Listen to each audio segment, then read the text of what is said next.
It's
The Senate will come to order. Will the clerk please call the roll? Senators Baisley, Bridges, Buckner, Coleman, Cutter,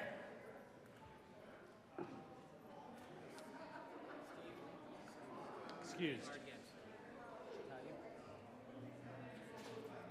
Danielson,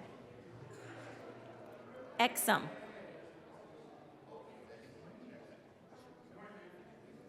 Fields, Gardner, Janal, Gonzalez, Hansen, Hinrichsen, Hawkes Lewis, Kirkmeyer,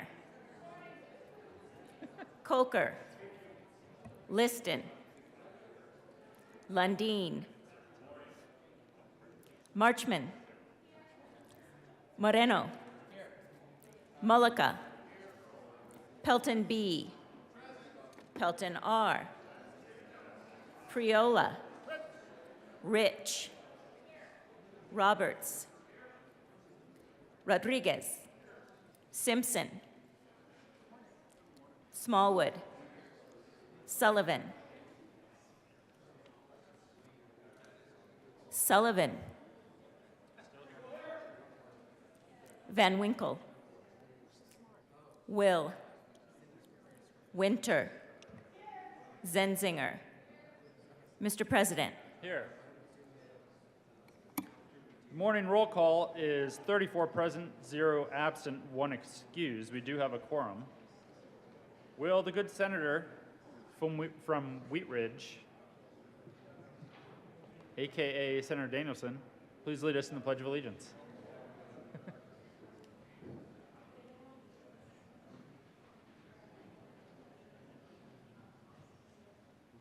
Thank you, colleagues. Please join me in the pledge. I pledge allegiance to the flag of the United States of America and to the republic for which it stands, one nation under God, indivisible, with liberty and justice for all. Approval of the journal. Senator Hawkes Lewis. Thank you, Mr. President. I move that the Senate Journal of Monday, March 20th, 2023 be approved and as corrected by the Secretary. You have heard the motion. All those in favor say aye. Aye. All those opposed, no? No. The ayes have it. That motion is adopted. Senate Services. March 21st, 2021, correctly printed Senate Bills 199, 200, 201, 202, 203, 204, 205, 206, 207, 208, 209, and 210. Correctly re-engrossed Senate Bills 618, 165, and 182. Correctly revised House Bills 1093 and House Joint Resolution 1019. Correctly enrolled Senate Bill 68. Committee reports. March 20th, 2023, Mr. President, the Committee on Education has had under consideration and has had a hearing on the following appointments and recommends that the appointments be placed on the consent calendar and confirm members of the Board of Trustees for the University of Northern Colorado effective January 1st, 2023 for terms expiring December 31st, 2026. Stephen Moreland Jordan, PhD of Lafayette, Colorado, reappointed. Greg Anton of Denver, Colorado, appointed. March 20, 2023, the Committee on Education, after consideration on the merits, the committee recommends the following. House Bill 1168 be amended as follows, and as so amended be referred to the Committee on Appropriations with favorable recommendation. House Bill 1025 be referred to the Committee of the Whole with favorable recommendation. Senate Bill 181 be postponed indefinitely. March 20th, 2023, the Committee on Judiciary, after consideration on the merits, the committee recommends the following. House Bill 1157 be referred to the Committee of the Whole with favorable recommendation with the recommendation that it be placed on the consent calendar. House Bill 1151 be amended as follows, and as so amended be referred to the Committee of the Whole with favorable recommendation with the recommendation that it be placed on the consent calendar. Majority Leader Moreno. Thank you, Mr. President. I move that the Senate proceed out of order for consideration of resolutions. Motion is to proceed out of order for the consideration of resolutions. All those in favor say aye. Aye. Opposed, no? The ayes have it. The Senate will proceed out of order. Consideration of resolutions. Will the clerk please read the title to Senate Resolution 5? Senate Resolution 5 by Senators Zenzinger and Rich concerning recognition of Single Parent Day in Colorado. Senator Zenzinger. Thank you, Mr. President. I move Senate Resolution 5, and I ask that it be read at length. Will the clerk please read Senate Resolution 5 at length? Senate Resolution 5, Senators Zenzinger and Rich, concerning recognition of Single Parent Day in Colorado. Whereas the greatest need of every child is to be loved, and whereas parents invest an immeasurable amount of time, energy, and devotion to raise their children and to provide them with the support and guidance required to become responsible, productive, and successful adults, and whereas the responsibility of raising children is particularly difficult when it falls on the shoulders of a single parent, whether it be due to divorce, death, or any other circumstance, and whereas, according to U.S. Census data, almost a quarter of U.S. families with children under 18 years of age are single-parent families, amounting to over 10 million households. In 2020, nearly 19 million children were living in single-parent families in the United States. And whereas the dedication and achievements of single parents deserve respect and recognition, and whereas in 1984, then President Ronald Reagan declared March 21st as National Single Parent Day, now therefore be it resolved by the Senate of the 74th General Assembly of the State of Colorado that we, the members of the Colorado Senate, continue to designate March 21 as Single Parent Day in Colorado, in respectful recognition of single parents in Colorado. Be it further resolved that a copy of this resolution be sent to Janice S. Moglin, longtime Colorado advocate for Single Parent Day. Senator Rich. Thank you, Mr. President. And Janice Moglin couldn't be with us today, but she was here yesterday and sort of confused us when we saw her. But it was really glad. I never had an opportunity to meet her, but it was really nice to meet her yesterday. And I'm so happy to be on this resolution with the senator from Arvada. The day of March 21st, it coincides with the inception of Parents Without Partners, which began on March the 21st, 1957. And around half, 51.4% of single mothers have never married, and almost a third, 29.3%, are divorced. Half have one child, 30% have two. On National Single Parent Day, this March 21st, single parents, I hope you get to take a break from constantly holding down the fort.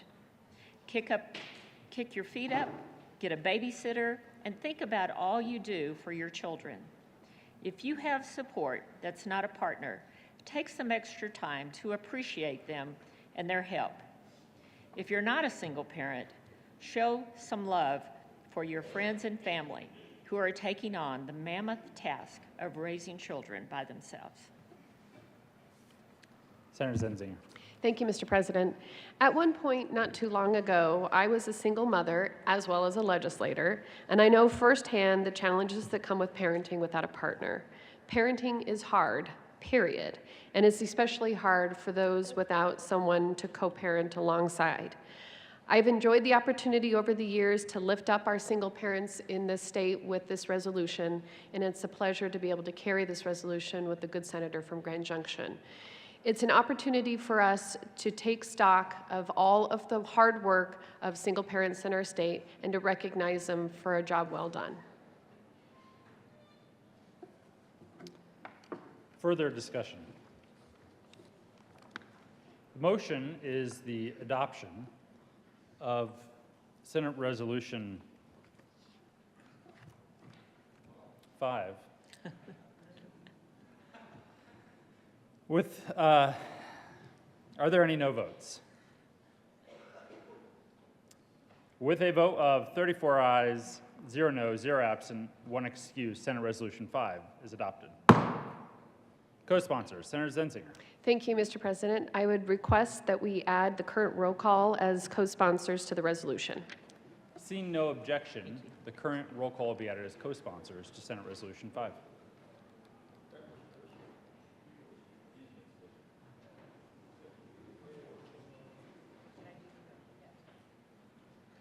Majority Leader Moreno. Thank you, Mr. President. I move that the Senate proceed out of order for a moment of personal privilege by the senator from Grand Junction. The motion is for the Senate to proceed out of order for a moment of personal privilege. All those in favor say aye. Aye. Opposed, no? The ayes have it. The Senate will proceed out of order for a moment of personal privilege. Senator Rich. Thank you, Mr. President. I ask for a moment of personal privilege. Granted. Thank you. I want to welcome the Pregnancy Resource Centers. This is Pregnancy Resource Center Day at the Colorado State Capitol. There's several in the gallery. As a matter of fact, there are more than 16 pregnancy centers that came to the Capitol today. There are over 51 pregnancy centers across the state of Colorado. Pregnancy centers and ministries care for women and families prenatal and postnatal for women, at no cost to the client. Many even partner with the state for Senate Bill 210027, emergency supplies for Colorado babies and families to provide free supplies for Colorado babies and families during COVID-19 pandemic. All of them provide a range of services, including pregnancy tests, ultrasounds, life skills, parenting classes, and mentoring.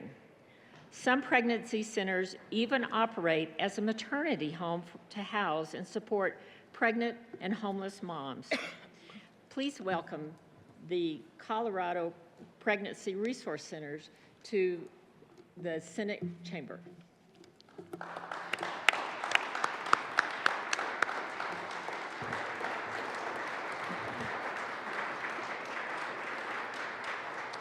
Senator Kirkmeyer. May I have a moment of personal privilege? Granted. Mr. President. Thank you, Mr. President. I just want to add just a few more words with regard to pregnancy centers, because I think there's a misconception about all of the work that they do, and we're not really fully aware of all the work that they do. But another important aspect of pregnancy centers is their commitment to empowering women and promoting self-efficacy and sufficiency. There are many challenges women face, such as lacking a stable or continuously changing support system and facing financial challenges. Many pregnancy centers offer education, training programs, and mentorship, helping women build the skills and confidence they need to provide for themselves and their families. Additionally, they provide such necessities as baby clothes and supplies, maternity clothing, formula, and connect women with great community partners for additional assistance. Thank you for being here today.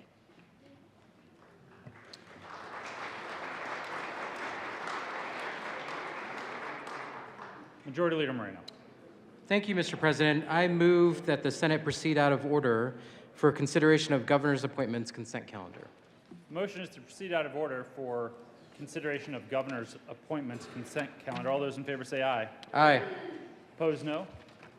The ayes have it, and the Senate will proceed out of order. Consideration of governor's appointments consent calendar. Will the clerk please read all of the appointments listed on the consent calendar? Members of the Health Insurance Affordability Enterprise Board for terms expiring September 24, 2026. Shannon Groves of Denver, Colorado, a representative employed by a carrier, reappointed. Stephanie Einfeld of Steamboat Springs, Colorado, to serve as a representative of primary care providers who does not represent a carrier, reappointed. Richard Chimino of Fraser, Colorado, to serve as a representative of consumers of healthcare who are not employees of a hospital or other healthcare industry entities, reappointed. Carla Gonzalez Garcia of Denver, Colorado, to serve as a representative of consumers of healthcare who are not employees of hospital or other healthcare industry entities, appointed. Samuel Todd Young of Grand Junction, Colorado, to serve as a representative of a business that purchases or otherwise provides health insurance for its employees, reappointed. Members of the Solid and Hazardous Waste Commission for terms expiring August 1st, 2025. Matthew Crispo Sterling, Colorado, to serve as a representative of local government and as an unaffiliated, reappointed. Emily McConnell Freeman of Denver, Colorado, to serve as a representative of the public and as a Democrat, reappointed. Ryan Kyle of Clifton, Colorado, to serve as a representative of local government and as an unaffiliated, appointed. Member of the Medical Services Board for a term expiring July 1st, 2026. Laura Carroll of Delta, Colorado, to serve as a resident of the 3rd Congressional District, a Democrat with knowledge of medical assistance programs, appointed.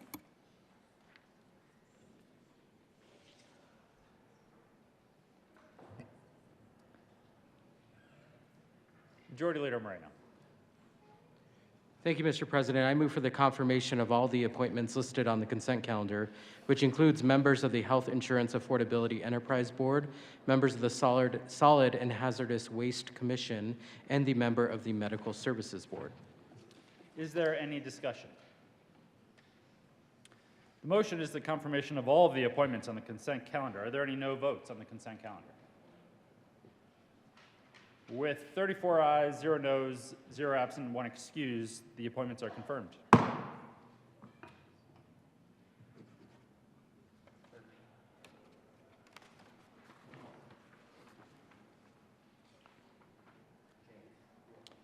Third reading of bills. Final passage.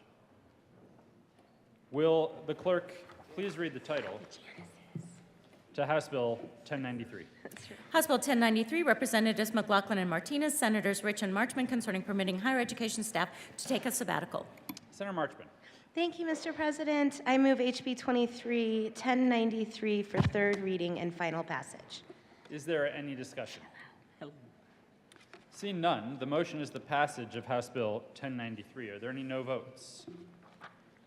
Senators Baisley, Van Winkle, Smallwood, Minority Leader Lundin, Gardner, Pelton B, Pelton R, Kirkmeyer, Liston. With a vote of 25 ayes, 9 noes, 0 absent, 1 excused, House Bill 1093 is passed. Co-sponsors, Senators Janal, Jaquez Lewis, Majority Leader Moreno, Exum, Hanson, Bridges, Gonzalez, Fields, Sullivan, Priola, Winter, Buckner.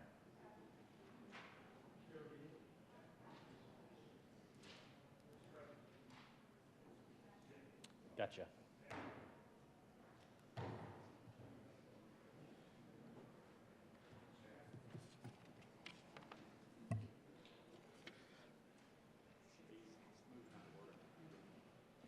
Majority Leader Moreno. Thank you, Mr. President. I move that the Senate proceed out of order for consideration of House amendments to Senate bills. The motion is for the Senate to proceed out of order for consideration of House amendments to Senate bills. All those in favor say aye. Aye. Opposed, no. The ayes have it. The Senate will proceed out of order for consideration of House amendments to Senate bills.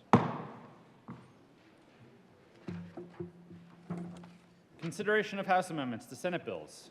Will the clerk please read the title to Senate Bill 96? Senate Bill 96 by Senators Robertson, Lundin, Representatives Amabile and Soper, concerning policies relating to in-state tuition classification at state-supported institutions of higher education. Senator Roberts. Thank you, Mr. President. I move that the Senate concur with House amendments to Senate Bill 96. It's very disappointing. I know. Senator Roberts. I know. Mr. Minority Leader. Thank you, Mr. President. We would like to explain this by describing the experience of transition from the House to the Senate. Both Senator Roberts and I did spend some time in the House. As we came to the Senate, we brought an enormous amount of wisdom with us. But it would have just been terribly unfair had we brought all the wisdom with us. And so we left some wisdom in the House, and occasionally they sprinkle some of that back on the legislation we send that way, and that is exactly what happened in this case. I urge your acceptance of this set of House amendments. Senator Roberts, more explanation perhaps. Yes, the senator from Greenwood Village seems to want some more explanation, so I'll tell him what the amendments were. Briefly, the two amendments were added to make sure that the institutions of higher education do their best efforts to recruit students for these scholarships from both rural Colorado and from communities that have a lower retention rate for higher education. Minority Leader Lundin. So, yeah, to the substance of the amendments, we've got the Colorado paradox, and this seeks to gather some information. We want to know by county how many Colorado residents have been recruited into the scholarship programs, and then an acknowledgement that there are some communities that it's harder to retain those students. We want to keep track of the retention of those students into the programs here in Colorado as well. It's all about defeating the Colorado paradox. Let's keep the bright students of Colorado in Colorado. The motion is that the Senate concur with House amendments to Senate Bill 96. Are there any no votes? Really? Nobody? Thank you. With a vote of 34 ayes, 0 noes, 0 absent, 1 excused, the motion is adopted. Senator Lundin. Thank you, Mr. President. I move for the repassage of Senate Bill 23096. The motion is for the repassage of Senate Bill 96. Are there any no votes? With a vote of 34 ayes, 0 noes, 0 absent, 1 excused, Senate Bill 96 is repassed. Co-sponsors.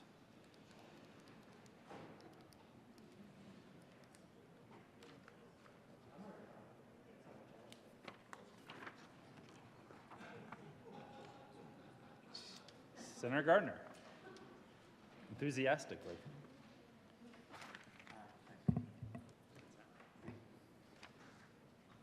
General orders, second reading of bills, consent calendar.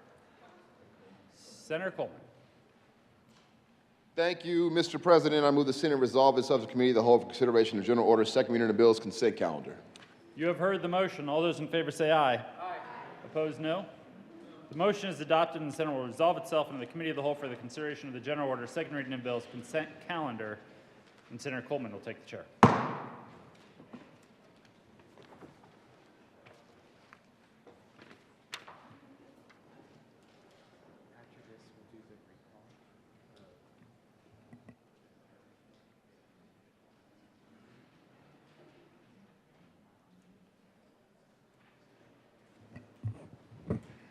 Committee will come to order and the court rule is relaxed. Will the clerk please read the title of the bill on the general order, second reading of bills, consent calendar? House Bill 1179, Representative Morrow and Winter T., Senators Hendrickson and Simpson, concerning the maximum uncommitted reserve that may be retained in the Agricultural Products Inspection Cash Fund. Majority Leader Moreno. Thank you, Mr. Chairman. I move for the passage of the one bill on the consent calendar, House Bill 1179. There are no committee reports. Any discussion on the bill on the consent calendar? The motion for the body is the adoption of the bill in the general order, second reading of bills, consent calendar. All those in favor say aye. Aye. Opposed, no. The ayes have it and the bill is adopted. Majority Leader Moreno. Thank you, Mr. Chairman. I move the committee rise and report. The motion is for the committee to rise and report. All those in favor say aye. Aye. Opposed, no. The ayes have it and the motion is adopted. The committee will rise and report.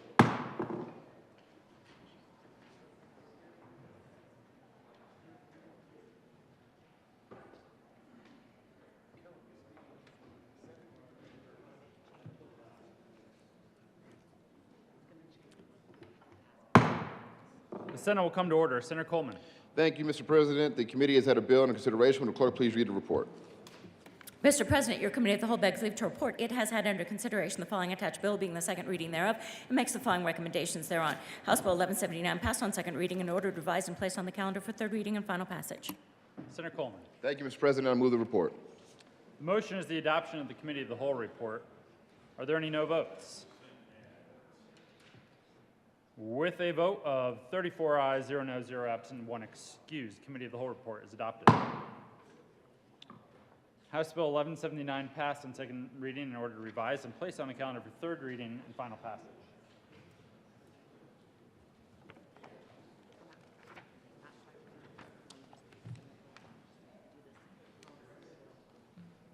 Majority Leader Moreno. Thank you, Mr. President. I request a senatorial 5. Senate will stand in a senatorial 5.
Majority Leader Moreno.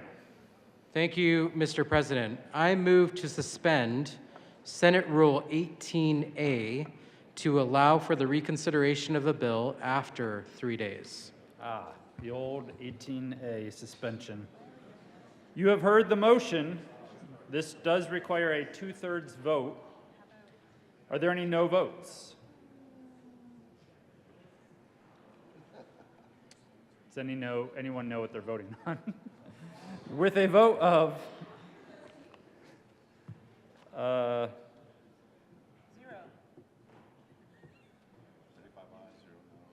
with a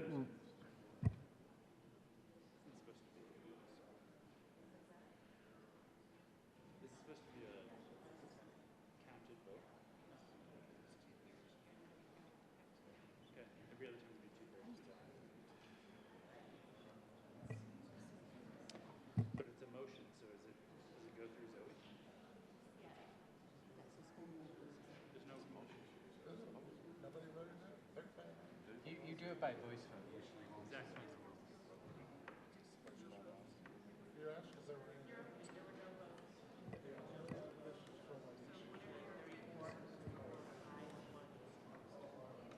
With a vote of 34 ayes, 0 noes, 1 absent, 0 absent, 1 excused, the motion is adopted and Senate Rule 18A will be suspended. Majority Leader Moreno. Thank you, Mr. President. Having voted on the prevailing side, I move for the reconsideration of the last Senate action taken on Senate Bill 90, which was repassage. The motion is for reconsideration of the last Senate action on Senate Bill 90, which was its repassage. All those in favor say aye. Aye. Opposed, no. The ayes have it, and the Senate will reconsider the repassage of Senate Bill 90. Majority Leader Moreno. Thank you, Mr. President. Having voted on the prevailing side, I move for the reconsideration of the motion to concur with House amendments to Senate Bill 90. The motion is for reconsideration of the motion. That's a weird thing. To concur with House amendments to Senate Bill 90. All those in favor say aye. Aye. Those opposed, no. The ayes have it, and the Senate will reconsider the House amendments to Senate Bill 90. Consideration of House amendments to Senate bills. Will the clerk please read the title to Senate Bill 90? Senate Bill 90, Senator Gardner, Representative Snyder, concerning the enactment of the 2022 amendments to the Uniform Commercial Code. Senator Gardner. Thank you, Mr. President. I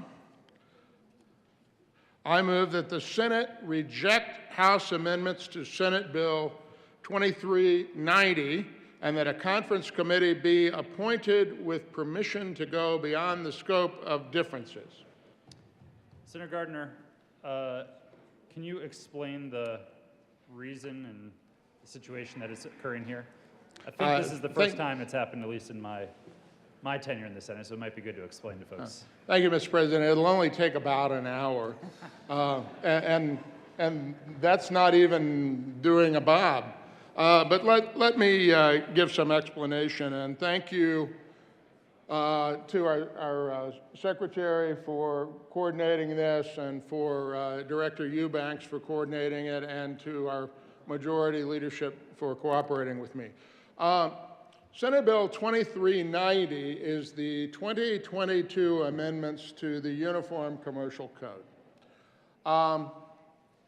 This non-controversial 90-page bill contained language about the definition of money as it relates to cryptocurrency and electronic money. Money is only something under the Uniform Commercial Code that a central bank gives its imprimatur to, like the dollar, like the pound. There is language in the bill that addresses when it might be possible for cryptocurrency to become money by becoming a central bank digital currency. Now, the Uniform Law Commission spent over 3 years in consultation with the business bar, bankers, the crypto community, mind you, about this bill and everything that it's associated with, which is about digital assets, cryptocurrency, NFT as assets. And the bill was approved, sent to all of us who run UCC bills, including the delegation in South Dakota. About 10 days ago, as some of you may know, the governor of South Dakota vetoed the version of this bill, sending radio talk show hosts and a certain news network that folks over here probably don't watch into fits. And it has become controversial to the point that people are saying, well, what's this all about? And already you can see the explanation gets long. As it turns out, as this arose, the bill, while it had had a concurrence with House amendments here, was still in the enrolling room. So this series of votes that we just took was to suspend the rule concerning when you could reconsider, bringing it back for reconsideration. And the plan is, with the blessing of the Uniform Law Commission, is we're just going to remove, out of this 90 pages, we're going to remove the 2, 3, 4 lines that cause this controversy, because it's just not worth the controversy for the other important things the bill does with respect to digital currency. So with that, I would ask for your aye vote on my motion to reject the House amendments and that a conference committee be appointed with power to go beyond the scope. Because ironically, it is not the House amendments that are causing a problem, so we need permission to go beyond the scope. Mr. President, I appreciate your indulgence and that of the chamber to hear this somewhat tortured explanation. Thank you, Senator Gardner. And we will take 2 votes, so one to not concur and to form a conference committee, and then separately to allow the committee to go beyond the scope. The motion is that the Senate not concur with House amendments to Senate Bill 90 and that a conference committee be appointed. Are there any no votes? With a vote of 34 ayes, 0 noes, 0 absent, 1 excused, the motion is adopted. Senator Gardner, can you renew your motion for going beyond the scope? Thank you, Mr. President. I move that the conference committee be granted permission to go beyond the scope of differences. The motion before the body is to grant permission to the conferees on the first conference committee on Senate Bill 90 to go beyond the scope of the differences between the 2 houses. All in favor say aye. Aye. All those opposed, no. The ayes have it, and permission is granted. Thank you, Mr. President. Godspeed.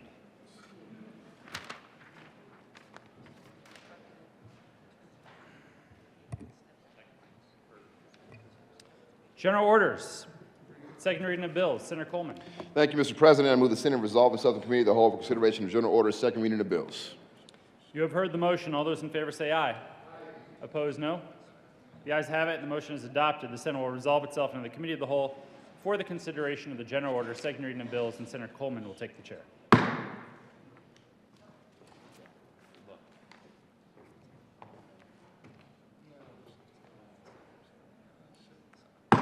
The committee will come to order and the court rule is relaxed. Will the clerk please read the title to Senate Bill 109?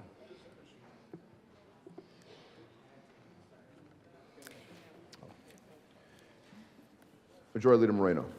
Thank you, Mr. Chair. I move that the committee proceed out of order for the consideration of Senate Bill 109.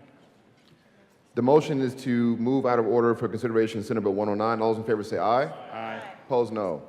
The ayes have it, and we will proceed out of order to hear Senate Bill 109. Would the clerk please read the title to Senate Bill 109? Senate Bill 109, Senators Pelton B. and Mullica, concerning a criminal penalty for the supplier when a person dies as a result of the use of a controlled substance. Senator Mullica. Thank you, Mr. Chair. I move Senate Bill 109. That is a proper motion to the bill. Thank you, Mr. Chair. Members, we did have some opening statements yesterday and started debate before the break. obviously, this is a bill that is important to my community, a bill that was talked about on a number of doors that I knocked last year when I was running for election. I just want to be clear with members as well that this bill involves when someone dies, that if a drug is dealt and someone dies. And so, there is a extenuating circumstance here that we are trying to capture and make sure that we're delivering, that accountability to our communities when members of our community are taking out of it. And so look forward to debate today, and thank you. Senator Gonzalez.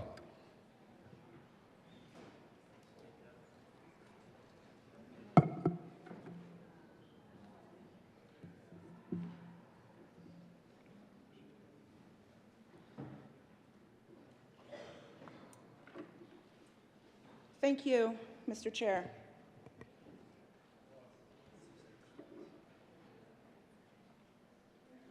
Who is to blame? Who is to blame for the thousands of preventable deaths every year, the sudden loss of a loved one to overdose? Who is to blame for the world in which an infrequent drug user can take one pill and be dead hours later? This is the question that the overdose crisis forces us to confront.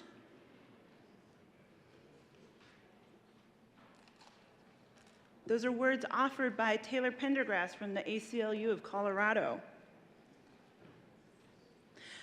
This bill suggests that an extraordinary amount of blame should be put on the shoulders of people who share drugs, who unknowingly share drugs.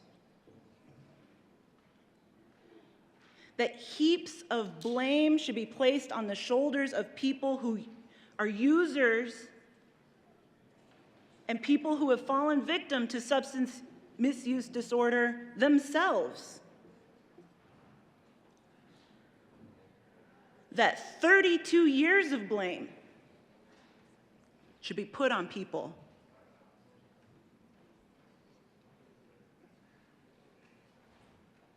Rebecca Wallace from the Colorado Freedom Fund states,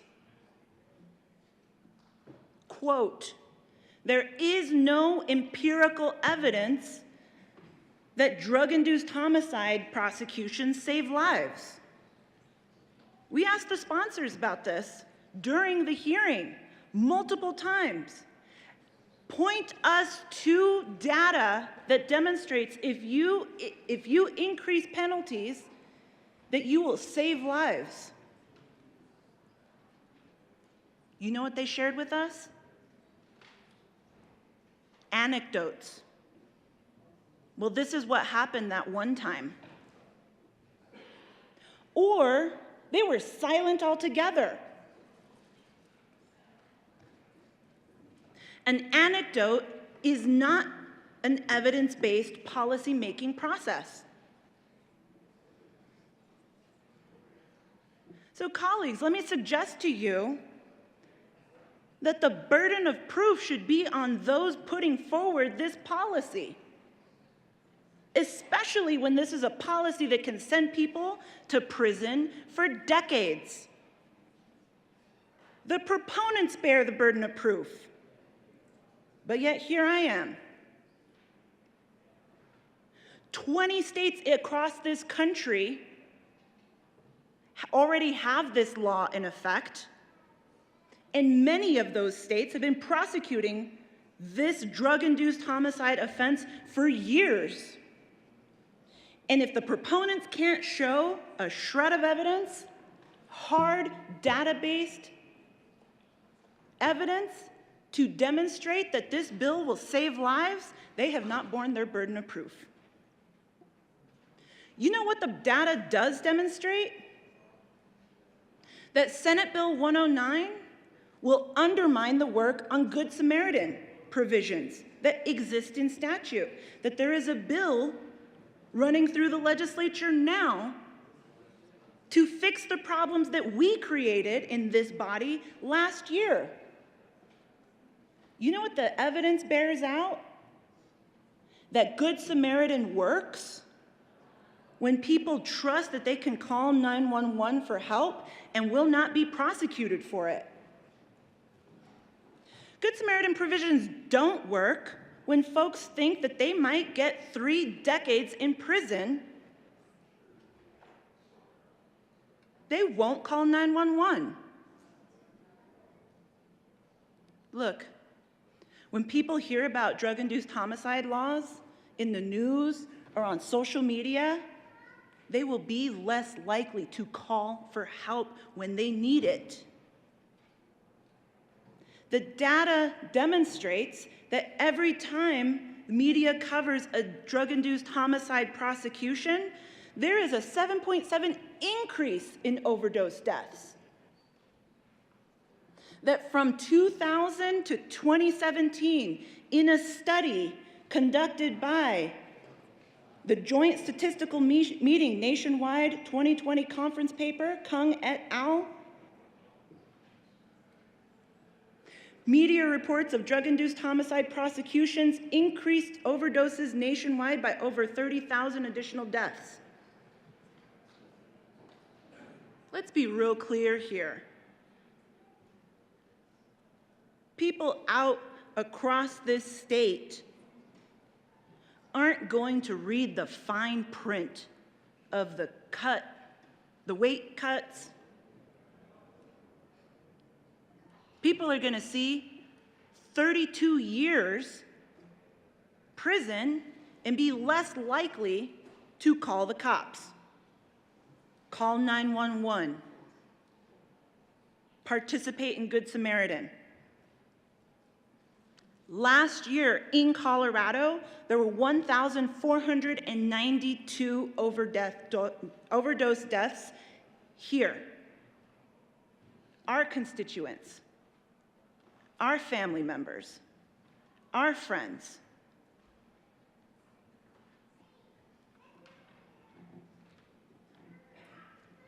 The data bears out that if passing drug-induced homicide policies lead to a 7.7% increase in deaths, that's an increase of an additional 104 Coloradans. As we get into this policy debate, I ask you to consider, is Senate Bill 109 worth 104 more Coloradans' lives? So let's get into it.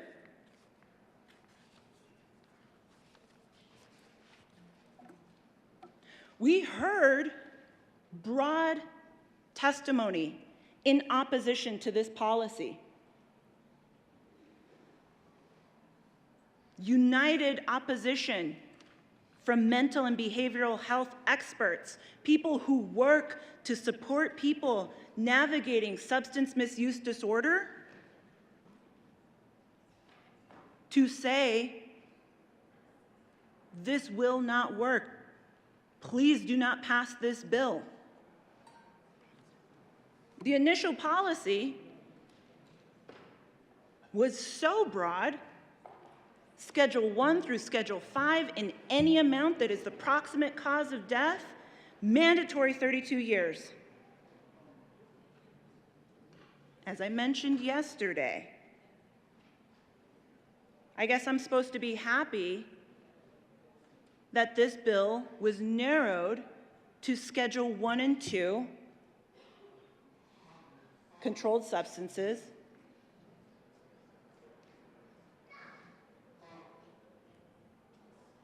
and that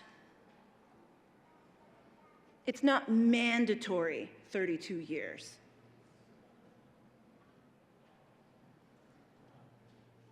But I know that disproportionality exists in our justice system. I know that rich folks are more likely to get discretion. I know that poor people and black and brown people are less likely to benefit from prosecutorial discretion or from judicial-based discretion.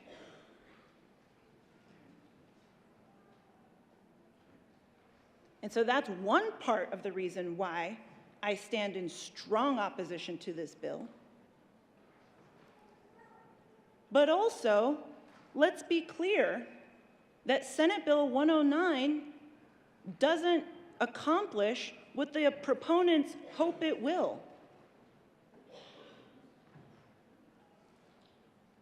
This was an issue I heard on the doors. Is very different than subjecting defendants to 32 years in prison.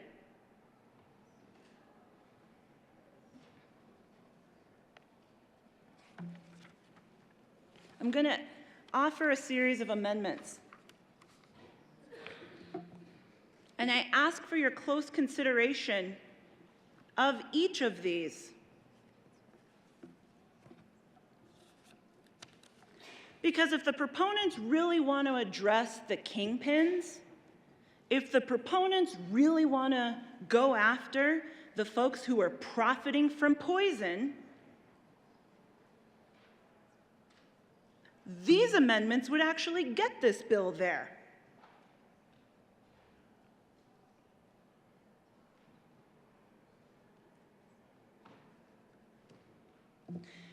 If we really want to address the folks who are selling and not sharing,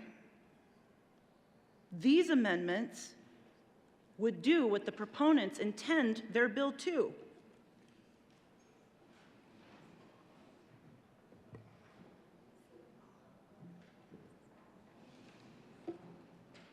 Does a member of the desk, would the clerk please read L20? Amendment L020 by Senator Senator Gonzalez. Thank you, Mr. Chair. I move L20 to Senate Bill 109. To the amendment, Senator Gonzalez. Thank you, Mr. Chair.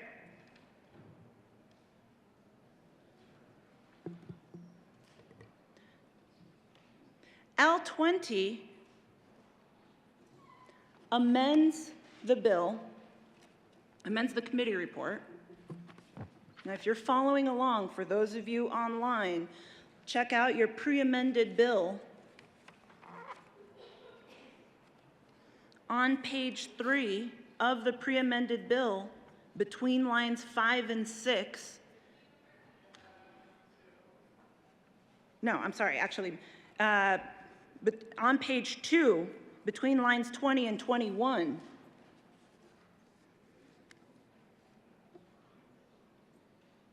the proponents of this bill drafted into their policy any amount of a Schedule 1 or Schedule 2 controlled substance, and L20 adds in a clarification to say, and the defendant was not a friend, family member, roommate, or significant other of the person who died as a result of the use or consumption of the material, compound, mixture, or preparation of the controlled substance. If we are talking about sharing, if we are talking about the instance in Commerce City that led to 5 family members dying, those families, those friends, those roommates have suffered enough pain. Do they really need a prosecution for 32 years on top of it? I ask for an aye vote on L20. Senator Mullica. Thank you, Mr. Chair, and thank you to the good senator from Denver for this. Members, if you look at this amendment, has the word friend in there. That's overly broad, not defined anywhere in statute. Also, if you look at that this amendment doesn't actually have any weights to really put any parameters around that, and so long as someone falls under these categories, it actually doesn't matter. The amount of weight that, or the amount of substances that they're using. So I'm not sure if this truly captures what we're talking about when it's sharing. We definitely have an amendment to look at that, and hopefully we get an opportunity to look at that here in a sec. But I ask for a no vote. Senator Priola. Thank you, Mr. Chair and members. I rise in support of L020. If you look at the schedule, Schedule 1 and Schedule 2, oxycodone is on Schedule 2, I believe. Well, that is what I was prescribed to deal with the pain of having 2 rods and 20-plus screws put in my tibial plateau in 2015 from a ski accident. And during that process, my wife, from time to time, brought me that prescription. Under this bill, currently, if I were to die from that, she could be charged with the F1 felony. This amendment brings it back to keep friends and family from unduly being prosecuted for simply trying to give help friends or family, or given they're both addicted, they're not going to sit and think, wait a minute, we're addicted, but Senate Bill 109 passed, maybe we shouldn't do this right now. Any further discussion? Senator Gardner. Thank you, Mr. Chair. Well, I appreciate this process so much. We offer an amendment. Again, it's part of the process. So L020, it amends the Senate Judiciary Committee report. And, you know, the Senate Judiciary Committee report amends the bill. And so if you really want to know what this amendment does, you have to take a few minutes to walk back through that train. So the amendment, and I'll skip the first 2 lines because it just simply strikes an and. The amendment says for the Judiciary Committee report, it's page 1, strike line 14.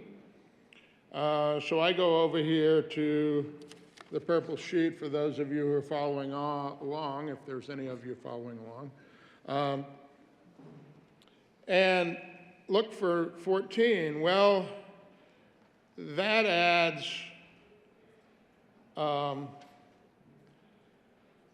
some qualifiers to a line, but then I'm like, well, what is the report? It goes to page 2 and strikes lines 11 through 17. And so you're all the way back in the bill, but you're talking about, make no mistake, you're talking about the amendment to try to understand it. So what you have is an operative provision of the bill that's being amended and then amended again that says, except as otherwise provided for an offense concerning marijuana and marijuana concentrate and for special offenders, any person who violates any of the provisions of subsection 1 of this section, okay, that's not in front of you, commits a level 1 drug felony is subject to mandatory sentencing if the person sells, distributes, otherwise transfers any quantity of controlled substance or any material. And to get on down, the sale, dispensing, distribution, or transfer is the proximate cause of the death of another person who used or consumed the controlled substance, material, compound, or preparation. And then the committee report, which is being amended, it strikes that provision, and it's kind of confusing, frankly, because it follows on commits a level 1 drug felony and is subject to mandatory sentencing provisions in section 18-1-3415. If, and then it says, except as provided, in 18-1-711, the defendant committed a violation of this subsection goes on. And then to kind of make the long story longer of what this is doing, it's basically exempting from these criminal provisions for the protection of human life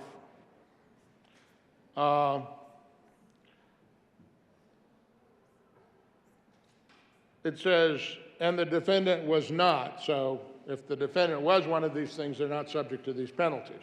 Not a friend. All of you are my friends. All of the people in the lobby, no matter who you represent and advocate for, you're my friend. You know, as an elected official, I hope that all of my constituents, all 180,000 of them are my friends. A friend in need is a friend indeed. And this was a friend in need of drugs. Family member. Well,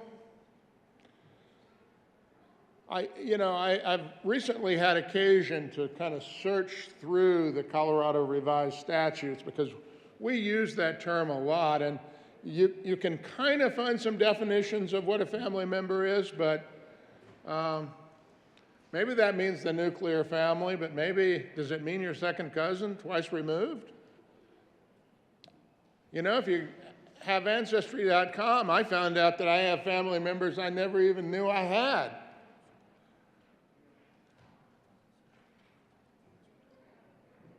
My very wise mother used to say, if you inherit money, you'll have more family members than you ever knew.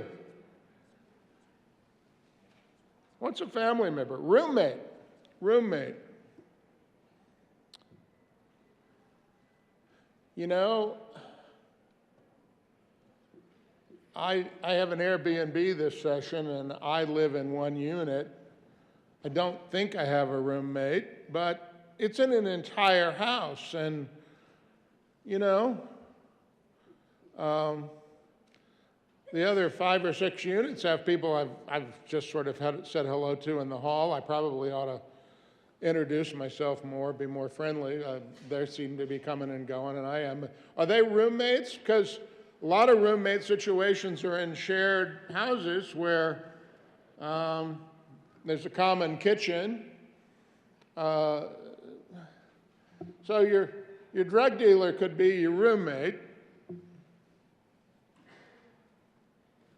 That's a pretty tenuous connection. I mean, sometimes people are roommates just because you answered an ad on Craigslist. Significant other. Now, there's an interesting term. Significant other. I mean, we have people in a civil union. We have spouses. I don't think there really is a legal definition of significant other anywhere in the Colorado Revised Statutes. I think I'm a veteran of all the discussions of civil unions and partnership agreements before that, but I don't ever recall us, maybe we did, but I don't recall us using the term in the legal or statutory context, significant other.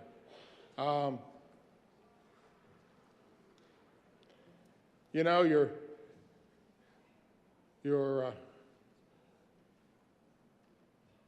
that's a pretty malleable term as to who's a significant other. Anybody who's been in a marriage might say they became pretty insignificant one day. That's a common complaint. I see some are listening. Becoming insignificant is what makes you cease to be a significant other. But, You know, the really important thing about this amendment is the person died as a result of use or consumption of the material, compound, mixture, preparation, or the controlled substance, the drug.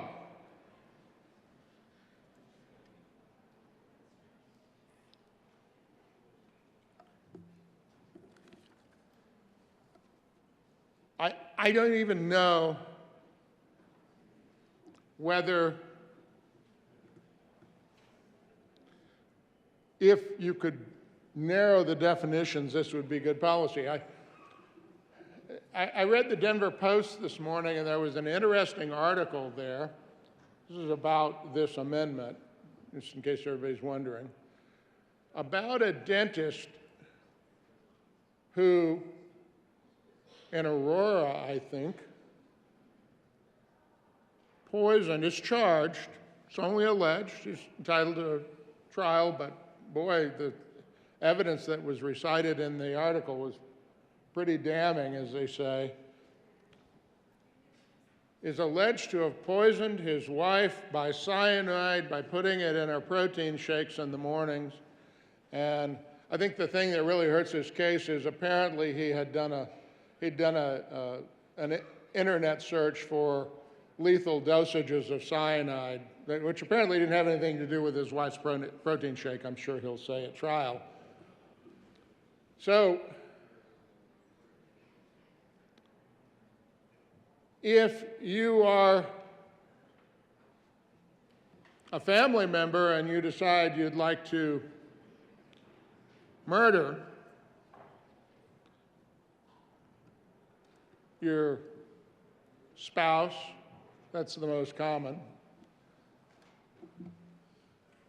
Matricide's pretty uncommon. Your spouse, people don't tend to kill their children. It happens. You decide your significant other has a large insurance policy or named you in his or her will, and they also, you know, you have tendency to do some drugs with your significant other from time to time. That'd be a good time to pass the fentanyl if you're the beneficiary. This is a restriction and exception that has some real problems with it. Even if I understand the underpinning in general, the fact that what you do here is you create an invitation to murder. I ask for no vote on L020. Senator Gonzalez. Thank you, Mr. Chair. The case that the good senator from Colorado Springs is referring to is being investigated as first-degree homicide with intent. Senate Bill 109 creates a strict liability homicide that does not require any intent or any foresight. That's the point. When one pill, given the language that the sponsors have put forward, any amount is the proximate cause of death. That is the blanket that 109 is putting forward, and that is the rationale and the reason behind my amendment. I ask for an aye vote. Senator Gardner. Thank you, Mr. Chair, and I appreciate the comments from the senator from Denver, the sponsor of this amendment, because, yes, homicide, that's the point. That's the point. Boy, there's program after program on the streaming services these days about how to get away with murder and all of these situations. People who managed to figure out how to commit the perfect murder. I'm suggesting to you, yes, you know, the case in Aurora was a very deliberate thing with a lot of evidence around it. I'm suggesting to you, if someone who's a bit more clever, you could simply overdose your significant other. You could overdose your family member. And if you don't think that there's a possibility of that happening or somebody can figure it out, I mean, I even cringe a little bit as I lay the scenario out here, because if I can think of it that quickly, somebody with the motive can think of it. They can think of it. This amendment creates the potential for all sorts of homicidal mischief and for someone to escape punishment for it. I ask for no vote. Seeing no further discussion on Amendment L20, the motion is the adoption of Amendment L20. All those in favor say aye. Aye. Opposed, no. No. The noes have it, and L20 is lost. To the bill, Senator Pelton B. Thank you. Thank you, Mr. Chair. So there has been a couple of things that happened just in a few minutes. I just got an alert on my phone that talks about this very bill, what we're talking about right now. The DEA issues dire warning on fentanyl mixed with flesh-eating trank zombie drug seized in 48 of 50 states. This bill is making sure that we're able to prosecute those, we making sure that we're prosecuting those drug overdoses that are other than fentanyl. In over 2/3 of overdose deaths, the toxicity reports show, in combination of drugs, making the charges of, or making the charging or convicting offenders extremely difficult under the current law, even if fentanyl was likely the primary cause of death. Overdoses are commonly caused by methamphetamine, heroin, cocaine, and other legal drugs. We talked about data earlier, and the good senator from Denver brought it up, the data. And one of the things that I would like to point out with the data, and it was actually talked about a little bit, was that since the fentanyl bill passed, we've actually seen an 8% decrease in Denver of fentanyl deaths. And reducing the overdoses is only one goal. The other goal is holding those accountable for the criminal behavior that this is happening to that causes death. That is what this bill is about. I ask for an aye vote on the bill. Senator Mulliken. Thank you, Mr. Chair and members. I think you have a copy of it. Yeah.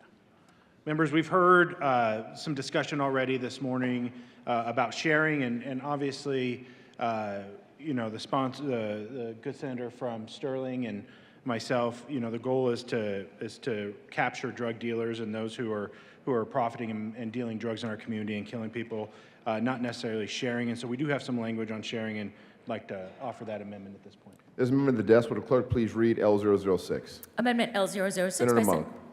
Thank you, Mr. Chair. Members, please move the amendment. I move Amendment L006. To the amendment, Senator Mulliken. Thank you, Mr. Chair.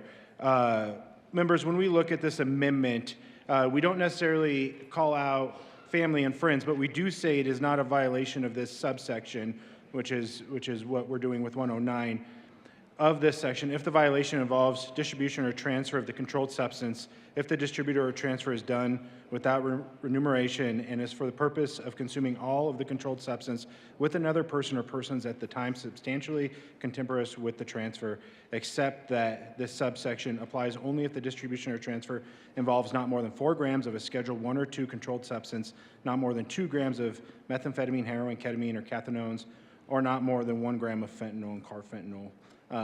Members, those are sharing amounts, and so what we're doing is we're bringing in language here to say if you're using these drugs together, you're sharing these drugs, and they're within a shareable amount, that this law doesn't apply, to really try to capture that and make sure that we're doing all that we can. I think some of the other amendments that we've seen so far around this language are overly broad and doesn't necessarily bring in weights.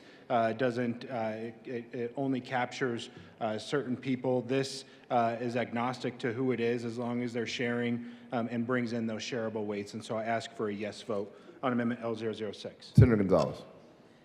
Question for the sponsor: where did these weight cut limits come from? Senator Mullica. Thank you, Mr. Chair. Members, this is already in statute. The Schedule 1 and 2 and the methamphetamine, heroin, ketamine, and cathinones weights are in statute. One thing that this amendment actually does do is brings in fentanyl into that sharing statute. Right now, we don't have that language in sharing statute, and so actually brings that in, and we have that listed there at 1 gram, which is consistent with policy that we worked on last year. And so we do have language in statute for other areas that brings in sharing language. That's what we're doing, and that's where those weights came from. We did add fentanyl, though, to make sure that we are capturing a certain level of fentanyl if that's being shared. Senator Gonzalez. Thank you. Where in statute, to the good senator from Thornton?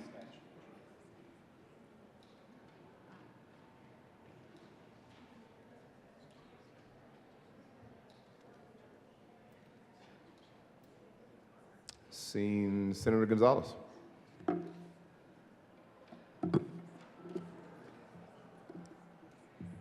If the proponents of this policy can't tell us where in statute this actual language is derived from, it raises questions about the intent of the amendment. Senator Gardner. Thank you, Mr. Chair. Well, I think we need to read the amendment so that we understand it anyway. It says, and by the way, I want the sponsor and the sponsor of the amendment, as well as the opponent. I love you all. You're like family to me.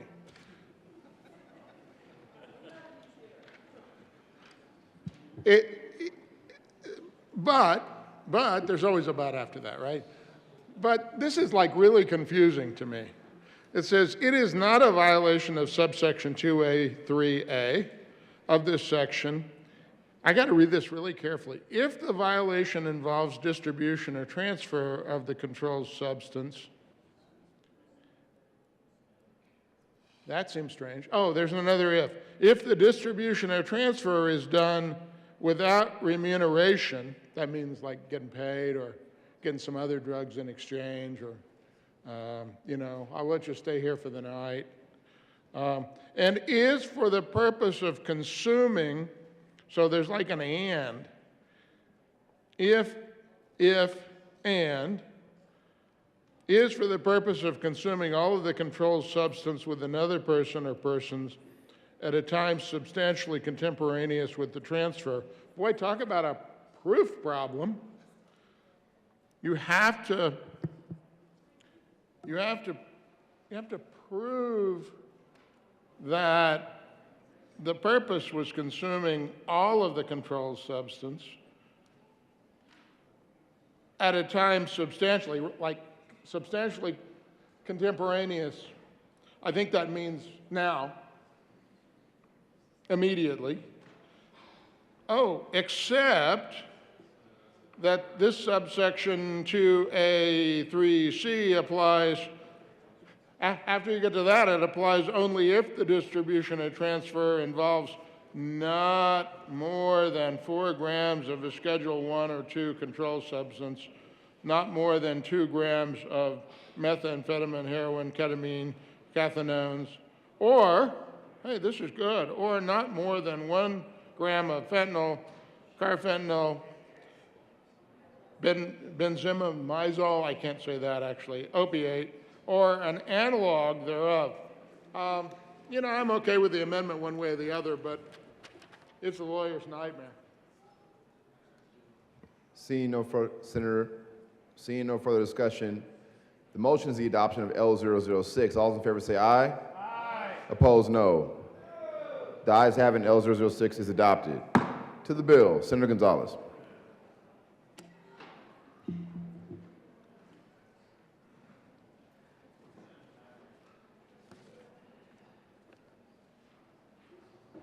Thank you, Mr. Chair. Dr. Sarah Axelrath from a board-certified addiction medicine physician representing the Colorado Coalition for the Homeless testified that when someone overdoses, just 3 to 4 minutes without oxygen can cause serious brain injury. In an overdose, time is brain. People who use drugs end up being our best allies when it comes to saving lives because they're on the front lines, acting as the first responders to most of the overdoses that happened. She testified that she spends all week, every day when she's seeing patients, telling her patients, don't use drugs alone, call 911.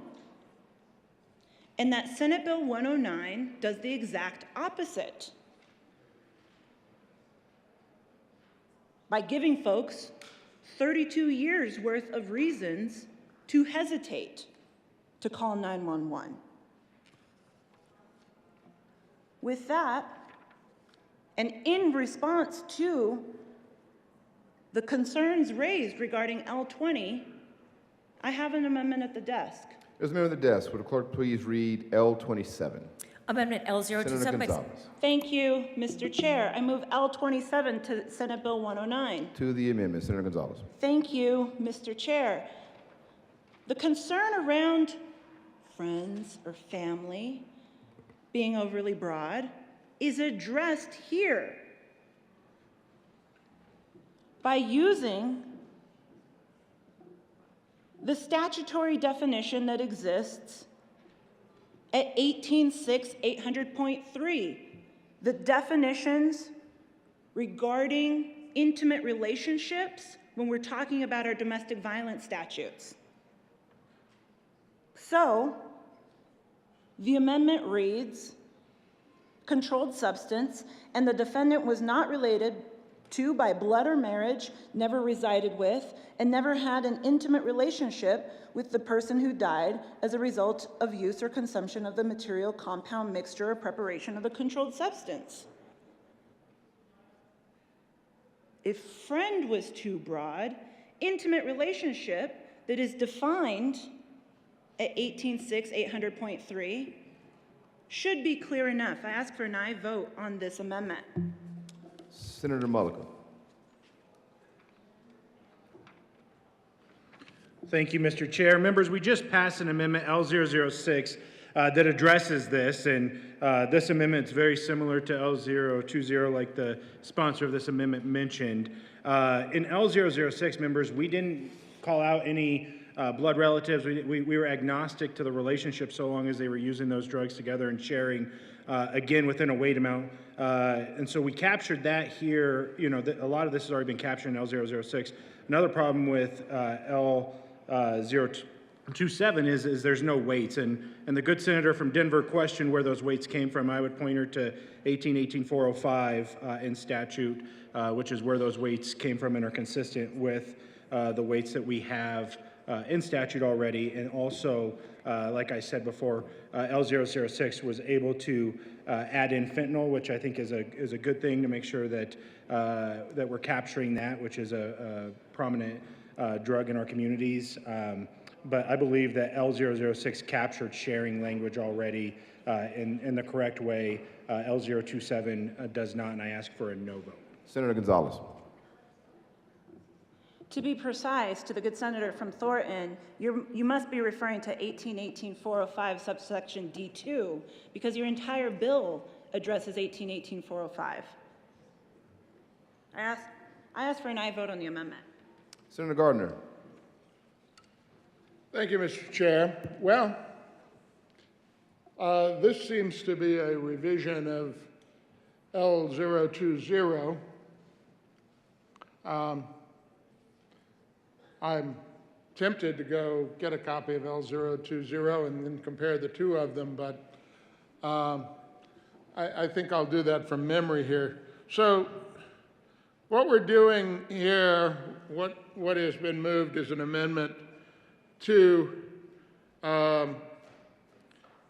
excuse or remove anyone that's not related, because there's kind of a reverse when you think about it. The language is convoluted. We're excluding people who are related by blood or marriage. Well, again, I didn't know I was related to so many people till I sent in to Ancestry.com, 23andMe. I'm related by blood to thousands of people. I mean, what's related by blood is my second cousin, because we share DNA, common DNA. Or marriage, well, okay. Never resided with.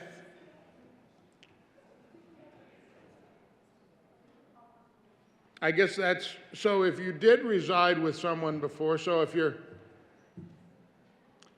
ex-husband or ex-wife figures out how to overdose you on fentanyl, or comes around and doesn't care, even if you've been, you haven't lived with them. Well, I mean, your college, we'll go back, did you reside with your college roommate? Did you reside with somebody when you were in the service? There's always those. Never had an intimate relationship with the person who died as a result. Well, that's interesting. I mean, we have some discussions in statute about what constitutes an intimate relationship, but, unfortunately, sometimes, and I hesitate to say this in the well, but we're all grown, and I hope the people who do it, sometimes people pay for drugs with sex. That's part of the transaction. Would that constitute an intimate relationship? I mean, if it was by consent, perhaps it does. The efforts to create exceptions for these close relationships is fraught with problems. Fraught with problems. I mean, it imagines that everybody knows who they're related to by blood, that they didn't reside with someone 25 years ago that has since become their drug dealer, but they didn't have any other intervening relationship. And you're going to say, well, that's really remote, Senator. That ain't never going to happen. Of course it's going to happen. And it's going to be on the, it's going to be in the newspaper. It's going to be about how this person escaped responsibility, and the family, the victim's family is going to be there going, we can't believe the legislature did this, because, yeah, we see what they were doing, but they weren't thinking about all the implications.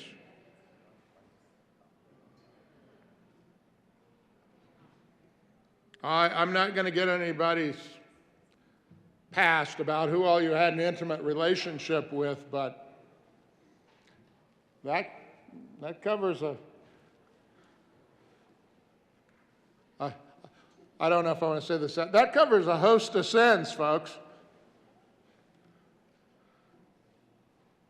And the people you resided with over the course of your lifetime, as I say, that might become your drug dealer by that acquaintance. But that might be the extent of the relationship. Trying to create these exceptions is fraught with problems. I ask for a no vote on L027. Seeing no further discussion on L027, the motion is the adoption of L027. All those in favor say aye. Aye. Opposed, no. No. The noes have it. L027 is lost. Senator Gonzalez.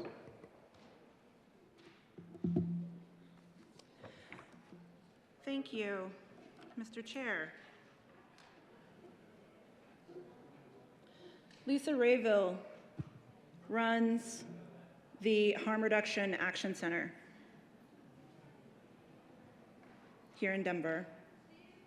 They work directly alongside people who are navigating substance use disorder. And in her testimony in committee, she was really clear that if shame and stigma and incarceration had worked with drug use, if it actually worked, we would have wrapped this up a long time ago. And that all that we have done by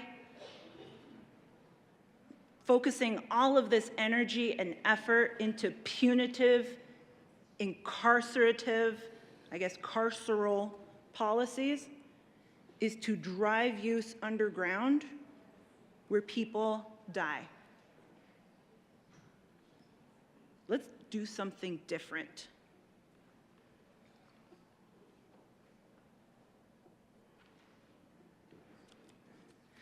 In her testimony, she shared that the Harm Reduction Action Center works alongside people who use drugs and encourages them to sign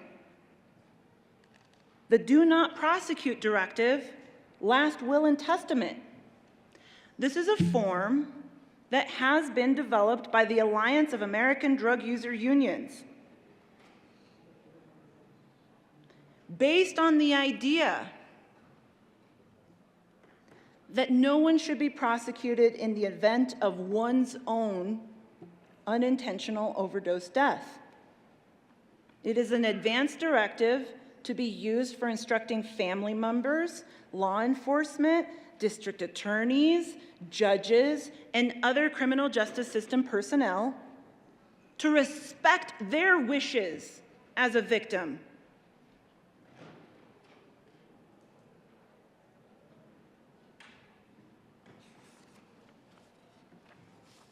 I have a copy of it right here.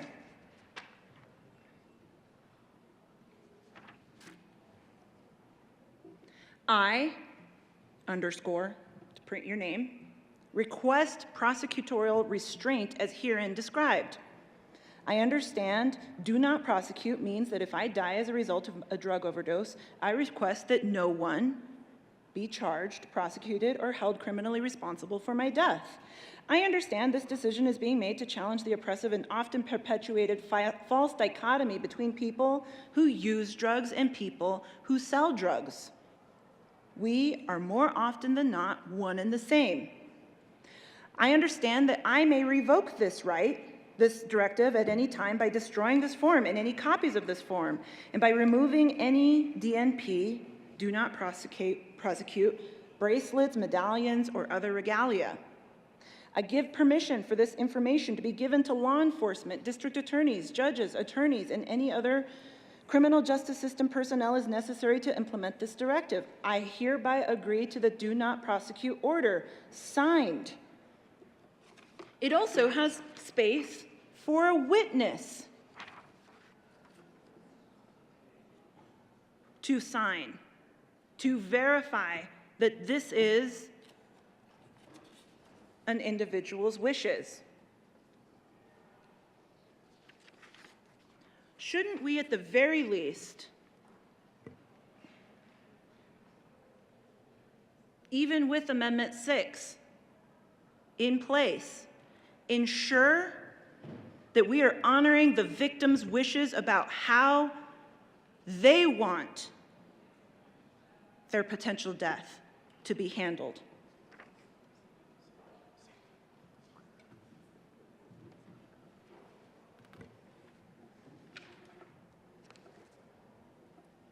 There's an amendment at the desk. Would the clerk please read L023? Amendment Senator L02. Gonzalez. Thank you, Mr. Chair. I move L23 to Senate Bill 109. To L23, Senator Gonzalez. Thank you, Mr. Chair. This amendment clarifies that if an individual, if the decedent, the person who died, stated prior to death that the decedent did not want anyone prosecuted, if the decedent died as a result of use or consumption of the material, compound, mixture, or preparation of the controlled substance that the defendant distributed to the decedent. This is honor the victim's wishes. I ask for an aye vote.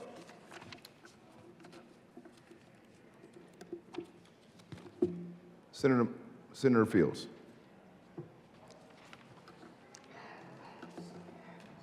Thank you, Mr. Chair.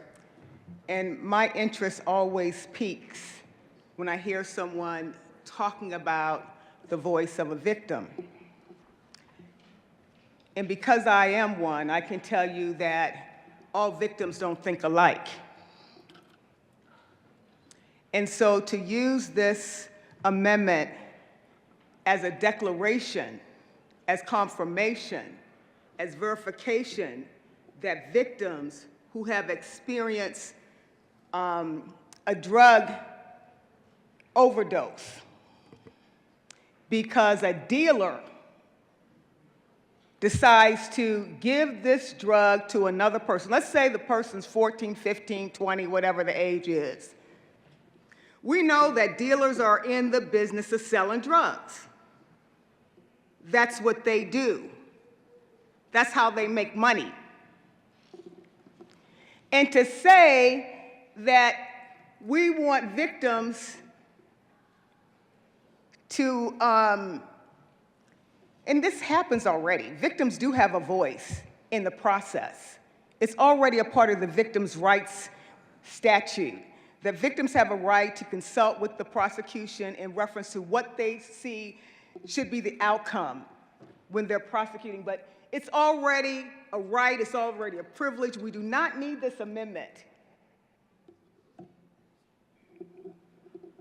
to say anyone prosecuted and the person dies as a result of consuming a controlled substance, that they can just, I don't know, the substance that, we have a system of laws. And prosecutors and defenders are there to argue the merits of any kind of charges that is placed on a defendant. And the victim's voice is always considered when they go through the whole criminal justice procedures. So I just don't see how this is relevant to this bill. As far as I'm concerned, there should be accountability for drug dealers. They shouldn't profit off of somebody's death. And victims, you have your say, but to put this in the bill, to say we have a victim here in the statement that was read, I don't know the line of victims because, you know, victims, it could be the cousin, it could be the aunt, it could be, I don't know who the victim was. The victim's family, was it the mom, cousin, brother, sister? The whole family, is the whole family in support of this? I don't know. But I know that we shouldn't throw victims in the midst of trauma when it relates to a drug overdose, and now we want to put the burden on them. Just excuse it.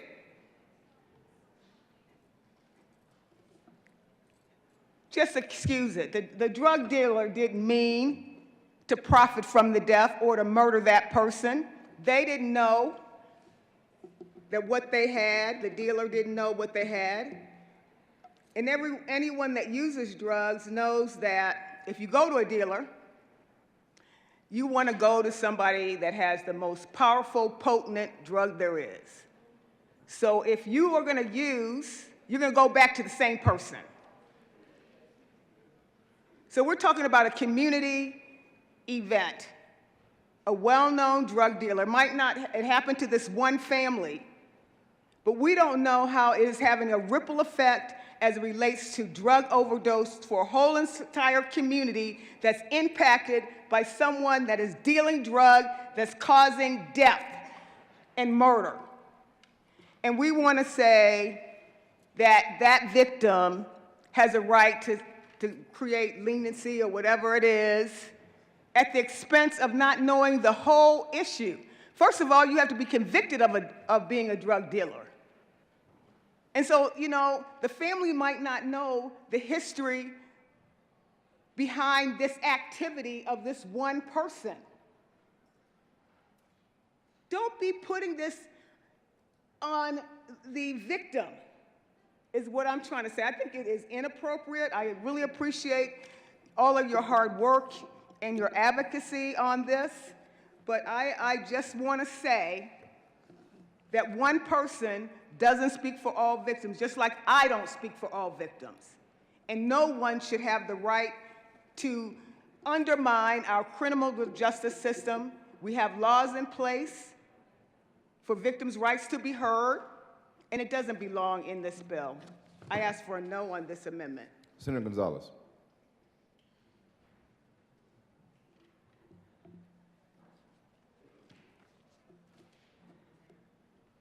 Thank you, Mr. Chair. I have a tremendous amount of respect for the good senator from Aurora and her passion, zeal, and advocacy.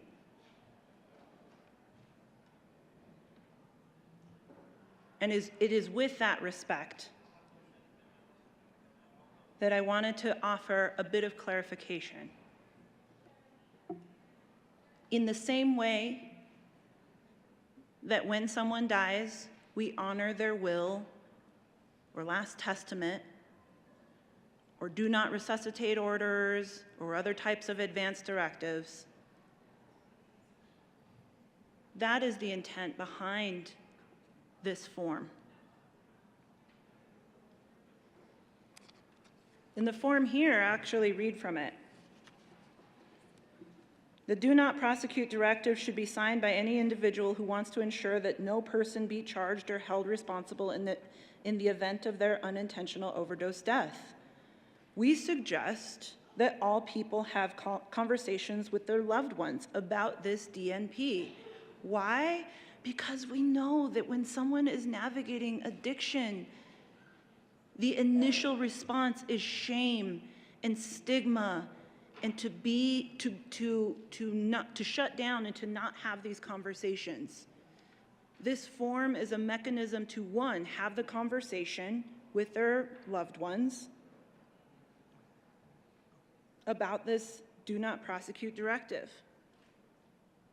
In the instruction, it actually says, there is no substitution for honest family dialogue.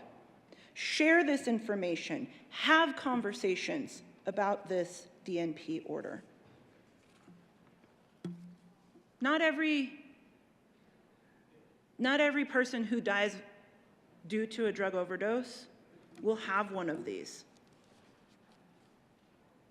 It's quite rare, actually, that someone would have the foresight to recognize the depth of their addiction, to say, you know what, I am struggling with this so hard, and maybe I need to fill out this form. But if they do, that is the rationale behind this amendment that I am putting forward. That their voices and that their wishes via these signed directives be honored. That is the rationale through which I bring forward this amendment, and that is why I ask for an aye vote. Senator Roberts. Thank you, Mr. Chair. Colleagues, I rise in strong opposition to this amendment, and I would encourage you to do the same, even if you support or don't support the larger bill. I just want to point out the incredibly dangerous precedent that this amendment specifically would set in criminal law in Colorado. There's no information in this amendment of when was this form signed? Was it signed a day before they overdosed? Was it signed a year before they overdosed? Was it signed 10 years ago? How would we know whether that is still their wishes at the time that they died? Was it signed under duress?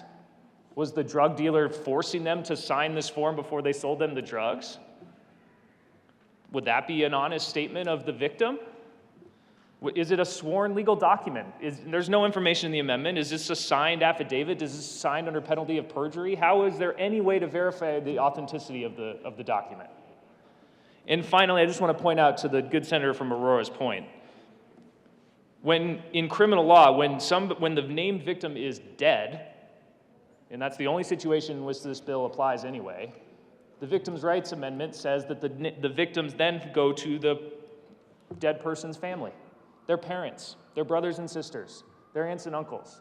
This amendment would take away the voice and the rights of all of those people. Sorry, mom and dad, not going to prosecute the dealer. Sorry, brother, not going to prosecute the dealer because the deceased person signed a statement yesterday, a year ago, 10 years ago.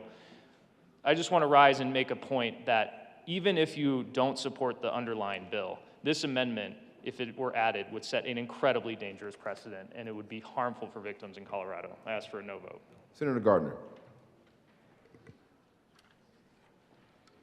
Thank you, Mr. President. I particularly appreciate the comments and the exhortation, if you will, to vote no on this amendment from the good senator from Avon.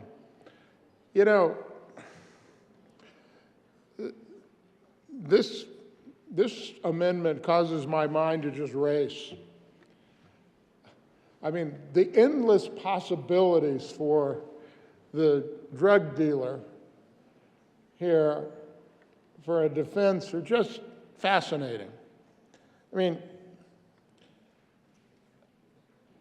will drug dealers go around on the advice of their business counsel and have a little form, a little waiver form that says, I, a person with a serious substance abuse problem that I can't shake, in exchange for receiving opiates from, I don't want to choose anybody's name, but the dealer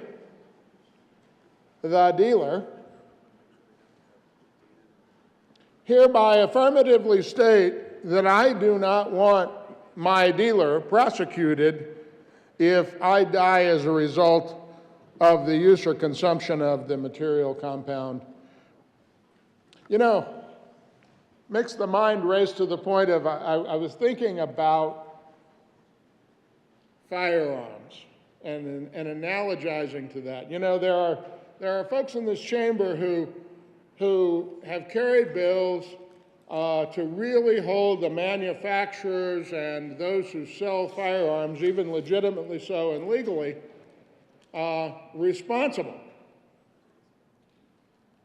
Well, if we're going to make an exception for drug dealers by saying, you know, if the decedent stated prior to the death that the decedent didn't want anyone prosecuted, what about people who go and buy firearms? Shouldn't we do that for them too? I mean, you would go and you sign with the gun dealer and say, you know, if bad things happen to me as a result of purchasing this firearm, I don't want XYZ gun shop or its proprietors.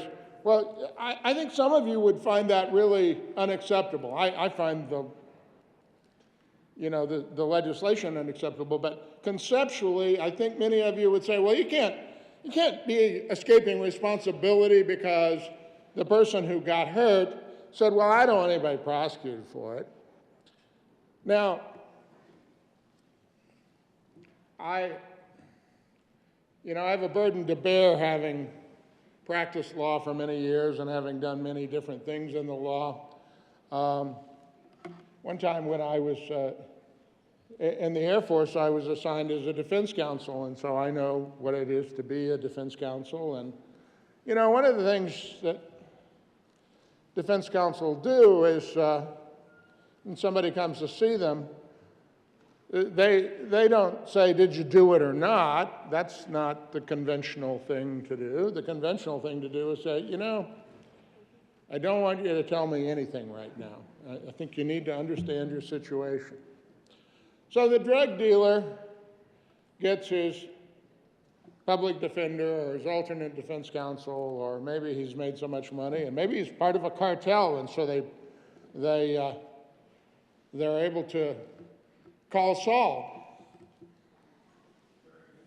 And Saul says, I don't want you to tell me anything yet. I just want you to think back to your last conversation with the person who died. And don't we both feel bad about that? And the dealer says, yeah, I do. I always hate to lose a customer. I always hate to lose a customer. Bad for business. Saul says, yeah, but you could go to prison for this. Now, did you know, says Saul to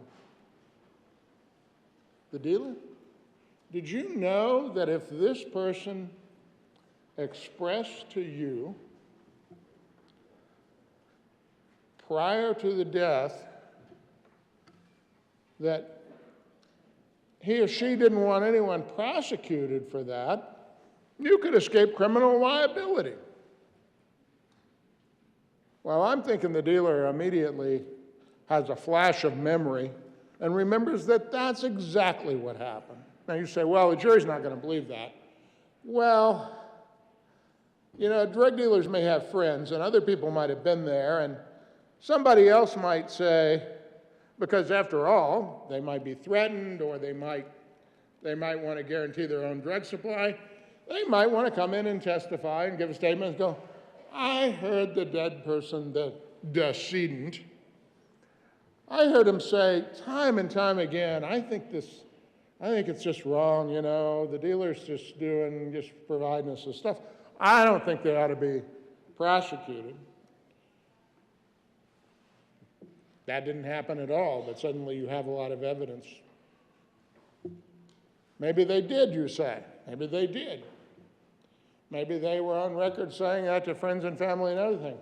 Well, I think the good senator from Avon makes an important point. This is not just about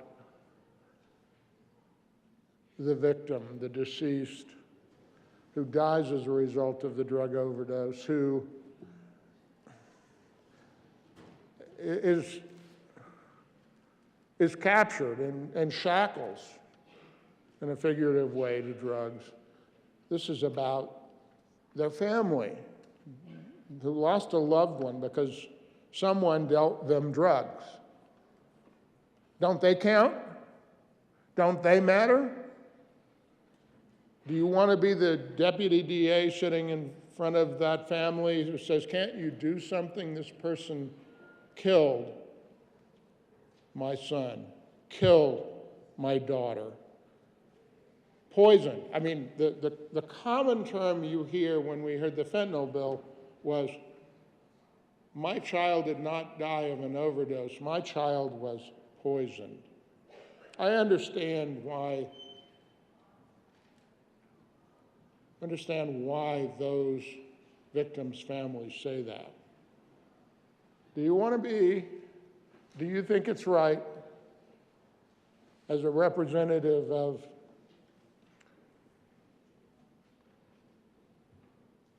the state, the people, that a DA would have to sit in front of them and say, I'm sorry, your child said over and over to lots and lots of people, I wouldn't want anybody prosecuted for giving me drugs. They've lost their child.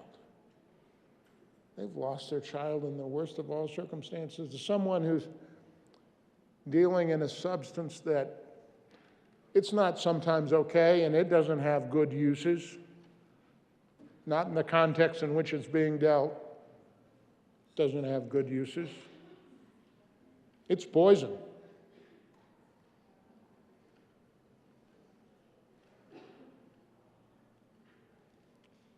with respect, L023 is not simply bad law, it's wrong-headed.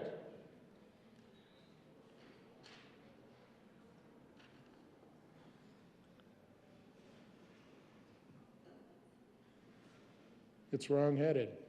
Again, I say that with respect, but it excuses, gives a legal excuse for what is the murder of a human being. I ask for no vote. Senator Priola. Thank you, Mr. Chair. Members, I rise in support of L023. This will ensure that, to the sponsor's intimation, the bill will then only apply to dealers. If you understand addiction, many folks who are dealing with addiction want to have a friend with them so that there's someone under the Good Samaritan law to interdict, call 911, administer Narcan, so on and so forth. This would give them the assurance that they could still survive another day without precluding DAs from going after those who are dealing. And to the good senator's point, if there was a paper trail of dealers that were talking to their lawyer, well, then the DAs could use that paper trail to prove how much distributing they were doing to bolster the case of distribution and throw the book at the dealers, not people dealing with a health condition of addiction. I ask for an aye vote on L023. Senator Mullica. Thank you, Mr. Chair, and I won't prolong it much more, members. I think that the good senator from Avon, the good senator from Aurora had very powerful words on this, and I think when you look at this, it's obviously directing the DAs, what they can or can't do based on a letter, I think is a difficult and a dangerous area to be wading into. I ask for a no vote. Seeing no further discussion, the motion is the adoption of L23. All those in favor say aye. Aye. Opposed, no. No. The noes have it. L23 is lost. There is an amendment at the desk. Would the clerk please read L26? Amendment L026 Senator by Henriksen. Thank you, Mr. Chair. Something that is Please move the amendment. Yes, Mr. Chair, I will move L026. To the amendment, Senator Henriksen. Thank you, Mr. Chair. Something I'm very concerned about is the mixing of more potent drugs, especially fentanyl, but there are other drugs as well, with less potent drugs to sell the less potent drug more cheaply. That is particularly dangerous, and that contributes to a significant fraction of the overdose deaths that we see. That is an important aspect of the fentanyl bill we debated last year. We created a standard for felony standards for possession that the person possessing the fentanyl had reason to know that the substance they possess actually contained fentanyl within it. And it was one of the arguments we heard when we created the standard of a DF1 penalty when somebody dies of a fentanyl overdose on the dealer of that fentanyl, carving it into a category of its own away from any other drug because it was a particularly dangerous drug, because it was described as poison, and because we want it out of the supply of the drugs that we see on the street. And my concern is that this bill, by bringing all other drugs up to the same standard as fentanyl, or the same prosecutorial ability as fentanyl, we eliminate the punitive incentive to drive fentanyl out of our drug supply chain. What this amendment does is it goes back to that sort of principle that was argued and says that if a dealer misrepresented what was in the substance they sold, then this DF1 penalty applies. I ask for an aye vote on this amendment. Senator Mullica. Thank you, Mr. Chair, and to the good Senator Pueblo. Definitely had this conversation with the good senator from Denver. Haven't had the opportunity to have this conversation with the good senator from Pueblo, but I think when we look at this amendment, the only witness here is the individual that's deceased. And we heard the good senator from Pueblo speak that that somehow Senate Bill 109 will encourage other drugs to be to have fentanyl in them. I'm not quite sure if I follow that train of thought.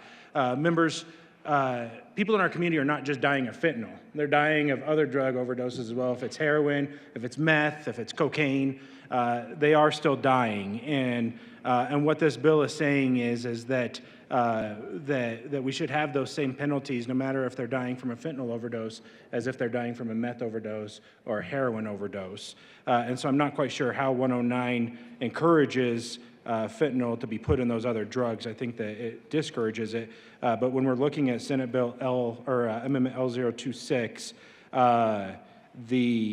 the only one, it undermines what we tried to accomplish in 1326 last year, but the only witness left in the case that Senate Bill 109 applies to is actually deceased. And so I ask for a no vote. Senator Henriksen. Thank you, Mr. Chair. We have seen where people have died, where people have taken other drugs and people have been, they've had substance use disorders for other drugs and taken that drug, but that drug was laced with fentanyl, and fentanyl was ruled to be the proximate cause of death. I know that firsthand because that happened to my family. That happened to a family member who was addicted to cocaine and took cocaine that was laced with fentanyl and passed away. We have seen overdose deaths where amphetamines are mixed into ecstasy, and ecstasy is clearly the primary drug of the mixture, but amphetamines interact much more dangerously with them and can be a driving cause of death. So that's what we're trying to get at here, is because it is particularly dangerous when drugs are mixed unbeknownst to the user, and it's done so for profit of the drug dealers, and that's what we're trying to attack here. And I renew my ask for an aye vote on Amendment L26. Senator Priola. Thank you, Mr. Chair. And I too rise in support of this amendment, and I'll tell you why in a number of ways. The bill we passed last year subtly disincentivizes dealers from putting fentanyl in their product, because if they do, they're held to a higher bar. This bill does the opposite. It treats all Schedule I and Schedule II the same. So if you're a dealer and you want your customers to be more addicted and come back more often and spend more money, given you're going to jail either way, if you put the hard stuff or the not so hard stuff, you're going to be marginally encouraged to put more fentanyl in what you're dealing, especially since their friends could be prosecuted just as well as you as a dealer under the law that passed. So that's why I rise in support of this amendment. And concerning the entire bill, members, we need to be very careful and very cognizant of the ramifications of what this bill does as it is currently drafted. Senator Gardner. Thank you, Mr. Chair. Well, this morning is a lawyer's dream to just look at these things and think about them. There's just all sorts of permutations of these ideas. So this amendment says, in order to have criminal responsibility, the defendant misrepresented what the controlled substance was to the decedent. Now,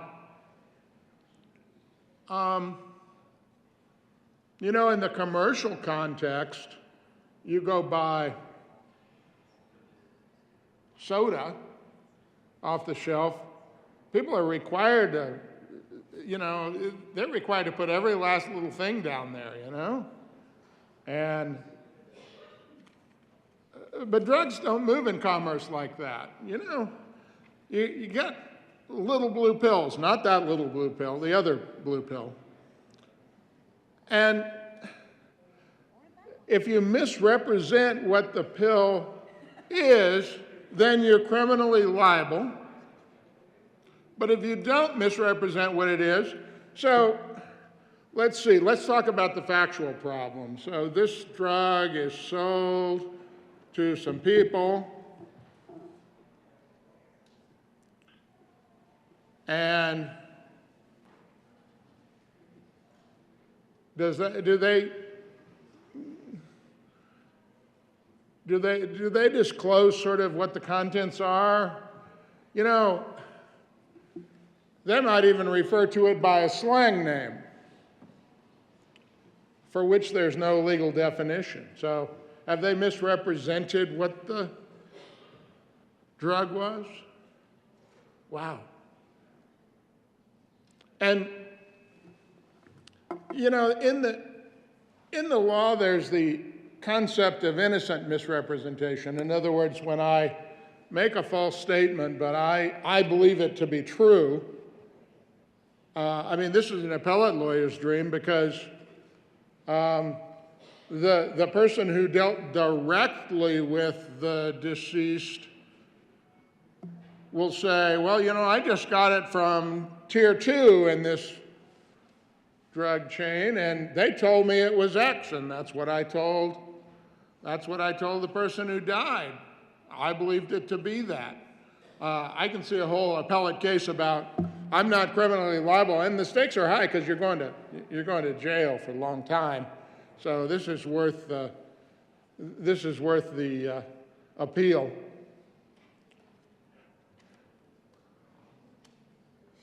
Do people? I don't know. I don't have a lot of experience except secondhand from prosecuting these cases and defending these cases. I don't know. Do they really sort of say, here's this stuff, it is X, it contains no fentanyl?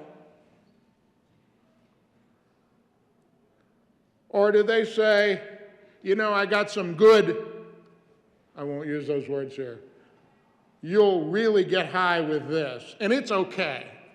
No, it won't kill you.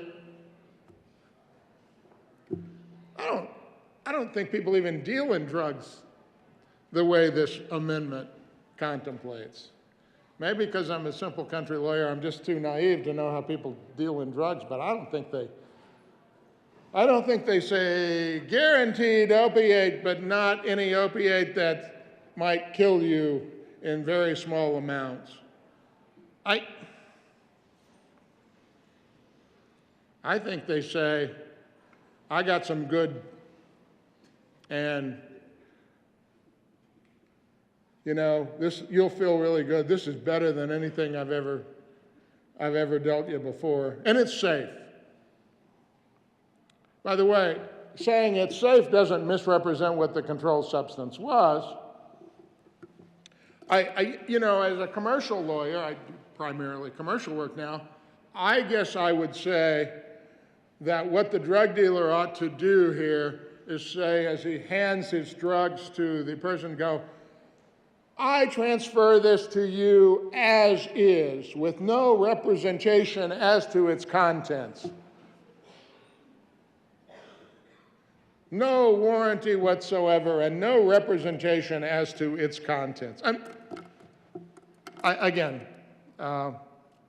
with respect, this is, to me, it's just unimaginable that this is even being proposed in the context of drug deals, that they would represent or misrepresent or whatever.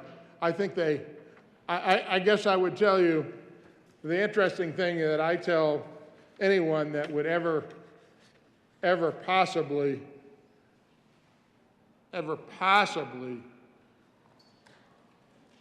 take one of these substances, children, grandchildren, young people, you don't know what it is, and people think they got something safe and they don't, they die. And if you're a distributor and you didn't make it yourself, you don't know what it is either, but you know it's dangerous because people die. You know, we spend an awful lot of time arguing over whether a mechanical device common in this society is inherently dangerous or not, and there are split views in this chamber, but is there anybody here who doesn't think that the substances we're talking about are inherently dangerous, and that those who deal in these inherently dangerous substances that are prohibited, absolutely prohibited by law, ought to be held criminally responsible for distributing them? Anyone think that? This amendment seems to treat it as a commercial transaction, like you're selling soda water, like you're selling snack foods, like you're selling stuff at the convenience store counter. Really? Vote no. Senator Henriksen. Thank you, Mr. Chair. I don't think my colleague from Colorado Springs knew he was going to get into when he brought up little blue pills, but I'm glad that he did, because I am reading DEA public safety alert, which talks about laboratory testing revealing that 6 of 10 fentanyl-laced fake prescription pills now contain potentially lethal dose of fentanyl. And I'm going to avoid reading the whole release from the DEA, but it goes into detail, particularly calling out OxyContin, Percocet, Xanax, and Viagra as pills that are being packaged and sold as these prescriptions on the black market because they're cheaper and because you don't need a prescription to get them. And I'm being told that Viagra is not a Schedule I substance, and that's a fair point, but it was brought up in this debate. So the point, though, is that the others are OxyContin, Percocet, Xanax. And so we are seeing drugs that are packaged and sold as specific drugs, and they contain a far more lethal substance in there. That is what this amendment seeks to get at, and it seeks to say that somebody who packages black market OxyContin and has it laced with fentanyl should absolutely be charged with a DF1 felony. But let's say the cousin who sells a couple of actual OxyContin pills to their relative should not. I think we realize that there is a clear difference in those two different types of distributors, and that's why I asked for an aye vote on this amendment. Senator Gardner.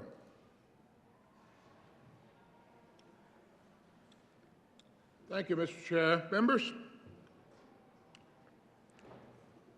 there is a practice that I encounter from time to time that again, my judgment, not others, I call defending the indefensible. I don't think dealing in controlled substances on the street, I use that term on the street in a figurative sense, is defensible. It's illegal. It's illegal in all of its ways and forms and fashions. True enough that some of the drugs on these lists have legitimate medical uses when dispensed with a prescription. Well, we're not talking about that. And by the way, I guess you can die from Viagra because your blood pressure goes sky high. I don't know, but that's not what we're talking about here. Not what we're talking about here. We're talking about opiates of all sorts. We're talking about fentanyl. We're talking about things that are produced, produced in the Breaking Bad kind of context,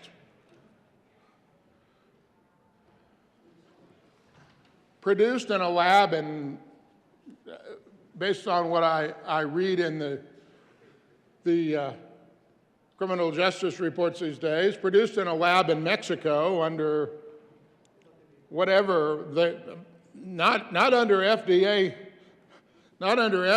supervision. We're talking illicit drugs that we're going to say, well, if you didn't misrepresent what was there, well, then you're not going to be responsible for the death. Well, I really am serious about this. The safest thing for drug dealers to do is to just not represent anything. They really ought to say, as is. What you see is what you get. And by the way, it's a very specific misrepresentation that's required. Not a misrepresentation as to its safety, a misrepresentation as to its content. I don't think drug dealers represent much about content. They probably do assure their customers that it's okay to take.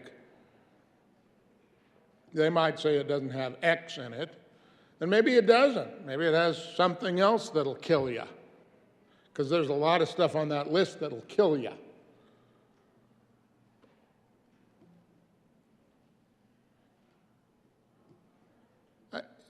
It's hard for me, I wrap my hand around a lot of things in life, but I can't wrap my head around this amendment at all. Vote no. Senator Henriksen. Thank you, Mr. Chair. So I think I'll start with where I agree with the good senator from Colorado Springs, because I think it is a dangerous and bad decision to distribute, purchase, or otherwise use street drugs. And I think that if somebody needs a prescription, they should get it from a prescribing authority. I also think that it is that we should be dealing with our laws in the world in which we live, not in the ideal of the world in which we want. And in the world in which we live, there is severe substance use disorder. There is severe addiction, and there is a high demand for illicit substances that find their way into our streets. And the bill that we are considering, as it is presented to us, does not delineate in the nuance of what we see being put onto the streets and into the hands of our citizens. And that is what this amendment seeks to get at. So with that, I will close my comments saying that I totally agree that I'm not here to advocate for the distribution of illicit substances, but I'm here to ask us to be realistic in the way that we prosecute that, and that we do so in a way that targets the most egregious offenders. And so I ask for your aye vote on this amendment. Senator Gardner. Thank you, Mr. Chair. Well, the world in which we live is one in which I can respond all day and will. The world in which we live, the last I looked, was people were dying from drug overdoses sold on the street by people who wish to escape responsibility for their crimes. The world in which we live is the one in which I have people calling me and coming to me and saying, my child was in his or her 20s and became addicted.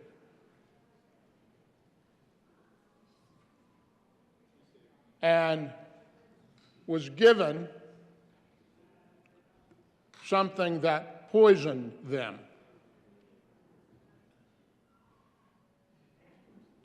What this amendment would do was, if that happened, as long as the person who gave them that substance didn't misrepresent what that substance was, they won't be criminally responsible for that death.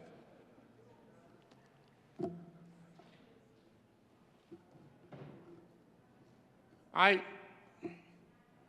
take the good senator from Pueblo at his word, but I have to say, we're not talking about dispensing prescription drugs at the pharmacy. Some of us are pharmacists.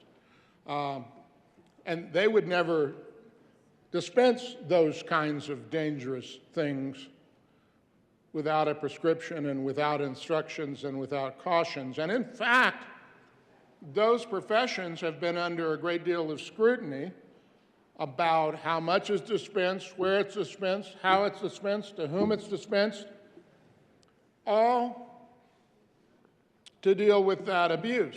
This amendment doesn't deal with that. This amendment deals with drug dealers and what representations they might make and escaping their criminal penalties. You want to talk about the world in which we live? The world in which we live, people are dying. People are dying.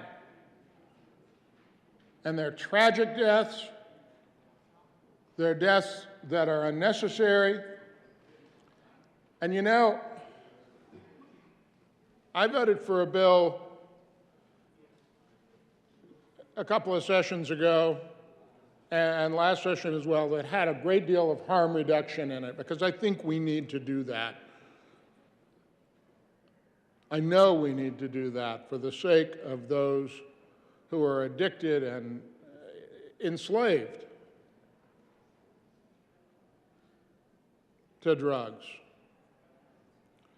But to say that someone who dealt those drugs to them, who gave those drugs to them, they're not criminally responsible if they didn't, as long as they didn't misrepresent what it was. Well, already that's impractical, because I don't think they misrepresent what it is. I don't think there's a lot of representation going on like what you take off the shelf. That was my point. The representation is that this is stuff that'll get you really high. And by the way, let me say it one more time. If the dealer says it won't kill you, they haven't violated this. This is only a misrepresentation of what's in it. If you represent that it's safe and it isn't, you won't be criminally liable because you haven't misrepresented what the substance was. It's just, but I feel so strongly about this amendment and how important it is to vote no that I will respond all morning to it. Senator Gonzalez.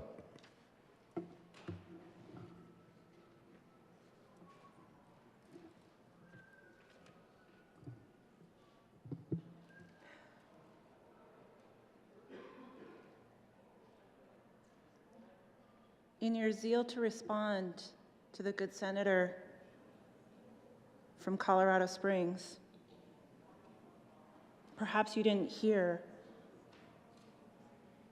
that the world in which we live is a world in which the good senator from Pueblo's cousin died. I'm sorry for your loss.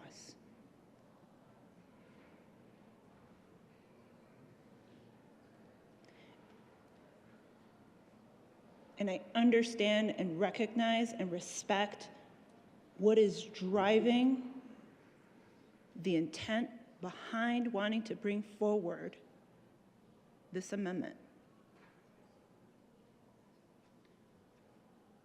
Because the way that addiction works is perhaps maybe you think, whether it's alcohol, whether it's cocaine, whatever it may be, I got this, I can handle this.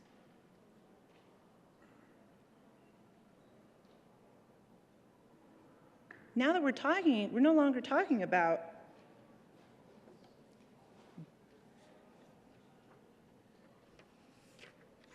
dealers, given L006.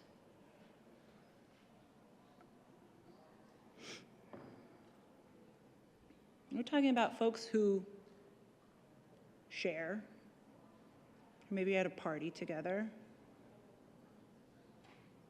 Maybe they're studying together in school. Hey, take this Adderall.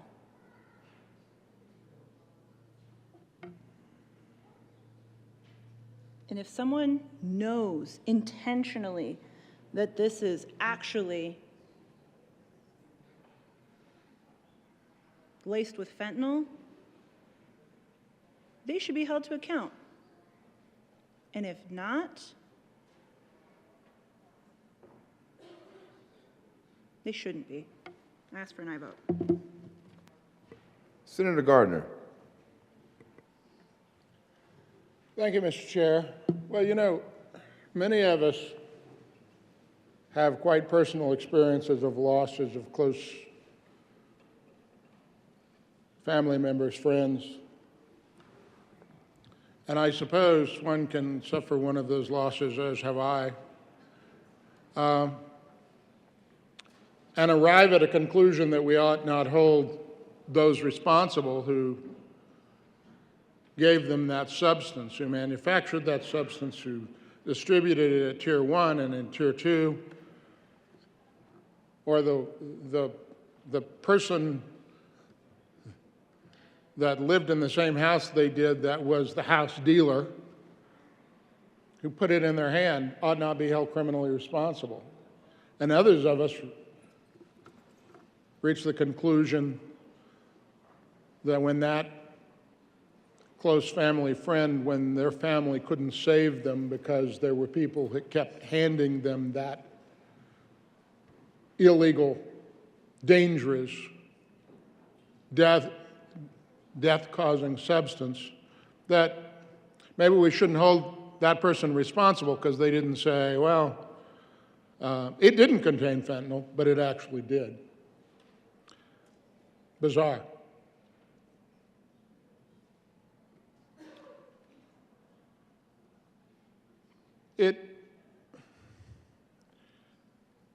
It's interesting to me that, again, and I may say this 100 more times today, it is interesting to me that many in this body would seek to hold an industry that produces firearms responsible for everything without exception. We can argue that another day, but that is the kind of the position of many. And yet when it comes to distribution of illegal drugs, drugs that have no, in the form and the way they were produced and everything, have no useful purpose in any arguable way, that we'll make some exceptions to criminal responsibility for that. We'll make some exceptions.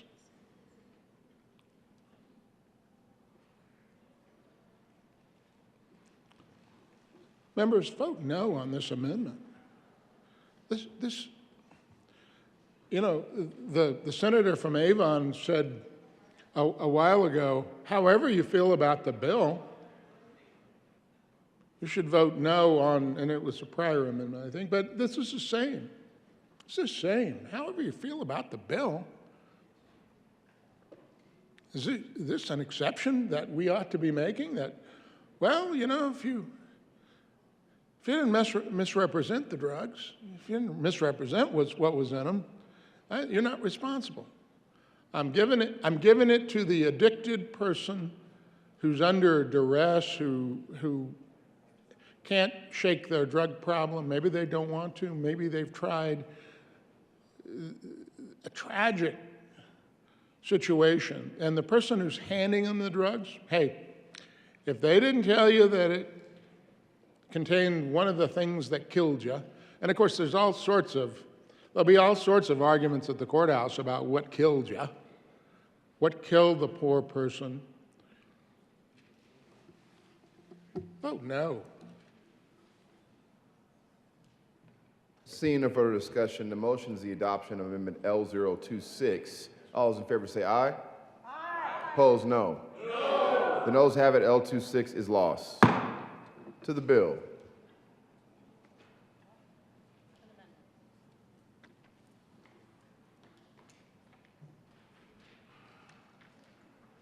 There is an amendment at the desk. Will the clerk please read Amendment L042? Amendment L042 by Senator Hawkins Lewis, amend the Senate Judiciary Committee report dated March 6, 2023, page 1, line 14, strike substance and substitute substance except for methylphenidate. Page 1, line 2, strike substance and substitute substance except for methylphenidate. Senator Hawkins Lewis. Thank you, Mr. Chair. I move L042. It's a proper motion to the amendment. Senator Hawkins Lewis. Yes, thank you, Mr. Chair. This amendment actually strikes methylphenidate, the stimulants that are used for ADHD diagnosis, from the bill. So, colleagues, it happens that Schedule IIs not only include fentanyl and opioids, but they also include derivatives of methylphenidate. So some of those would be Ritalin, Adderall, Aptensio, Metadate, Concerta, Daytrona, Methylene, Quilichu. I could go on and on. And the reason why this is important is because who's on these medications? These medications help many teenagers be able to focus and stay in school. So what could happen is what you have heard from previous senators is that if these folks, someone is picking up, a guardian or a parent is picking up these medications and the patient dies, are they going to be charged now? Are they going to be an accomplice? And you need to think about what goes on with these patients if they can't get these drugs. Basically, some of the side effects are they can have rebound symptoms, they could become depressed, they could become anxious, they could be irritable, they can be aggressiveness, hostility, nervousness, withdrawal from society, paranoia. Why in the world are we catching these patients with ADHD up in this bill? It makes no sense. This bill was not crafted thinking about all the different diagnoses that are going to be caught up with Schedule IIs. We absolutely have to do something to narrow this bill. We have not thought about all the patients that are affected. We're not thinking about the guardians. We're not even thinking about the professionals that treat these patients. So really, why would we want to bring all of these teenagers that are using these very efficient drugs for ADHD? They keep them in schools. Why would we want to catch them in this mess of a bill? So I please urge the sponsors to consider this amendment. Senator Mullica. Thank you, Mr. Chair, and today is full of surprises. This is the first time seeing this amendment. This bill has been out for quite a while. I would also argue that this is not a mess of a bill. This bill is a bill that is that we're trying to save lives and that we're bringing accountability to those who are taking lives from our community. Members, when you look at this bill, this is about illegal distribution. Okay, if a drug is legally being distributed from the pharmacist or from your physician or wherever, that's not where this Senate Bill 109 applies. It's around illegal distribution, and so I want to be clear that this concept that those who are legally using these substances, if it's for concentration or for ADHD, whatever it may be, that's not what this bill addresses. This bill is for illegal distribution when you're causing someone's death. This is about people dying. This is about making sure there's accountability. I ask for a no vote on this amendment. Senator Hawkins-Lewis. Thank you, Mr. Chair. Well, that simply ignores the fact that someone could be using this medication for a legal use, for a diagnosis, for ADHD. Tens of thousands of teenagers and youth use these medications to be able to stay in school. They could be on this drug absolutely under the care of a provider that is helping them. I don't know why you would not accept this simple amendment to allow the folks to use this medication. I think that this bill has not had enough stakeholding, not had enough input to realize that this category of drug is in Schedule 2. Seeing no further discussion, the motion is the adoption of Amendment L042. All those in favor say aye. Aye. Opposed, no. No. The noes have it. L042 is lost. To the bill, Senator Gonzalez. Senator Marchman. There is an amendment at the desk. Will the clerk please read L041? Amendment L041. Senator Marchman. Thank you, Mr. Chair. In November, voters approved Prop Please 1. move the amendment. Sorry. Thank you, Mr. Chair. I move L041. Proper motion. Please tell us about L041, Senator Marchman. Thank you, and I thank the sponsors for working with me on this amendment for a few days, but in November, voters approved Prop 122 stating distribution of certain drugs, including psilocybin, cannot be prosecuted for distribution. So if the sale of psilocybin is not authorized under 122, DAs could seek this enhancement, and I'd like to carve out psilocybin. I ask for an aye vote on L41. Senator Mullica. Thank you, Mr. Chair, and to the good senator from Loveland. Appreciate you working with us on that and trying to find solutions. Unfortunately, members, we're going to ask for a no vote on this.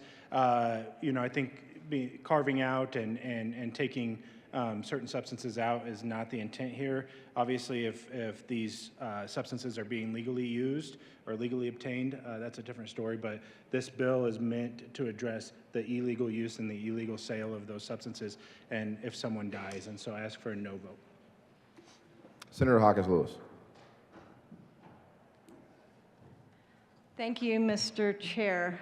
To this amendment, it's an important amendment. Psilocybin, as you know, is being used all over the country. We've already had at least one bill deal with psilocybin. This is a reasonable request. Psilocybin is being studied in many of the leading depression centers across the country. It has an effect that is long-lasting. So the psilocybin can actually, with 1 or 2 treatments, can actually last for an entire year. So you could have someone that has been using psilocybin, and that is part of a legitimate trial for major depression. Johns Hopkins is doing it. We actually have the FDA has designated psilocybin as breakthrough therapy to treat major depression. What that means is this designation says that psilocybin has been able to have the approved research, development, it's being reviewed. They're looking at subsequent ways to align the protocols for treatment of psilocybin with other major depressive drugs and therapeutic categories. So this is a legitimate drug that could be in a patient's system. Psilocybin is the drug that Colorado just had our successful ballot initiative. And these are helping. It's not just folks dealing with major depression, it's veterans. It is military veterans who are receiving excellent response, excellent outcomes in depression when they're using psilocybin to treat PTSD. Why would we want to not exclude this drug from this category? It makes no sense. This is a verified treatment, and I urge you to support this amendment. Senator Mullica. Thank you, Mr. Chair, and I renew my thanks to the senator from Loveland for the work that she's done on it. Members, again, I'm going to reiterate that this law does not apply if these substances are legally obtained. It was referenced that there was a ballot measure in Colorado around this product. No matter how I felt about that, the voters were loud and clear. If these products are legally obtained, then Senate Bill 109 doesn't apply. Senate Bill 109 applies when these products are illegally obtained and causes someone's death. Again, I ask for a no vote. Seeing no further discussion, the motion is the adoption of L041. All those in favor say aye. Aye. Opposed, no. No. The noes have it. L041 is lost.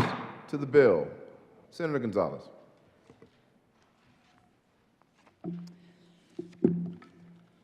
Thank you, Mr. Chair.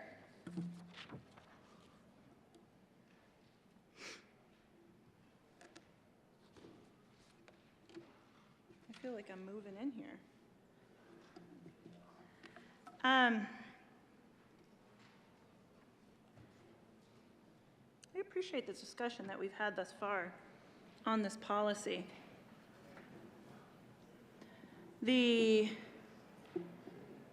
In committee, we heard from Calabetis, who works at Vail Health, who testified in opposition to this policy. Now, her background is pretty unique because she served in law enforcement for 10 years, 5 years specifically in narcotics enforcement, and trained at Quantico. Let me reiterate that she testified in opposition to this bill. What did she say? Incarceration bleeds taxpayer money.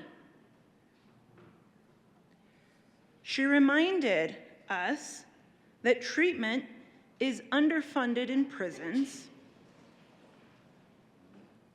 and that, quote, the overdose crisis is a public health issue, and especially in rural communities. Our solution is better prevention programming in schools, training for teachers, physicians, and clinicians on proper addiction intervention and long-term care. That was in relation to the original bill. The sponsors have now run L006 to state that there's an exception if there is no remuneration, which seems like it might be in conflict if you're trying to go after the people who are profiting off of poison.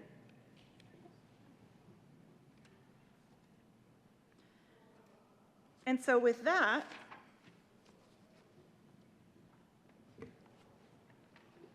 there is an amendment at the desk.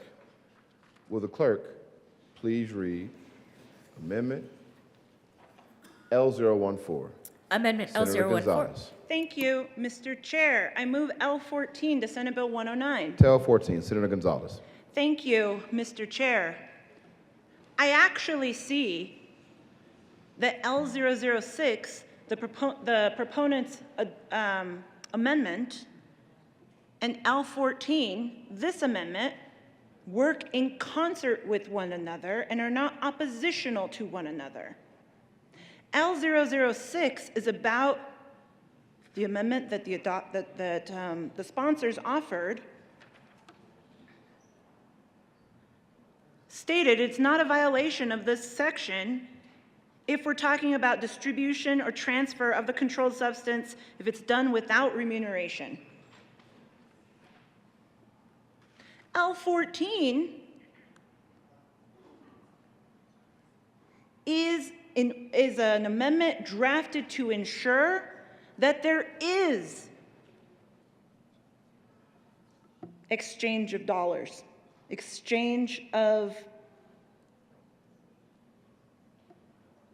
I'll read it to you, controlled substance, and the defendant distributed the material, compound, mixture, or preparation of the controlled substance that was the proximate cause of the death of another person to another person for market value, and the other person to whom the material, compound, mixture, or preparation of the controlled substance was distributed provided remuneration to the defendant.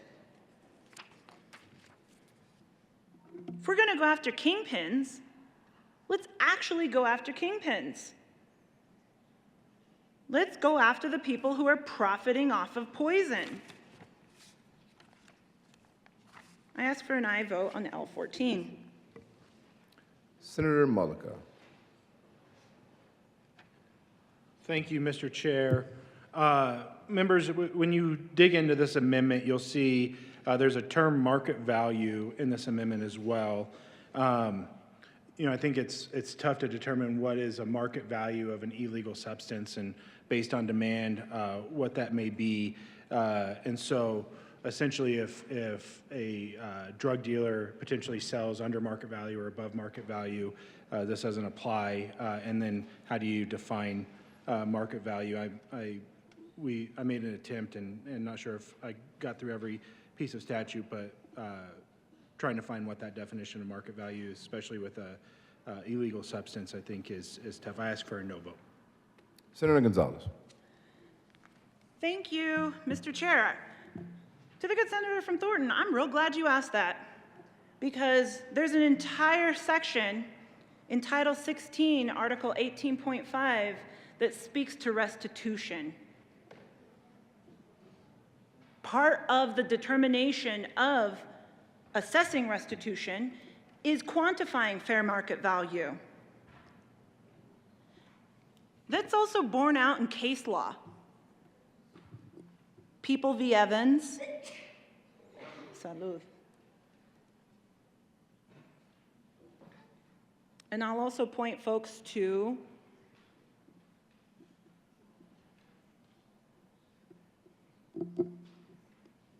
United States v. Tires and People v. Marquez.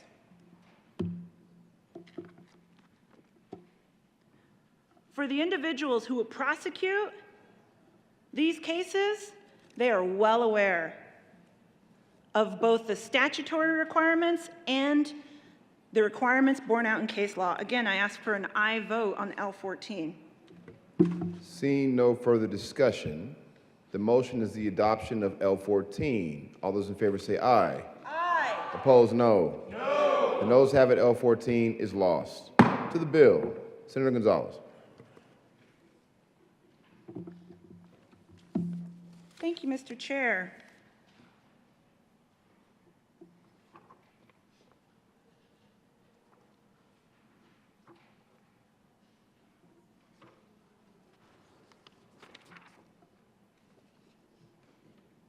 There is an amendment at the desk. Will the clerk please read L19? Amendment L019 by Senator Senator Gonzalez. Gonzalez. Thank you, Mr. Chair. I move L19 to Senate Bill 109. To L19, Senator Gonzalez. Thank you, Mr. Chair. We've had a really interesting conversation thus far this morning on this bill.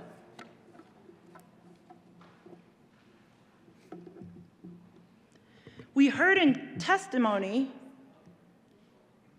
during committee that prosecutors needed more tools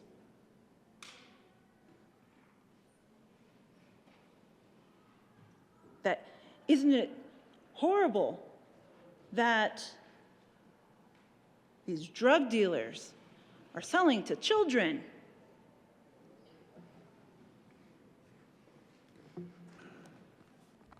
Perhaps the proponents were unaware of 1818-407, which is the special offender statute, through which people who sell this poison for profit would be subject to sentencing schemes that are even more pernicious. Pernicious isn't the right word. Even more intense than the sentences contemplated under Senate Bill 109. Special offender statute subjects you to mandatory sentencing between 12 and 32 years. Senate Bill 109 subjects you to 8 to 32, or probation if your judge is in a good mood.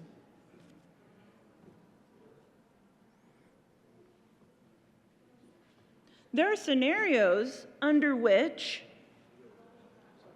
if Senate Bill 109 is passed and signed into law,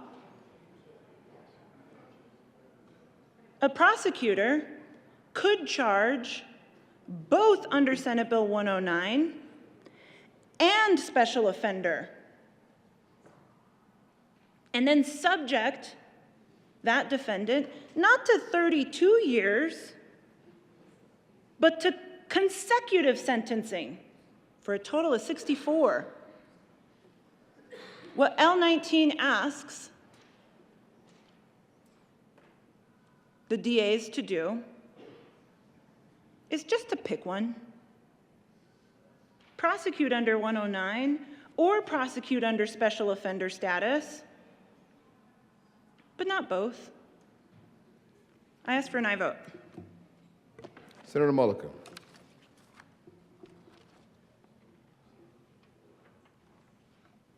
Thank you, Mr. Chair. And you know, looking at this language, when you look at the special offender category, some of those special offenses are if you possess a gun when you're dealing, if you deal really large amounts of drugs, deal on school grounds, substantial income is generated from that. Members, if you deal a drug and you kill someone and there's a gun involved, I don't understand the argument that it's not appropriate to have both of those charges. You know, and would love for the good senator from Denver to correct me if I'm wrong, but you also can't stack those charges. Obviously, you know, in Senate Bill 109, the good senator from Denver is correct that we have the ranges of sentencing, and with that special offense, that range increases. But from the research I've been able to do, it's not that those sentences are stacked upon each other.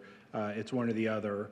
And so I still think it's appropriate that if there is something that rises to the fact of a special offender, if a gun's involved or this happens on a school grounds, that it's still appropriate to be able to have that charge.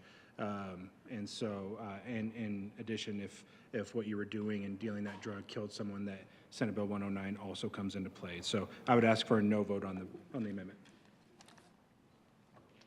Senator Gonzalez. Thank you, Mr. Chair. To the good senator from Thornton, point me to where in our charging statutes or within SB 109 or within special offender that prosecutors are not able to charge multiple felony counts.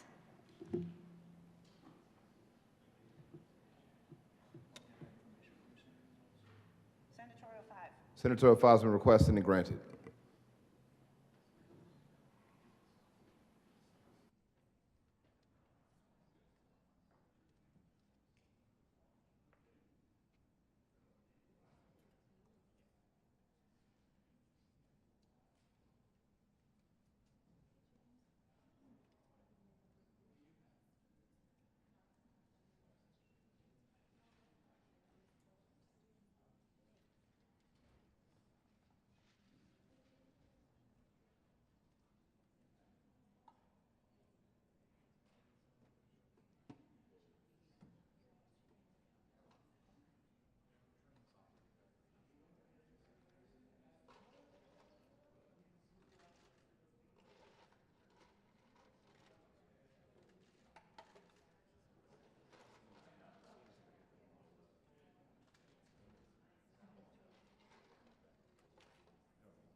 Senator Gonzalez. Thank you, Mr. Chair. Special offender statutes located at 18, where was it? 407.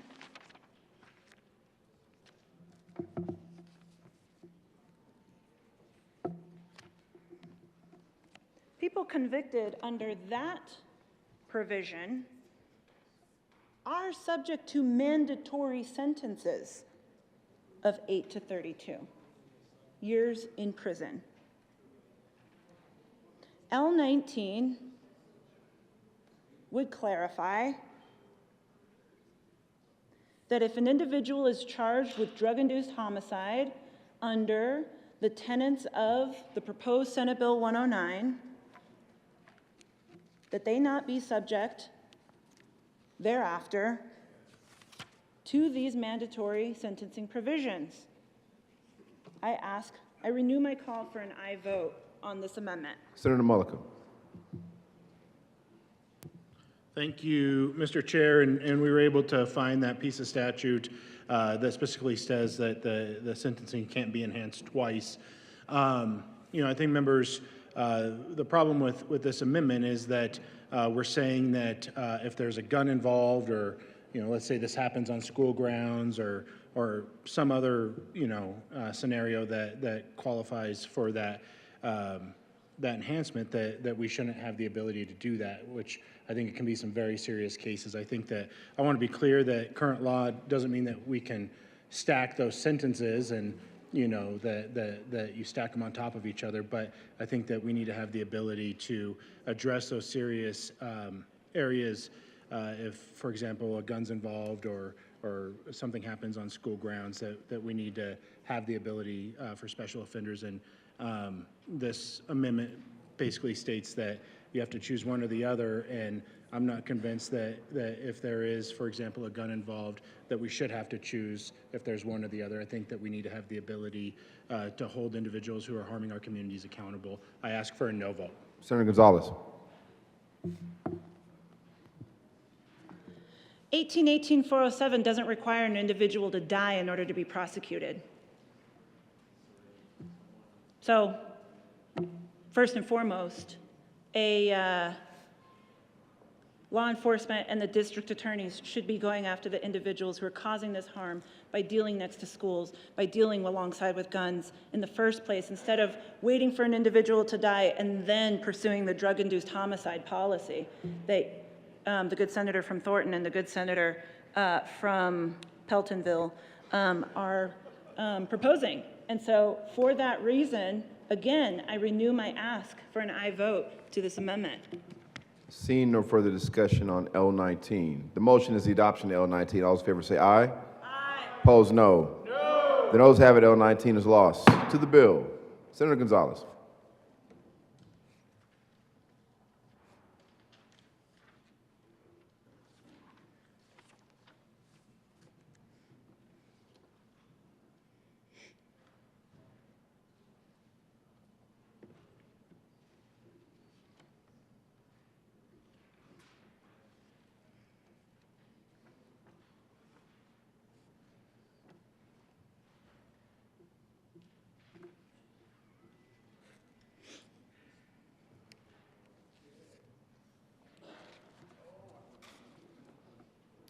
There is an amendment at the desk. Will the clerk please read L36? Amendment Senator L036. Gonzalez. Thank you, Mr. Chair. I move L36 to Senate Bill 109. To L36, Senator Gonzalez. Thank you, Mr. Chair. The proponents moved and have passed L006 to Senate Bill 109. L36 was the language proposed by Mental Health Colorado, Healthier Colorado, and mental and behavioral use advocates. This is what they were asking for as compromise and as middle ground to get this bill to a yes. It's nuanced. It's substantive. The proponents declined to adopt that amendment and instead ran L006. I ask this body to consider the positions held by the behavioral and public health advocates. And I ask for an aye vote on L36. I'd also really be curious as to why the proponents decided that public health expertise in response to a public health crisis wasn't sufficient. Why their lived experience, treatment expertise was negated in this debate. Senator Mulliken. Thank you, Mr. Chair, and members, I want you to be aware that there was long conversations trying to find solutions to address some of the concerns that we have, and we do believe that we addressed a number of those concerns in L006. There's still concerns out there, though, and you know, I think that some of these entities have been clear with what those concerns are, and we looked at language similar to the language here in L036, and if you look at this, members, you know, it's similar to some of the language that we've already seen. It increases the amount of fentanyl. We know how deadly fentanyl is, and so it goes from 1 gram to 2 grams, and I think there's some strong concerns about that, being that when what we're looking at here in 109 is usage at one setting, and we know that maybe more than 1 gram is being used total throughout the day by those who are using it, but at one setting, that's an extremely deadly amount. And so that was some concerns. But I think even bigger than that, if you look at Section D of this amendment, it's basically stating that as long as you give the drugs to somebody and walk away, and it falls in those weights, that this doesn't apply. Members, I think we've had a long discussion today around Good Samaritan laws, and for those Good Samaritan laws to take place, the individual has to be there to be able to call 911. What this amendment actually does is allows that individual to give the drug, walk away, not be there with the individual, and then still have the ability for this law to not apply to them. And I think that that's pretty harmful when I start thinking about the Good Samaritan law. And so for all those reasons, there was a lot of conversations with language that similar that I'm seeing here, but those were the concerns that we had, and I'll ask for a no vote on this amendment.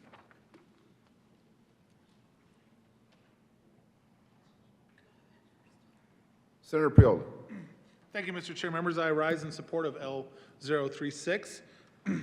This amendment is nuanced.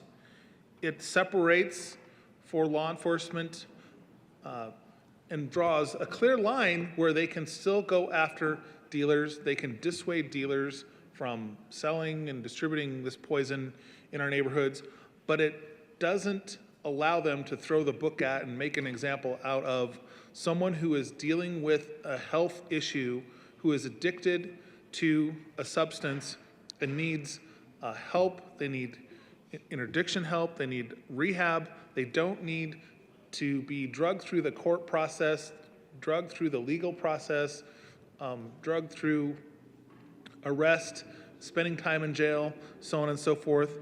This is a very well thought out amendment. It's very well nuanced, and it has breaks, 4 grams, 2 grams, so on and so forth. Those are there for a reason, because any amount above that is pretty certain that you're a dealer. Any amount below that, there's a high certainty that it's you or friends dealing with your addiction, and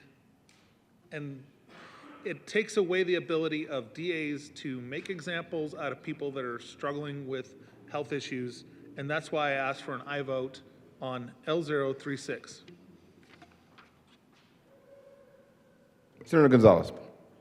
Thank you, Mr. Chair. We heard testimony from an individual who was addicted to opioids, OxyContin,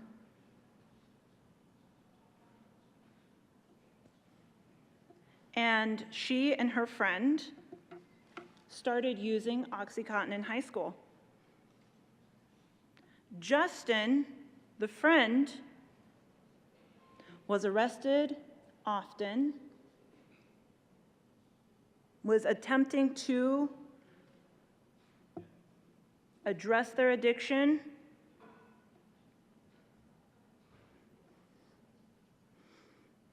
and Morgan, the individual who was later convicted for drug-induced homicide,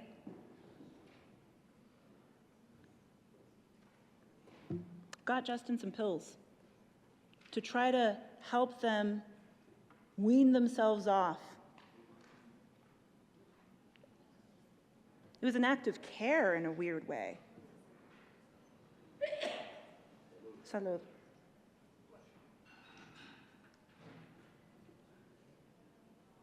Justin used that OxyContin alone in his bedroom and died.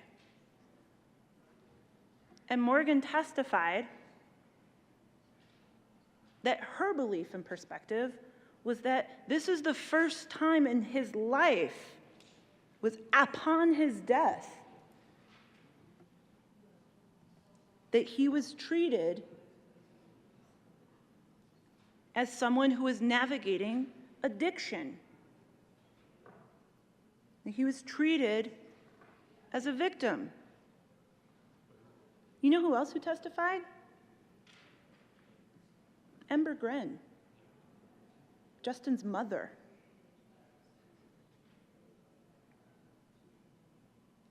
Both of her children navigated substance use disorder.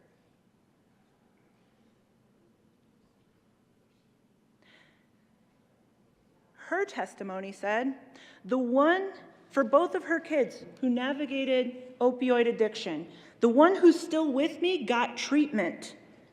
The one who isn't got prison and then died. Her question to us was, what would happen if instead we put that money towards 32 years of incarceration, over $1 million worth of incarceration, towards education, towards treatment? That is the root cause that drives this amendment. For folks who are navigating substance use disorder, who are perhaps buying for themselves one week and then their friend is buying for them both the next. For someone who says, look, you're in a rural community, so I got you this week, next week you get me back. That's personal use, that's sharing.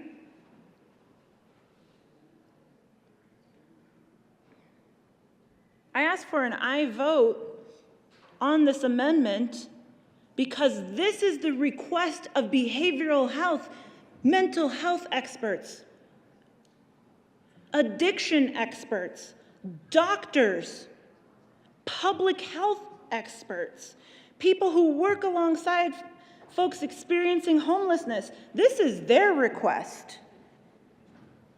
I ask for an aye vote. Senator Priola.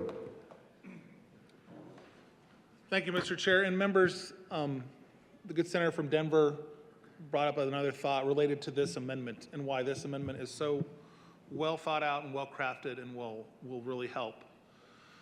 When someone is trying to wean themselves off of an addictive substance, as they're going through that process, their tolerance starts dropping. Their tolerance starts dropping. And part of the process of weaning yourself off of any addictive substance, I mean, even, for example, caffeine. We know this. If we drink 10 cups of coffee a day, eventually caffeine doesn't really work on us anymore. But if we can figure out a way to quit drinking caffeine, coffee, whatnot, for a period of time, say months, we have a cup or two and we can't sleep for the entire night. In addictive substances, what the behavioral health and addictions professionals will tell you is those are the dangerous times when you have folks that are trying to get you through and get you sober and off of whatever addictive substance is affecting your life. Those are when the dangerous times happen, when you overdose. And this law will put many trying to help those getting off of addictive substances in legal jeopardy, with fear of going to prison for trying to help a loved one through a process. That is why I think L036 is an important amendment. We can't keep demonizing people with health issues and expecting things to change. We've had a war on drugs for decades. We spend millions of dollars to incarcerate folks. These substances are not legal, but they exist. They're not legal. They haven't been legal for decades. But we still have a problem. Death rates are still climbing. But the DAs will tell you, oh, this is the magic bullet. Never mind the numerous areas in statute where we could already prosecute dealers. We don't have the resources, so on and so forth. But we want to be at the bill signing for this bill so we can tell people we're doing something, but they don't understand and they fail to understand the nuance of the problem. That those in mental health, those in health care, for decades and decades have come to the conclusion that doing the same thing over and over again and expecting a different outcome is the definition of insanity. I ask for an aye vote on L036. Seeing no further discussion, the motion is the adoption of L036. All in favor say aye. Aye. Opposed, no. No. The noes have it. L036 is lost. To the bills. There is an amendment. At the desk, will the clerk please read L043? Amendment L043 by Senator Hawkins Lewis, amend the Senate Judiciary Senator Committee Hawkins report. Lewis. Thank you, Mr. Chair. I move L043. To L043, Senator Hawkins Lewis. Thank you, Mr. Chair. Colleagues, to be honest, I haven't had this much fun since pharmacy school. It's really difficult to take a look at a bill that is missing some of the drugs that are really important to folks that might be caught up in this legislation.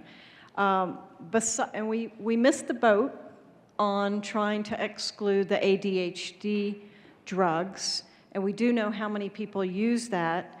Well, we're missing the boat on epilepsy. There's a couple of drugs that are used that are Schedule IIs. The reason why they're Schedule II is because they can have a sedative effect that could be problematic. So many years ago, the FDA ruled that any drug that's in a barbiturate class could be scheduled. And so the drug that I'm worried about that is still in this bill, and I'm hoping you'll follow me on this amendment, is omobarbital. It's used for certain types of refractory tonic-clonic seizures. There are many patients that have tonic-clonic seizures. It's a form of epilepsy, and they will have to use this drug. They use it in protocols that are accepted all over the world. This drug has been used for quite a long time. It's an old drug. In fact, just a little bit of pharmacy school trivia to share with you. One of its chemical names is amyl sodium, and that is truth serum. So amytal sodium is really a derivative of this product. And what I am asking you, colleagues, is to please exclude this category from the C2s. Because if you have a patient that has been using this product, either through their tonic-clonic protocols, then they might be someone who has it in their system, and that could catch parents or guardians or family members or friends that could be interacting with this patient. There's also a type of testing. It's called WADA testing, and it happens quite a bit. If you're an epileptic patient, you occasionally need to tweak your epilepsy therapies, and so you will go in to have a WADA test. It's named for Dr. James WADA, who was a neurologist who treated epilepsy, and you might be needing to use this drug. So I know we missed the boat on ADHD. I know we've missed the boat on honing in this bill. We know it's too broad of a bill. We're trying to fix it.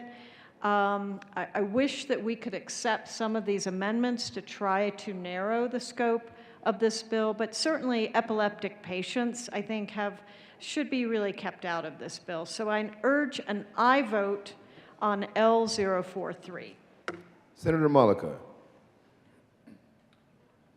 Thank you, Mr. Chair. And members, we're so lucky to be reminded that we serve with a pharmacist.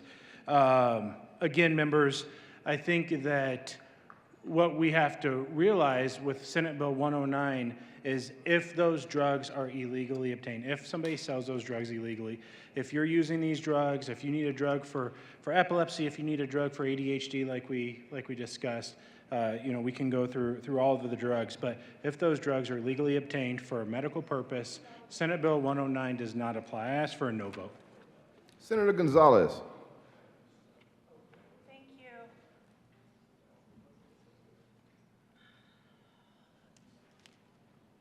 Thank you, Mr. Chair.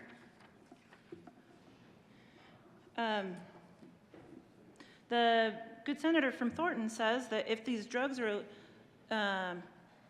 obtained via prescription, then that wouldn't apply. But his amendment L006 does discuss transfer without remuneration. The good senator from Pueblo had an amendment to say, hey, if the person who is providing these drugs lies,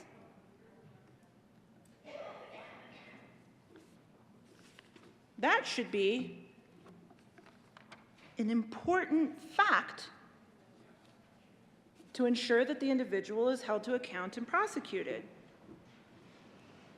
Now, given the good senator from Boulder County's amendment, and thank you to her public health knowledge and expertise, given her profession and trade of being a pharmacist, if an individual says, hey, take this Molly before we head to Red Rocks, and it's actually, in fact, not being a pharmacist, I'm going to try to say this, amylbarbital.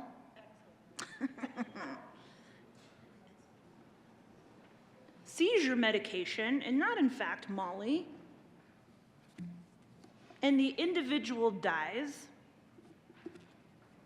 they would be subject to prosecution under 109.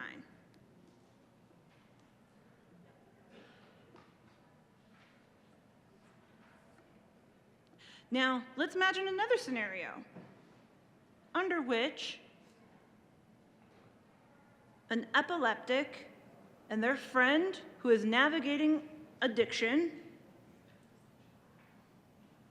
says, you know what, let me try something new, let me try something different, and knowingly receives some of this amylbarbital that is contemplated under Senate Bill 109.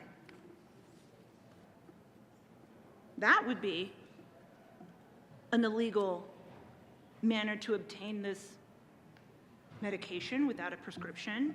And if that person died via overdose using this medication, that's the question that we're raising here. I appreciate the senator's amendment and ask for an aye vote. Seeing no further discussion, the motion is the adoption of L043. All those in favor say aye. Aye. Opposed, no. No. The noes have it, L043 is lost. There is an amendment at the desk. Will the clerk please read L035? Amendment Senator L035. Gonzalez. Thank you, Mr. Chair. I move L035 to Senate Bill 109. To L035, Senator Gonzalez. Thank you, Mr. Chair. This is not the first time. This is not the second time. This is the third time that proponents of this amendment have the opportunity to review it. And maybe the third time's a charm and they'll accept this amendment, recognizing and underscoring how complicated and nuanced this policy in all its permutations can be. L035 refers Senate Bill 109 to the Colorado Criminal and Juvenile Justice Commission. And actually, because we heard concerns about this policy we heard concerns about a similar amendment yesterday, saying, no, this is a stall tactic. This is just saying no.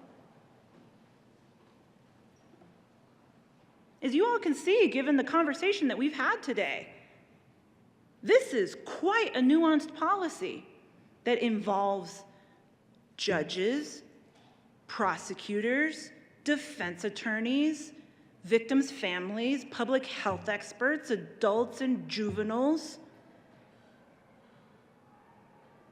Luckily, the Colorado Commission on Criminal and Juvenile Justice is built exactly to capture and ensure those voices are at the table in contemplating this policy in a dispassionate, apolitical manner. Amendment L035 responds to the fears that this is but a delay tactic and instructs the CCJJ to make recommendations and report on their work by December 1, 2023. This is right in line with the work that we have been at within I serve as a member, so does the good senator, the simple country lawyer from Colorado Springs. We've served on that commission. I have served on it for the past 5 years, and the good senator from Colorado Springs as long, if not longer. We've been at work for the past 2 years on the Sentencing Reform Task Force, and this policy contemplated under Senate Bill 109 is squarely within the purview of the CCJJ and its Sentencing Reform Task Force. You want experts at the table? You want folks who actually deal with this on a daily basis to be making these policy considerations? Send this bill to the CCJJ. I ask for an aye vote on Senate Bill, on L035 to Senate Bill 109. Senator Mulligan. Thank you, Mr. Chair, and thank you to the good senator from Denver for her words. Members, people in our community are dying today. They are dying today from overdose deaths, and people in our communities are asking, where is that justice, and what are you going to do about that? I appreciate that the good senator from Denver put in a date of December 1st, 2023 in this new amendment. But again, members, that pushes us out a whole nother year. You know, you can request that by December, but then another bill has to go through legislation. And when I'm talking to members in my community, when I'm talking to those on the ground, you know, I think it's pretty evident that there is a desire to have some tools to deal with this right now to make sure that we're offering that accountability in our communities when someone is dealing drugs and killing someone in our community today, not a year from now. And so I ask for a no vote. Senator Gonzalez. Thank you, Mr. Chair. A question for the sponsor. How many people have been prosecuted under the criminal penalties promulgated under House Bill 22-1326, otherwise known as the fentanyl bill?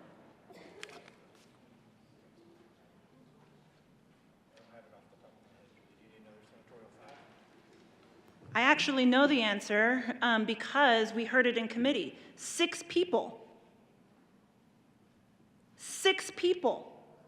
All of that debate, all of that discussion, and since the bill went into effect in July of last year, 6 people have been prosecuted under 1326. That includes people who are currently facing charges, presumed innocent until proven guilty. Why not take the time to get this right? Take this out of the venue of this this chamber, an inherently political format, and send it to the CCJJ. I ask for an aye vote. Senator Gardner. Thank you, Mr. Chair. Well, I have no objection to the idea that the CCJJ would look at this issue and would study this issue. But as I've said from time to time here in the well, you need to look at amendments and bills. The real problem with this bill is that, or this amendment, is that at line 1 it says amend printed bill page 2, strike lines 2 through 17, and substitute. It's not to add a CCJJ study. It is to strike the operative portion of the study, which is a criminal penalty. As the good senator from Thornton says, people are dying today. We've been talking about this issue at least 3 years now, maybe 4.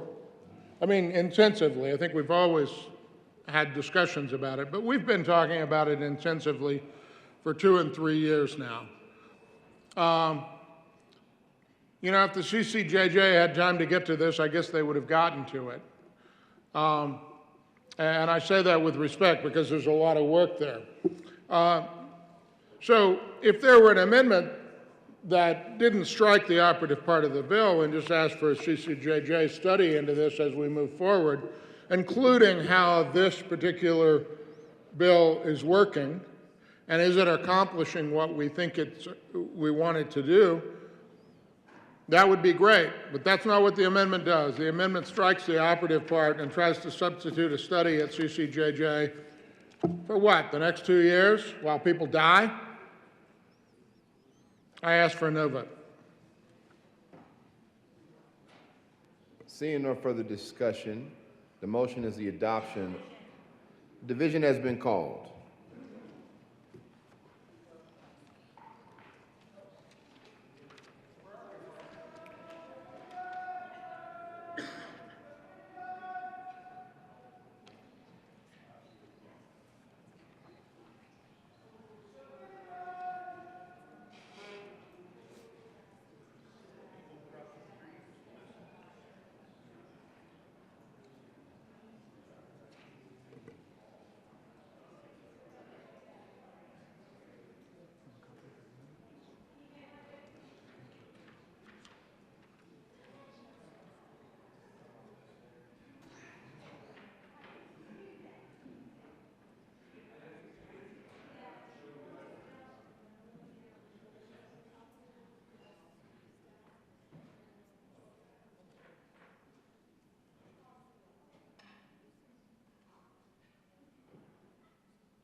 A division has been requested.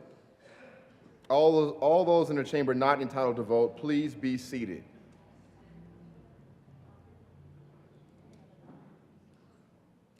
The motion is the adoption of L035. All those in favor, please stand.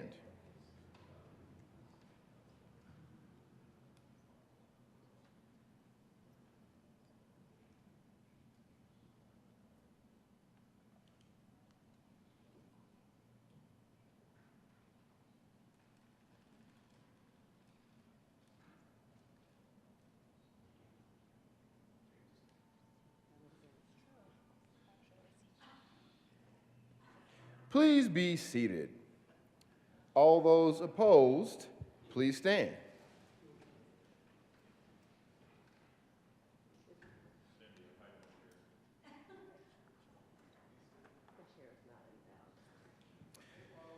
The chair is not in doubt. The motion of the adoption of L035 is lost. Seeing no, Senator Gonzalez. Thank you, Mr. Chair.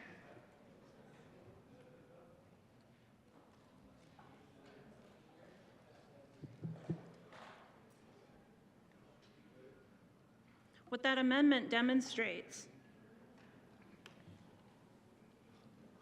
is that when criminal justice reform policies rooted in evidence-based practices and data are proposed, they get sent to CCJJ.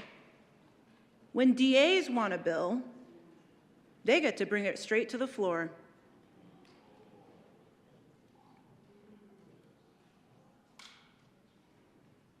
I'll close, and I appreciate the debate and discussion that we've had today regarding this policy.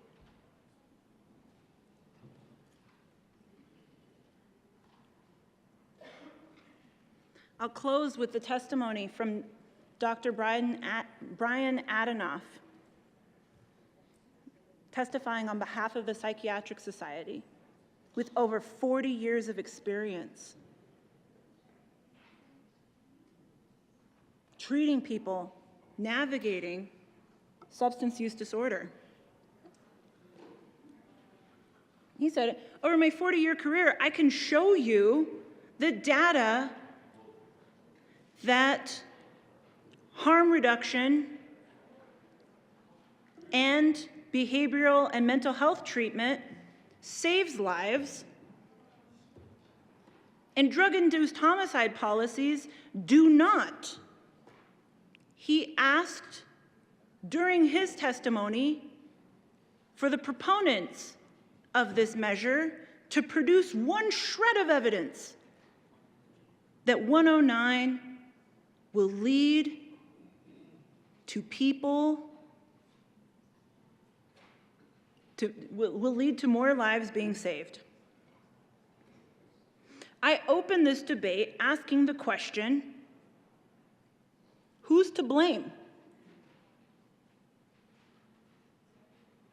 Who should bear the burden when someone dies via overdose?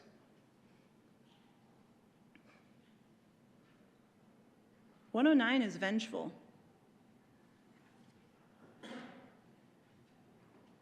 Carceral.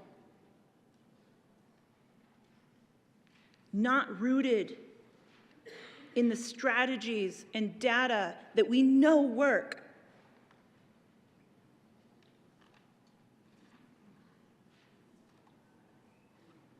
We heard a broad array of testimony in opposition to this policy. I brought forward the amendments that they requested from the bill sponsors, that the sponsors were unwilling to adopt.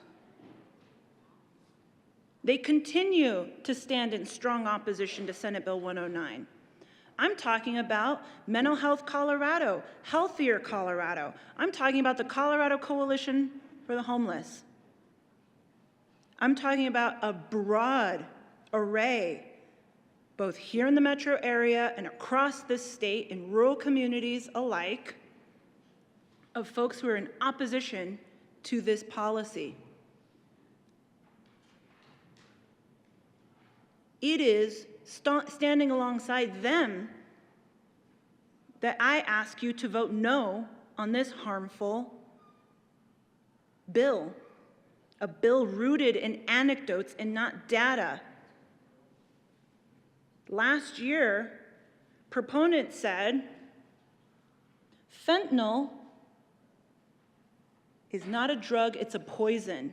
Therefore, we should raise the penalties. Now, Senate Bill 109 and the proponent's own fact sheet says it is inherently unfair for victims' family that only fentanyl-related overdose can be investigated and charged.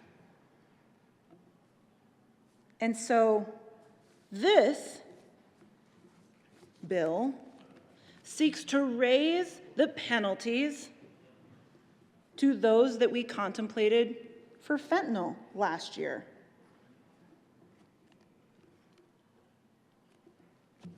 And in spite of widespread opposition to the folks on the ground who respond day in and day out to this public health crisis, the proponents continue to move forward this bill. That's why I'm asking for a no vote on Senate Bill 109. Senator Pelton B.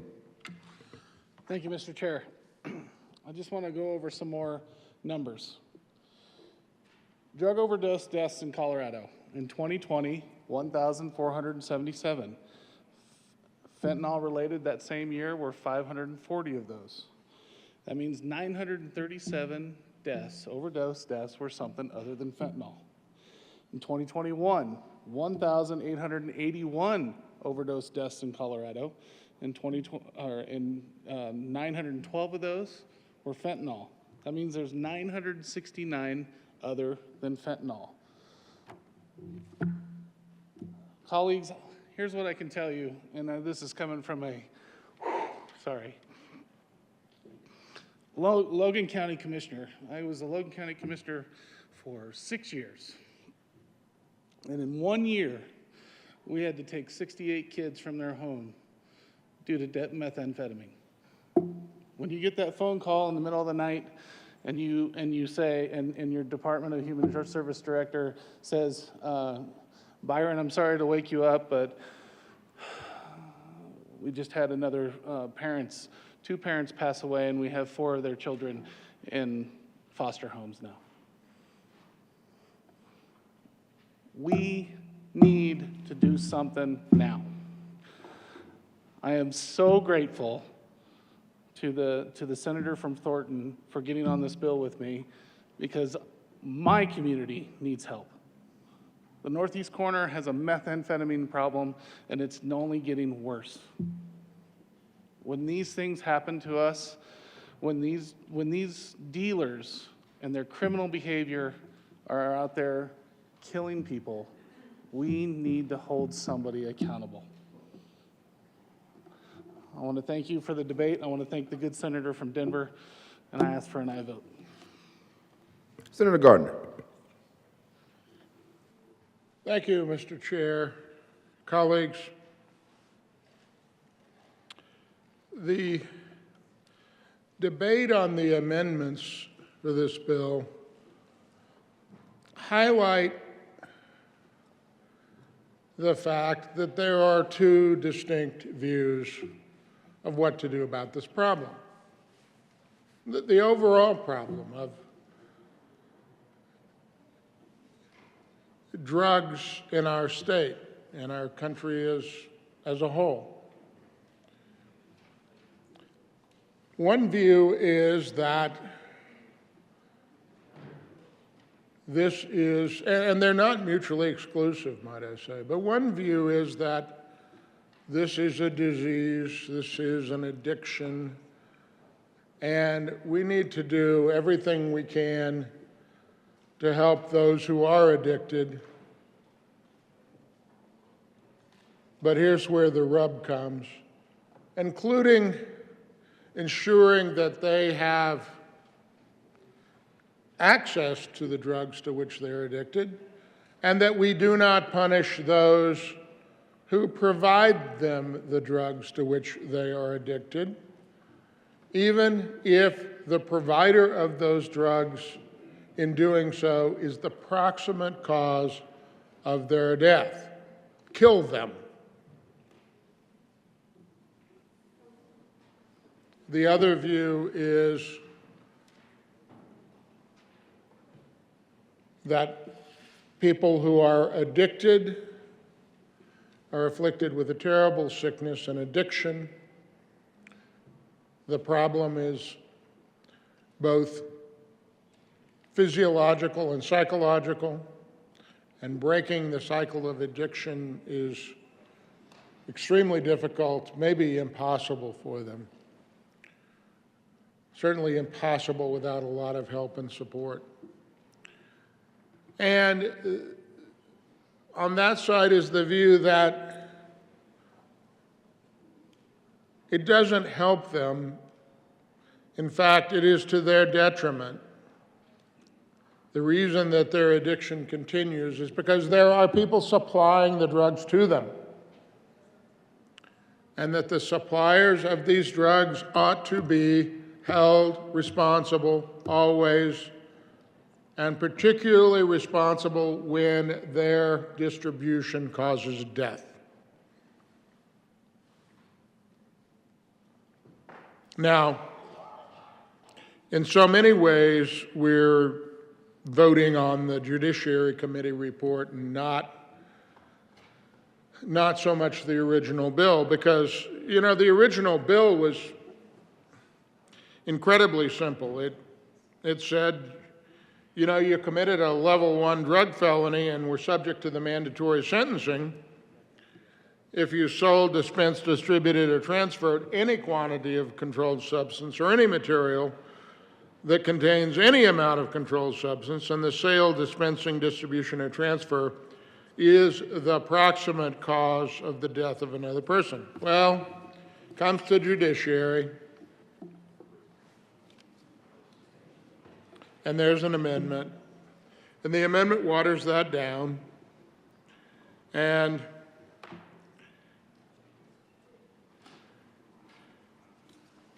it creates presumptiveness with respect to drug felonies and greater amounts and all of that, because we don't want to, you know, this was the way, and so much of this in the Judiciary Committee report was the way to minimize the possibility that it was the friend, the acquaintance, the roommate that handed it over, by upping the quantity levels, because, you know, if it's just your roommate and it was really just your friend, if it was just your family member, then it was probably a small amount, and so this gets raised in the Judiciary Committee report. And I'm not sure why that necessarily made sense. I mean, it may be the price of getting a bill through here, but I don't know why it made a lot of sense. But we've approved the Judiciary Committee report, and it is the bill. And it does largely what we need to do. There was an amendment to get this studied by CCJJ instead of pass the bill, in essence, because that amendment would have caused the bill to really go away and turn into, you know, pardon me for stopping mid-sentence, but one of the things I learned when I came here 17 years ago, that was 15 sessions because I took a 2-year sabbatical, even though I wasn't staff, I learned that when people want a bill to be saved, so they can say they passed a bill, they turn it into a study. Or if they want the bill to be gutted, they turn it into a study. And that's what apparently some want to do, is to just study the problem while people are dying. We need the bill. We need to hold people responsible. Drug dealers, distributors. Doesn't matter if it's your significant other, your person you lived with at one time or another, your housemate, your roommate, maybe your roommate's a drug dealer.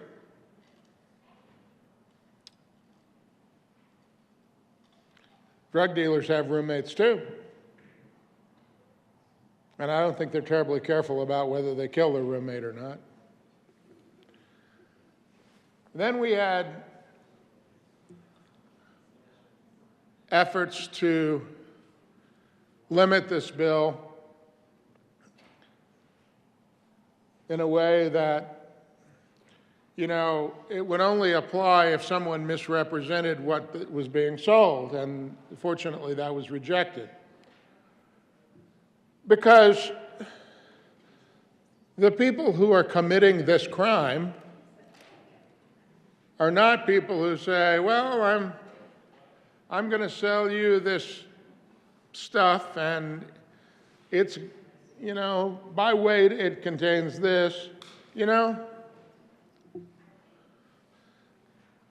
That's what you do when you sell snack food at the store.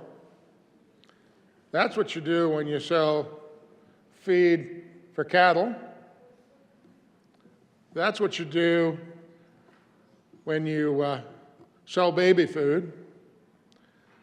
Drug dealers don't go, well, here's the contents of my product, certified for you by the FDA. Not the case. Not the case. They sell you an inherently dangerous product. I don't know why there's such a willingness to declare something else an inherently dangerous product that might be used for protection, and yet people don't want to treat killer drugs, poison drugs, with no utility in the context in which they're sold, that are not produced by any responsible manufacturer, likely are not even produced in this country, that are brought here across an insecure border to be distributed by a dealer whose only interest is how much money can I make. And there's reluctance in this chamber, Mr. Chair, to make it a serious crime when someone who distributes a large quantity, frankly, of this poison and kills someone with it. No, we need to study it. We need to study it. We need to study whether or not we should hold those people responsible. You know, I'm okay with studying how it's working. I'm okay with studying whether that is helping with the problem.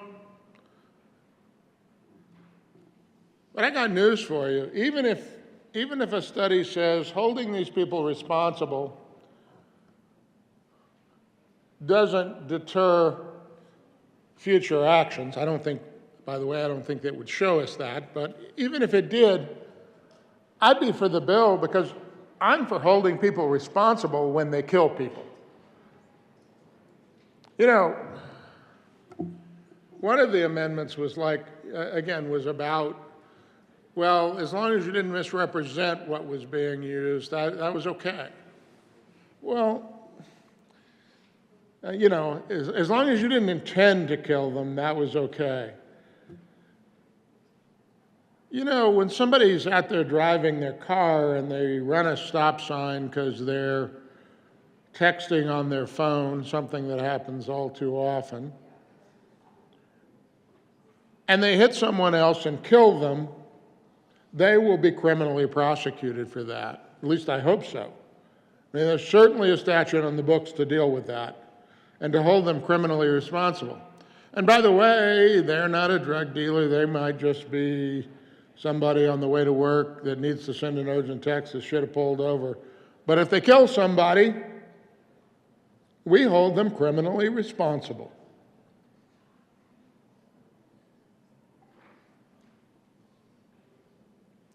And those cases are incredibly tragic. I don't know if the good senator from Avon ever had one of those cases, but they're really tough because more often than not, the defendant is not a bad human being. I mean, if it's by the way, though, if it's a substance abuse, I mean, if someone is under the influence of alcohol and they run that stop sign and they kill someone, we regard that incredibly seriously, and it ups the penalty and ups the level of that crime a lot over that person who just was negligent.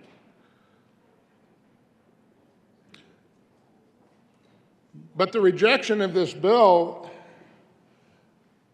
and asking you to reject this bill, in my mind,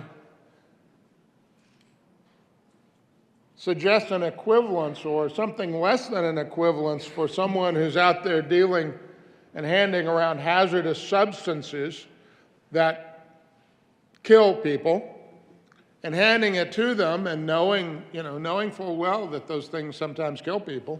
There's nobody in this society on this day above the age of understanding that doesn't know that funny colored pills that you obtain to get high with might kill you. There's nobody who doesn't know that. They may be in denial, but there's nobody, certainly nobody in the drug culture that doesn't know that sometimes people die because they don't know what's in it.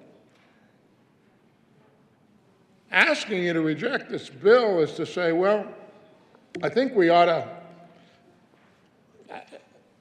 Again, I don't want to over-ascribe here, but it is the law that if you're simply negligent and you run your car through a stop sign and you kill someone, you hit a pedestrian, you're going to be criminally prosecuted. You're going to be held responsible for that death. But if you hand drugs around at the party that you don't know where they came from, the suggestion in saying vote no on this bill is you're not responsible for that death. What? How can that be? There are an awful lot of things that don't match up in how we assess criminal responsibility in this state and in this country. And right now, this is one of them. I heard all of the organizations who say vote no on this bill, and a lot of them are fine organizations. I've carried and probably am carrying legislation for some of them, and legislation that they support. But I would be the first to tell them from the well and outside this chamber privately, I'm sorry, that's a wrong-headed approach. If you don't want people with mental health problems to die from drug overdose, drug poisoning, then you need to do everything you can to make sure that the drugs are not available. If people have mental health problems, many do, medicating with illicit drugs is not the way to deal with it. Particularly in the year 2023, when there are so many good drug therapies to deal with mental health issues. Not an easy thing, but much better than it was 10 and 20 years ago.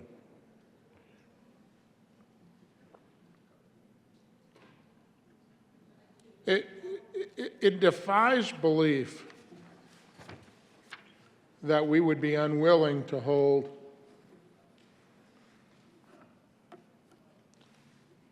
dealers, distributors, whatever their status, family member, friend, former roommate, somebody you resided with once upon a time 30 years ago, 20 years ago, to not hold them responsible. This bill needs to pass. And it's interesting. We all, each and every one of us, represent something on the order of 180,000 people. And I haven't talked to all 180,000 of my constituents. I try to communicate with them. I hope that they know what I'm doing, but they're busy doing the things of life, raising their children, going to work, going to church, going to the ball game. But when I do speak with them about the issue, or they communicate with me about this issue, one message is clear. You have to hold the dealers responsible. And those who've been affected by this, overwhelmingly,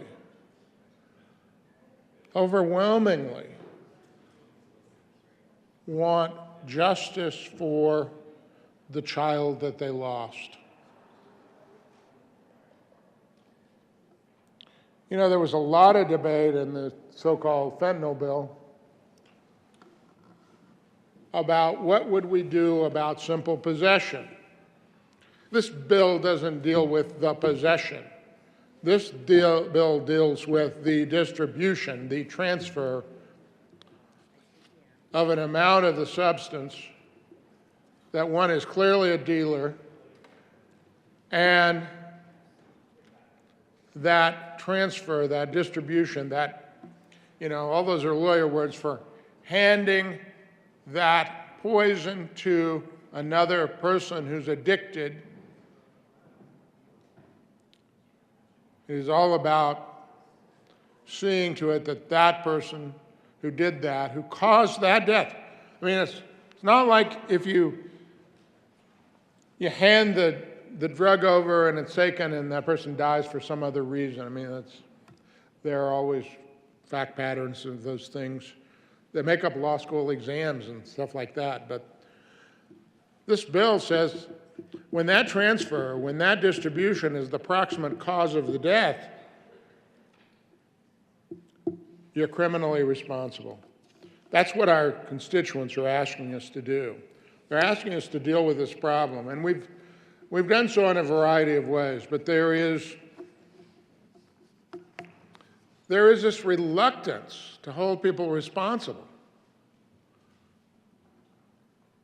It's interesting to me. This body, this chamber, doesn't seem to spare any effort to hold all sorts of industries responsible for activities that are legitimate, that are societally desirable, socially desirable, that may produce environmental substances that are harmful. And everybody wants to hold them responsible. And there are even laws on the books to hold them criminally responsible on a strict liability basis, even when they didn't intend to release the stuff into the air. And I venture to guess there are many of you that agree with that approach. I do sometimes, not in others. Depends on the situation. But it's a puzzle to me. It's a puzzle to me. You would impose liability on a strict basis without regard to fault or intent or negligence or anything else. You would hold them responsible and even seek at times, in my experience, to hold them criminally responsible when they're engaged in, again, manufacturing activities, production activities, all sorts of things that are, again, socially useful, production of things that we use and need. You would hold them criminally responsible. And when it comes to the question of someone who distributes an illicit substance, oh, wait a minute. We don't want to hold them responsible. Members, you have to vote yes on this bill. I know when I say you have to, I mean simple logic dictates that you should vote yes on this bill, and I urge you to do so. Thank you. Mr. Minority Leader. Thank you, Mr. Chair. I rise in support of Senate Bill 109. Colleagues, this is in many ways familiar for those of us that were in the chamber last year. Senate Bill, or House Bill 22-1326 said someone has died, and we need to think about the people who we leave behind, the families, the victims, and quite frankly, the people who are purveying in this case, the cause of death of the individual who has passed. We put into the 1326 a sentence enhancer because we were seeking to get our hands around this idea that culture trumps policy, and we wanted to use policy as a tool to get at this culture that says we care about law enforcement, we care about our communities, we care about people, and we care about distinguishing between those who are criminals and those who are in fact innocent. This bill brings that same sentence enhancer to other Class 1 and Class 2 drugs if it causes death.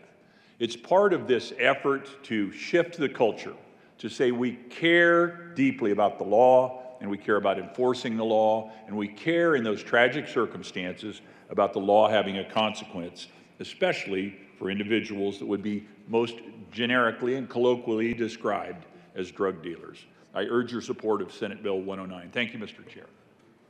Seeing no further discussion, the motion is the adoption of Senate Bill 109. All those in favor say aye. Aye. Opposed, no. No. The ayes have it. Senate Bill 109 is adopted. Majority Leader Moreno. Thank you, Mr. Chair. I move that the committee proceed out of order for the consideration of Senate Bill 188.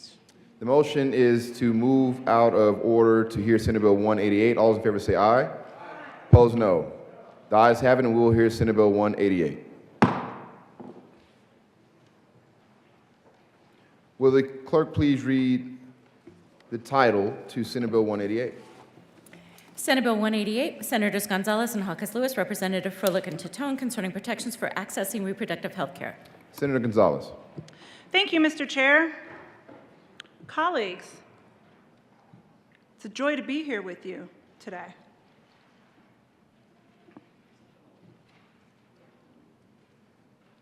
I move Senate Bill 188 on second reading, along with the Judiciary Committee report. To the Judiciary Committee report, Senator Gonzalez. Thank you, Mr. Chair.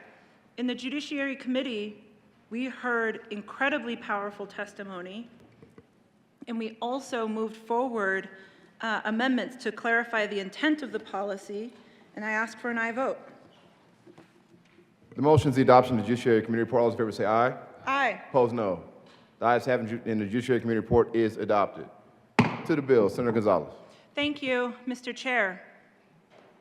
Colorado needs strong legislation to protect patients, providers, and assisters of politically targeted healthcare services. When I'm talking about politically targeted, I'm talking about abortion care and gender-affirming care.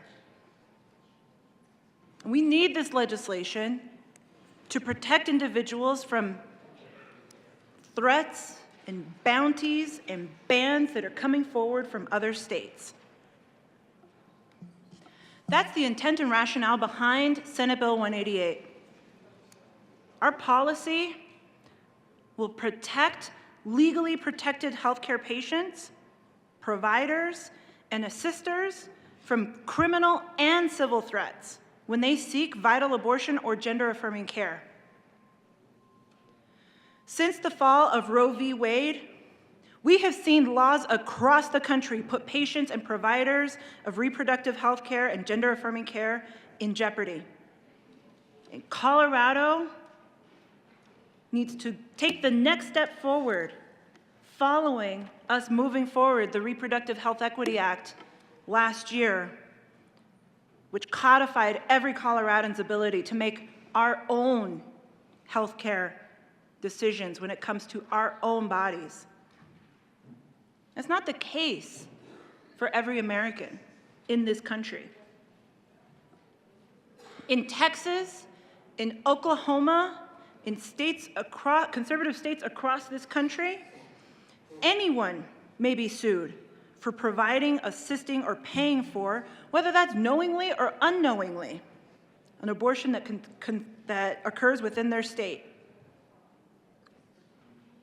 It seems like every day when we turn on the news, there's a new state joining this race to the bottom with a plan to introduce and pass similar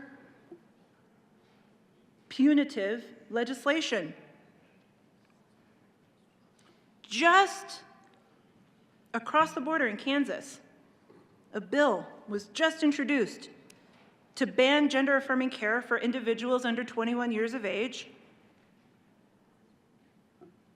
They would make it a felony to seek this life-saving care. Coloradans and those who come to Colorado to receive the health care services they so desperately need should not have to live in fear or face intimidation, prosecution, extradition, or any other discrimination from interstate criminal and civil threats. We had a strong debate during the Senate Judiciary Committee around this policy. And I want to share with you two stories of folks who risked their lives just to receive this essential health care. The first is Lauren Miller,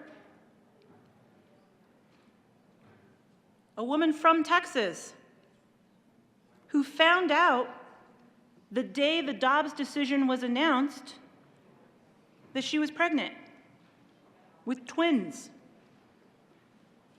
This was a happy moment for her because she already had a 20-month-old toddler, and she was hoping for 3 kids in her family. Over the course of her pregnancy, Ms. Miller received the news that one of the fetuses had trisomy 18. And not only was that putting the risk of both of her fetuses at risk, it was putting her life in danger with each passing day. As she got sicker and sicker, she asked the doctors what to do. And her doctors could not advise her. Because of the 6-week abortion ban that Texas had passed in 2021, that allows people to sue abortion providers or individuals who even aid and abet sharing information, could have subjected them to those penalties. Consequently, Ms. Miller sought care in Colorado testified remotely at the Senate Judiciary Committee.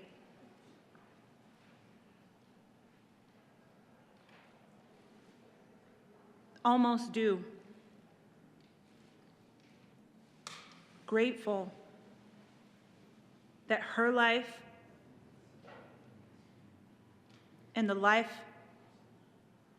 of the surviving twin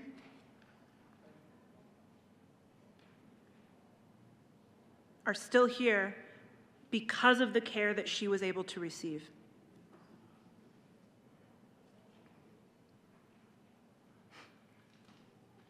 You know, she, in her case, had her doctors in Texas provided the care that she needed, or even informed her of the possibilities of care, that provider could have been fined $10,000. For providers found to have provided an abortion care, they could be fined more than $100,000 and face life in prison. She testified in our committee last week, telling us that our health care is now haunted by a bounty system. Hers is but one story that we heard testifying in support of this policy.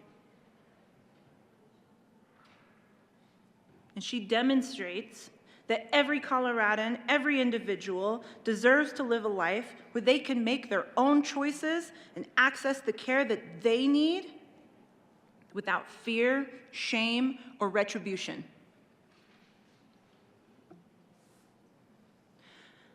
The second example I wanted to share with you all today comes from South Dakota, a state that just banned gender-affirming care for trans minors. South Dakota is the first state in the United States to explicitly force trans youth to detransition.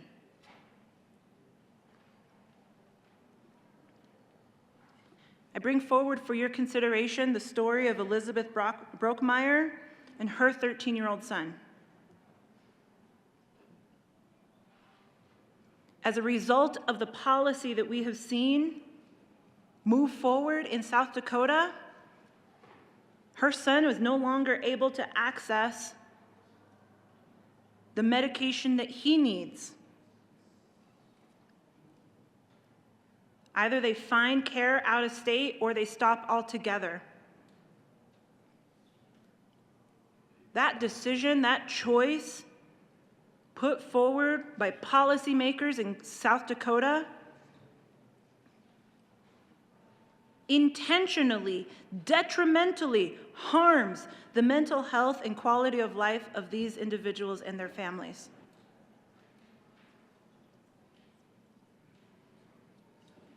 Senate Bill 188 creates a definition for legally protected healthcare activities.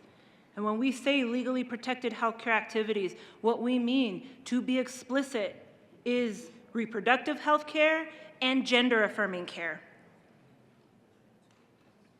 Colorado has led the way on access to gender-affirming care.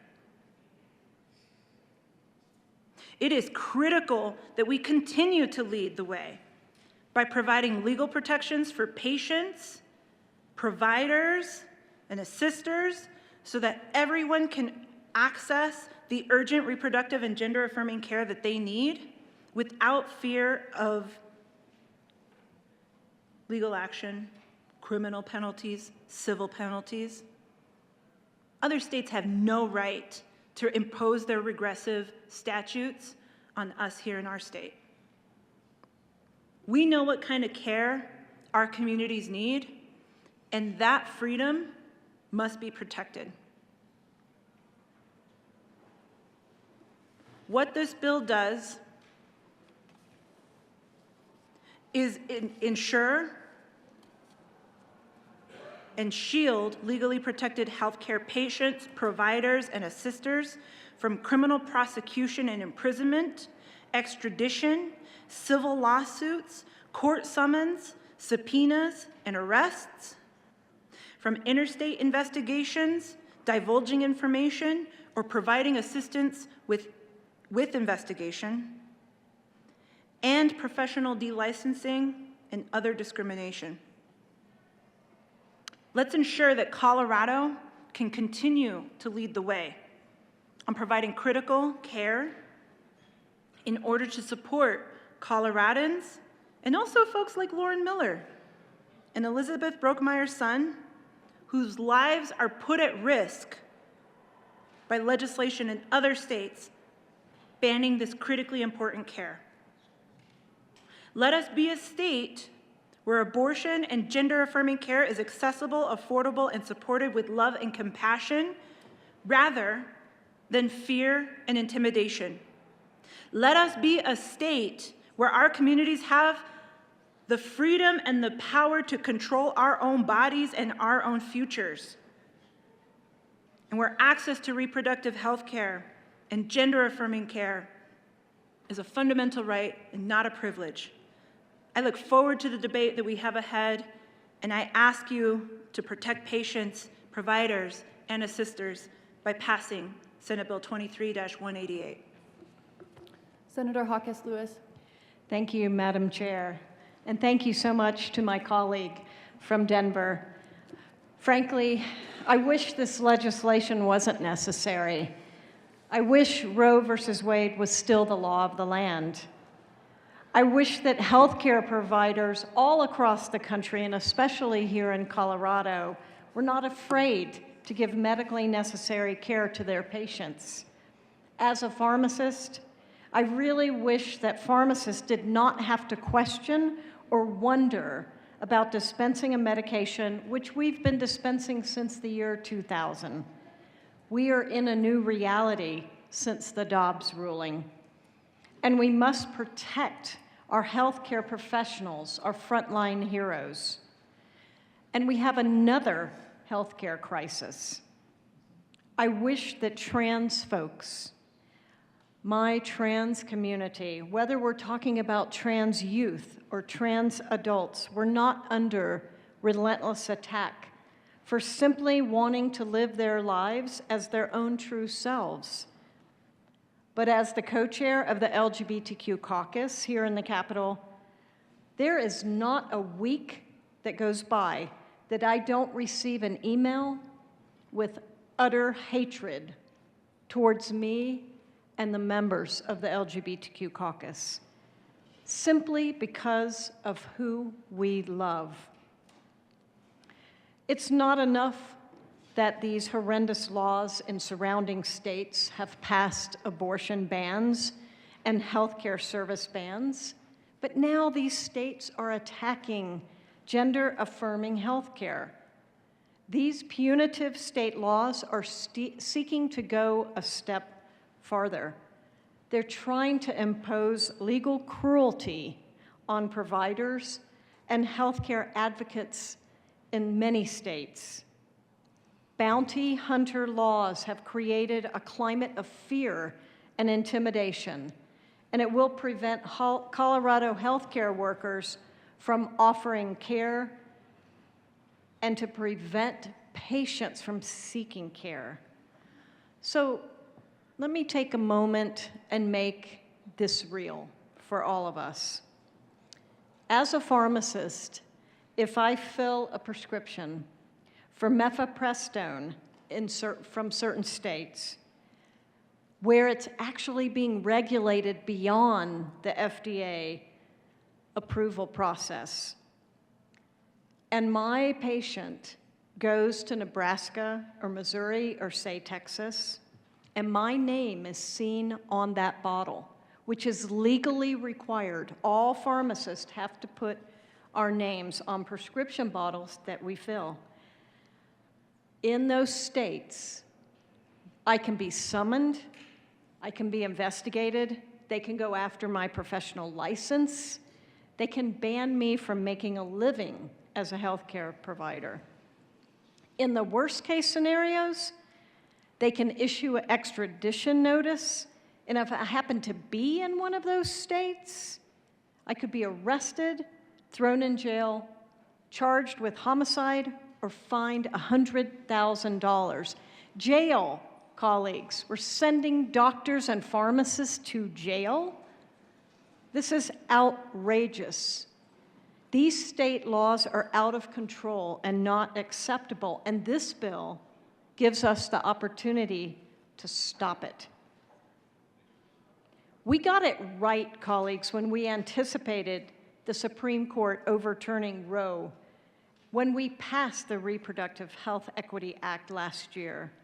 We put abortion rights into state law. We led on that issue, and now it's time we build on that legislation and further protect reproductive health care patients and providers and gender-affirming care here in Colorado. We must take a leading role in protecting these fundamental rights for our citizens. We must protect medical professionals so they can provide health care without political interference. I'm very proud of not just what this bill does, but who and what it represents. Senate Bill 188 represents Colorado values. We ask for your aye vote. Senator Rich. Senator Gonzalez.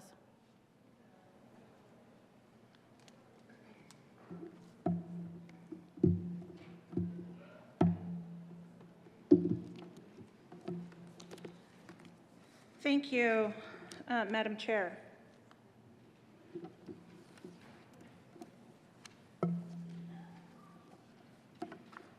I want to make sure I don't have any 109 amendments with me.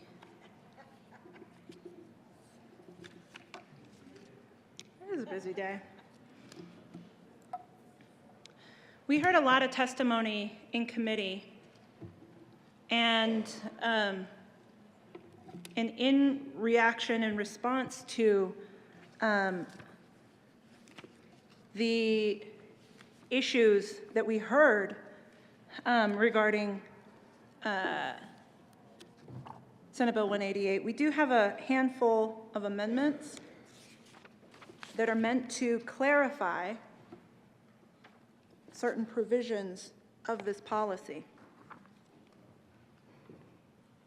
There's an amendment at the desk.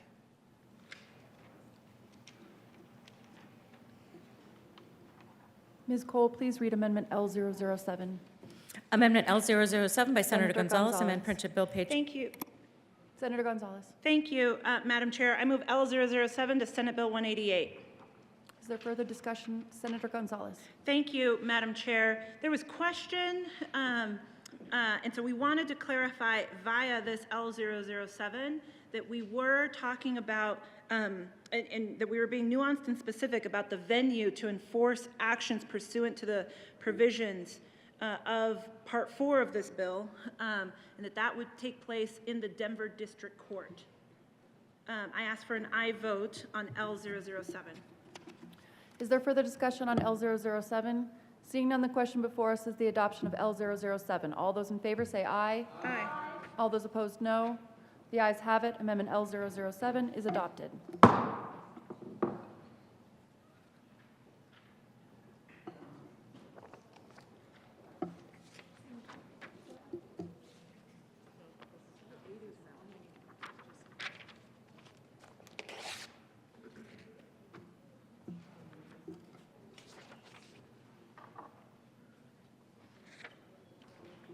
There's an amendment at the desk.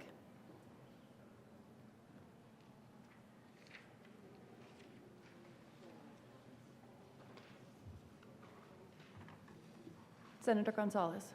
Thank you, Madam Chair. Senator Gonzalez, if this is to the amendment, I need Ms. Cole to read the amendment. Ms. Cole, please read the amendment. L006. Amendment L006 by Senator Senator Gonzalez. Gonzalez. Thank you, Madam Chair. I move L006 to Senate Bill 188. To the amendment. Thank you, Madam Chair.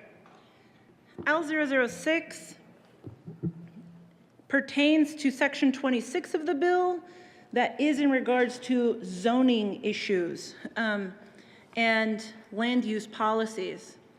I'm grateful for the conversations that we were able to have.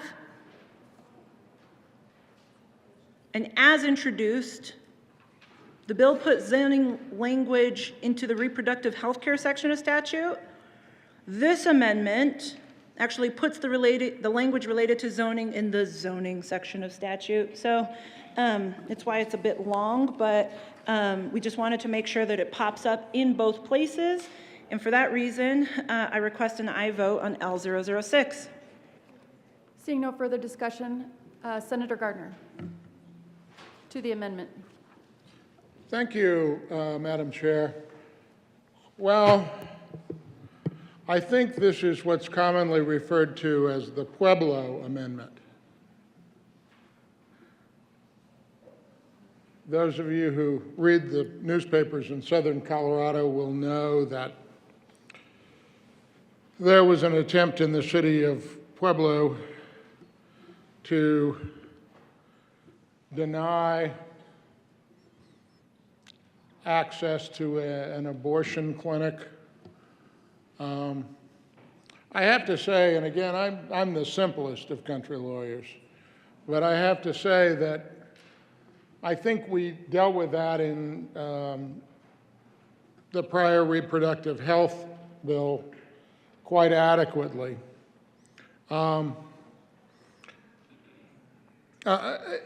It seems to me, though, that it interferes with, this is about zoning, and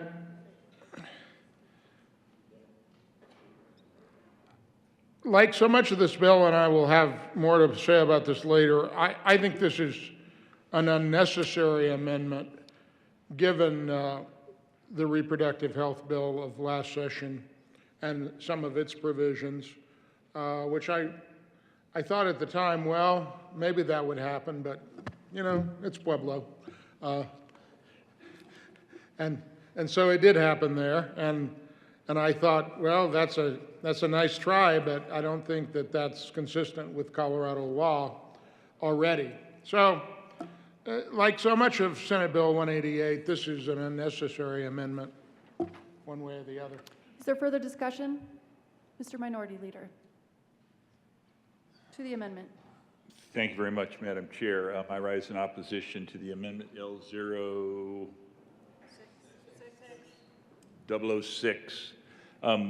Not only, as we'll discuss when we get into the bill itself in more depth, unnecessary, but this actually starts to move the whole concept of zoning from local control to a matter of statewide interest. I mean, you've got a significant, potentially precedent-setting or certainly policy-changing or bending reality written into this amendment. You can agree with the underlying policy provisions of the bill and still question whether it is the best thing to take away from the people in their neighborhoods and in their communities authority over the zoning of what their neighborhoods and communities look like. The grand tradition of the West, the grand tradition of Colorado, is that land use decisions are held at the local level because the people who live on the land live at the local level. I urge your opposition to this amendment.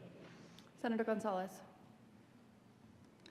Mr. Minority Leader, if you're saying that this is a precedent-setting amendment regarding land use policies, you're going to hurt the governor's feelings.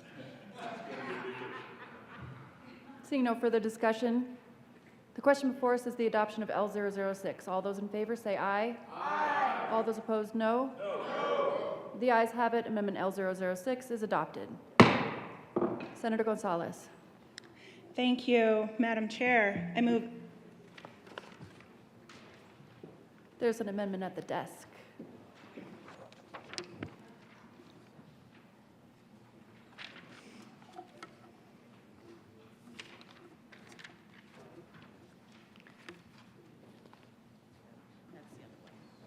Thank you. Ms. Cole, please read Amendment L010. Amendment L010 by Senator Gonzalez. Senator Gonzalez. Thank you, Madam Chair. I move L10 to Senate Bill 188. To the amendment. Thank you, Madam Chair. This is language to clarify, amending the printed bill, page 10, line 1, strikes did not, and substitutes was consistent with generally accepted practices, standards of practice under Colorado law and did not otherwise, and it continues on. This is language that proponents have been able to work through with COPIC to ensure that medical malpractice insurance companies are still able to discipline doctors. We read the bill to not require this amendment, and yet, because we were able to have these conversations, we bring forward L10 in the spirit of patient safety, and I encourage an aye vote on this amendment. Senator Gardner. Thank you, Madam Chair. Well, the bill as currently written says, and this is for page 10, line 1, you strike did not in line 1 and substitute was consistent with generally accepted standards of practice under Colorado law and did not otherwise violate Colorado law. Now, this amendment, which is a good amendment, but it points out how ill-considered or premature, perhaps is a better term, premature this bill is. Right now the bill says an insurer, and they're talking about medical malpractice insurers, an insurer that issues medical malpractice insurance shall not take a prohibited action. Prohibited action would be a rate increase or denial of coverage, cancellation of coverage, against an applicant for or the named insured under a medical malpractice policy in this state solely because the applicant or insured has provided or insisted in the provision of a legally protected healthcare activity as defined in section 1231-2 in this state, so long as the care provided by the applicant or insured did not violate Colorado law. So this amendment is actually necessary. Why is it necessary? Well, as drafted, the bill would prohibit a malpractice professional liability carrier from denying coverage to an obstetrician who performs abortions and does so in a substandard way, substandard for the care. Because that doctor would say, well, I may have delivered substandard care, but I didn't violate Colorado law in providing care.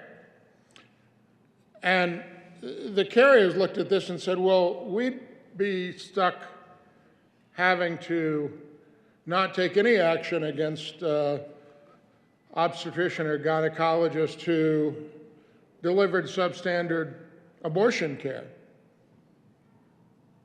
That's the way the bill's written now. This amendment's necessary because it now says consistent with generally accepted standards of practice. So, in other words, you can't take negative action when the doctor delivers care consistent with the generally accepted standards of practice and didn't violate Colorado law. And that's the right standard for this. I don't think the bill's necessary. I'm opposed to the bill.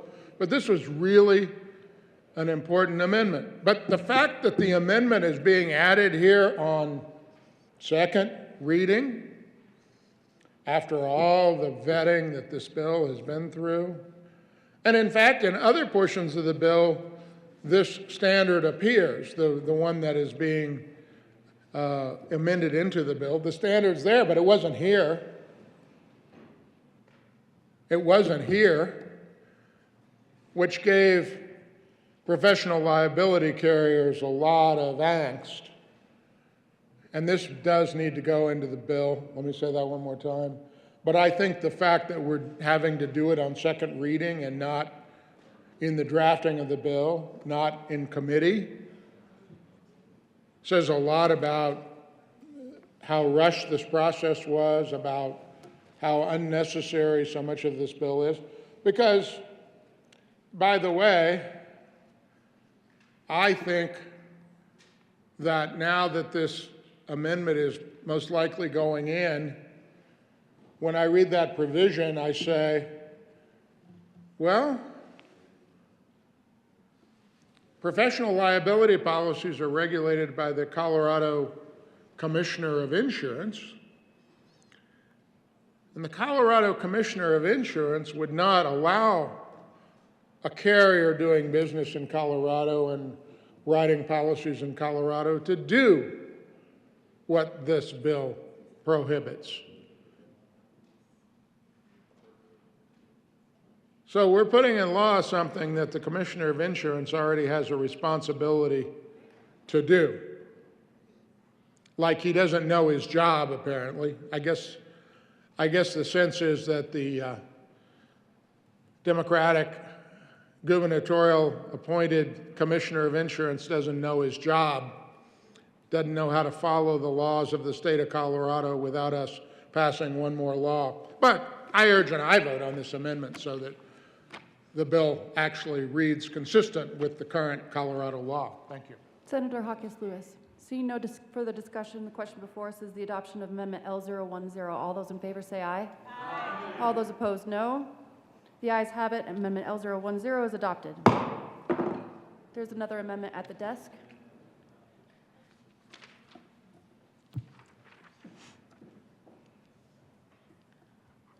Ms. Cole, please read Amendment L009. Amendment L009 by Senator Hawkins Lewis. Thank you, Madam Chair. I move L009 to Senate Bill 188. To the amendment. Thank you. Colleagues, this amendment is to help us with the normal data sharing that goes on in a national organization. We don't want to disrupt the sharing of medical data, so this makes sure that we don't interrupt that normal medical data sharing process. Seeing no further discussion, the question before us is the adoption of Amendment L009. All those in favor say aye. Aye. All those opposed, no. The ayes have it. Amendment L009 is adopted. Senator Gonzalez.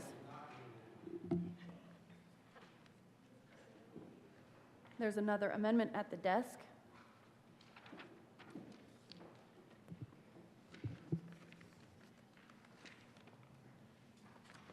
Thank you.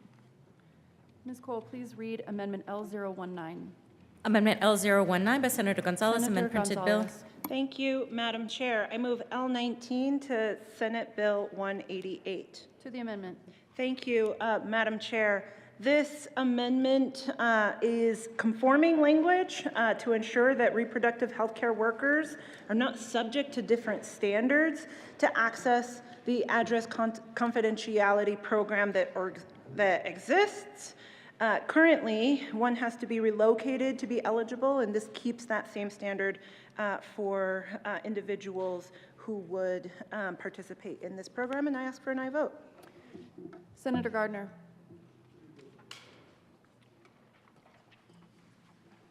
Thank you, Madam Chair. Well, I don't know whether I support or oppose this amendment because it's just handed to me and I need to go through it, and rather than ask for a senatorial 5 that always turns into 45, I thought I'd just go through it here with you in the well. So what the amendment does, it amends the printed bill at page 21, line 15. And right now, line 15 is part of a definition of address confidentiality program that means a program created under this part to protect the confidentiality of the actual address of a reproductive health care worker. And we take out the words reproductive health care and we substitute relocated protected health care worker or a relocated victim of domestic violence. I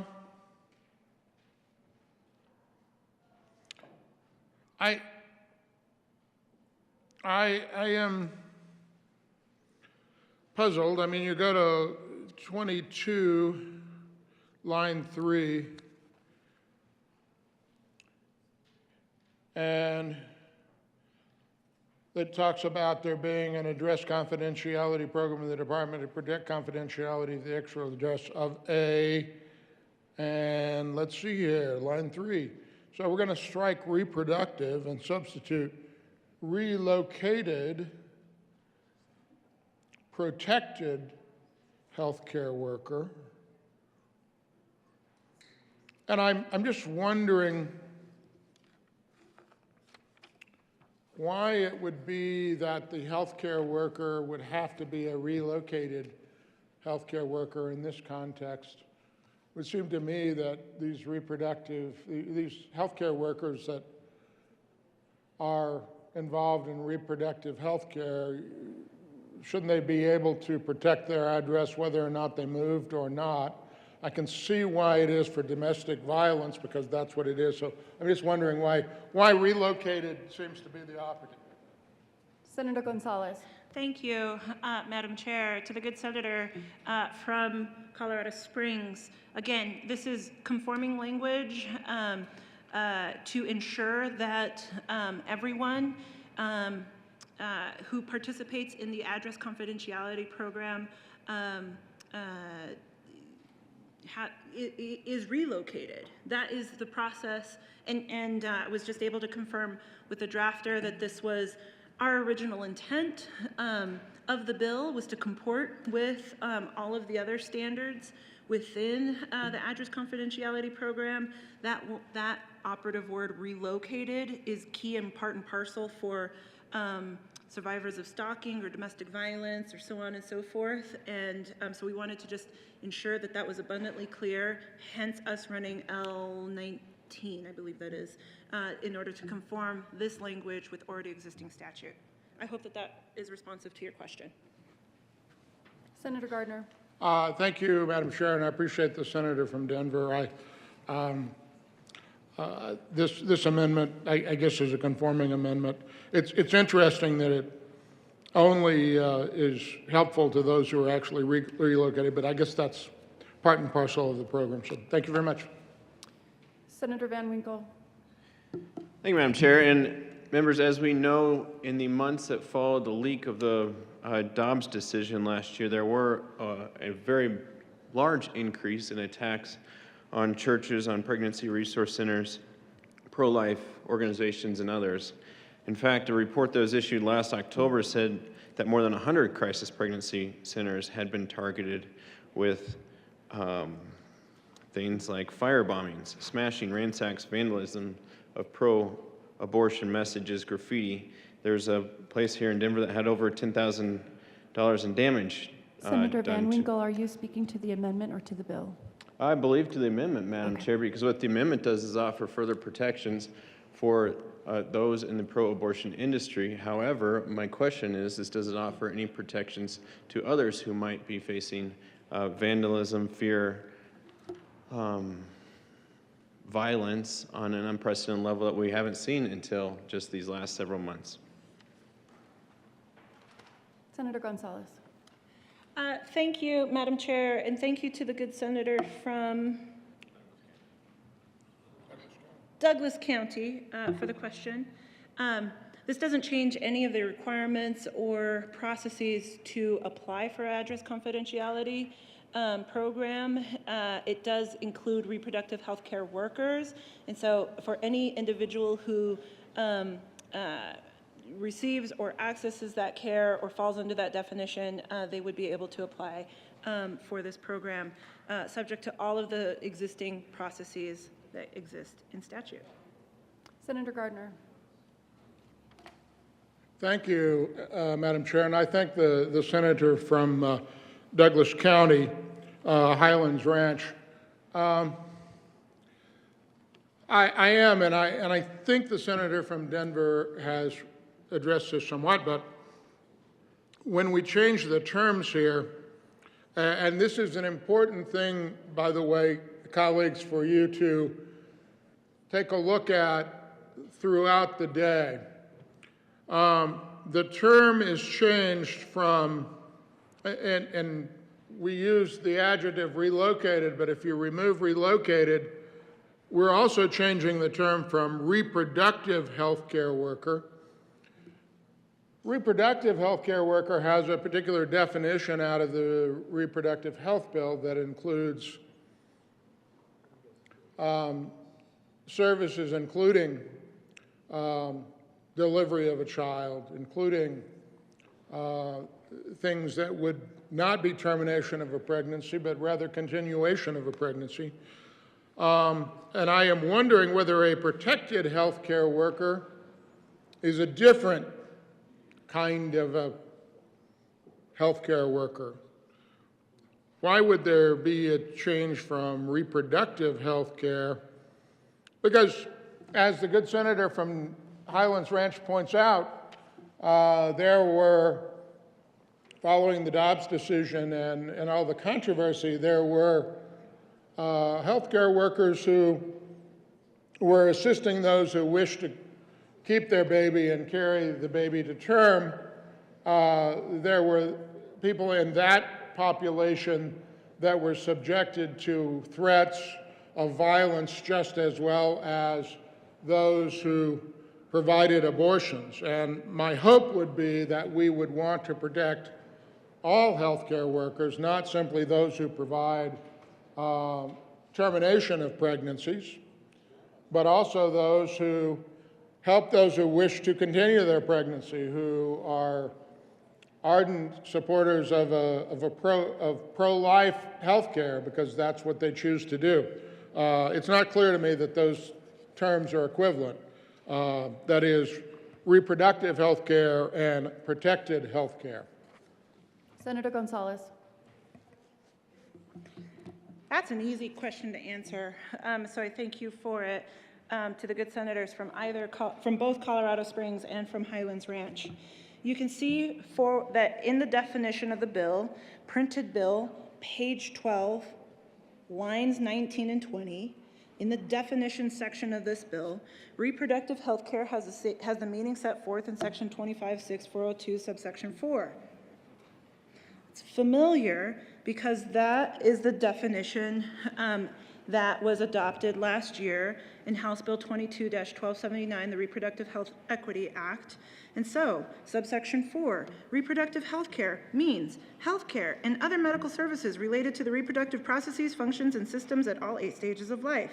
It includes, but is not limited to, family planning and contraceptive care, abortion care, prenatal, postnatal, and delivery care, fertility care, sterilization services, and treatments for sexually transmitted infections and reproductive cancers. I hope that that is clarifying to the question set forward regarding the amendment that seeks to ensure that this is conforming language with existing protections that are put forward for victims of domestic violence and stalking. Thank you. Thank you. Seeing no further discussion, the question before us, Senator Lundin. To the amendment. The question before us is the adoption of Amendment L019. All those in favor say aye. Aye. All those opposed, no. The ayes have it. Amendment L019 is adopted. Seeing no further, Senator, no? Seeing no further discussion, the question before, Senator Rich.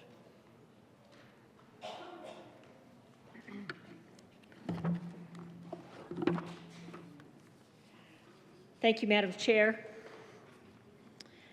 This is a bill concerning protections for accessing reproductive health care. And in the conversation that we just had, what came up a lot was abortion and gender care, affirming care. And I know this bill has reproductive health care in the title. Another bill has reproductive health care in the title. A bill last year had that, and they even gave a definition. Now, I'm probably older than most of the women in here, because not everybody's in here right now, but I remember when reproductive health care protected both the mother and child from infectious diseases. and delivered a healthy baby. I remember when it provided complete knowledge about the early pregnancy, infertility, birth control, pre-childbirth care of the baby and the mother. And I remember what caused reproductive health issues. Those included abnormal production by the ovaries and other glands such as pituitary, thyroid, and adrenals. I remember how reproductive health care problems could be prevented. In order to maintain the health of your reproductive organs, it is important to be proactive and go for regular screenings if you're not suffering from any issues. Reproductive health care definition, of course, has been changed in this state. Now to just speak a little bit on this bill. I believe it is a superfluous messaging bill in search of a problem. There is no evidence of any individual being prosecuted from seeking gender-affirming care for their child in their own state, let alone seeking that care in another state. And even if someone was prosecuted for that action, it wouldn't pass constitutional muster.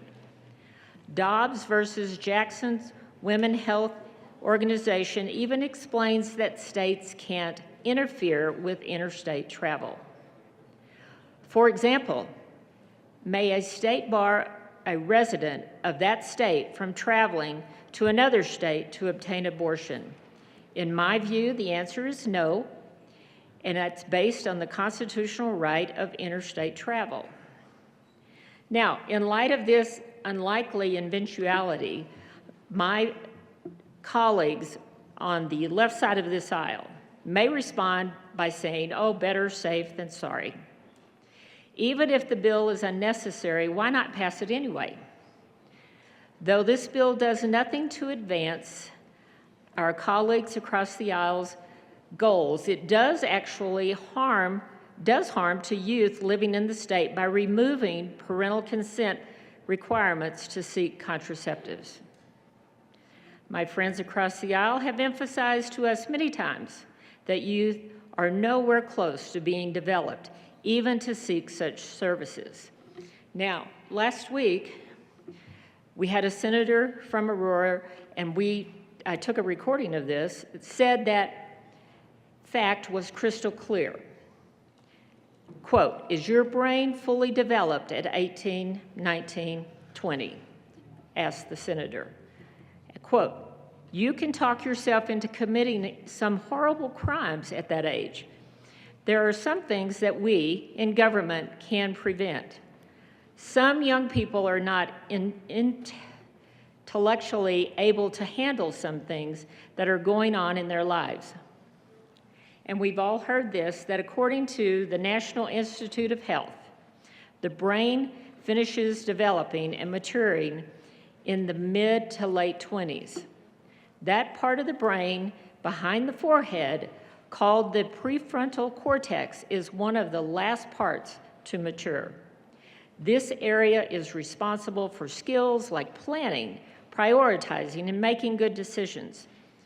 There is scientific evidence that relates brain development to social experiences during adolescence. Everything you experience as a teenager is filtered through that undeveloped lens. Adults should not abdicate their responsibility to raise children and should protect children from lifetime consequences as a result of certain actions. I know that there'll be more conversation about this, but at this point, I'm a no on SB 188. Madam Chair. Is there further discussion on Senate Bill 188? Senator Gonzalez.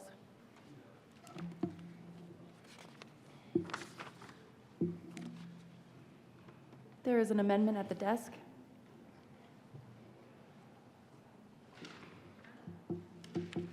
Ms. Cole, please read Amendment L020. Amendment L020 by Senator Gonzalez. Thank you, Madam Chair. I move L20 to Senate Bill 188 and ask for an aye vote. Senator Gonzalez. Thank you, Madam Chair. I wanted to also extend my appreciation to the bill drafter for ensuring that as we are discussing the previous amendment that was conforming language, in so doing, we wanted to also ensure that we're talking about patients who relocate to Colorado, recognizing that in some instances, right, an individual who lives in another state, comes to Colorado, and then moves back home, they wouldn't be in any way eligible to access the address confidentiality programs. And so this is also in that spirit, language to just clarify and define that we're talking about patients when they relocate to Colorado, then being eligible to access the address confidentiality program. I ask for an aye vote. Seeing no further discussion, the question before us is the adoption of Amendment L020. All those in favor say aye. Aye. All those opposed, no. The ayes have it. Amendment L020 is adopted. Senator Lundin. Thank you, Madam Chair. Colleagues, good to be with you again. I appreciate very much the sponsors' energy that they've brought behind this bill. Their presentation earlier explained how they're trying to get ahead of the curve. They're trying to, in fact, prevent against certain things which may or may not happen. We don't seem to be having a significant set of issues that this bill would seek to protect against at this point, but the bill comes forward anyway. I would argue the bill is unnecessary, that there are adequate protections under the existing law as it is. In fact, I will argue that the bill has certain unexpected negative consequences that are going to logically flow forth from it. It will have a chilling effect, I believe, over time on the actual application and availability of insurance to the providers, the very providers that they seek to protect through this bill. I think it also has, and as you get into the bill, there's a couple of logic loops in it, where it will reduce, in fact, quite frankly, potentially eliminate certain protections that people expect to have in modern society, in modern American society. Protections that are provided by regulatory oversight in some cases, protections that are provided based on civil, the access to civil lawsuits. When something is not functioning properly, we have the ability to go to the courts and seek civil relief. And quite frankly, the bill even goes so far as to intrude into taking away from certain individuals protections that would normally and otherwise be available under the criminal laws. And that is tragic, because the very people that we would want to protect are the people that are seeking the services that the providers so assiduously protected in this bill are given. The reality is the clients, the patients who would be seeking services are not protected to the same level that the providers are, and so that creates a dangerous loop.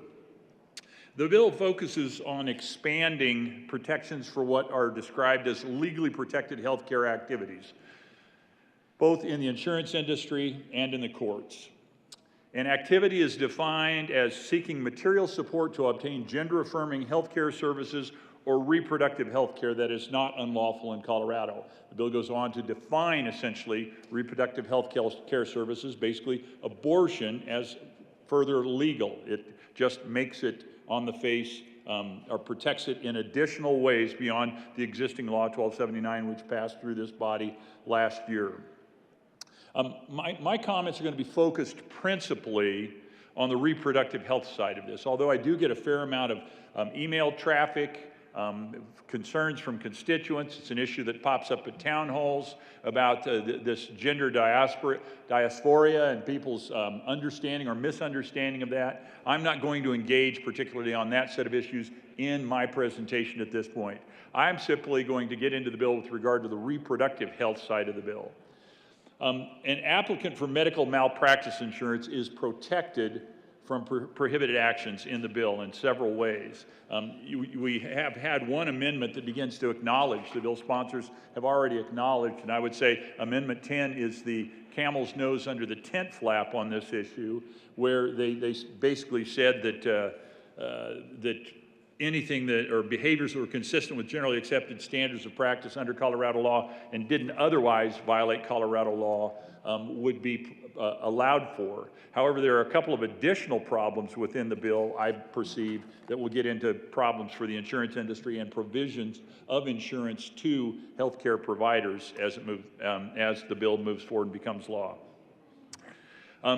On the judicial side of this bill, this is the place where I have the greatest concerns.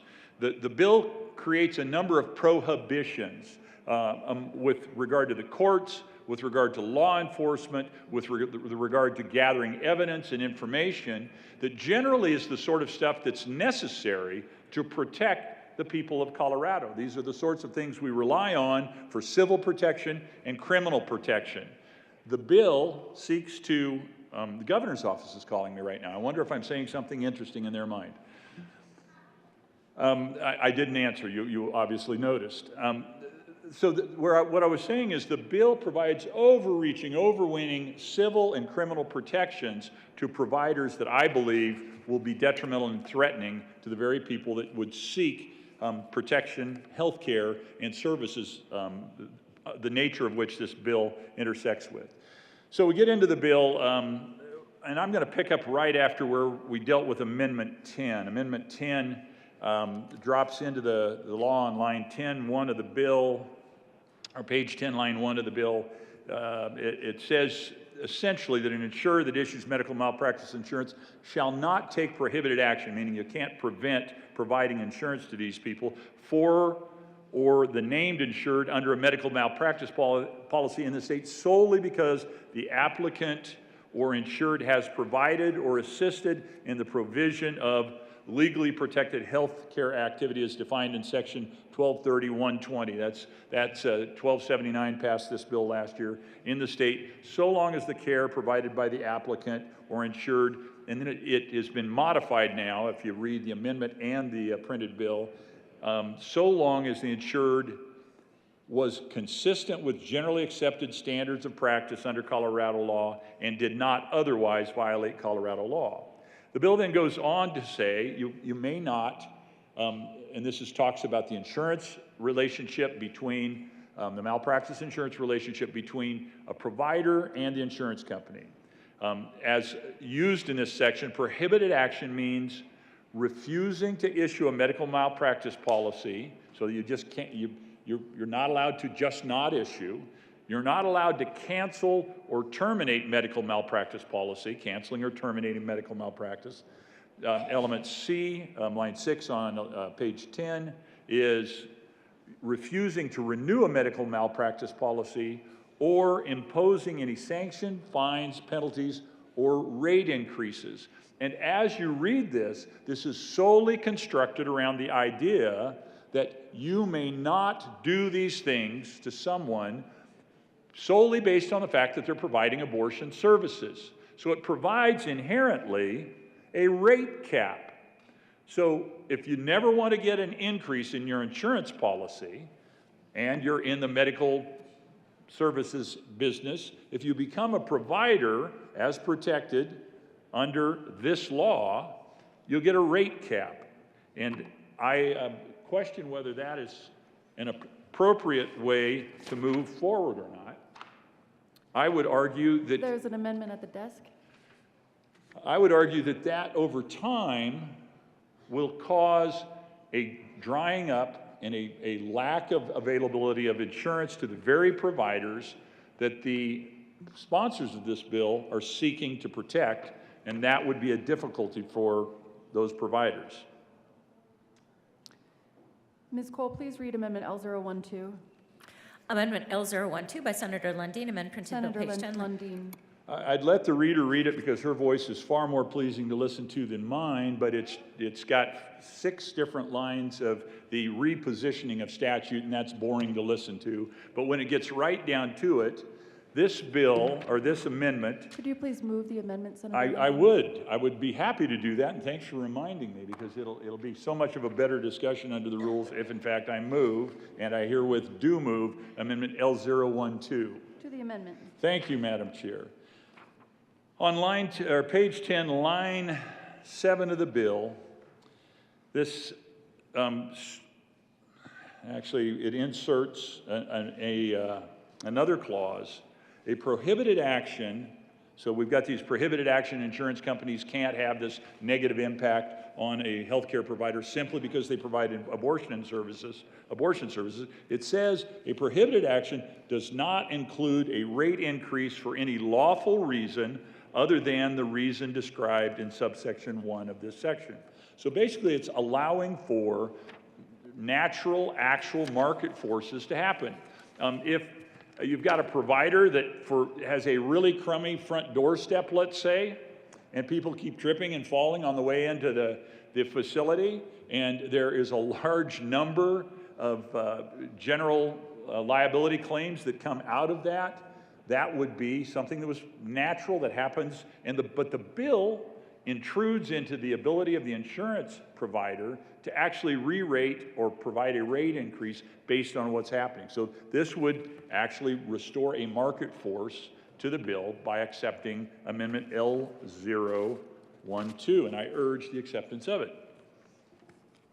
Seeing no further discussion, the question before us is the adoption of Amendment L012. All those in favor say aye. Aye. Aye. All those opposed, no. No. The noes have it. Amendment L012 fails. Fair enough. Senator Colleagues, Lundy. grab your committee report.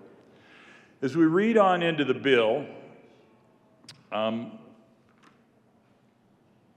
we have further provisions that deal with the interaction between the carrier and the providers. You get down into the section that prohibits the carrier from taking adverse actions against providers or subjecting the provider to financial disincentives based solely on the provider's provision of, again, here it is, we've got based solely on the provision or the assistance in the provision of a legally protected health care activity as defined in 1230.121D, which is abortion, in this state so long as the care provider did not violate Colorado law. Used in this section, adverse action means refusing or failing to pay a provider for the provision of covered services, terminating or failing or refusing to renew the contract with the provider, or imposing penalties on the provider. There's an amendment at the desk.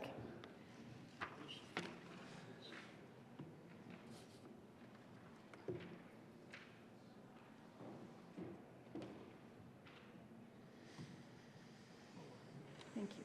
Ms. Cole, please read Amendment L013. Amendment L013 by Senator Lundy, an amended judiciary Senator report Lundy. dated. Thank you, Madam Chair. I move Amendment L013. To the amendment. Madam Chair, this amendment provides that an adverse action does not include refusing or failing to pay a provider for any other lawful reason.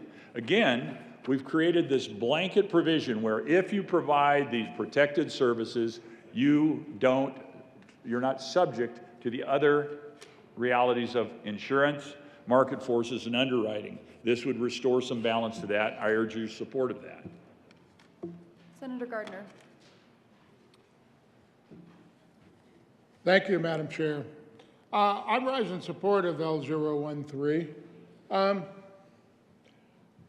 Once upon a time, 15 sessions ago, I would have thought that an amendment like 013 was not necessary to make it really clear, but I've learned over the course of time, with the introduction of bills like SB 188, that it's really important that the things that are provided in law but not absolutely positively clear have to be stated that way. Learned that with a bill about the Judicial Department recently. Don't want to talk about other bills, but turned out that when we told them to do something about bringing people before a magistrate in 48 hours, they thought it meant something else. That's why this is necessary. You know, one might take adverse action where you fail to pay a provider for a lawful reason, and that provider is going to go, No, you're doing it because I provide abortion services. That's what this amendment ensures against. Once again, to ensure that payment of the physician is dependent upon contractual provisions, and that if there are other contractual provisions that would dictate or permit the carrier not to pay, the carrier won't have to pay. Because what 188 does, and I'm sure the overall intention was perhaps not this, but it provides a haven for abortion providers, not just a haven from the law of Texas or Oklahoma or Idaho, but a haven against anything that would happen in this state. And we already took care of all of this last year in the reproductive health bill. There were provision after provision in that bill to protect reproductive health care and reproductive health care providers.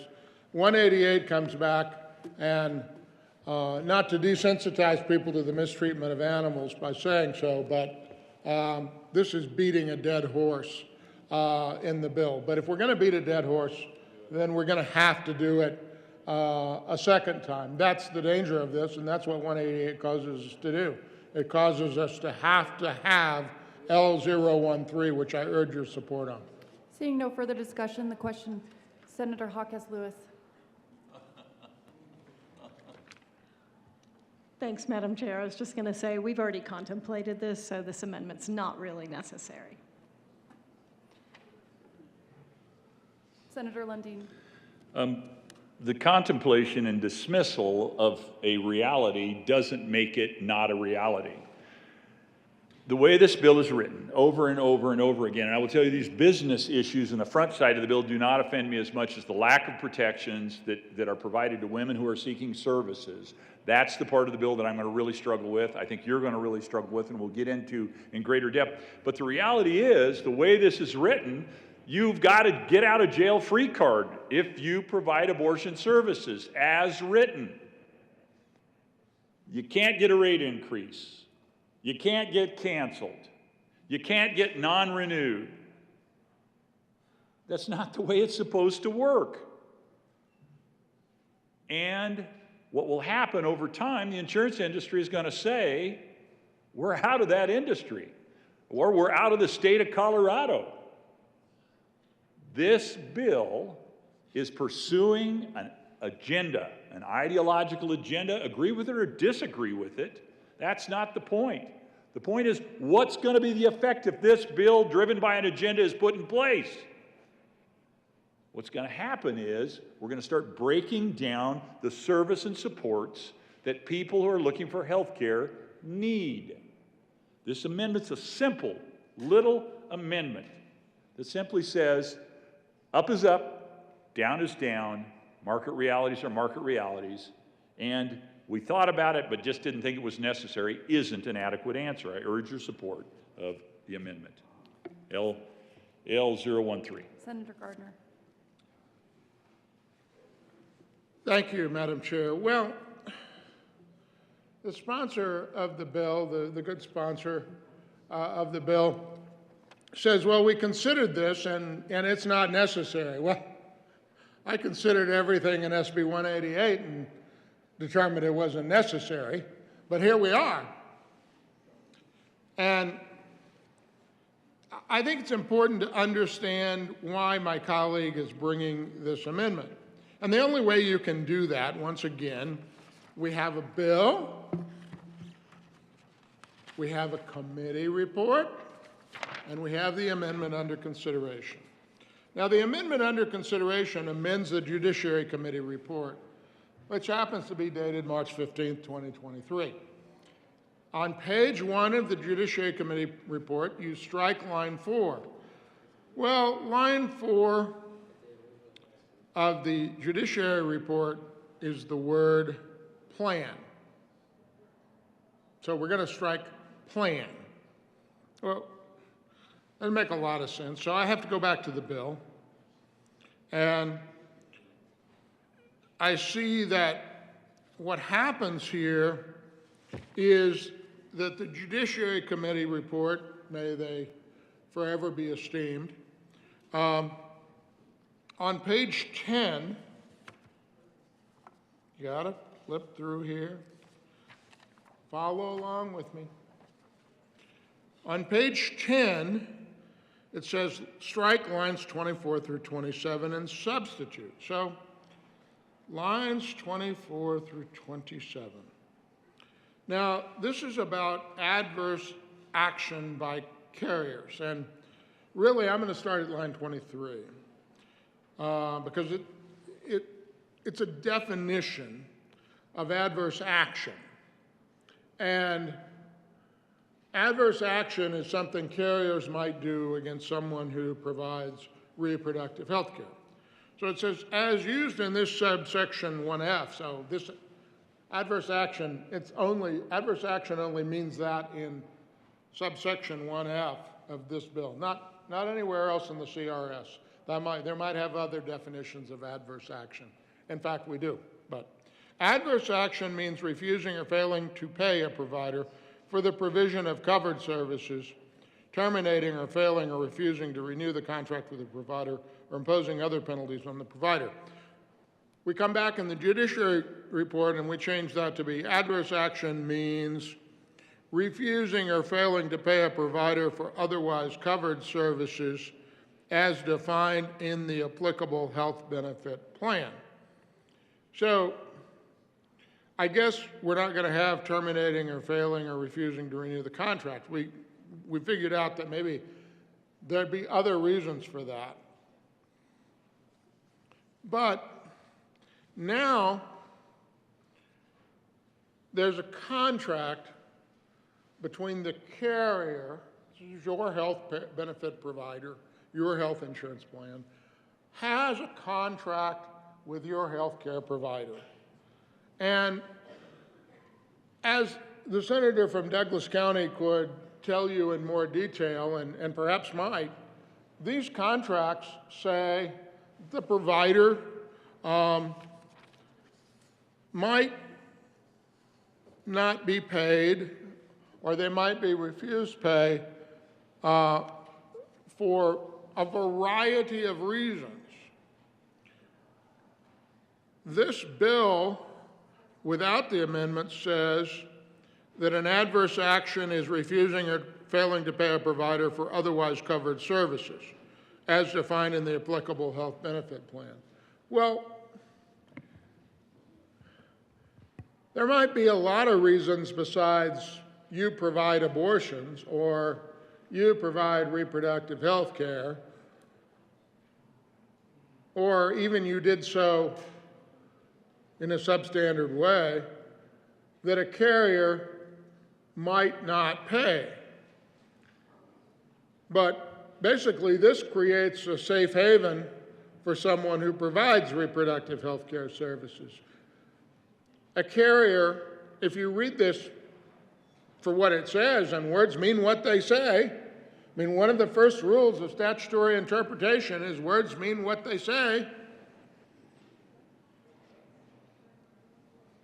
It says, adverse action means refusing or failing to pay a provider for otherwise covered services.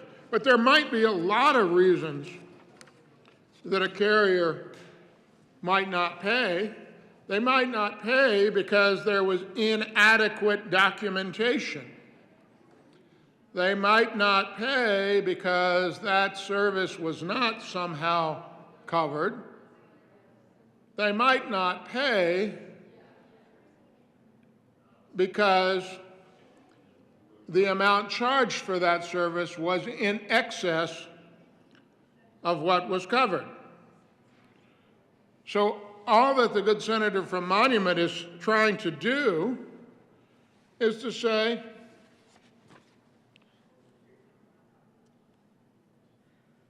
if there's another lawful reason, contractually, for instance, to say, no, we're not going to pay you, that's a different deal. That didn't have anything to do with reproductive health care and providing reproductive health care, including protected health care. So I don't know, in fact, why someone has looked at this and said, oh, it's not necessary. It seems to me, as I've analyzed it here, and I frankly didn't know till I came up here, and because, you know, these amendments come quickly, and you have to go all the way back to the bill, and then you have to go to the Judiciary Committee report, then you have to go to the amendment, and then you have to work your way back through. And I wonder how many people other than myself and the sponsor of the amendment actually did that. I wonder. Because if you did, you go, you know, a carrier couldn't refuse to pay a provider for otherwise covered services. And these will be covered services for that kind of provider. But there might be a lot of contractual reasons. And it doesn't have anything to do with the carrier's view of whether abortion is good or bad, or the state of Colorado's view of abortion is good or bad. It may very well have to do with the terms of the contract. The bill goes too far. I get what is trying to be done here by reading the bill. Maybe the sponsors have something else, but all I can tell about the intent of the bill is the words on the paper. And the words on the paper go too far in protecting someone who provides reproductive health care, because it not only protects them for providing that care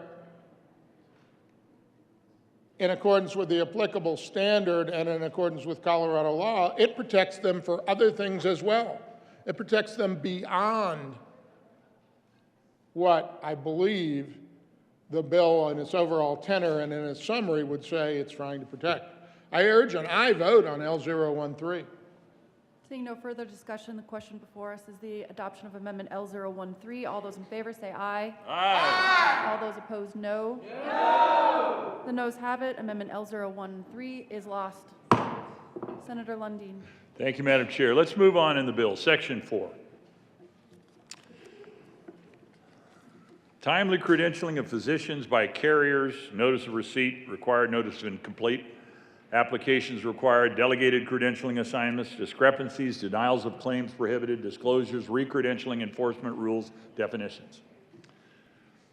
A carrier, says the bill, shall not refuse to credential an applicant or terminate a participating physician's participation in a provider network. We all know about provider networks. You want to be in the right network. It's important to have the right network. Based solely on the applications or the applicants or the participating physicians' provision of or assistance in the provision of legally protected healthcare activity as defined in section 1230.121D. 12, that would be the title. 30, that would be the article. 120, that would be the part and section. Well, doesn't exist in the red books yet. That's what we're writing. 120 is the new regulatory environment around these individuals. And you would describe it as generally the regulatory environment that these individuals are required to participate and work within. But all 120 is a list of protections for these individuals. Not really any requirements that say, hey, bucko, do it this way, don't do it that way, avoid this problem, seek best practices here. It's just a list of protections. Anyway, to continue on, can't refuse credential, this is the insurance people, or provide them into a network, set them into a network, based on their participation in the bill as being written in this state, so long as the care provided did not violate Colorado law. The question that this particular section begs is, since we're creating, and the next section is really the creation of the rules around that, what if someone's providing the services as defined and having an unusually high count of adverse outcomes? Well, 120, section 120 doesn't deal with that. Let's get into 120. Legally protected healthcare activity prohibit adverse actions against regulated professionals and applicants' definitions. As used in this section, this is really important. This is the beginning, the end, and we're going to find out later when we get into the bill, this is where a circular argument develops that causes us to realize, oh my gosh, we're not actually going to be able to protect the people that these protected individuals, these providers, are being protected by in section 120. As used in this section, unless the context otherwise requires, a civil judgment means a final court decision and order resulting from a civil lawsuit or a settlement in lieu of a final court decision. This is the civil part of the bill. That's normal, routine. We all want our businesses to comply with the law. We have civil lawsuits to enforce that, make sure it happens. The next part of the bill is the scary part. This is where we get to the criminal part. B, a criminal judgment means a guilty verdict, a plea of guilty, a plea of nolo contendere, pretrial diversion, or a deferred judgment or sentence resulting from criminal charges or criminal proceedings, or the dismissal of charges or the decision not to prosecute charges. C, gender-affirming healthcare services means all supplies, care, and services of a medical, behavioral health, mental health, psychiatric, habilitative, that would be living, habilitative, surgical, therapeutic, diagnostic, preventive, rehabilitative, or supportive nature relating to the treatment of gender dysphoria. D, legally protected healthcare activity means seeking, providing, receiving, or referring for, assisting in seeking, providing, or receiving, or providing material support for, or traveling to obtain gender-affirming health care services or reproductive health care that is not unlawful in the state, including on any of the vicarious, joint, several, or conspiracy liability. Boy, the lawyers are going to have to explain that one to me. Including on any theory of vicarious, joint, or several conspiracy liability. Conspiracy is the word in that is unusual to me. As it relates to the provision of or referral of gender-affirming health care services or reproductive health by a health care provider licensed in this state and physically present in this state. The services and care are considered legally protected, there we go again, legally protected health care activity if the services or care is lawful in this state, regardless of the patient's location. E, reproductive health care is the meaning set forth in section 25.6.402, and I misspoke earlier. This is the section that's 1279, 402. A regulator shall not deny, and this is where it's going to start to get a little bit more interesting. A regulator shall not deny licensure, certification, or registration to an applicant or impose disciplinary action against an individual's license, certificate, or registration based solely on the applicant's licensee's, certificates, or registrant's provision of or assistance in the provision of a legally protected healthcare activity in this state or any other state or the United States territory, so long as the care provided was consistent with generally accepted standards of practice under Colorado law and did not otherwise violate Colorado law.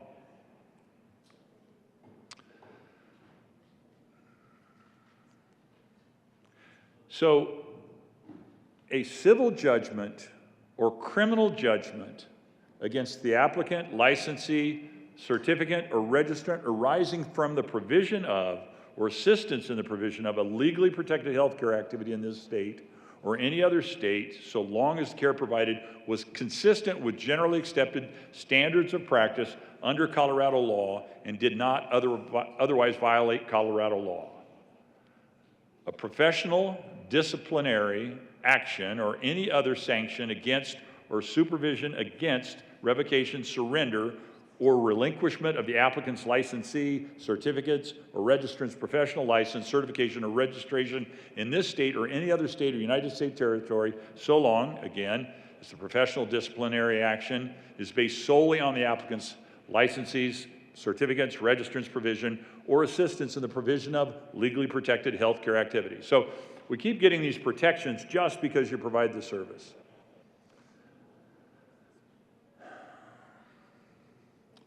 The question I have, if the information that we're expecting to make the judgment of, allow for the provision of, and license somebody or register somebody or give them these provisions is outside the state of Colorado, how do we know what standards to which they were operating? We know what the standards of practice are here in Colorado.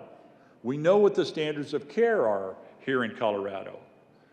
But we don't know what they are in other states. And we've got a wall now where we're not allowing information to flow back and forth and come in. We also don't know if there is a pattern in an individual's practice of adverse outcomes. The reality is,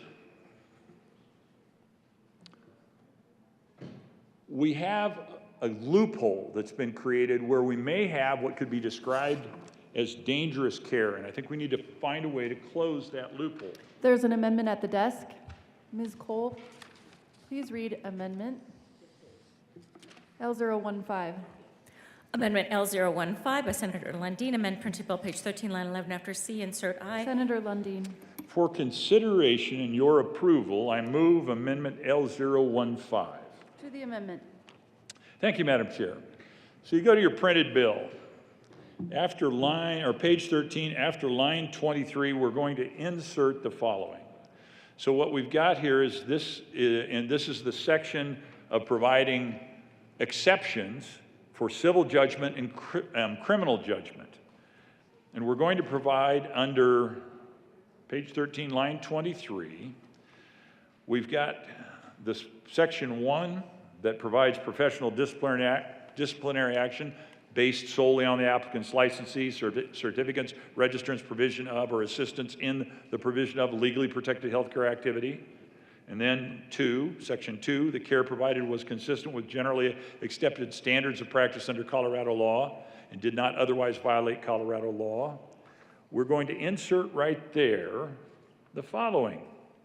The prohibitions against denying licensure, certification, or registration against imposing disciplinary action against an individual's license, certificate, or registration specified in this subsection 2C, that's the section we're working on, do not apply if the applicant or individual provided a legally protected health care activity in another state or United States territory, and here's the operative part, in a manner that was inconsistent with generally accepted standards of practice under the law of the jurisdiction in which the care was provided or that otherwise violated the laws of that jurisdiction. So you have someone coming in from another state, and they may have a trail of adverse outcomes coming with them. The way the law is written, we don't have a way to catch that, a way to know that, a way to say, we're not interested in having that kind of care here in Colorado. This amendment, L015, would provide protections against dangerous care. I urge your support of amendment L015. Seeing no further discussion, Senator Gardner. Thank you, Madam Chair, and I thank the good senator from El Paso County, the best senator from Monument,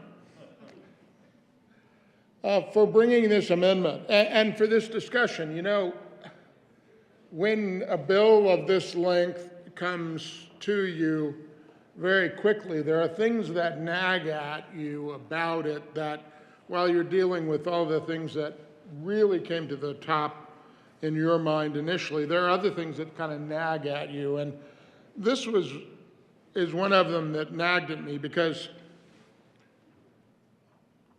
what the bill aims to do is to protect the licensure of someone in Colorado based on Colorado standards from their conduct in, say, Texas or Oklahoma. Now, think about this a minute. And I think I asked a question or raised this point in committee, but the night was long.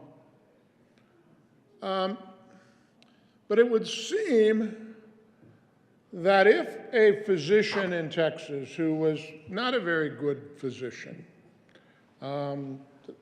my experience with physicians has been almost universally good, but I do from time to time hear of someone who gets substandard care. And we do have varying standards of legality for reproductive health care in the 50 states now. And it is illegal to perform certain things in Texas, if you're a gynecologist, that are perfectly legal in Colorado. We're at opposite ends of the spectrum on that deal. Now, the bill says, and without retracing everything that the good senator from Monument said, let me just go to like page 12 and start a little bit, just a review. Senator Gardner, if we can keep the conversation to the amendment, that would be great. Well, thank you, Madam Chair, and that's exactly what I'm doing. One cannot analyze this amendment, which amends page 13, line 1. It amends paragraph or subparagraph 2 that starts on 12, and you can't begin to understand the import of these things on the amendment, page 1, lines 4 through 14, as they affect page 13, unless you go back to the very beginning. And so I have to go back to the very beginning to talk to this amendment. Because this amendment, even though it's on page 13, it's amending a provision that starts on page 12. And that, Madam Chair, was what I was doing and why I was talking to the amendment when you called my attention. But I appreciate the opportunity to explain in detail why I am speaking to the amendment. So, this amendment proposes to amend a provision that starts on page 12 with the language, a regulator shall not deny licensure, and I'll just call it licensure right now, to an applicant or impose disciplinary action against a license solely on the applicant's legally protected healthcare activity in the state or any other state of the United States, so long as the care provided was consistent with generally accepted standards of practice under Colorado law and did not otherwise violate Colorado law. But the care at issue here wasn't provided. I mean, we're not talking about licensure for care only in this state, but in any other state. And so we're talking about a physician that may have provided care in Texas.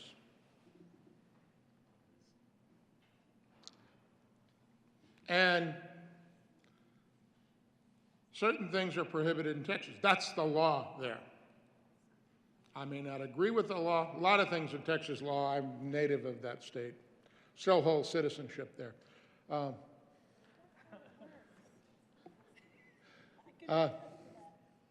Native born. There are certain things about that state's law I don't agree with, but they're the law. So when I go to Texas, I comply with Texas law because they may not have a 48-hour bond statute the way we do here. They might just lock you up. But one is required to comply with the law of Texas and the standards of care in Texas. And so the conundrum here, and it is a bit of a conundrum, because the bill doesn't want, by its language, doesn't want a provider of abortions in Texas to be denied licensure in Colorado.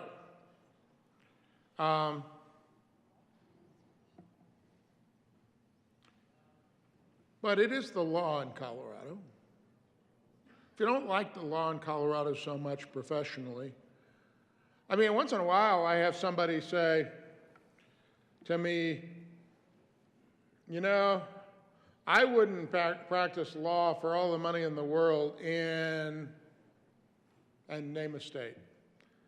And you say, why is that? And they say, because the law in my particular practice area is so crazy there, so difficult, I wouldn't practice there. Well, this amendment it makes it clear that these prohibitions that are discussed on 12 and 13, the prohibitions against denying licensure, certification, or registration and against imposing disciplinary action against an individual's license, certificate, or registration do not apply if the applicant or individual provided a legally protected healthcare activity in another state or the United States that was inconsistent with generally accepted standards of practice under the law of the jurisdiction of the care that is provided. So this is a common sense amendment. The senator from Monument doesn't seek to negate 188's protection of an OBGYN that performs abortions in Texas.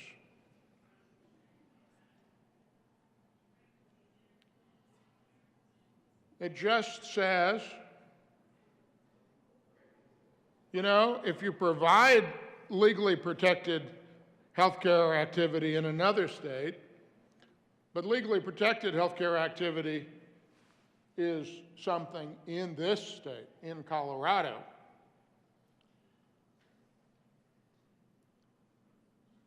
but if that's a bad doctor performing substandard care, that doctor is still subject to denial of licensure in Colorado. I may have chosen the wrong state in some ways. Maybe I need to choose California, a state more protective of OBGYNs performing abortions. I mean, right now as written, the bill, so if a California OBGYN who regularly performs abortions does so in a substandard way, you know, women die. Women have permanent injuries when this physician performs abortions. He or she is so incompetent in California. And they say, well, time to move out of here. Where should I go? Well, I want to go someplace where I can practice my profession. California is catching up with my substandard care, has disciplined me. I'll go to Colorado. They have a very protective Reproductive Health Care Act passed in 2022. I'll go there. I'll go to Colorado. And oh, by the way, they have something that says all of that stuff that I did wrong in California, even though California protects the performance of reproductive health care, but not substandard care, All that stuff can't be used against me in Colorado because the statute 188 says it can't be used against me. This amendment is necessary. It's necessary to cover that case. And that's a case that endangers the lives and health of women because it prevents the medical board in Colorado from taking action against a doctor who provides substandard care. Right now, the bill prevents any action if that doctor is providing reproductive health care. Now, you may point to the word solely and all. No, because it doesn't, the care is what's provided, standard or substandard. L015 makes it clear. Makes it clear that if you're a physician performing substandard care, protected reproductive health care, but if you're doing so in a substandard fashion that endangers the health of your patients while you're doing it, yes, Colorado can consider that in licensure. Colorado can use that as a reason to deny licensure. Colorado can, if you hold a California license and a Colorado license, there's usually reciprocity in these disciplinary actions. Colorado can put a black mark on your record if you did it in California. And more, there are people that practice some in Colorado and some in California. Part of the year there and part of the year here. They go back and forth. L015 is absolutely necessary, and it does not dilute the protection that SB 188 provides to physicians providing reproductive health care in this jurisdiction or any other jurisdiction. It does not do that. I ask for an aye vote on L015. Senator Lundin. Thank you very much, Madam Chair. I renew my call of your support for L15. So we started out talking about protections provided by the bill for providers with regard to their insurance interaction. This bill is in a headlong rush to provide a broad array of protections to abortion providers. It starts with insurance. And we're going to get to the point where we begin to realize that providers who are doing a substandard job in the state of Colorado can't even be found out by virtue of how SB 188 is written. We're at this inflection point now where we're moving from a business relationship and the protection of insurance services to abortion providers to protecting the people that those providers provide healthcare services to. If we have a bad actor or just an incompetent actor who says Colorado protects my type of physician better than any other state, I'm going to Colorado, and they're doing a bad job wherever they are, we need to know, and we need to protect the people of Colorado. That's what this amendment does, and it's a critical inflection point in the discussion we're having around 188, because if we're not willing to take this step to say don't let the bad actors in, we're never going to get to the place where we're willing to say let's actually hold those who are not doing an adequate job in the state of Colorado accountable also. I urge your support of Amendment L015 in support of actually making sure the protected providers, dramatically protected by 188, are credible, qualified at their job, and successful in their job of providing abortions. I urge your support of L015. Seeing no further discussion, the question before us is the adoption of L015. All those in favor say aye. Aye. All those opposed, no. No. The noes have it. Amendment L015 is lost to the bill.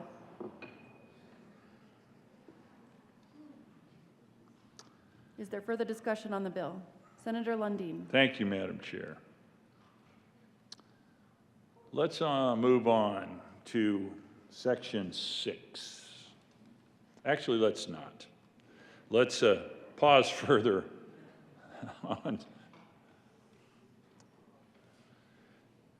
I'll go light on you. We'll go ahead and move forward to section 6. This is a section about subpoenas in connection with proceedings in another state.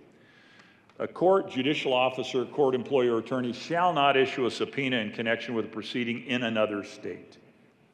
Okay, we're trying to blind ourselves to what's gone on elsewhere. Concerning an individual engaging, and again, this get out of jail free card, this massive protection that's provided is anybody who's providing services as described in this bill, or an entity that provides insurance coverage for gender-affirming healthcare services as defined again by this bill, or reproductive health care as provided by this bill.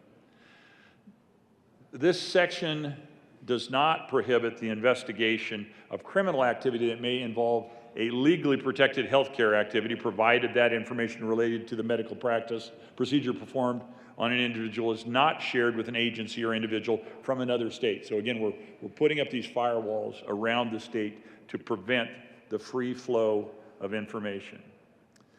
Then we go so far, the bill does, as to say that we are an island. Out-of-state civil actions against another person or entity are prohibited, legally protected healthcare activity, and out-of-state civil judgment. I'm not quite sure how this works, but the bill says it is against the public policy of this state for the law of another state to authorize a person to bring a civil action. So we've got the state of Colorado saying it is our public policy that you, if you live in a different state, are not allowed to bring a civil action against another person or entity for engaging or attempting to engage or intending to engage in this behavior, abortion as defined in section 120 of this bill. And it goes on to say, and this is where I'd be really curious what the Colorado bar would say to this, a court shall not apply another state's law as described in subsection 1, the section we just referred to, of this section, to a case or controversy heard in Colorado court. Common law, case law as it's called, develops all across the country, and it's not perfectly consistent. It's not necessarily directly applicable one state to another, but it does inform the laws of Colorado. We inform state to state, and precedent and legal ideas are developed state to state. This just simply says we're going to break that down and not allow for that to happen. Here is the place where I find the most challenge in this bill. And I think we've got, yeah. But before I get into this, I'd really like to talk about, kind of finish up the conversation we were having before on what's going on with regard to other states. We've got this provisions in the bill that prevent information from flowing back and forth from state to state. We just were rejecting an amendment that would have said somebody who's got a bad record in another state would not be allowed to participate here in Colorado.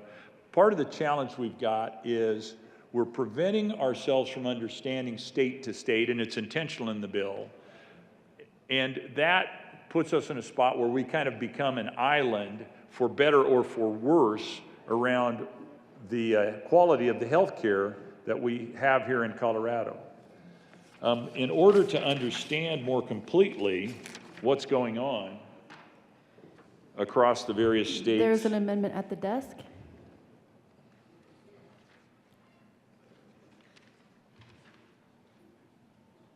Thank you. Ms. Cole, please read Amendment L016. Amendment L016 by Senator Lundin, amendment to Bill Senator page 11. Lundin. Madam Chair, for the purposes of discussion, I move Amendment L016 to Senate Bill 188. To the amendment. Thank you. Colleagues, in the printed bill, if you roll to page 14 and look at line 4, we're just coming out of this section of prohibitions and denial of licensing. civil and criminal judgments against applicants being prohibited. And it kind of gave a fine point. It gave rise to this idea of we don't really understand state to state what's happening. And so I propose that we put in the bill, section right after, we're in, I guess, just before section 6, the creation of a task force that actually gives us some sort of an understanding of what's going on state to state.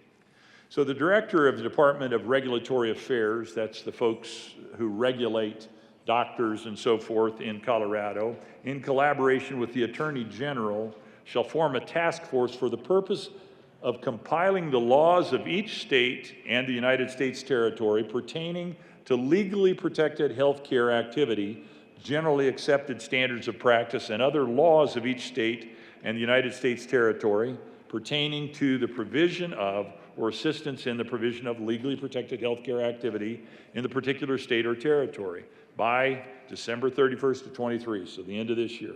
Task force shall compile the laws and provide the compilation of laws to the regulators of each healthcare profession regulated under Title 12 for use in considering an application for a license, certificate, or registration submitted by an applicant who is credentialed in another state or United States territory. The idea here being we're creating this very protected class, and so we should understand from state to state what's going on in the other states in order to make sure that those who attain this protected class are, in fact, having some form of universal standards of practice. I urge your support of Amendment 016. Seeing no further discussion, Senator Gardner to Amendment L016. Thank you, Madam Chair. Well, I like that phrase, saying no further discussion, Senator Gardner. As to L016, members, I will talk to something my colleague addressed about enforcement of law of other states and so forth when speaking to the bill. This amendment does a very important thing given all of the far-reaching concerns of this bill. The bill says in multiple places that the licensing authority or the director, the DORA, et cetera, will not deny licensure, discipline anyone for conduct that would not be against the laws of this state. Well, or that were solely because of another law. This task force, in essence, would compile the laws of the 50 state jurisdictions and the territories so that people would know, would have some guide. Because I have to tell you, it'll be a good place to start for all of the litigation that Senate Bill 188 produces. More on that later. There are going to be case after case after case of substandard practice in providing reproductive health care that seek licensure in Colorado because we, by SB 188, have provided a safe haven for them. We've done more in SB 188 than was necessary to protect those who provide reproductive health care, and done so to the detriment of women in Colorado, primarily women in Colorado, who seek reproductive health care services. And with respect, the sponsor's rejection of all of these amendments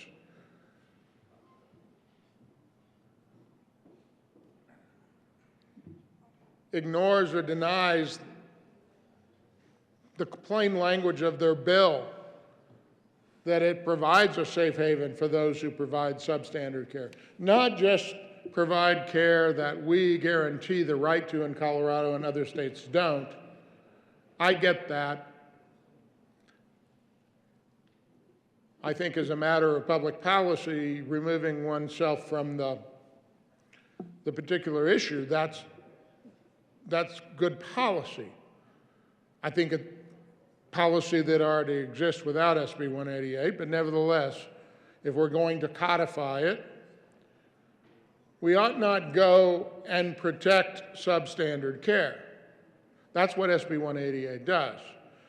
What this amendment does is say we need to go find out what the standards are everywhere else so that at least we'll know what law was applied where and what are the implications of that for a provider here in Colorado who's come here from California or Texas, New Mexico or Wyoming, because the 4 states I just mentioned have vastly different notions about reproductive health care. If you picked up the paper this morning, you find out that our neighbor to the north took action on this that was very different. We need to know what the law is in all the jurisdictions, and it's not that difficult to do. They would probably tell us we need 4 FTE to do this and $1 million, but one simple country lawyer working for a minimum wage for several months could come up with it all. So I ask for an aye vote on L016. Is there further discussion? Seeing no further discussion on Amendment L016, the question before us is the adoption of Amendment L016. All those in favor say aye. Aye. All those opposed, no. No. The noes have it. Amendment L016 is lost. And I'll just remind members that if you do wish to speak, please come to the well so that we can call on you in a timely manner. Thank you, Senator Lundin. Thank you, Madam Chair. Evidence. The compliance with and the protections provided in Senate Bill 188 to providers of abortion services run in contradiction to the protection of the people to whom they provide service. That's the crux issue and the problem with this bill. Drum roll, please. We're now to that part of the bill. In their intention to protect persons from liability in Colorado courts for taking action specified in Senate Bill 188, otherwise known as 1230-120, personally or professionally, that are not subject to discipline by a regulator pursuant to 1230-120. Did you track with me on that, folks? The regulation, which is essentially a set of protections for a group of individuals providing abortion services, control the accountability held over those people. It's a classical, I'm kind of folksy, hayseed from rural Nebraska, fox guarding the hen house. There are serious problems with risk to life and limb of the individuals that receive the services of the individuals protected in Senate Bill 188.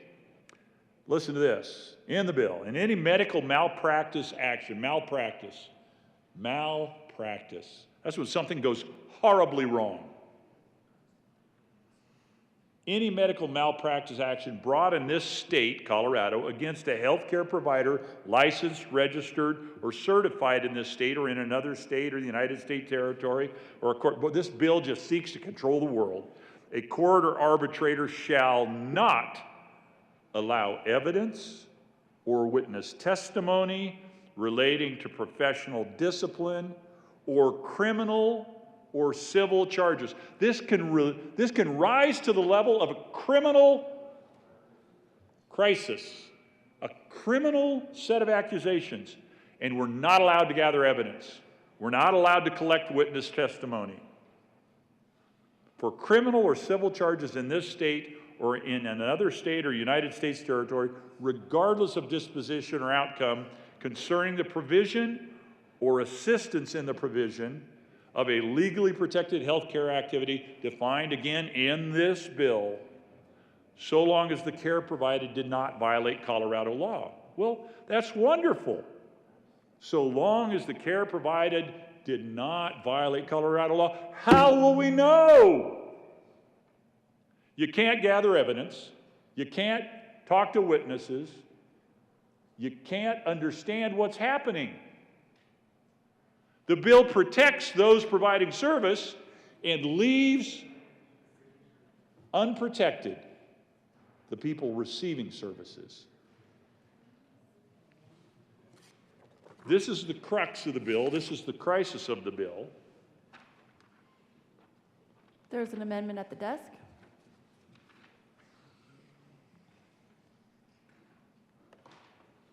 Thank you. Ms. Cole, please read Amendment L018. Amendment L018 by Senator Lundin, amend printed bill, page 15, strike line 27, and substitute territorium on a motion, page 16, line 7, strike line substitute. Senator Lundin. Thank you, Madam Chair. I move Amendment L018. To the amendment. In an effort to acknowledge that the end-all be-all of Colorado is not abortion providers, we're actually trying to make sure that safe provision of services is something that happens. We ought to think about and actually protect the individuals receiving the services. That's what Amendment L018 is all about. Turn to page 16 in the bill, line 7. So long as the care provided did not violate Colorado law is how that section ended. We wouldn't know because everything before it said you can't know, it's hidden, it's a black box, you may not gather evidence, you may not gather testimony, you may not find out what happened. The amendment simply says, it continues, if the court or arbitrator finds the testimony relates to a legally protected healthcare activity. So what we're saying here is this incredible protected activity, the bill seeks to, boy, if you're anywhere near abortion, you've got protections as a provider. This simply says a court could say, actually, we do need to gather evidence. We do need to talk to witnesses. The nurse who assisted in that procedure where things went horribly wrong, what she has to say matters. The family of the individual who may not have been present, but they knew what happened before and what happened, they actually matter. We should talk to them as well. Evidence, physical evidence from that circumstance where things maybe went horribly wrong can be gathered and understood. And it's not that we're going about this willy-nilly. We're allowing for the court or an arbitrator in a proceeding to gather that information even as it relates to a protected healthcare activity. This bill is about protecting that healthcare activity, come hell or high water, and I'm here to say, not if it fails to protect the people receiving services.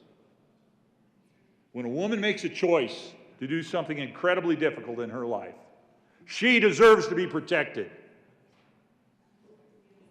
And this amendment would say we could at least find out what happened if things went wrong.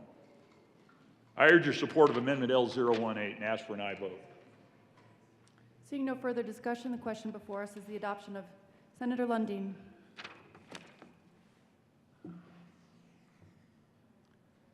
I honestly think people's lives are on the line here.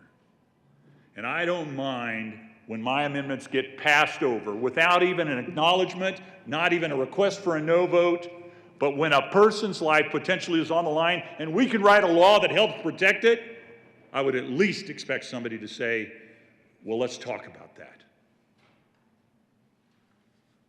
I urge your support of Amendment L018. Senator Gonzalez.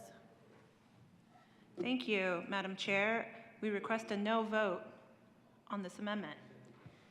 Thank you. And members, please, let's keep the tone in a respectful manner. Each member has a choice of whether or not to come to the well. You have your major piece. Let's not attack other members for choosing not to debate, and keep things very respectful in a decorous manner. Is there further discussion to the amendment? Senator Gardner. Thank you, Madam Chair. Well, I consider myself duly admonished, but I hadn't said anything yet. Members, L018 is important, and it is indicative of a great deal of other concerns in this bill. That's why it's so important. If you look what it does, it amends the printed bill. You go to page 15 and 16.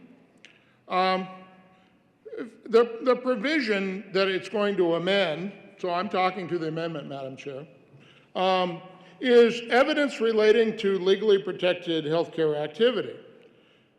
Relating to, that doesn't mean relating to actions based on legally protected healthcare activity. It means evidence that in any way relates to. You know, in the law, when I'm drafting a contract or something and I want to make sure that any provision and any dispute that might be arising that's at all related to the thing I want and people are waiving rights and all, I say any action, cause, or anything arising under or related to whatever it is. Well, that's what this does. The drafter did a good job. It's not good policy, but the drafter doesn't decide policy. The drafter did a good job. It says it is the General Assembly's intent to protect persons from liability in Colorado courts for taking actions specified in Section 1230-120, personally or professionally, that are not subject to discipline by a regulator pursuant to Section 1230-120. Now, it's interesting. Not subject to discipline. Well, one can, and this may be hard to wrap your head around, but it is a fact, a physician might engage in malpractice and not be subject to discipline. Malpractice, negligent care might be, you know, the stakes are high when they take a knife out and cut you open. And a simple mistake, it's why medical care and the discussions of scope of care and everything that we talk about here is so intense. This line here about not subject to discipline by a regulator is, I think that doesn't exclude a lot of substandard care, because substandard care in and of itself may not be subject to discipline. Not unless it's a repeat kind of a thing. I mean, after all, the tort system itself acts as sufficient deterrent.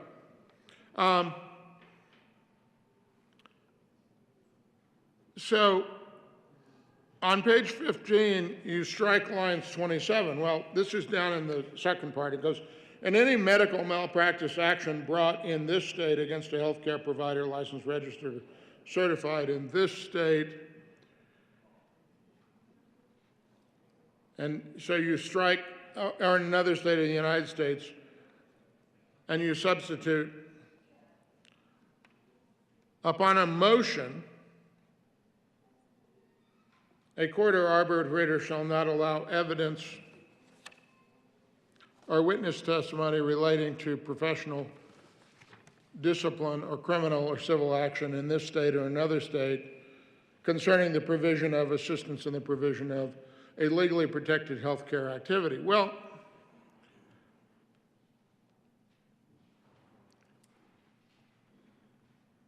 then you look at page 16, line 7,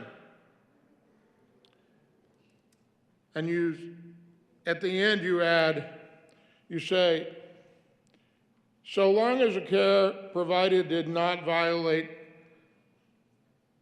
Colorado law, if the court or arbitrator finds the testimony relates to a legally protected healthcare activity. Well, this goes once again to this issue of Senate Bill 188 going beyond protecting those who perform abortions, reproductive health care, but we're primarily talking about the performance of abortions. And what this provision does is prevent evidence, if it relates to that, even if it's substandard care. In other words, a malpractice action based upon substandard care. As I said, this amendment seeks to put a boundary around the provisions of SB 188 in order to what? Protect patients in Colorado. To protect those in Colorado courts who have an action for substandard care. Not an action for you performed an abortion and Texas prohibits abortions. It's another provision of the statute, or of the bill, by the way. We'll talk about that at length later. L018 is absolutely important to put this boundary around what is being protected, because we're protecting that activity to the detriment of women who receive abortions in Colorado, because they do not have the protection to ensure that their provider is one who provides competent professional care. I ask for an aye vote on L018. Seeing no further discussion, a division has been called.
Thank you. Members, a division has been requested. All those in the chamber not entitled to vote, please be seated.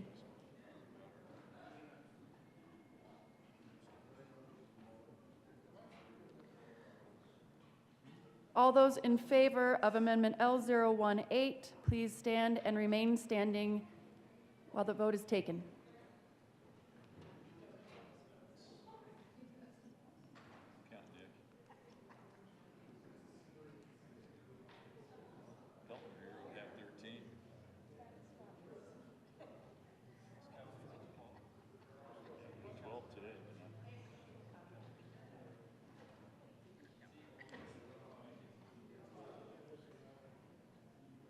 Thank you.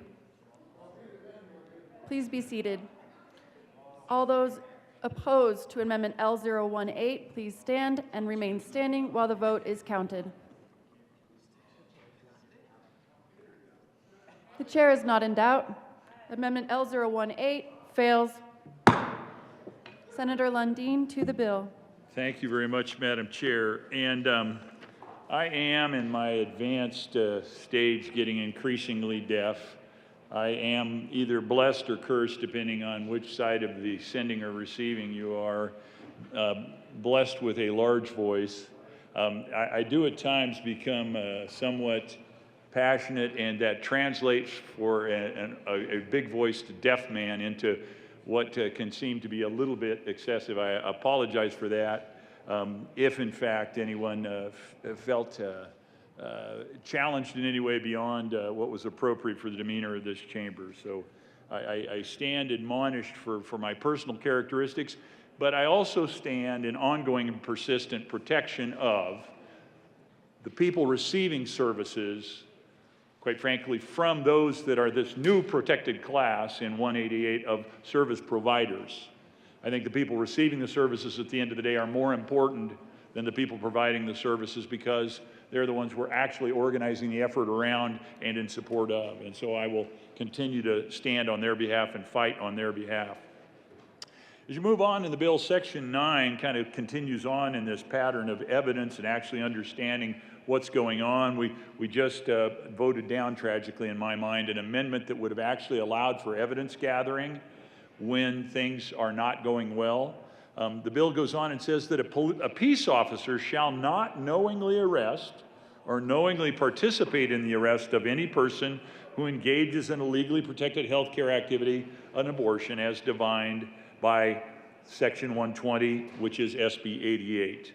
Unless the acts forming for the basis for the arrest constitute a criminal offense in Colorado. Again, you don't know what's going on because you're not allowed to gather evidence, talk to witnesses, etc. I think that that's a mistake, that we don't allow law enforcement to, in fact, do their job, and that is help gather that evidence and information that is necessary for the protection of people of Colorado and those receiving the health care services as protected by this new class of protected individual. We'll call them the 120 individuals. Thank you. There is an amendment at the desk. Thank you, Madam Chair. Ms. Cole, please read Amendment L014. Amendment L014 by Senator Lundin, amend printed bill page 16, line 12, after who insert the peace officer knows, page 16, line 13. Senator after unless. Lundin. Thank you very much, Madam Chair. I move Amendment L014. To the amendment. So again, in an effort to be narrow, to honor the intent of the bill, and actually provide protection for the individuals receiving services, this amendment on page 16, and line 12, after who, line 12, find yourself, insert the peace officer knows. So a peace officer shall not knowingly arrest or knowingly participate in the arrest of any person who, and then we insert the words, the peace officer knows, engages in a legally protected health care activity as defined in this section, and then we insert the words, unless the peace officer has probable cause that the acts under investigation forming the basis of arrest constitute a criminal offense. So what we've got going here is a very low standard of evidence, I'll acknowledge that, but an important standard of evidence that there's probable cause that something untoward happened, and therefore the law enforcement officer can engage in the business of making the arrest. I urge support of Amendment L014. Senator Hawkes Lewis. Senator Gardner. Thank you, Madam Chair. Well, you know, this is a good amendment. It attempts to fix what is a fatally infirm provision of this bill.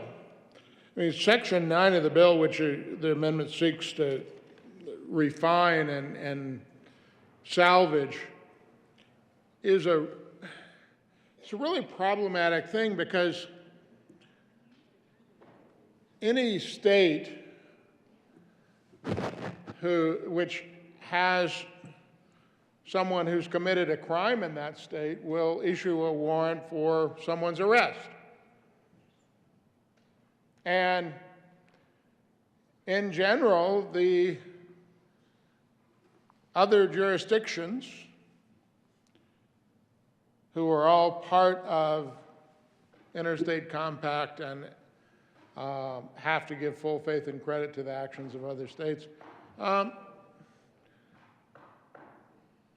they make an arrest. So-and-so's charged with a felony. When it's a misdemeanor, I have to tell you, you might be detained, but unless your state chooses to pay for you to come back, you might if there was a serious misdemeanor. They're not gonna arrest you. But this requires a peace officer to make a judgment at a traffic stop or in the field, or when reported that someone in the community is a fugitive from Texas, California, Oklahoma, New Mexico, to make a judgment. Well, what's that all about? This is going to cause a great deal of mischief. Now, the amendment seeks to protect the arresting officer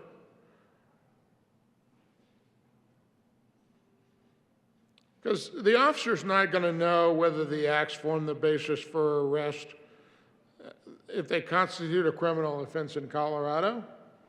They're really not going to know. I mean, not without calling their simple country lawyer, county attorney, or district attorney, someone who can tell them, well, that's a valid warrant, that's not a valid warrant. Law enforcement officers have to act on the information they have, often when they've made a traffic stop, or they've run somebody through the NCIC database and find out there's a warrant out for them. This simply is unworkable without this amendment. And with the amendment, it's barely workable, but it's an attempt by the best senator from Monument, the most prudent, judicious, thoughtful, kind, and caring individual I've known, always temperate. It's an attempt by that good senator to try to salvage this piece and make it workable for law enforcement officers. I ask for an aye vote. Seeing no further discussion, the question before us is the adoption of Amendment L014. All those in favor say aye. Aye. All those opposed say no. No. The noes have it. Amendment L014 is lost. To the bill, Senator Lundin. Thank you, Madam Chair. Continuing in the same theme, which is a theme that I would describe as protecting individuals who are receiving services. When I'm a business person, my perspective is you've always got to think about your client. If you're not taking care of your client, you're not going to stay in business. Then you take care of your team, because if you don't take care of your team, you won't have anybody to take care of your clients, and you won't be in business. It's the same thing that applies here. We as policymakers, we need to think about who, at the end of the day, are we seeking to serve? Well, 188 seeks to serve providers, provides incredible protections, broad protections, in my mind, overweening protections. I would say probably excessive protections to the point where I would never want anyone to be careless, but when you're not held accountable, you don't keep yourself to the same standard as you would when you know you're going to be held accountable. So this is part of this amendment I'm going to offer here is a third in this package of amendments that are designed to protect that all-important individual, the person who's receiving the health care service. The idea is if if things are not happening properly, we need to know, we need to be able to find out. Well, as you read into the bill in section 16-15-102 or section 12, which refers to the code, Title 16, Article 15-102, ex parte orders authorizing the interception of wire, oral, electronic communications. Well, when law enforcement is trying to figure out what's going on, this is a standard tool that they use when things are seriously wrong. Now, the bill provides an enormous array of civil protections, and it provides a significant array of criminal protections. I can't imagine, I suppose there are cases where a civil suit would involve wiretaps, but I'm thinking more of criminal cases. This is when things are going horribly awry. We need to allow law enforcement to have the ability to gather the information they need to have to pursue criminal actions to protect the people of Colorado. There's an amendment at the desk. There indeed is an amendment at the desk. Ms. Cole, please read Amendment L017. Amendment L017, Senator Lundin. Thank you, Madam Chair. I move Amendment L017 for the purpose of further discussion. To the amendment. Thank you. In the bill, Section 12, it refers to, as I said, Title 16, Article 15-102, ex parte orders authorizing wire or electronic interception of wire or oral or electronic communications. The bill says a court shall not issue an ex parte order for wiretapping or eavesdropping to obtain any wire, oral, or electronic communication that relates to an investigation into a legally protected healthcare activity as defined in Section 120. There it is again. That all-encompassing, you're protected if you're doing 120 stuff, everything. Your insurance, no rate increases. No worry about losing your insurance underwriting. You know, your ability to get and keep a license. You don't have to worry about doing the job right. If you're a 120, you're fully protected. Don't worry about it. Oh, and if you're doing something criminal, don't worry. They can't get a wiretap on you because you're a 120. You are protected under Section 120.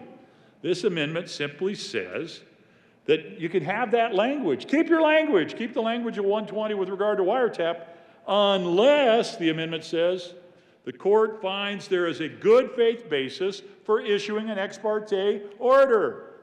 You got a person in a black robe saying, go get the information. We think we have a criminal on the loose. I urge your support on behalf of the protection of individuals receiving services of Amendment 17 to Senate Bill 188. Seeing no further discussion, Senator Gardner. Thank you, Madam Chair. Well, once again, I thank the very good and best senator from Monument for bringing this amendment. You know, this was troubling to me, this section was troubling to me for this reason. I asked myself as I read the provision, I thought, in order to get a wiretap order in Colorado, you have to be one of, in order to grant one, you have to be one of two things. You have to be a federal judge or a state judge. Now, the federal judge doesn't worry, this is kind of an overstatement, but you'll take my point. Doesn't worry about what the law is for the state of Colorado, and the law of the state of Colorado is not a limitation upon the federal judge. If there's a federal basis for a wiretap, and they ain't easy to get, then federal judge will order it. So then it's state court judge. Still not easy to get.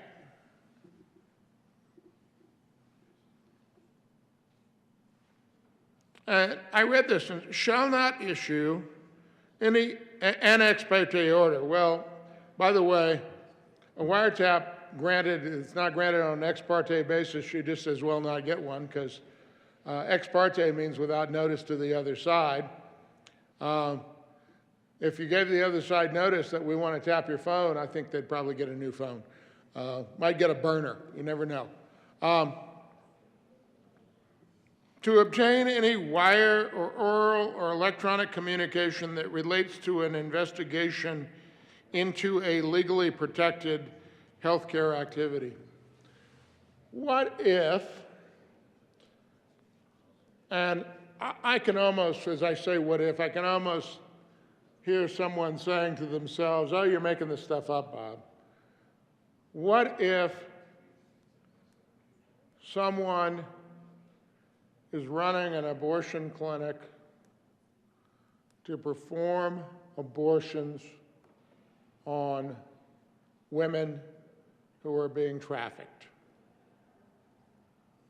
That happens. I mean, I'm not making that up.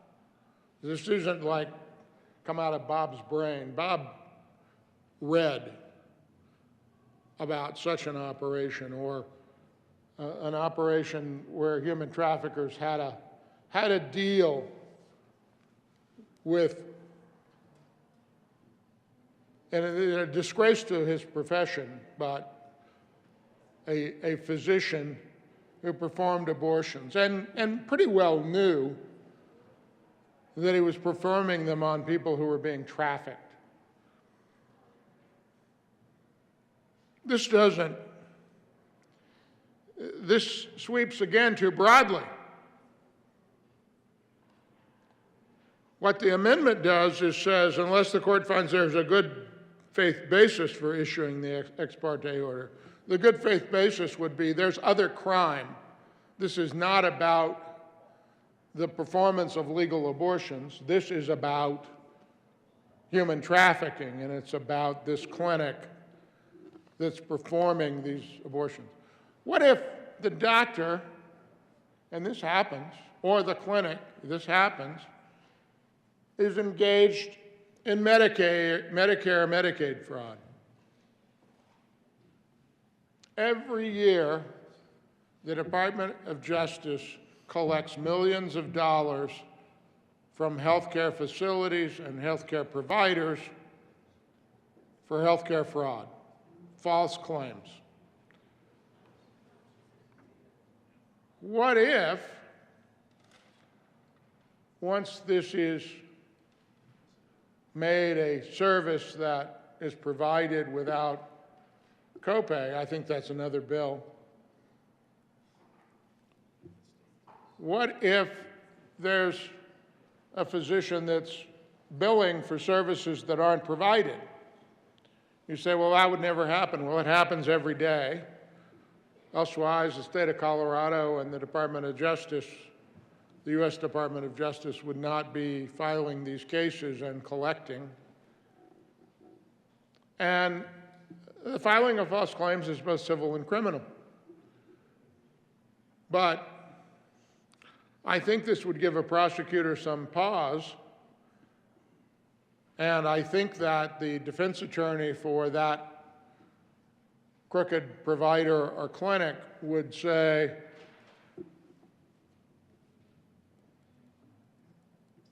motion to suppress the evidence obtained because it violated 1615-102. Now, the way to prevent that thing from happening is to adopt L017. It doesn't change the form and effect of, you can't go to be eavesdropping, you can't be wiretapping an abortion clinic for the sake, because it's an abortion clinic. That's not an illegal activity. I have a hard time believing a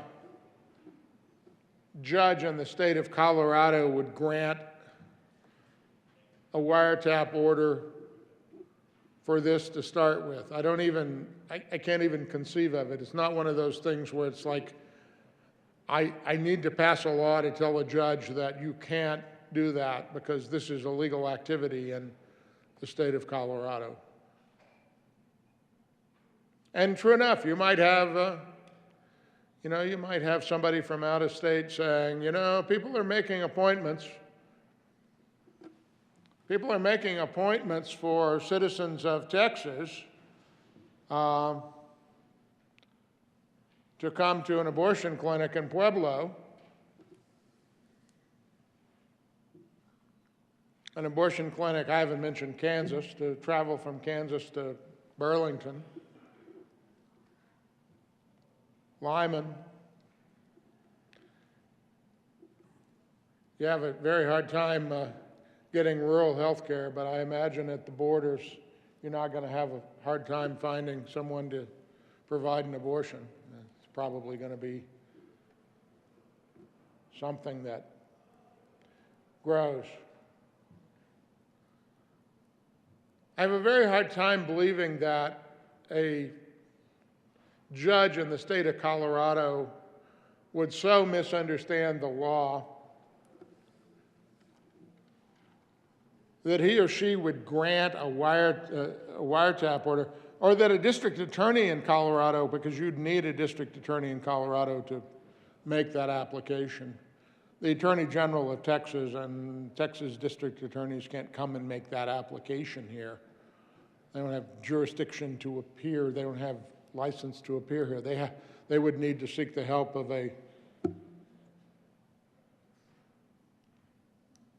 Colorado prosecutor who knows that that's a protected activity in Colorado. But it might happen that a clinic in Colorado was engaged in illegal activity. It does happen. It happens around the country. I don't know of a case in Colorado.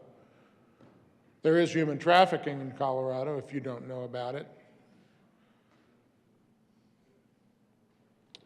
What this amendment does is protect the ability to protect those victims.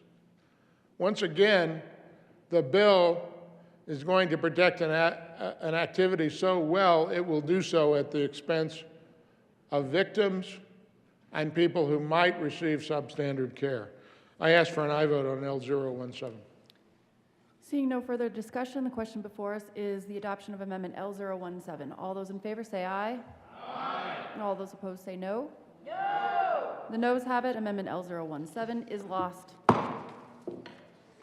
Senator Lundin. Thank you very much, Madam Chair. Have some further thoughts and some additional amendments that I will bring in a few minutes. But at this point, I just want to pause for a moment and kind of walk back and walk through where we've been at on this bill. We start out in pursuit of protecting these Class 120 individuals. We start with providing insurance protections. We basically write into the law that your insurance will be capped forever. You don't get a rate increase. We write into law the fact that you can never be non-renewed or canceled. We write into law any number of protections. None of the rest of us have. No other business has that. And that's incredibly challenging. And then we move forward and we say, and you won't be subject to regulatory burdens because you are regulated by the very statutes that is written to protect you. So congratulations, regulatory burden is not going to be a problem for you either. And then we move forward. You don't necessarily have to live to, if you're a provider coming into the state, you don't have to have lived to the standards we have in Colorado. You can live to lower standards potentially in the other 49 states and the one territory. And every phrase where we talk about the states, we also, of course, have to talk about the territory. The reality is the providers don't have protection there. But then we get to the really critical part in the bill where the protections on behalf of the people receiving the services are minuscule or non-existent, or quite frankly, there are no protections because all the protections are on behalf of the providers. And that creates an enormous challenge in my mind where we're not protecting the people that, in fact, receive the service.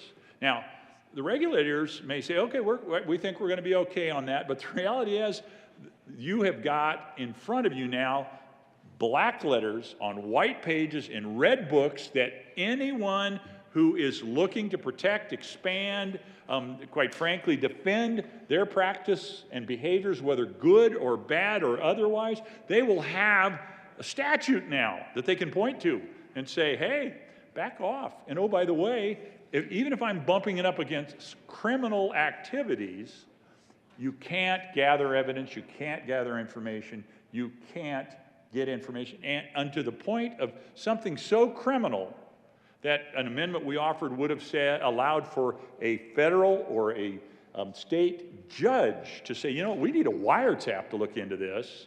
The bill says no wiretaps, not under any circumstance. We said, well, if it's so bad that a judge says, let's go get a wiretap, we ought to amend the bill to allow that judge to do that. That was not even admitted onto the thing. So we've got this cascading series of failures where we provide protections to start out, okay, whatever. So they never have another insurance increase and they're not going to get canceled, whatever, that's fine. But seriously, if there are practice problems, that should not be opaque. That should not be protected. That should be visible. We should know, and we should be able to close and gather information on that. So I will relieve you from my voice for a few minutes, but I will have some further information and some additional amendments to bring later. Thank you, Madam Chair. Senator Gonzalez. Thank you, Madam Chair. I want to extend my appreciation to the good senator from Monument and the good senator from Colorado Springs. Because I will just admit that for the months of investigation and research and thought and diligence that has gone into this policy that you see reflected before you as Senate Bill 188, we went through the same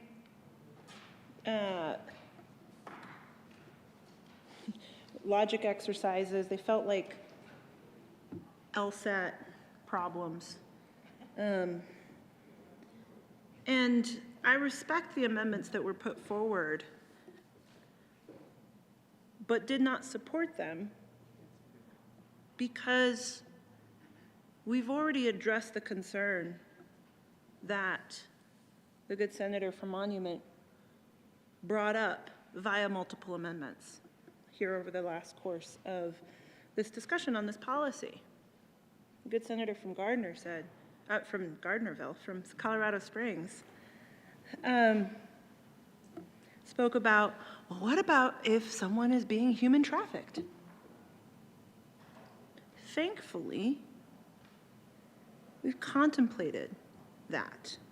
Read printed bill, page 12, at 123120, section 1D, page 12, lines 6 through 18. We're talking about when we speak about legally protected healthcare activity, we are in, I will point your attention to line 10, or starting on line 9. Gender-affirming healthcare services or reproductive healthcare that is not unlawful. Operative word, not unlawful. DORA has confirmed that they have the ability to prosecute, or to regulate. But for activities that are lawful in this state, no prosecutorial resources should go towards enforcing that. For maybe a felony in Texas, or in Oklahoma, or in Alabama, or in South Dakota, or potentially in Kansas, or Missouri. I better stop naming states because I'll forget one and leave one out, and then those states will feel bad. But if the care is lawful in this state, that is considered to be a protected healthcare activity. I again rise in support of Senate Bill 188. Senator Smallwood.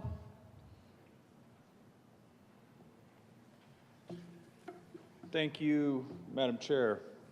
So, speaking to the bill, I mean, you've heard a lot today already about perhaps the superfluous nature of the bill in general, how so much of it is repetitive from things that have already been passed, yet I think my colleagues have really eloquently pointed out some weakness in language, or certainly some language that is open to a different interpretation. And I'm going to provide you some more examples because I think when this bill passes and you hear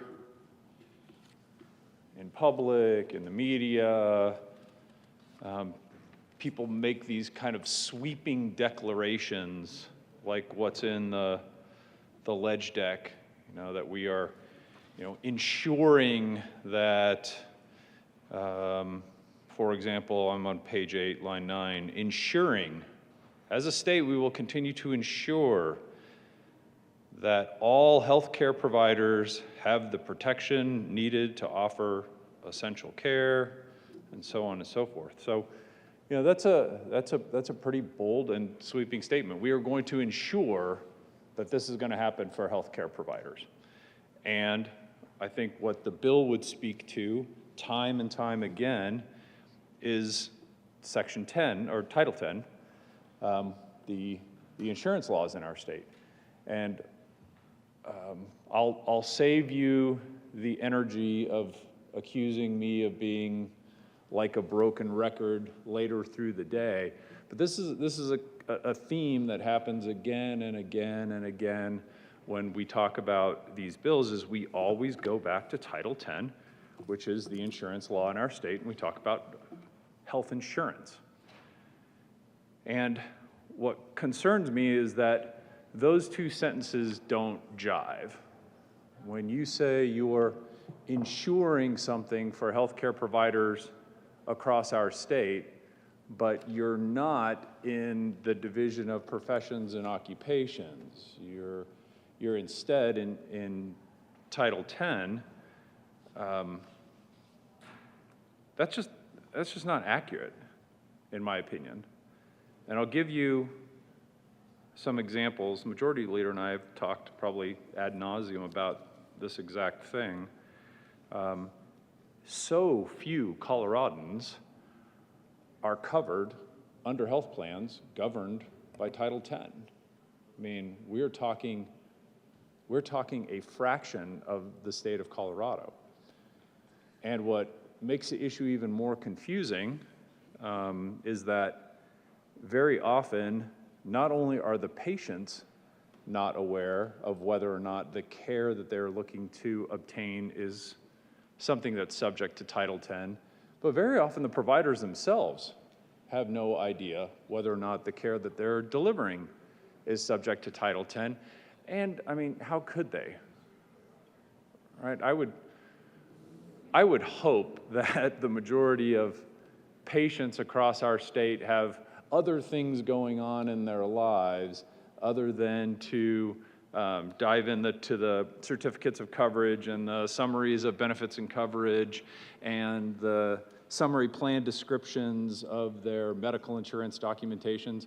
And I know for a fact, having worked with providers for decades, is that many of them haven't really poured through the contracts that they have with carriers.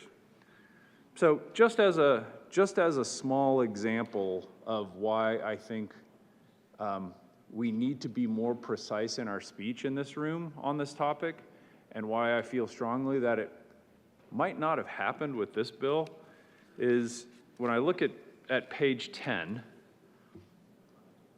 and I'm looking at line 11. So I'm going to skip the malpractice side of it. I have colleagues that could spend a lot of time talking about all of the malpractice contracts that aren't subject to Title 10, but I'll focus on starting on line 11, where we're talking about required contract provisions in contracts between carriers and providers. Again, this is 10-16-121, the insurance laws in the state of Colorado. So, colleagues, how many Coloradans have health plans that are even subject to this title? What percentage would you guess of people in our state are obtaining their health care, their medical insurance plans, their health care plans under anything under the jurisdiction of Title 10? Well, I've broken down the arithmetic for you because I didn't hear anybody shout out. Not only did I not hear anybody shout out the right answer, I didn't hear anybody shout out any answer in this mostly empty Senate chamber here on a Tuesday afternoon. I'm all ears.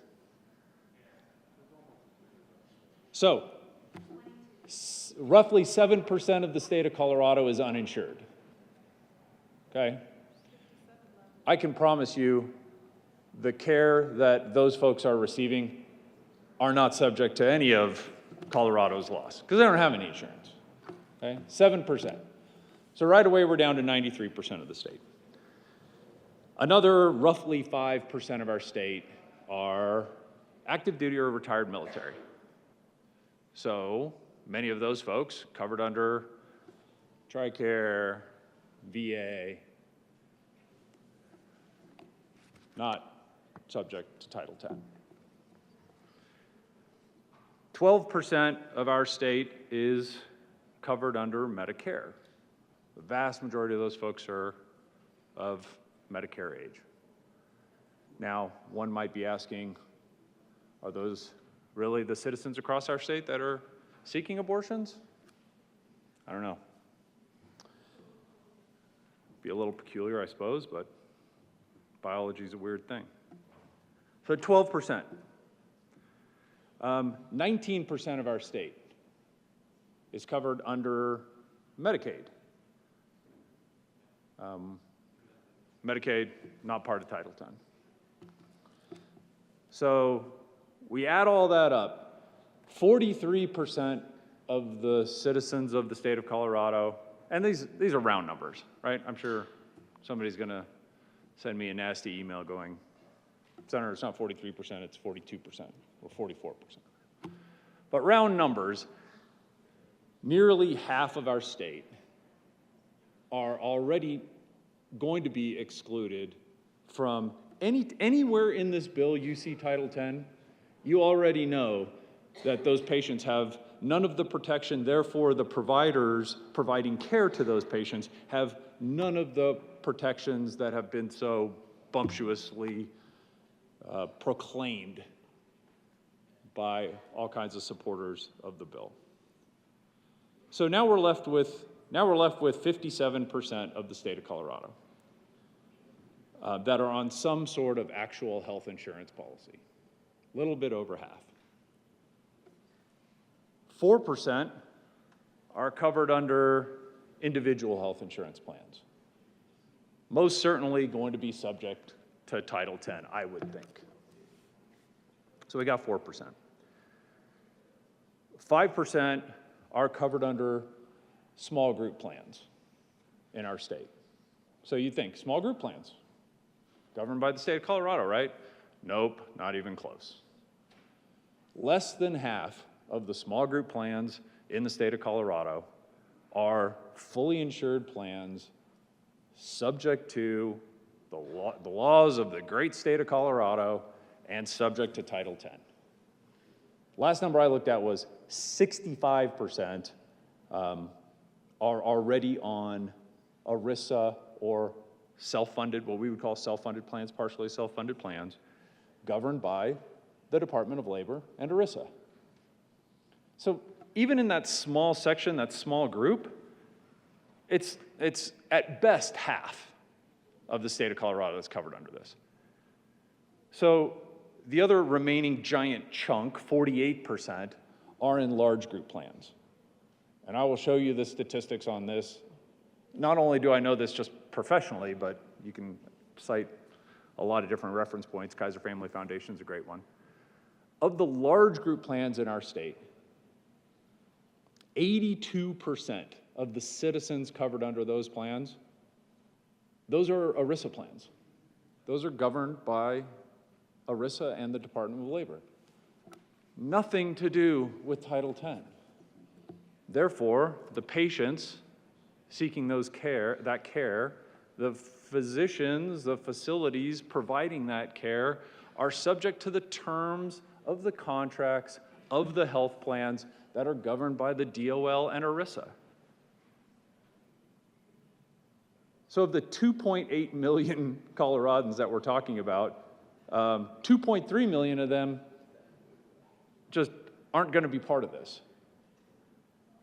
So we're down to the 18% of the group market. Colleagues, 8.5% of the citizens of our state are going to be under fully insured large group plans.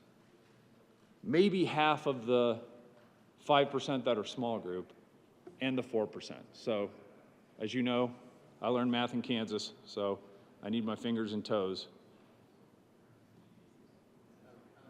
82%, 83% of our state is not even subject to what we're talking about here. So when we make this really bold proclamation that, you know, if you're a provider in our state, here's what's going to happen. Page 10. A provision that prohibits the carrier from taking adverse action against a provider or subjecting the provider to financial disincentives based solely on the provider's provision of or assistance in the provision of a legally protected healthcare activity as defined in Section 12-30-120, 1D in this state, so long as the care provided did not violate Colorado law. And yes, we're going to have 18% of the care provided to those patients are going to be subject to this. Yet, I've seen this happen so many times now, where we're going to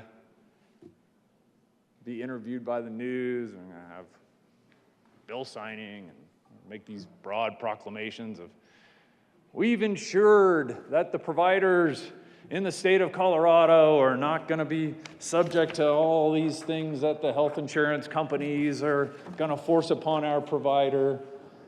You know, what I don't think you're going to hear in those press conferences, and where's the media today? Empty table. Empty table as we're hearing these bills. But they're probably listening online.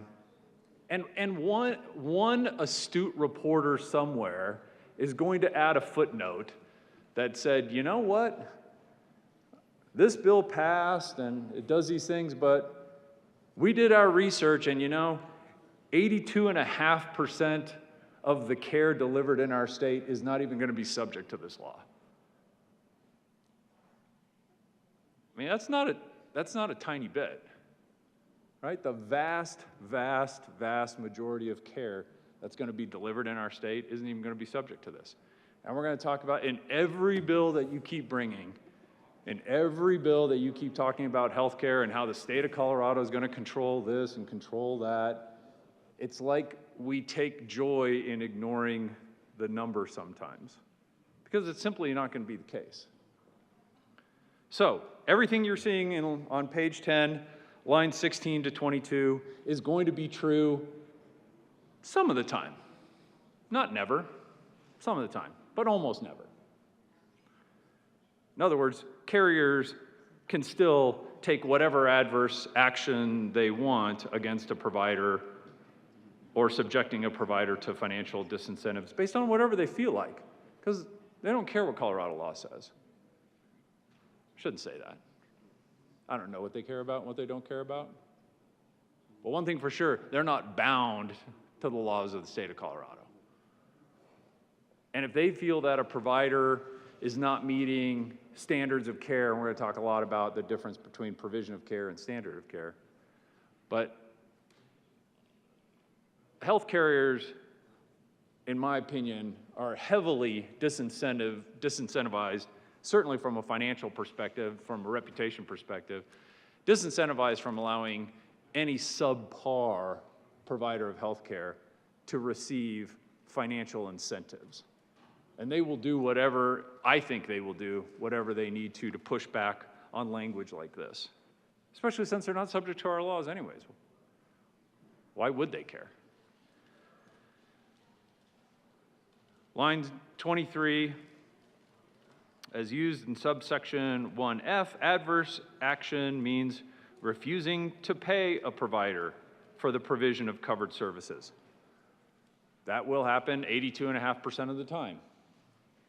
The rest of the time, maybe it happens, maybe it doesn't. Terminating or failing or refusing to renew the contract with the provider, or imposing other penalties on the provider.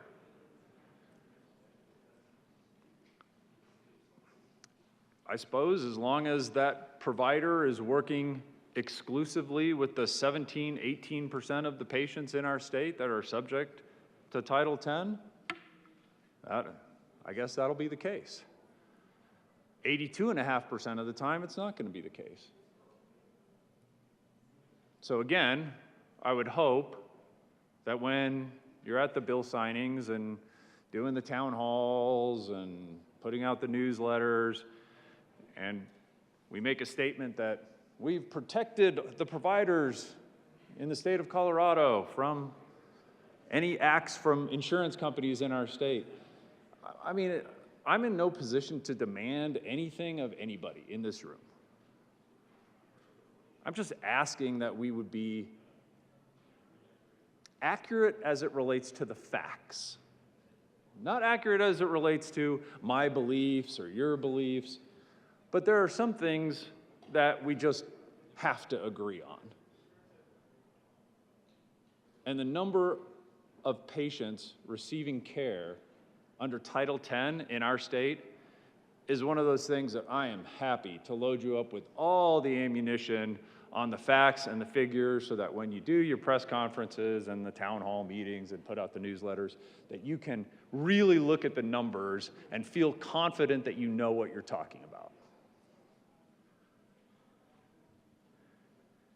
When we get to page 11, timely credentialing of physicians by carriers. Notice this entire section here, 10-16-705-7, again, all in Title X. So now we've covered a full page of this bill that is mathematically relevant less than 20% of the time. A carrier shall not refuse to credential an applicant or terminate a participating physician's participation in a provider network based solely on the applicant's or the participating provider's provision of or the assistance in the provision of a legally protected healthcare activity, as defined in Section 12-30-121D in this state, so long as the care provided did not violate Colorado law. And for 17 or 18% of the care delivered in our state, that is going to be the fact. But again,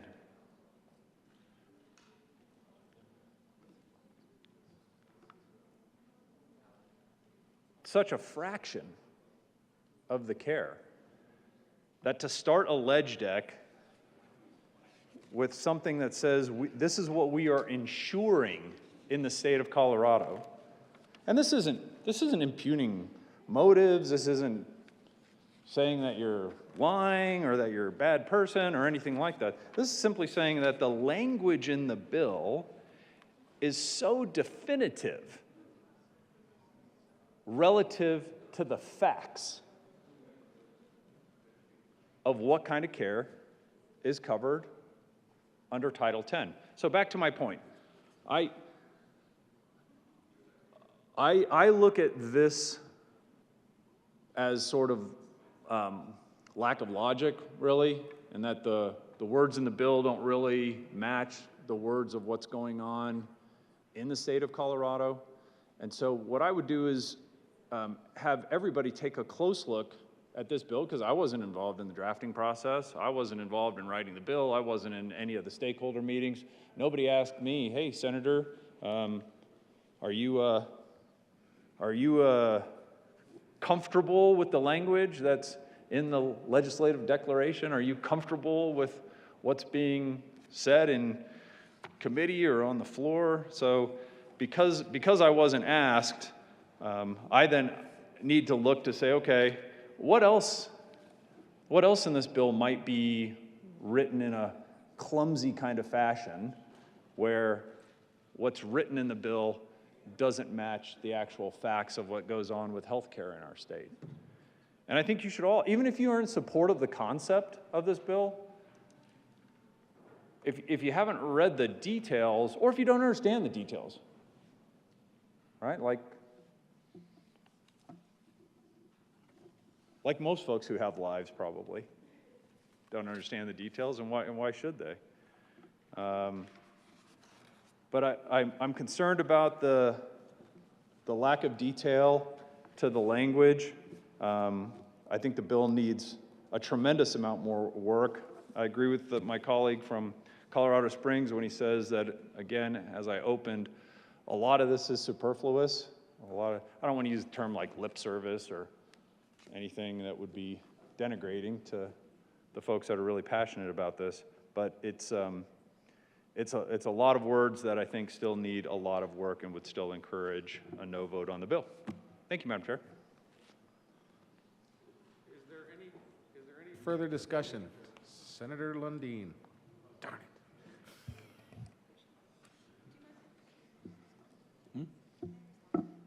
Sure. Senator Gonzalez.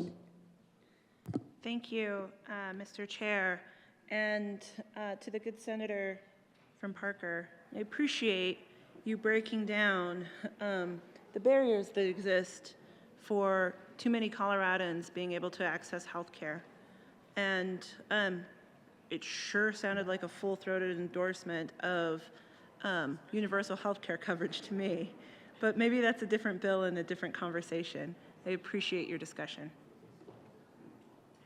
Senator Lundin.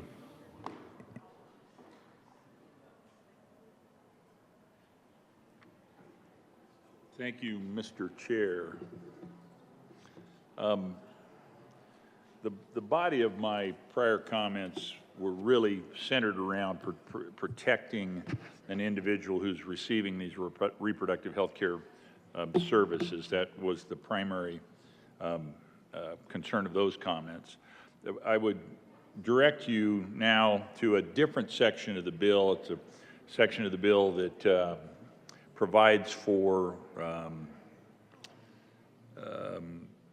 services to be provided to individuals who are incarcerated, and I am thinking that my amendment is not lining up with the bill I'm looking at here. I'm looking at line 19, page 3, or page 19, line 3. Yeah, here we go. So section 14 of the bill, now that I've found myself, incarceration of a person in custody with capacity for pregnancy. Read that again for effect. Incarceration of a person in custody with capacity for pregnancy. Correctional facility, and this is existing law, not new language, but gives context. Correctional facility, private contract prison incarcerating a person who is capable of pregnancy shall, small I, establish partnerships with local public entities, private community entities, community-based organizations, Indian tribes, tribal organizations as defined under the Federal Indian Self-Determination and Education Assistance Act, 25 USC section 5304 as amended, or urban Indian organizations as defined in the Federal Indian Healthcare Improvement Act, 25 USC section 1603 as amended. So that's current law. Requires engagement with a community organization. Then new language. Bill creates this new language. Regardless of the person's ability to pay, it is required of a correctional facility. They shall, regardless of a person's ability to pay, ensure access to an abortion as defined in section 25.6.402 by providing a pregnant person with information about abortion providers, referrals to community-based providers of abortions, referrals to community-based organizations that help people pay for abortions. And so we've got everything going on so far is outbound. It's engaging with service providers and individuals in the community on behalf of someone who's incarcerated, an inmate. But here then this next section says that connecting to those organizations that help people pay for abortions and transportation to access to an abortion. So we now have the state providing transportation to access to an abortion and ensure access to miscarriage management, including medication. So that's section 14 of the bill. There's an element of that I know many constituents, you probably have people that have put things in your inbox that say, I don't want state funding for abortion. Well, it's certainly not a stretch to construe that when you require the Department of Corrections to transport an individual for an abortion, you are, in fact, using state funding to provide for an abortion. There is an amendment at the desk. Ms. Cole, will you please read Amendment L011? Amendment L011 by Senator Lundin. Senator Amend Lundin. printed bill. Thank you very much, Mr. Chair. I move Amendment L011. To the amendment. Thank you. So what this would do is on page 19 of the bill, line 3, strikes abortion and includes abortion provided the community abortion, comma, provided the community-based provider or organization reimburses the state for transportation costs. So what you have here is for those, and I'm telling you, everyone in this chamber has constituents that do not want public dollars to be used for abortion. You have constituents that would say, yeah, that amendment, L011, that said, I don't want my tax dollars paying for abortion or abortion-related services, this amendment solves that issue because it would provide for those community-based service providers that will help provide funding for an individual to get an abortion. It would require that they reimburse the state for the transportation costs, thus making it a deconflicted access for that inmate to abortion without using state dollars. So I urge your support of Amendment L011. And this is an amendment for those of you who have constituents who are concerned about using public dollars to pay for abortion or abortion-related services. Senator Gonzalez. Thank you. Thank you, Mr. Chair, and thank you to the good senator from Monument for bringing forward this amendment for our consideration. You know, we've had multiple conversations with the Attorney General, and we are well aware and quite cognizant on the constitutional prohibition that exists, and feel quite confident that the language as stands in in Senate Bill 188 is constitutional, and this amendment is extraneous and unnecessary. I ask for a no vote. Senator Pelton. R. Thank you, Mr. Chair. I rise in full support of this amendment. In my travels around my district, I hear this comment very often. There's a lot of things that the government should not be funding, and this is one of them.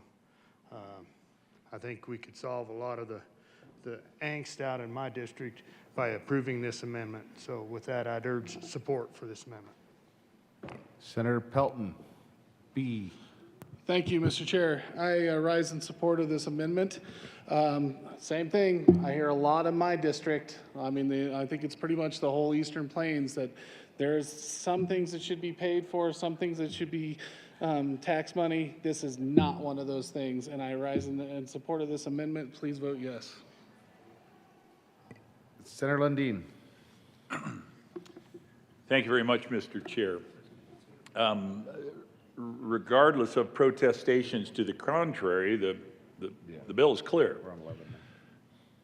It requires, regardless of the person's ability to pay, the ensuring of access to an abortion as defined, 1279, passed it last year, in section,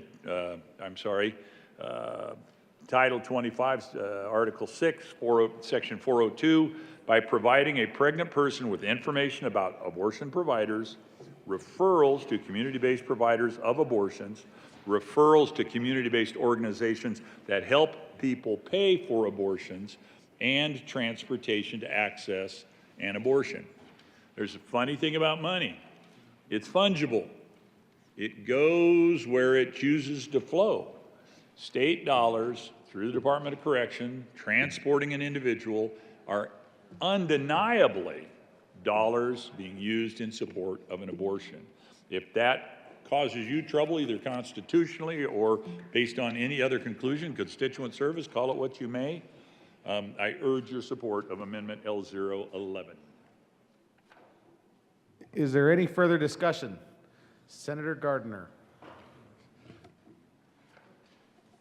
Thank you, Mr. Chair. Always pleased to have to leave the chamber and come back and find there's been a shift change. Members, L011, if you take a good look at it, it amends the printed bill at page 19, line 3. This is about, and you have to go back to the prior page, incarceration of a person in custody with the capacity for pregnancy.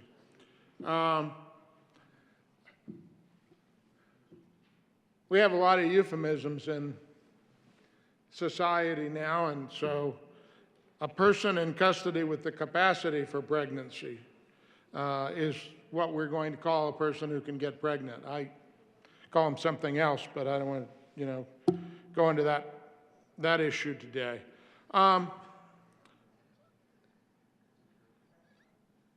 So it requires, and a lot of this is existing language. A correctional facility or private contract prison incarcerating a person who's capable of pregnancy shall, and this is from prior legislation, establish partnerships with local public entities, private community entities, community-based organizations, Indian tribes, tribal organizations, et cetera, et cetera. And now here it comes, the new stuff. Regardless of the person's ability to pay, ensure access to an abortion as defined in Section 256402 by providing a pregnant person with information about abortion providers, referrals to community-based providers of abortions, referral to community-based organizations. Okay, so line 19, we strike abortions and strike and then substitute abortion, comma, provided the community-based provider or organization reimburses the state for transportation cost.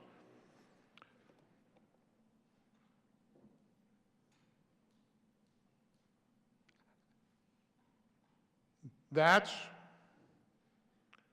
critical because we have this prohibition against state funding of abortions. And I think it's clear that that's part of the cost of obtaining the abortion. I would have been in doubt about that a few months ago, maybe, but now that it's been included in other bills and there's discussions in other bills about paying the transportation costs related to abortion to travel from point A to point B, it's clear. And that's why L011 needs to be passed so that we comply with what is already required in the state of Colorado. Ask for an aye vote. Senator Gonzalez. Thank you, Mr. Chair. 2 points that I want to address in response to this amendment. First and foremost, my colleagues on the other side of the aisle are out of step with where the vast majority of Coloradans are, actually, on this issue. Because when polled, a broad majority of Coloradans agree that women on Medicaid, and this was the polling question, women on Medicaid should be able to use their insurance to pay for abortion care. Coloradans do support state funding for abortion, let alone transportation for abortion. So I just want to lay that on the table as a part of this discussion for us to consider. But to the amendment at hand, recognizing that we have not put forward, that this bill does not address Article 5, Section 50 of the state constitution, and subsequent litigation, including Planned Parenthood of the Rocky Mountains versus Norton, which made it exceptionally clear that the state funding ban means only, and exactly what it says, that public funds shall not be paid to someone for the performance of an abortion. It's quite clear on that point. In the same way that DOC or their local county jail would transport someone to a medical facility in order to receive treatment for cancer, in that same way, we've crafted this language of the bill quite intentionally. And therefore, I ask for no vote on this amendment. Is there any further discussion? Senator Lundin. In the same way, we would transport a patient, inmate, for cancer treatment. State dollars transporting an individual. Is there any further discussion? Seeing none, the motion before the body is the adoption of Amendment L001. All those in favor say aye. Aye. Opposed, no. No. The noes have it, and the amendment is lost. To the bill, Senator Van Winkle. Thank you, Mr. Chair. And I do not have an amendment, but I do have an objection with the overall piece of legislation, specifically the extreme limits it puts on our law enforcement, our judicial branch, well, the whole list is here to be found in the bill, our peace officers, and so on and so forth. And it's really with the overall status of this bill combined with the infamous bill from last year that was signed into law. And the combination of the two really signals to the rest of the union and to the world that post-Dobbs and post the overturning of Roe v. Wade, Colorado will proudly, and from my perspective, very sadly, abort any unborn child at any time during a pregnancy, irrespective of residency. Moreover, Colorado will largely resist any investigation, and that speaks to what I was just speaking to in the many sections of this bill that block investigation into any abortion providers. So on the one hand, we are saying to the people of Colorado and to our law enforcement here, one, you can't look into or you shouldn't be looking into our abortion providers here in the state of Colorado. On the other, if there's another state that wants to look into one of our abortion providers, that not only are we not going to assist with that, in fact, should be blocking and resisting that. Now, with the passage of that bill last spring, Colorado codified one of the most extreme abortion laws in the world, a law that would be unacceptable even by European standards, and with the exception of a handful of other countries, including the likes of China and North Korea, if someone wants to end the life of a child moments before delivery, they should not come to the United States generally, but specifically they should come to Colorado. The intent of this bill, combined with that, is to invite them and all others wanting to have an abortion to come to our state to end the life of that child. Now, this creates two very real and very serious problems. The first of this, and I will go into both, but the first of it is that those who sexually traffic young girls and women resort to forcing their victims to have abortions in order to hide the effects of their continued abuse and to continue that abuse. The state knows this, but the bill before us further compounds the ability to stop those sex traffickers because it blocks those investigations. In an effort to frustrate abortion bans outside the state of Colorado from other states, this bill mandates that Colorado agencies hide abortion data from law enforcement in those states. At best, this bill will slow these kinds of investigations, which will slow arrests and rescues of women in trouble. But at worst, it will block the progress of those investigations entirely. Coupled with the governor's signature on HB 1279 last April, mandating that Colorado no longer interfere in any way with an abortion, the message is clear. If a perpetrator wants the best chance to avoid detection from abortion itself, come to Colorado, where even reasonable basic oversight or reporting requirements could be seen and deemed under this bill as interference. It is unlikely Colorado will share anything about an abortion or an abortion doctor that could lead, under this bill, to other states' investigations and international investigations stopping sex trafficking. So on the one side, I do worry about the sex trafficking. On the other, just think about it as a regular parent. Parents should not be blocked from basic knowledge about the various serious procedures affecting their children. I believe under this bill, if something were to go wrong with, say, a 13, 14, 15-year-old, say they came to Colorado and prescribed a medication, they had an abortion, or they had a slew of other procedures related to either sex change operations or an abortion or 15 other things from another state, that parent and even doctors in other states would have zero access to information to find out what went wrong and what can be done about it.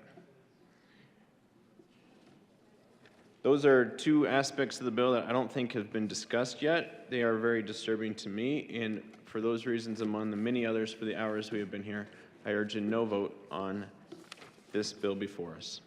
Is there any further discussion? Seeing none, the motion before the body is the adoption of Senate Bill 188. All those in favor say aye. Aye. Opposed, no. No. The ayes have it, and the bill is adopted. We will take a senatorial 5.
Majority Leader Moreno. Thank you, Mr. Chair. I move that the committee proceed out of order for consideration of Senate Bill 189. The request is made to proceed out of order to hear Senate Bill 189. All those in favor say aye. Aye. Opposed, no. The ayes have it. And we will proceed to Senate Bill 189. Ms. Cole, would you please read Senate Bill 189? The title. Sorry. Senate Bill 189, Senators Moreno and Cutter, Representatives Michelson, Janae, and Garcia, concerning increasing access to reproductive health care services. Senator Moreno. Thank you, Mr. Chair. I move Senate Bill 189 and the Health and Human Services and Appropriations Committee reports. To the committee report. Thank you, Mr. Chair. Colleagues in the Health and Human Services Committee, we made a couple of changes that created a grant program in the Department of Public Health and Environment. We also eliminated some outdated language in a statutory declaration, and I encourage an aye vote. The motion before the body is the adoption of the committee report. Are there any, all those in favor say aye. Aye. Opposed, no. The committee report is adopted. To the bill. Senator Moreno. Thank you, Mr. Chair. The Appropriations Committee simply added an appropriation to the bill. I ask for an aye vote. Is there any discussion? Seeing none, the motion before the body is the appropriations report. All those in favor say aye. Aye. Opposed, no. The ayes have it, and the report is adopted. Senator Moreno. Here we go. Amendments. Yeah. Amendments are there. Yep. That's fine. There is an amendment at the desk. Will the clerk please read Amendment L23? Amendment L023 by Senator Moreno, amend printed bill, page 13, strike lines 7 through 14, renumber succeeding sections accordingly. Senator Moreno. Thank you, Mr. Chair. I move Amendment L023. Is there any discussion on Amendment L023? Senator Moreno. Thank you, Mr. Chair. Colleagues, Amendment L023, although we just adopted this in the Health and Human Services Committee report or changed it, this would eliminate the non-emergency medical transportation that's outlined in the bill. I encourage your aye vote. Seeing no further discussion on Amendment L023, the question for the body is the adoption of Amendment L023. All in favor say aye. Aye. All opposed, no. The ayes have it, and Amendment L023 is adopted. There is an amendment at the desk. Will the clerk please read the title to Amendment L022? Amendment L022 by Senator Moreno, amend the Health and Human Services Committee report dated March 15, 2023, page 2 late. Senator Moreno. Thank you, Mr. Chair. I move Amendment L022. Is there any discussion on Amendment L022? Senator Moreno. Thank you, Mr. Chair. Amendment L002 reflects the amendment in Title 10 to ensure that Medicaid doesn't require prior authorization or step therapy for HIV prevention or treatment drugs on currently covered medications until July 1 of 2027. This changes the committee report and clarifies language that was requested by the Department of Healthcare Policy and Financing regarding the appropriate uses of drug utilization review. I encourage your support. Any further discussion on Amendment L022? Seeing none, the question before the body is the adoption of Amendment L022. All in favor say aye. Aye. All opposed, no. The ayes have it, Amendment L022 is adopted. There is an amendment on the desk. Will the clerk please read Amendment L021? Amendment L021 by Senator Moreno, amend the Health and Human Services Committee report dated March 15, 2023, page 1, line 1, after sharing insert subsection 1, page 1 of the report after line 4. Senator Moreno. Thank you, Mr. Chair. I move Amendment L021. Is there any discussion on Amendment L02? Senator Moreno. Thank you, Mr. Chair. Colleagues, this removes the high deductible plans with health savings accounts from the requirements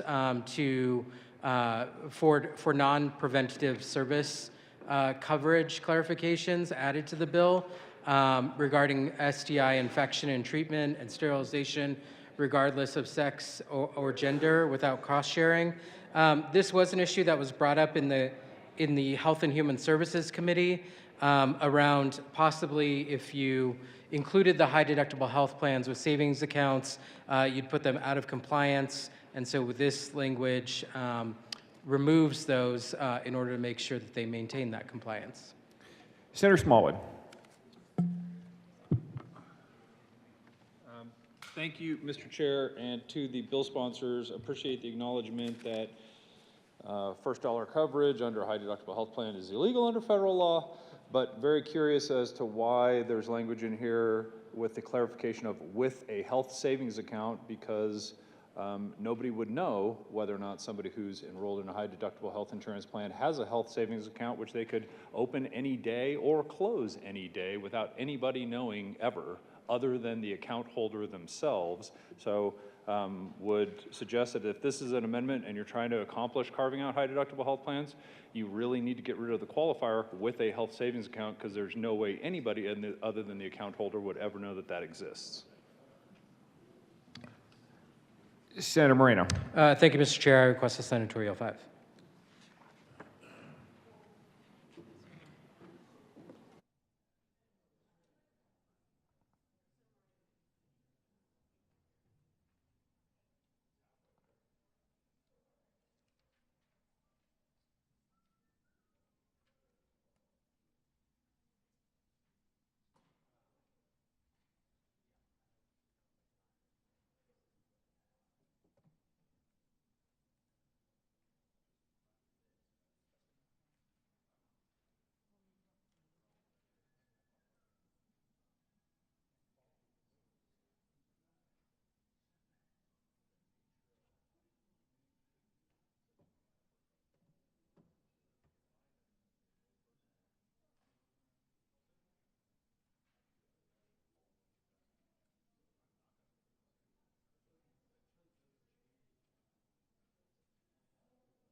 L021, Senator Moreno.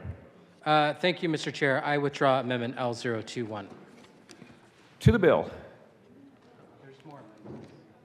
There is an amendment on the desk. Will the clerk please read Amendment L025?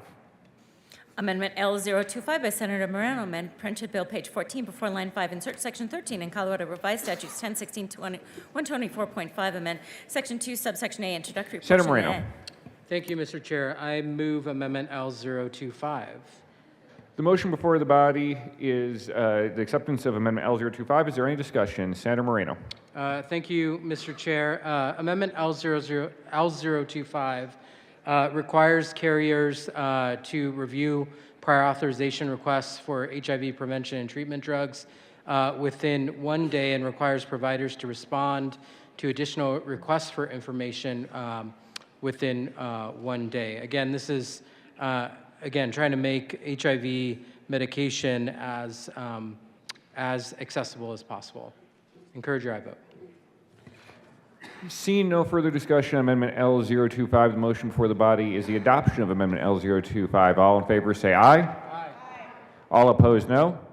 The ayes have it, and Amendment L025 is adopted. There is an amendment on the desk. Will the clerk please read Amendment L020? Amendment L020 by Senator Moreno, amend printed bill page 7, line 3, strike authorization and substitute authorization study repeal, page 7, line 13, strike A and substitute 1A, page 7, strike line 17 and 18, and substitute drug, subsection Senator 2. Moreno.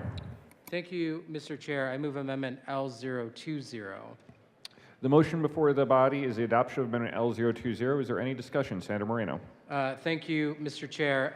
So right now, pharmacists can prescribe and administer PrEP medication without being required to go through prior authorization or have a patient go through step therapy. This was as a result of some legislation a few years ago. The bill extends it to all providers under their scope of practice for PrEP and HIV treatment drugs. The amendment allows it to go through July 1, 2027 for drugs that are currently covered by a carrier on their formulary as of March 1, 2023. The amendment also requires the Division of Insurance to conduct a study on the impact of this period and whether providers can prescribe without utilization management requirements on premiums, health impacts, and patient-provider experience. The study would be due October 1 of 2026. And the General Assembly at that point can evaluate the study and take action to extend this or not during the 2027 legislative session. I encourage your aye vote. The motion before the body is the adoption of Amendment L020. All in favor say aye. Aye. All opposed, no. The ayes have it, and Amendment L020 is adopted. There is an amendment on the desk. Will the clerk please read Amendment L024? Amendment L024 by Senator Moreno, amend Health and Human Services Committee report dated March 15, 2023, page 2, strike line 17 through 39, and substitute section 12 in Colorado Revised Statutes. Senator Moreno. Thank you, Mr. Chair. I move Amendment L024. Is there any discussion on Amendment L024? Senator Moreno. Thank you, Mr. Chair. Amendment L024 strikes the Reproductive Privacy Affordability Grant Program and instead replaces it with a requirement that the Colorado Department of Public Health and Environment convene a collaborative process to advise the department on family planning access barriers and to provide recommendations to close those gaps by September 1 of 2023. The collaborative will publish a report to the General Assembly by December 15th of 2023. I encourage your support for L024. Is there any further? Senator Lundin. Thank you. Thank you very much, Mr. Chair. I just wanted to come up, check in with the bill sponsor with the last 3 amendments here, and we've had, what, 6, 7? Or 4 pages just between the last 3. I'm just curious what the hearing process looks like, what the the stakeholding process. I'm pedaling fast trying to keep up, and I would say I'm below average in this business, but I'm not quite sure if the above average people are even able to keep up with this level of change this fast on seconds. Senator Moreno. Thank you, Mr. Chair and Mr. Minority Leader. Understood, and this was a result of some long conversations with the Division of Insurance. That's where most of these amendments came from. This one in particular was a conversation with the Department of Public Health and Environment. Basically, there was some confusion around the family planning programs that the department already administers and then what would be required in this bill. In order to streamline some of those requirements and make it less onerous for the departments, that's essentially why you see these amendments. And I do apologize, we got them literally maybe an hour or hour and a half ago. So that's why, and I apologize if you need some time to digest that, that's certainly possible. I do think in general you will like the direction that the bill is going after the adoption of the amendments. Seeing no further discussion, the motion before the body is adoption of Amendment L024. All in favor say aye. Aye. All opposed, no. The ayes have it, and Amendment L024 is adopted. The code rule is relaxed for everyone, including the sergeants if you so choose, and there's an amendment on the desk. Will the clerk please read Amendment L013? Amendment L013 by Senator Moreno, amend printed bill, page 3, line 10, strike 18BXA and substitute 18BX, page 4, strike lines 2 through 6 and substitute XA, any other preventive services included in the ARB Majority Leader recommendation. Moreno. Thank you, Mr. Chair. I move Amendment L013. Is there any discussion on L0, Senator Moreno? Thank you, Mr. Chair. Colleagues, L013 ensures that the health insurance companies include, as part of mandatory preventative health care services, the full spectrum of fully federally recommended preventative services for infants, children, adults, and women, specifically from the Advisory Committee on Immunization Practices of the CDC, the ACIP, and the Health Resources and Services Administration and the U.S. Preventative Task Force. This isn't all that different from what's already included in the bill. It simply just makes sure that we're covering the full range of preventative health services. I encourage your support for L013. Seeing no further discussion on L013, the motion before the body is the adoption of Amendment L013. All in favor say aye. Aye. All opposed, no. The ayes have it, and Amendment L013 is adopted. Smallwitz. Senator Rich.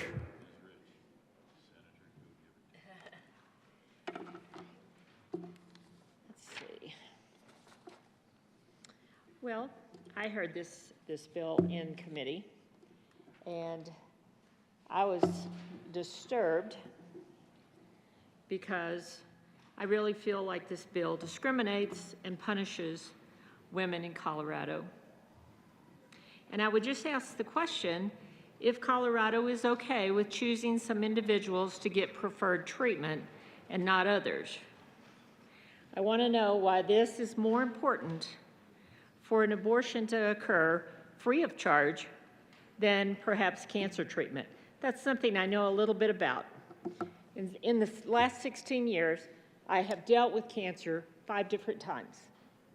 I have paid my deductibles, I have paid my copays, I have paid everything. You don't have to stand, I'm fine. But I have made all of those payments. But this bill is going to allow abortions to be paid in full. No copays, no deductibles, no nothing. But let's move on from that. It says nothing about helping a woman who chooses to have a child. Nothing. Nothing for them. So I believe that this definitely discriminates against Colorado women, and it punishes them for making the choice to have a child. And for that,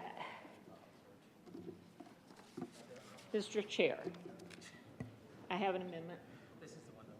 There is an amendment on the desk.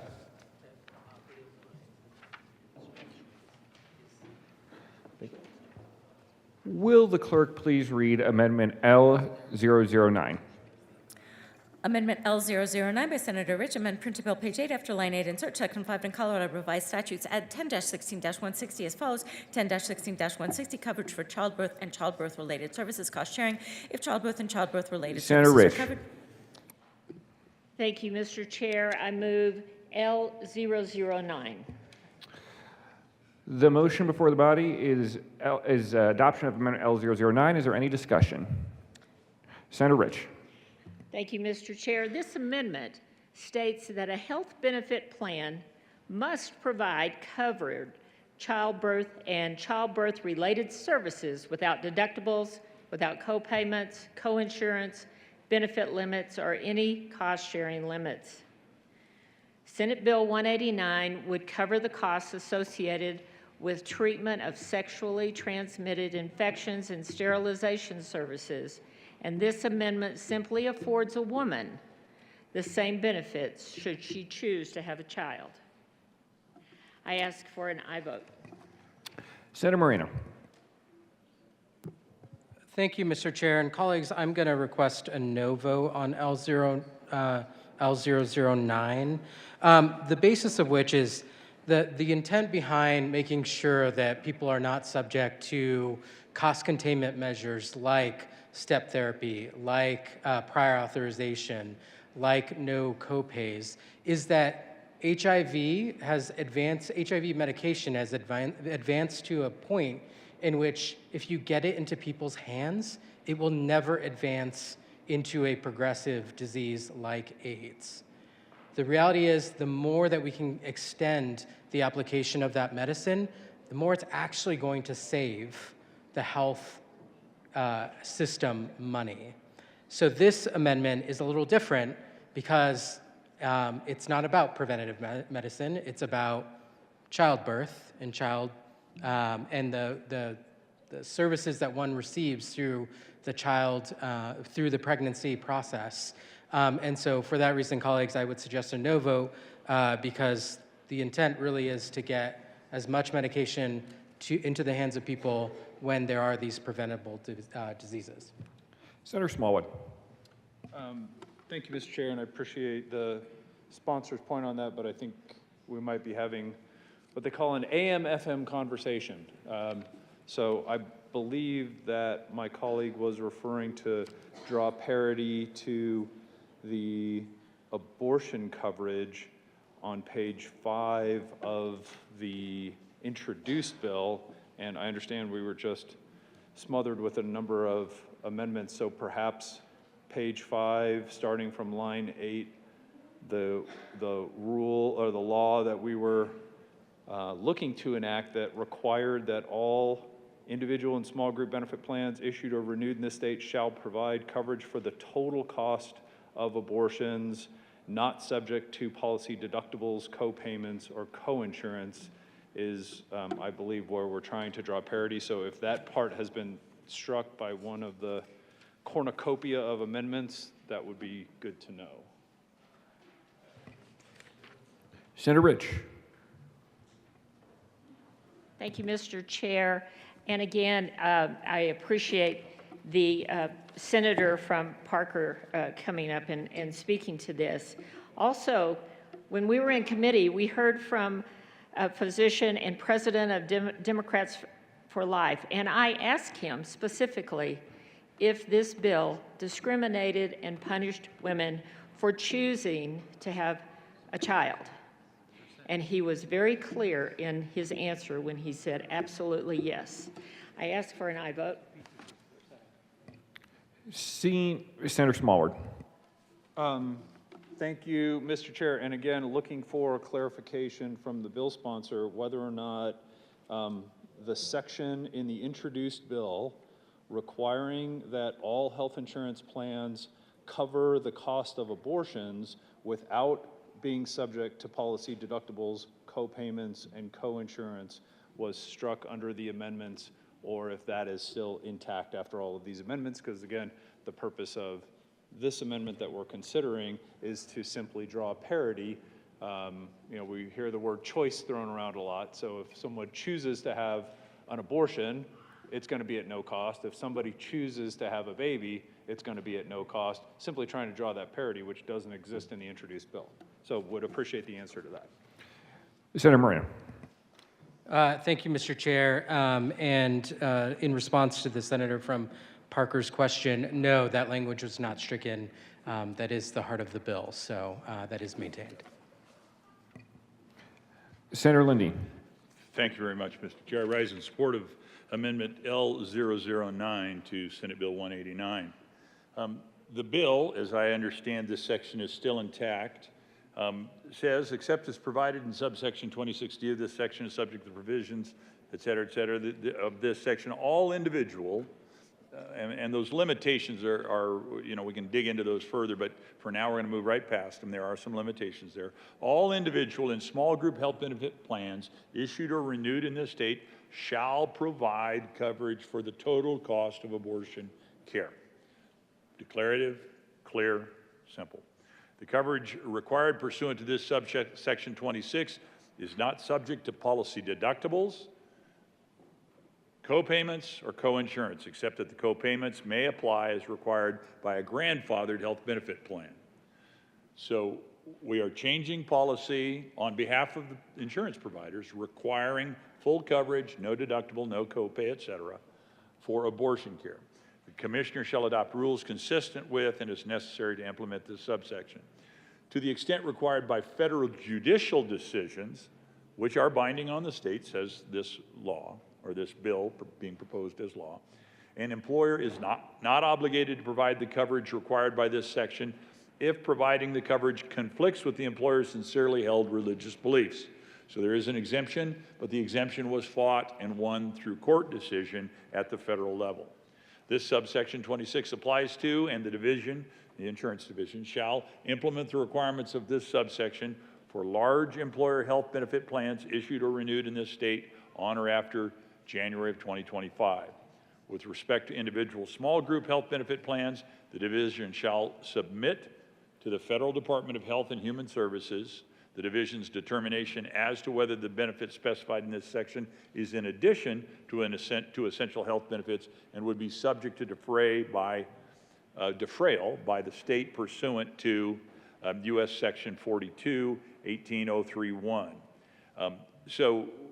And the rest here, it continues down, and this gets into a little more administrative control, but we've established clearly that the bill changes law, new territory, requires plans, insurance plans, to fully cover abortion.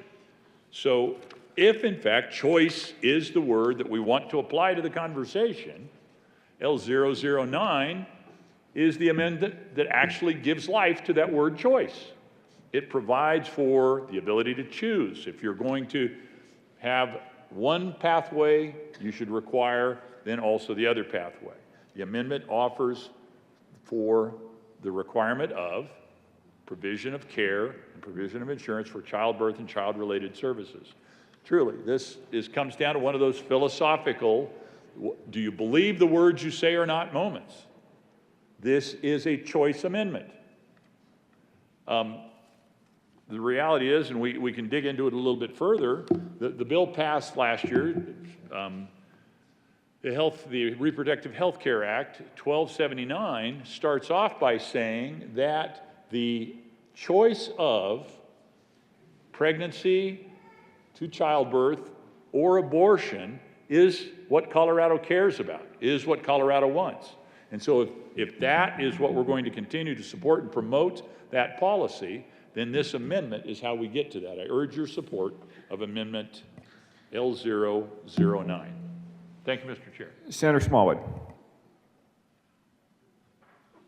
Thank you again, Mr. Chair. And colleagues, just to make sure everybody knows where their names are going to be recorded in votes here, this is a reproductive health care services bill. That's the title of the bill, reproductive health care services.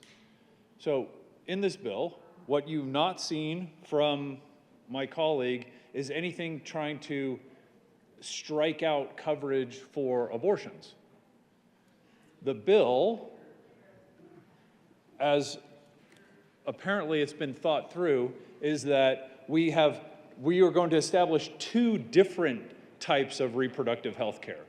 And we're going to treat patients differently based on the choices that they make. That's what you're voting on.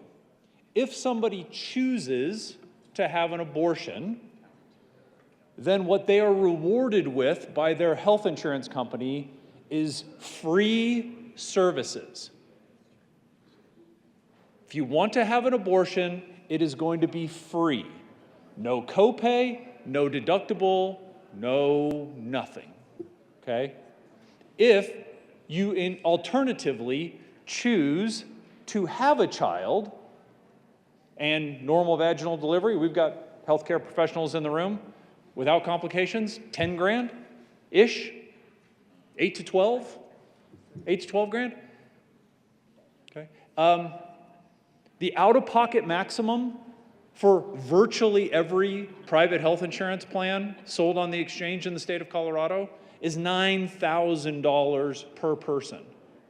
That's what the out-of-pocket max is. That is what the Affordable Care Act has deemed to be what is affordable for an out-of-pocket maximum for a citizen of the United States of America. So, ostensibly, somebody that chooses to have a baby pays their deductible, pays their co-pays, pays their co-insurance. One can reasonably assume that if you've bought a bronze or silver plan on the exchange, you're going to meet your out-of-pocket maximum, and certainly if there's any complications, then there's no question. That person's going to be out $9,000, whereas somebody that chooses to have an abortion is going to be out $0.00.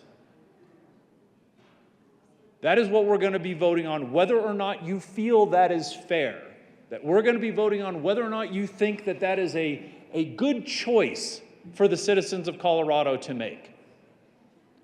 Choose one, $0. Choose another, $9,000. I don't know, colleagues, it doesn't sound like much of a mathematical choice, I think. Given the income levels, the median, mean income levels in the state of Colorado. So if we're going to be really authentic when we say all we want is for the citizens of Colorado to have a choice, this amendment is very simple. You want a choice? That's great. If you want to have an abortion, it costs you $0.00. If you want to have a child, it costs you $0.00. That's all this amendment does. Create parity between the binary choice that I think most women have when they become pregnant. Pretty straightforward. Again, not taking away anything from the structure of the bill as far as what it'll cost when somebody chooses to have an abortion instead, simply creating parity. It seems obvious to me what is fair and right for pregnant women in the state of Colorado, and I encourage an aye vote on Amendment 9. Senator Lundeen. Thank you very much, Mr. Chair. I had the opportunity to get to my desk and pick up the statute. I was kind of fumbling around, and I paraphrased inelegantly what 1279 was all about. It's now in the law. It's the law of Colorado, and it goes far beyond what I was saying. The section of the statute titled 25, Article 6, 403, Fundamental Reproductive Health Care Rights. Sub 2, a pregnant individual has a fundamental right to continue a pregnancy and give birth, or to have an abortion and make a decision about how to exercise that right.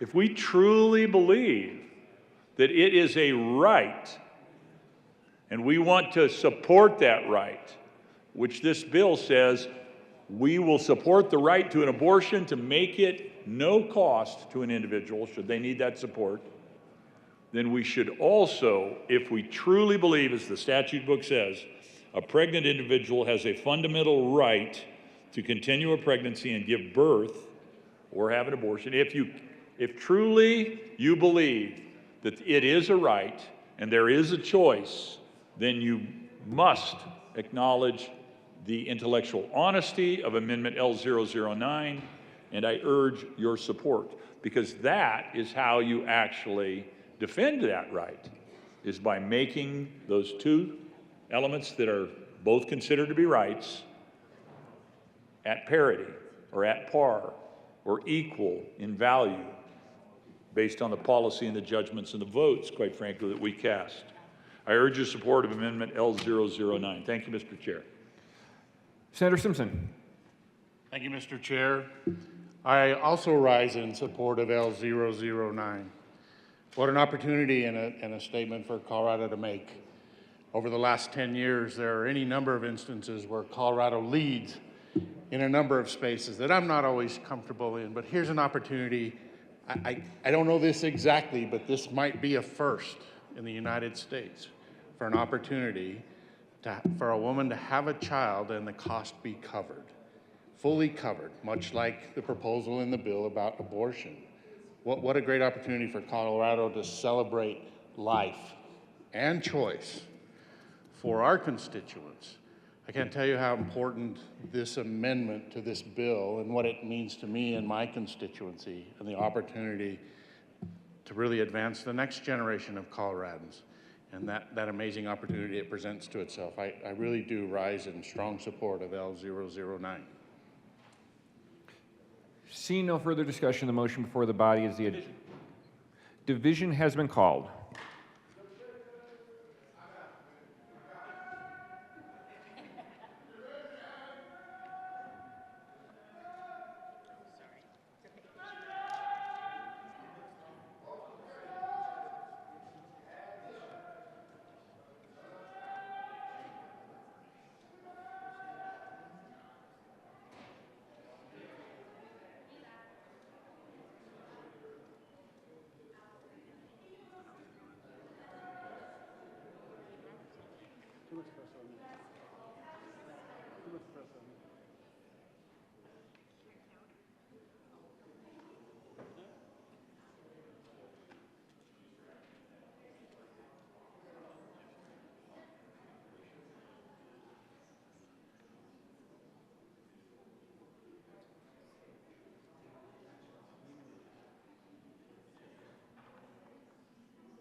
A division has been requested. All those in the chamber not entitled to vote, please be seated.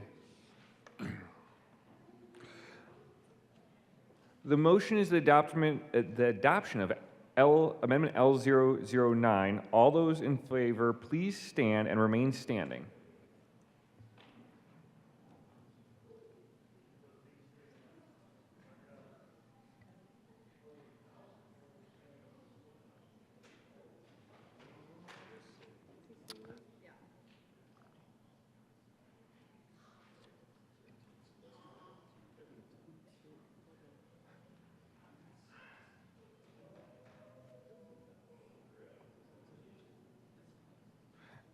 Please be seated.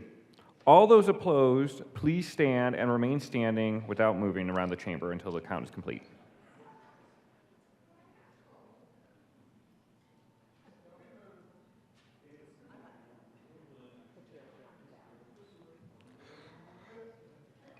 The chair is not in doubt. Amendment L009 is lost. To the bill.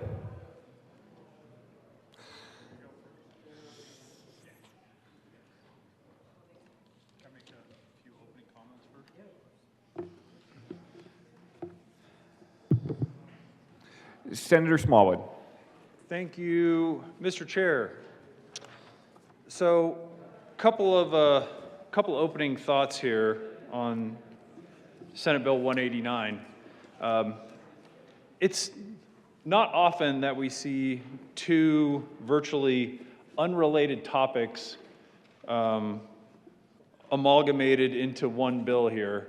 Honestly, I haven't spent enough time with the bill drafters or the sponsors to figure out the legalities around doing that, or certainly just the strategy behind it.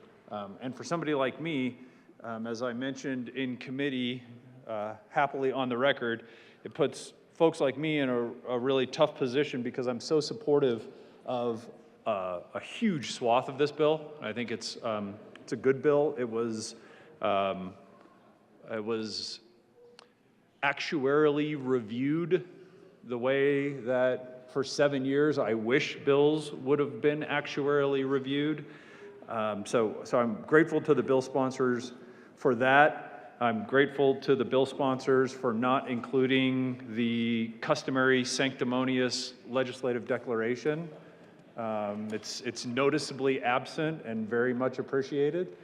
I certainly want to publicly thank the majority leader for an area that I think we both share a passion for, which is making sure that patients in our state suffering from HIV or AIDS or at risk of contracting HIV or AIDS get the treatment that they need, not only because it's the right thing to do as a human being, but from just a mathematical perspective.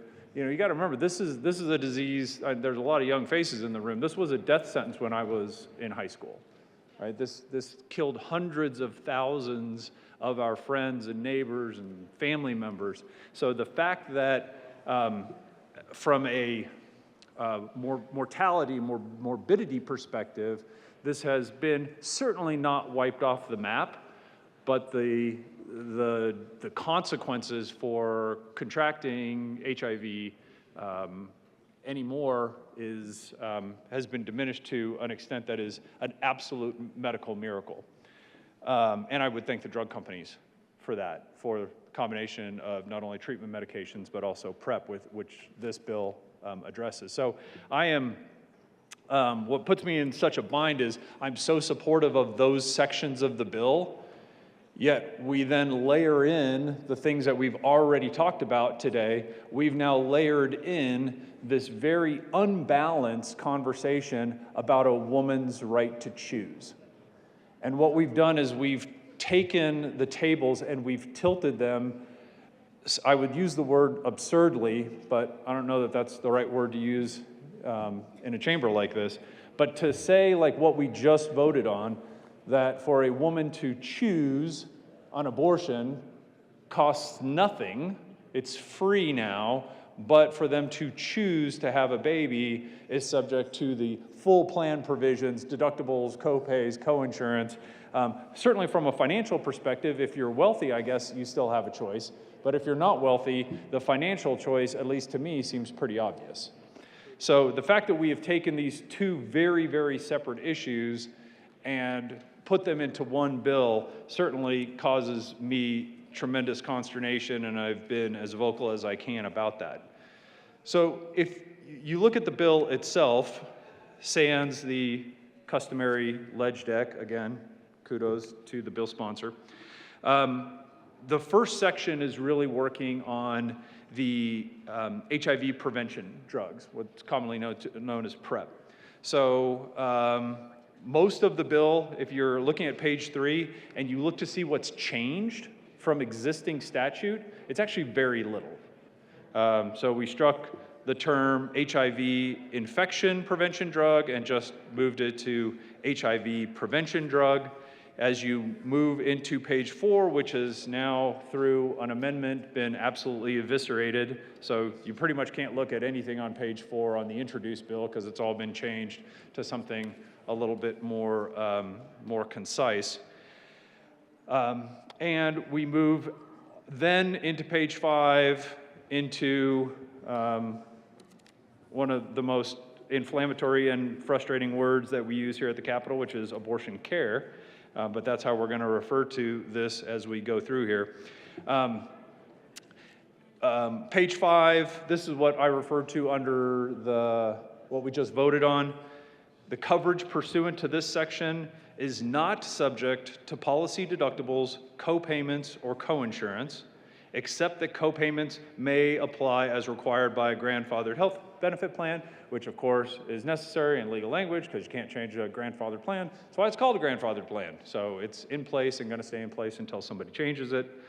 The commissioner shall adopt rules consistent with and are necessary to implement this subsection, which really means, in my opinion, colleagues, that once the commissioner of insurance gets his hands, or in the future his or her hands, on this bill, it's really going to change tremendously because most of what we're doing in here, or certainly a lot of it, isn't legal. Just like the amendment that we're going to argue about under high deductible health insurance plans.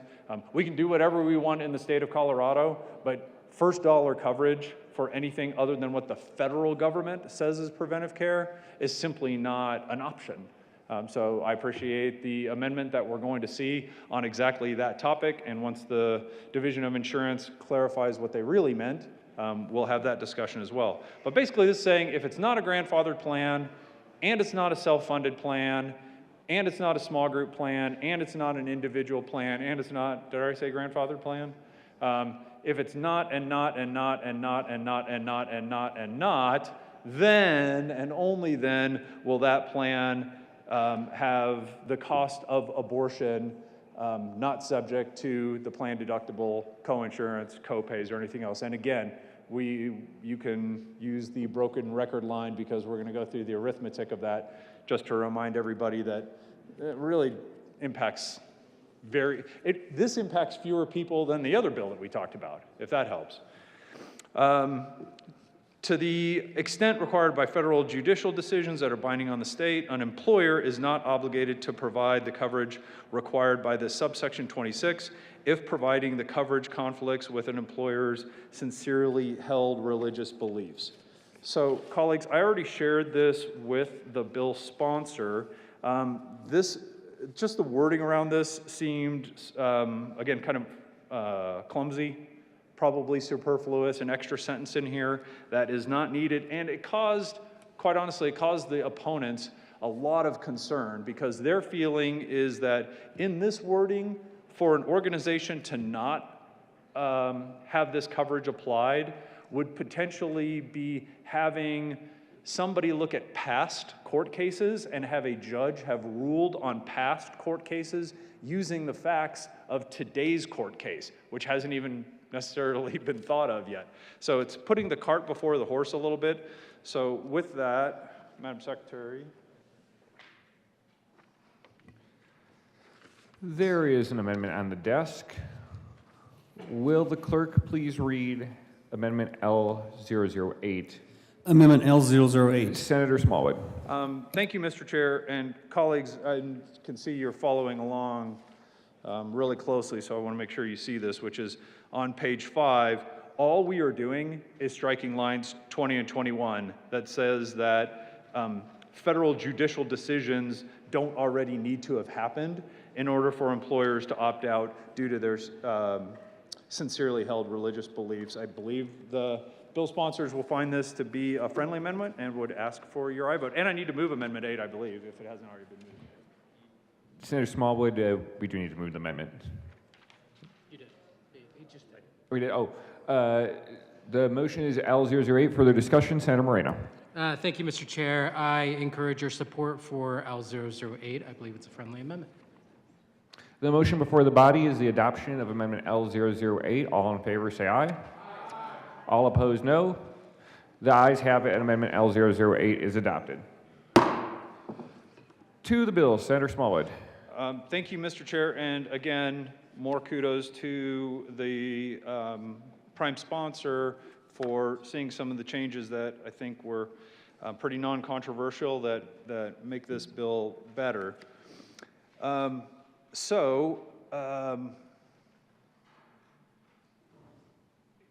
we get to the arithmetic piece of this, which again, understand it's going to be redundant for the 3 of you who are still in the room. Sorry, 5 of you who are still in the room.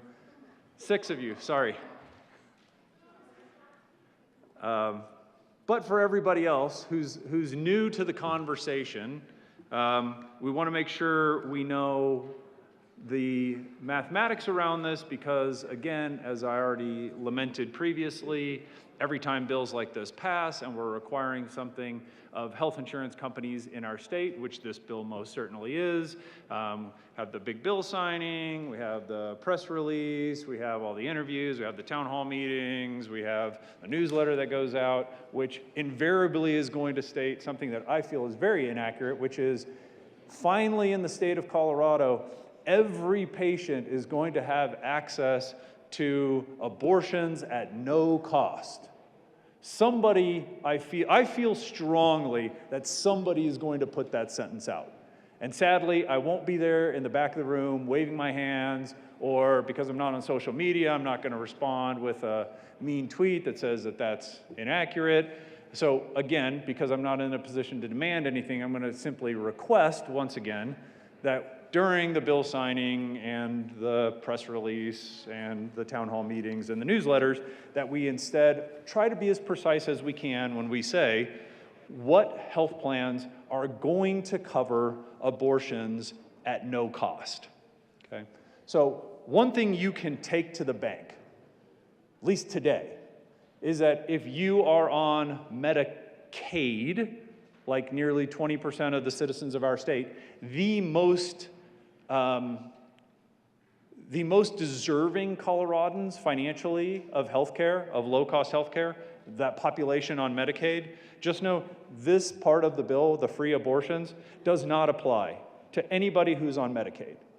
So right away, you've taken what is probably the lowest income swath of the population, and you've right away said, abortion's free for some people, but definitely not for you, because you're on Medicaid. So that's, again, nearly 20% of the state of Colorado.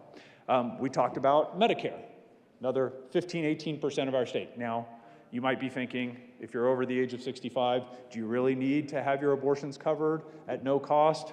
We can have that debate, I suppose. It seems obvious, but again, it's 2023, so who knows? We've got almost 5% of our state covered under VA and TRICARE. This bill obviously is not going to apply to them. We've got 7% of the state of Colorado who are uninsured. This bill is not going to apply to them. Now, this is where it gets really interesting, because on page 5 at the very bottom, you will see that the division, and by the way, I don't know how many of you were here for our discussions around the in vitro fertilization mandate bill that we passed last year or year before last. These are my exact same talking points. Literally, it's cutting and pasting. We went out and told the state of Colorado, everybody's going to have in vitro fertilization covered, and it used this language. So this subsection, 26, the abortion section, applies to, and the division shall implement the requirements of subsection 26 for, catch this, large employer health benefit plans issued or renewed in this state on or after January 1, 2025, period. Period. Free abortions don't apply to people on Medicaid, don't apply to people on Medicare, don't apply to people who are uninsured or in the military. It only applies if you work for a large company. But what they failed to mention, and what we talked about earlier, is large companies don't have health benefit plans, by and large, that fall under Section 10, or Title 10. This is not a secret. 99% of organizations that have over 5,000 employees are on partially self-funded or self-funded plans, ERISA plans, governed by the division of, by the DOL and subject to ERISA. They aren't subject to this. The biggest part of this bill is saying there's free abortion coverage for everybody who works for a large company that's fully insured, which is, colleagues, it's like maybe 18% of the state. Maybe.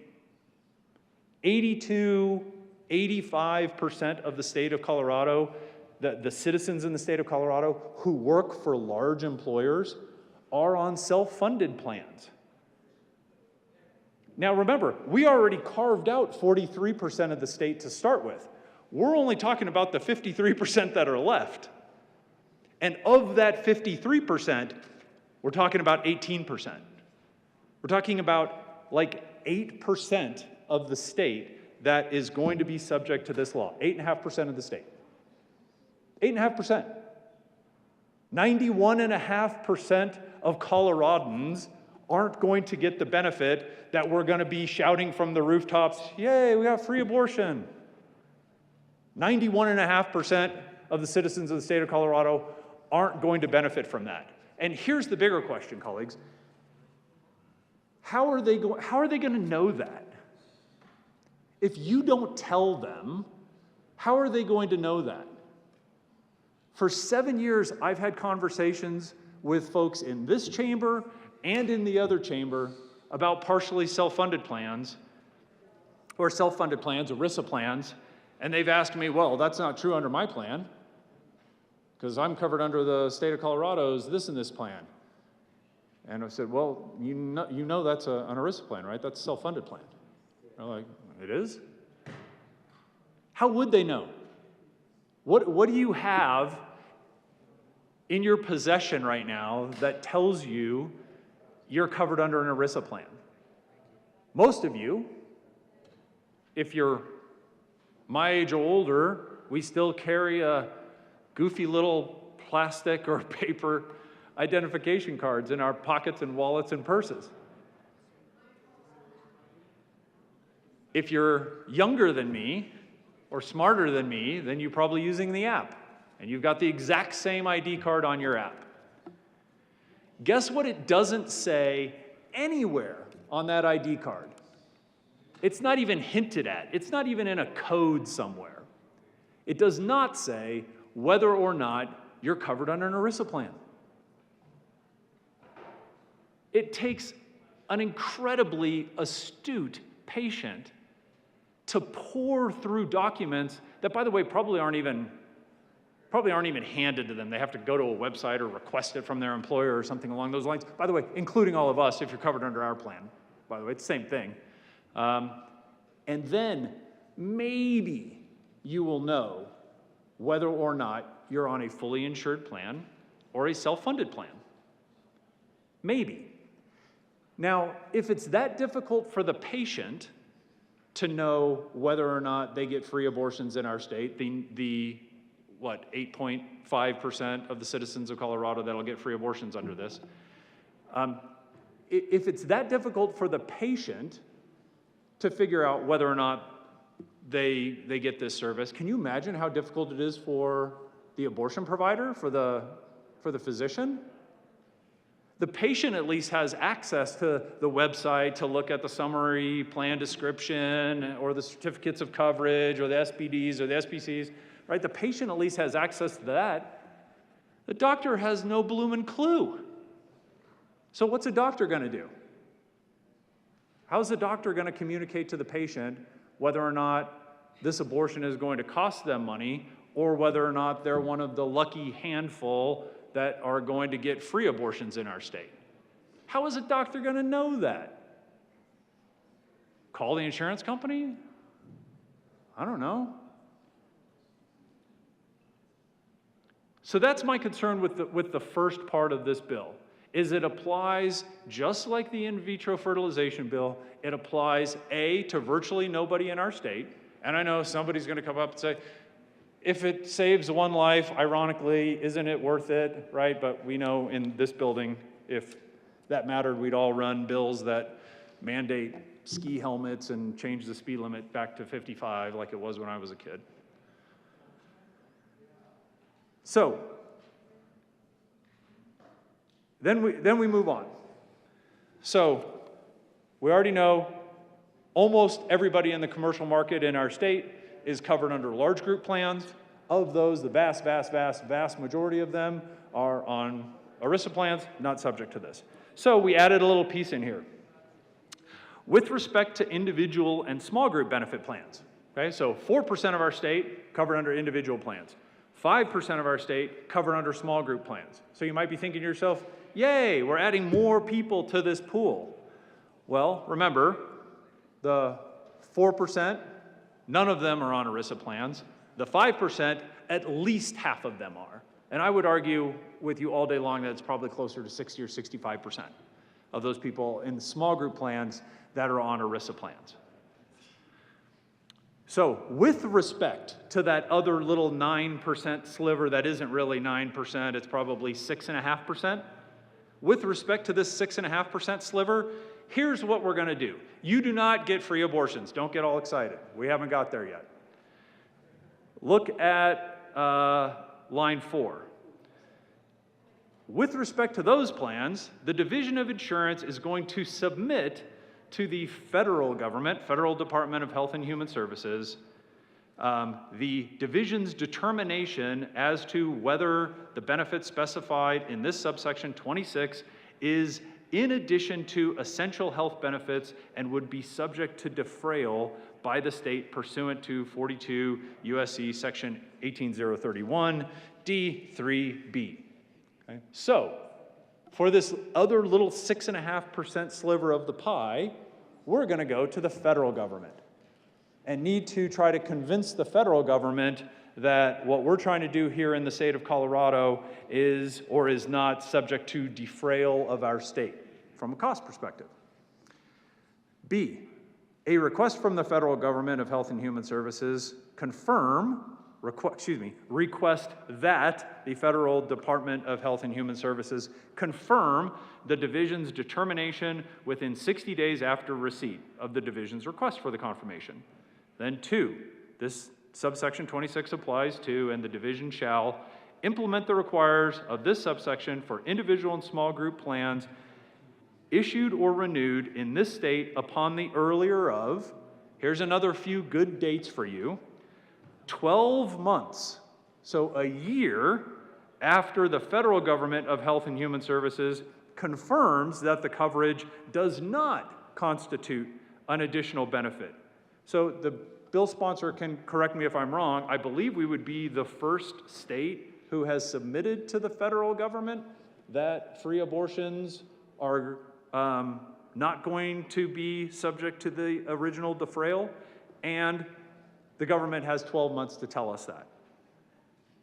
It's the earlier of that or the 12 months after the Federal Department of Health and Human Services otherwise informs the division that the coverage in the subsection does not require the state defrayal, or the passage of more than 365 days since the division submitted its determination and request. So this is, in a nutshell, colleagues, saying that for the sliver of the Colorado population that is in large group fully insured plans, you get free abortions. For almost everybody else, you don't get free abortions until the federal government tells us that you indeed get free abortions, in which case we pick up another 6.5% of the state of Colorado. So we go from 8.5% of our state to almost 15% of our state. No matter what happens, even if we go through all this work, the best possible outcome is that 85% of the citizens of Colorado do not get free abortions. That's the best possible outcome of this bill, the way that it's written. The best possible outcome is only 85% aren't subject to this law, which is why, again, I'm pleading with you during the signing and the statements and the social media posts and the town hall meetings and the newsletters that we're really, really clear with people that there's a roughly 1 in 8 chance that this benefit applies to you and a 7 in 8 chance that it doesn't. Because otherwise you're going to get people's hopes all up. And they're going to race in expecting one thing and they're going to have a totally different outcome. That's not fair. So being really precise with our speech in social media and in all the other mediums, I think, is really, really important. So that's it for this part of the abortion conversation. Then we move back into something near and dear to my heart, HIV prevention, treatment, medication. I think the majority leader did a really good job comparing and contrasting current statute on this topic with the proposed different language, and now we've got an amendment that's going to change that even more. But the concern that I had then is that if you look at page 7, line 22, treatment of sexually transmitted infection, cost sharing, this is new language. A carrier that provides coverage for the treatment of a sexually transmitted infection, as defined in 25-4-40210, in a health benefit plan, must provide coverage without deductibles, co-payments, co-insurance, annual or lifetime maximum benefit limits, or other cost sharing, or limits on the coverage for the treatment of a sexually transmitted infection.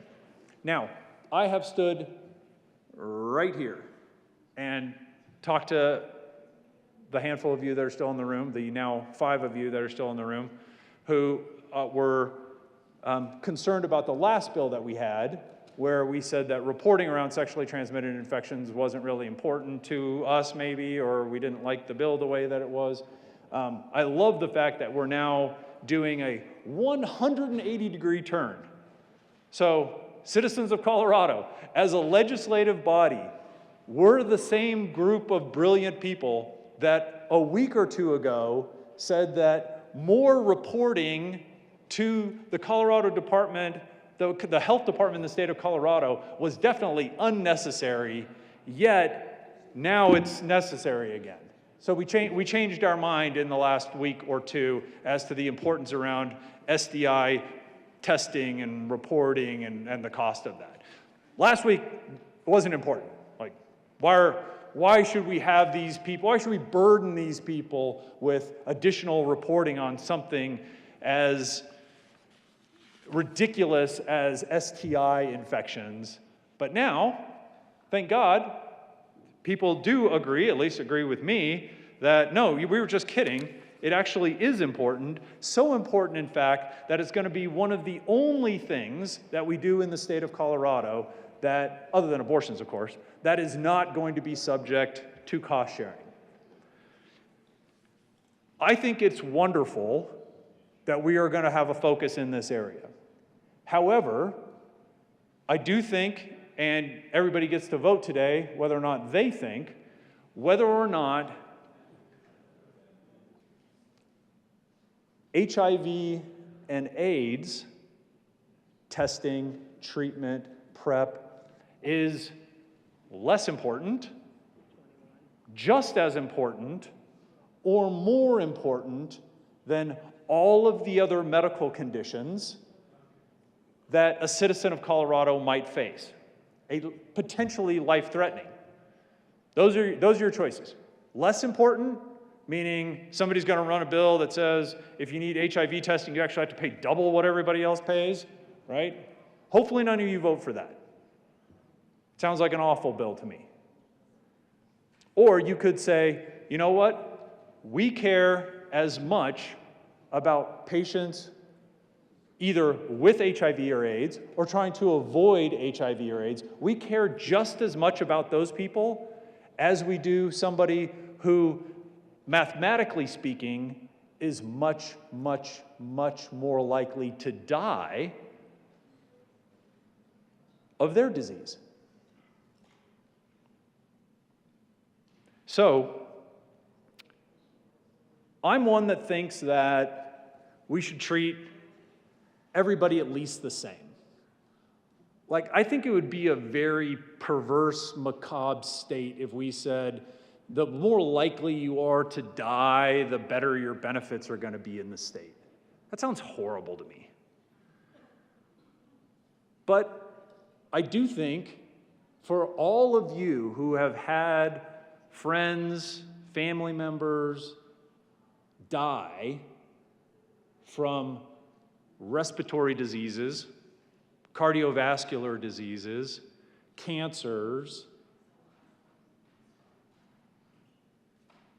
For all of you with all the friends and family members who've gone through that, and you really do soul searching, and you ask yourself,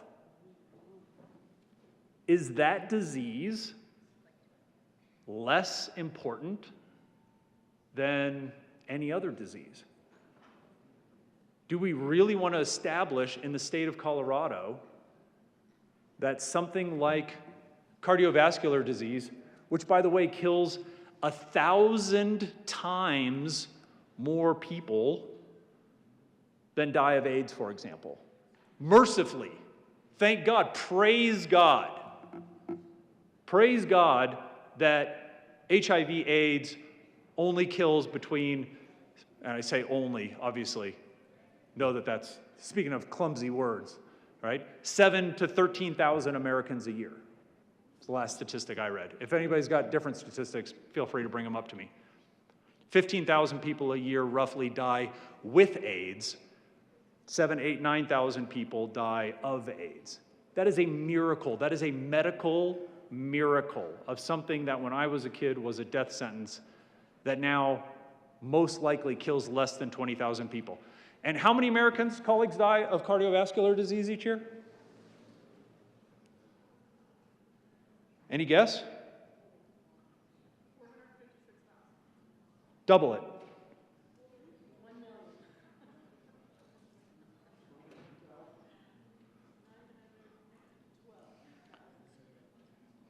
Because I want to make sure, Mr. Chair, that I'm not being hypocritical when it comes to exaggerating numbers, ourworldindata.org, number of deaths by cause in the United States in 2019. Number one, cardiovascular diseases. 957,000 Americans. 957,000 Americans died in 2019 of cardiovascular diseases. Cancers. 773,000 Americans died of cancer in 2019. Respiratory diseases. 225,000 Americans of respiratory diseases. Dementia. 144,000 Americans. Digestive diseases. 129,000. Kidney diseases, 106,000. Lower respiratory infections, 81,000. Diabetes, 77,000. Liver diseases, 67,000. Parkinson's disease, 32,000. Alcohol use disorders, 14,000. Diarrheal diseases, 11. I'm going in order. In case you're wondering if I'm just spewing random numbers, we're going in order of the deadliest diseases in the United States of America as tracked by deaths, not by inconveniences or screwed up weekends. These are dead Americans, ranked in order. Parkinson's disease, 32,000. Alcohol disorders, 14,000. Diarrheal diseases, 11,000. Neonatal disorders, 10,000. HIV/AIDS, 7,000. Do you remember the first numbers I was talking about? 900, nearly a million, 750,000.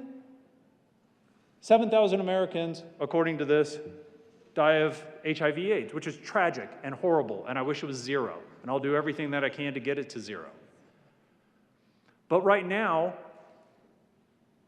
is there any logic whatsoever in saying if you need treatment for HIV or AIDS, it's the only one that's going to be free to you, other than abortions?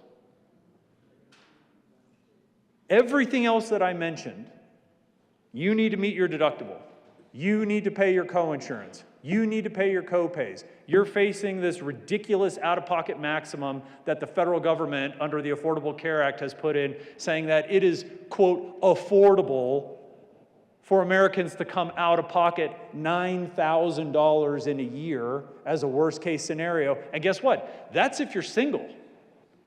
If you're covering anybody else, you're covering one kid, covering your spouse, double it, $18,000. How many single-parent households do you know with one kid, 2 people, can comfortably come out of pocket 18 grand in a year for their health expenses because the geniuses at the federal government have said, you know what, this is, quote, affordable. We think this is really affordable for Americans. And people wonder why I get so angry. I shouldn't say angry. I get frustrated. Get frustrated with laws like the Affordable Care Act. They're like, why do you hate Obamacare so much? Why do you hate the Affordable Care Act? And you've heard me say it up here a million times. I don't hate all of it. I love parts of it. But parts like that tempt me to use words like absurd, which I would never do in this chamber. $18,000. If you have cardiovascular disease, if you have cancer, if you've got lower respiratory disease, if you've got diabetes, you're coming out of pocket $9K, more than likely. But if you're one of the unfortunate Americans who are afflicted with number 1, 2, 3, 4, 5, 6, 7, 8, 9, 10, 11, 12, 13, 14, 15, 16, 17, the number 18 cause of death to Americans, if you have number 18, all your care is going to be free. If you have number 1, sorry, you got to pay. Number 2, you got to pay. Number 9, you got to pay. Number 12, you got to pay. Only till we get down to number 18, then it's going to be free. I don't even know how to start a conversation in this room to say, somebody, please, pretty please, come stand up here so I can sit down and tell me why we're going to take diseases number 1 through 17 with millions of dead Americans, dead or dying Americans, and we're going to tell all of those people, you have to pay for your health care in the state of Colorado. But if you're lucky enough to be good old number 17, it's free. And the amendment that I'm going to offer does not mess with number 17, because I care every bit as much about the people that are on number 17 as I do the people that are number 22 and the people that are number 2. I'm not going to mess with that. But nobody in committee, nobody testifying, and sure as I'm standing here right now, nobody's going to come up here and talk about why number 17 matters to this body more than number 16, or more than number 15, or more than number 2, and more than number 1. You're not going to hear it today. Citizens of Colorado, watch all day long, rewind it, watch it again, slow down the parts where I look like I'm really angry, and look for the parts where people stream up here to say, folks that are number 17, they deserve the free health care. 16, not so much. Number 2, number 1, not so much. My amendment's going to say, let's cover them all. We get a chance to put our money where our mouth is finally. Instead of coming in and finding some glib reason why we care about number 17 versus anybody else. You're going to shut me up in a hurry. You're going to say number 1 matters as much as number 17. And number 17 matters as much as number 26. That in Colorado, we care about equity and equality, and we don't care what disease you've unfortunately been afflicted with. We are going to treat you the same. We are not going to pick favorites in the state of Colorado. That's what we're going to vote on today. And everybody gets to put their name by their vote.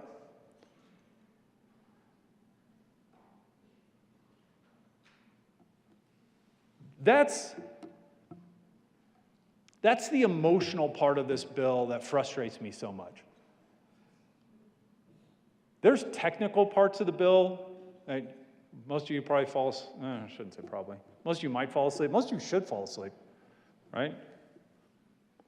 It's not very invigorating. It's not very exciting stuff, talking about whether or not a health savings account is instrumental in the federal government determining that an HDHP is an HDHP, which, by the way, it's not.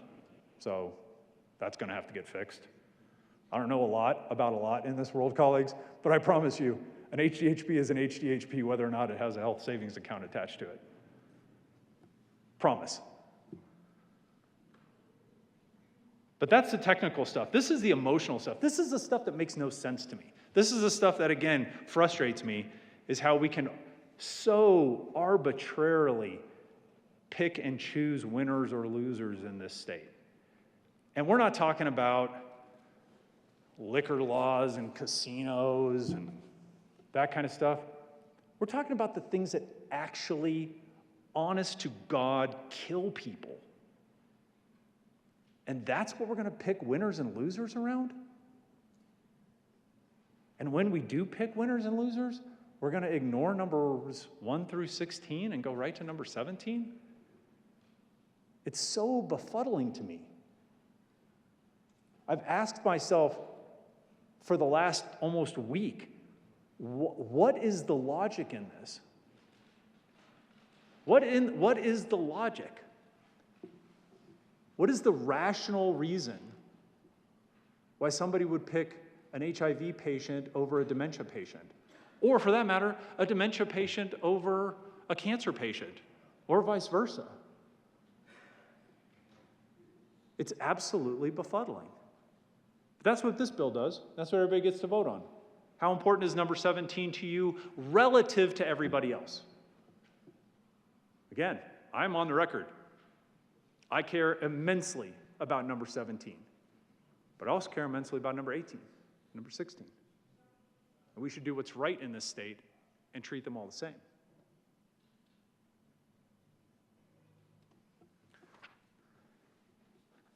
So we move on to page 8. It talks about coverage for sterilization services. A carrier that provides coverage for sterilization services in a health benefit plan must provide coverage regardless of the covered person's sex or gender and without deductibles, co-payments, co-insurance, annual or lifetime benefit maximums, other cost sharing. It's no secret in the world of actuarial sciences, the more you sterilize people, the less often they have really expensive babies, especially preemies. So I bet the insurance industry loves this. Going to cover that so we avoid more expensive coverages. Quite honestly, this is something that was probably going to happen anyways. When I started in the employee benefits business, by the way, not only were birth control pills not covered, wellness exams weren't covered. Like, you couldn't get a well baby exam or a well child exam or a well woman exam. It's just like, it's amazing when you see how far the industry's come, and you see how far we've come in destroying the industry in the state of Colorado, which is why almost everybody's on self-funded plans, because they're so tired of what we do here in the General Assembly that it's a whole lot easier to leave the state completely. Humana, Bright, Friday, I can name, 50 other ones, all left the state. Those 3, by the way, just left the state in the last year. Okay? They can just leave the state altogether, or their rates are so high that drives everybody to these self-funded plans, which is why we get to keep having these great ERISA conversations.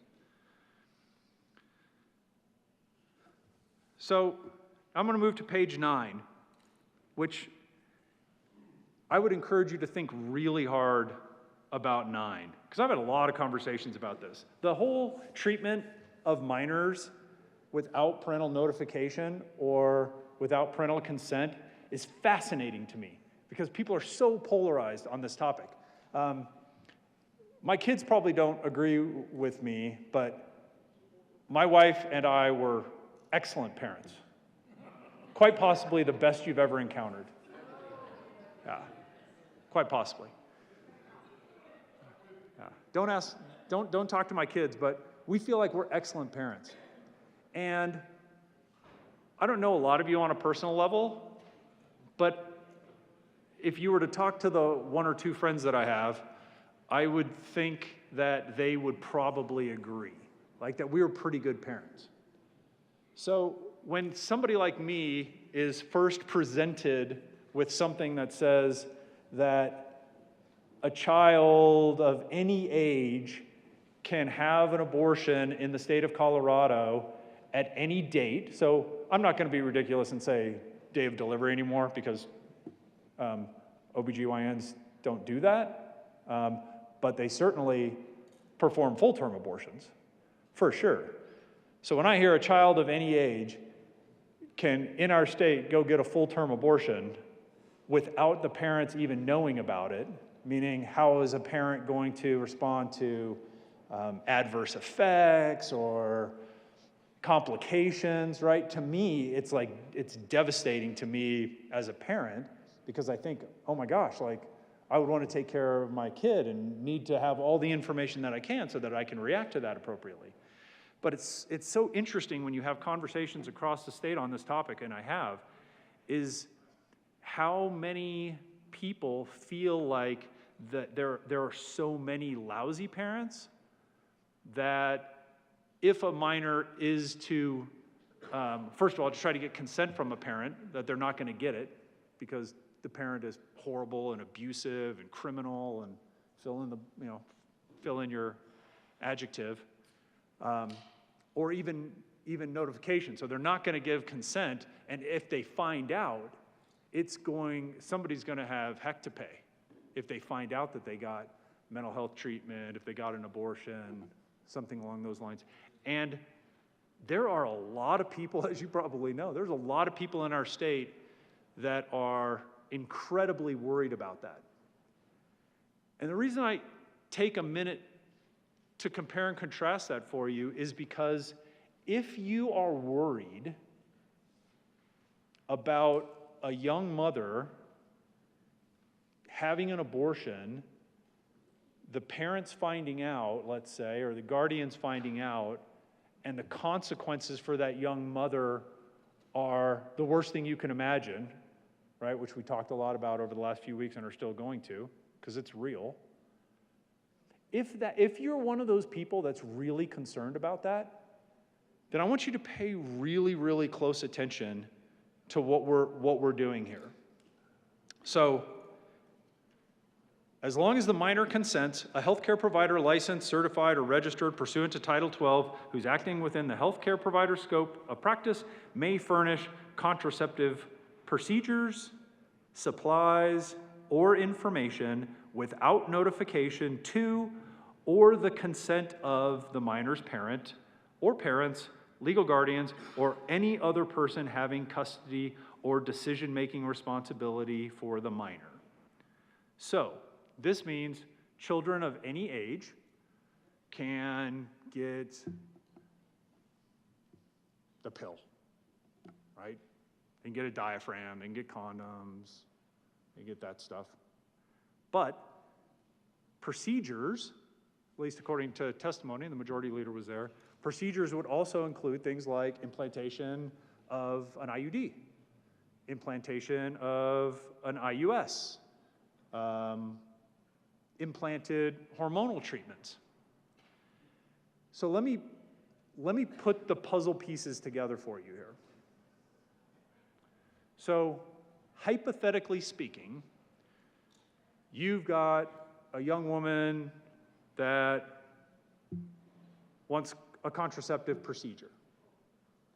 But everybody knows that as soon as her parents, legal guardians, or other person having custody or decision-making responsibility, it's not going to be good if that discovery is made. Which is, I think, why the proponents want the language in there. At least I think. Otherwise, we're getting into really Luciferian kind of ideas, which hopefully don't happen. So what we're worried is, at all costs, we can't have the parents find out about this. So now we're back to the conversation about who this bill applies to. If she's not one of those lucky 1 out of 8, you know what's going to happen? There's going to be a bill that's generated. And you can rest assured, no matter what plan she's on, there's going to be an explanation of benefits generated. Have any of you ever received a medical treatment of any kind? Gone to the doctor, taken a pill, had a surgery, x-ray? Anybody here? How many of you have not received an EOB from your insurance company after that medical procedure or treatment? So, citizens of Colorado, not that it matters, not a single hand went up.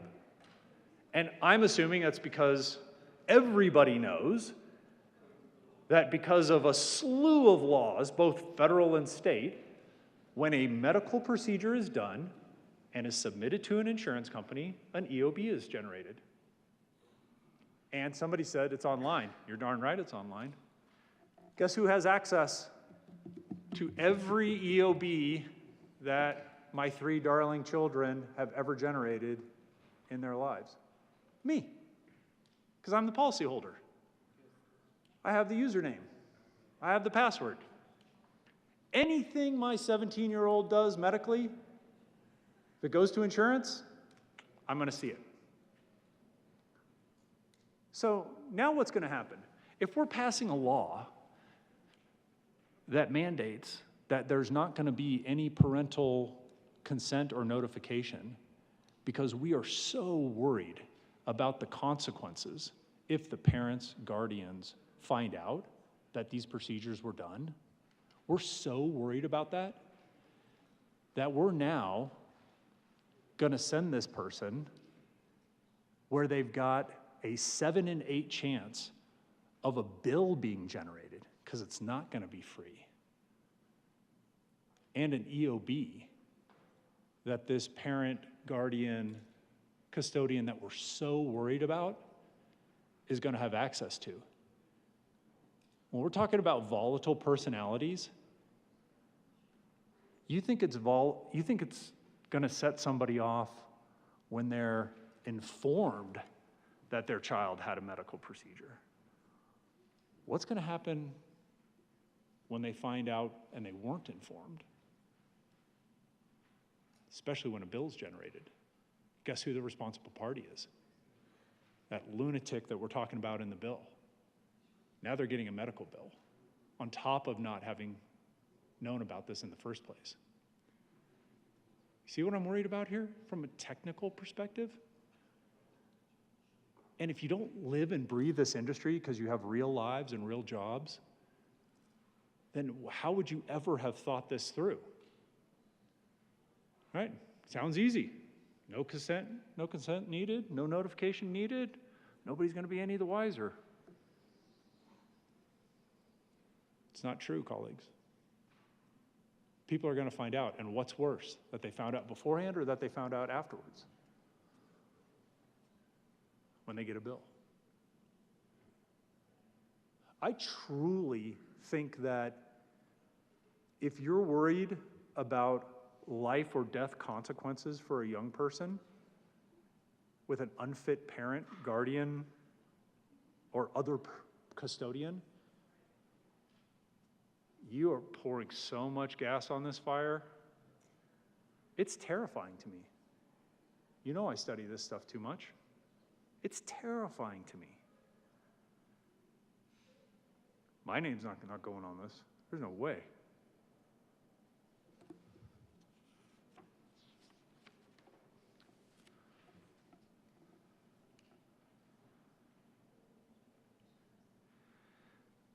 As we move on to page 10, candidly, colleagues, the bill sponsor, I think, also eviscerated page 10, or at least changed it so profoundly that I'm not even sure that I know what to speak about.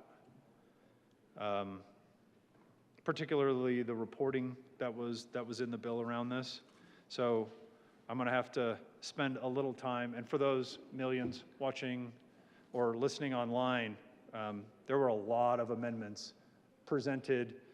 Like, before you send me nasty emails, there were like 6 pages of amendments presented with 30 seconds to review it before I'm standing in front of you. So I do feel like I need a little bit of time to go through some of this.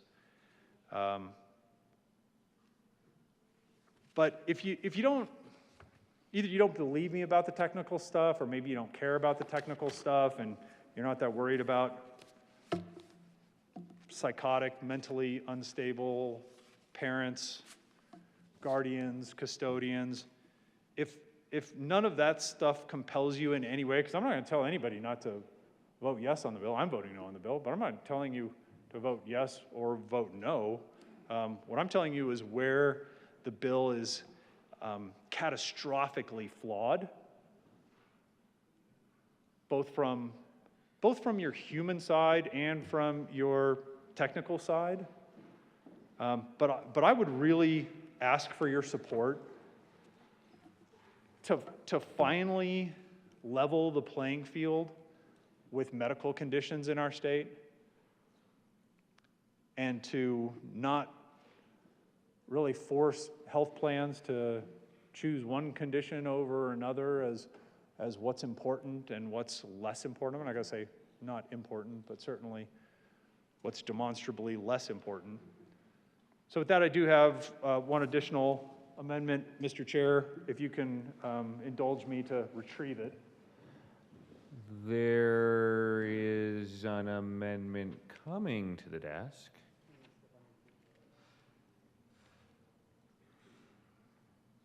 And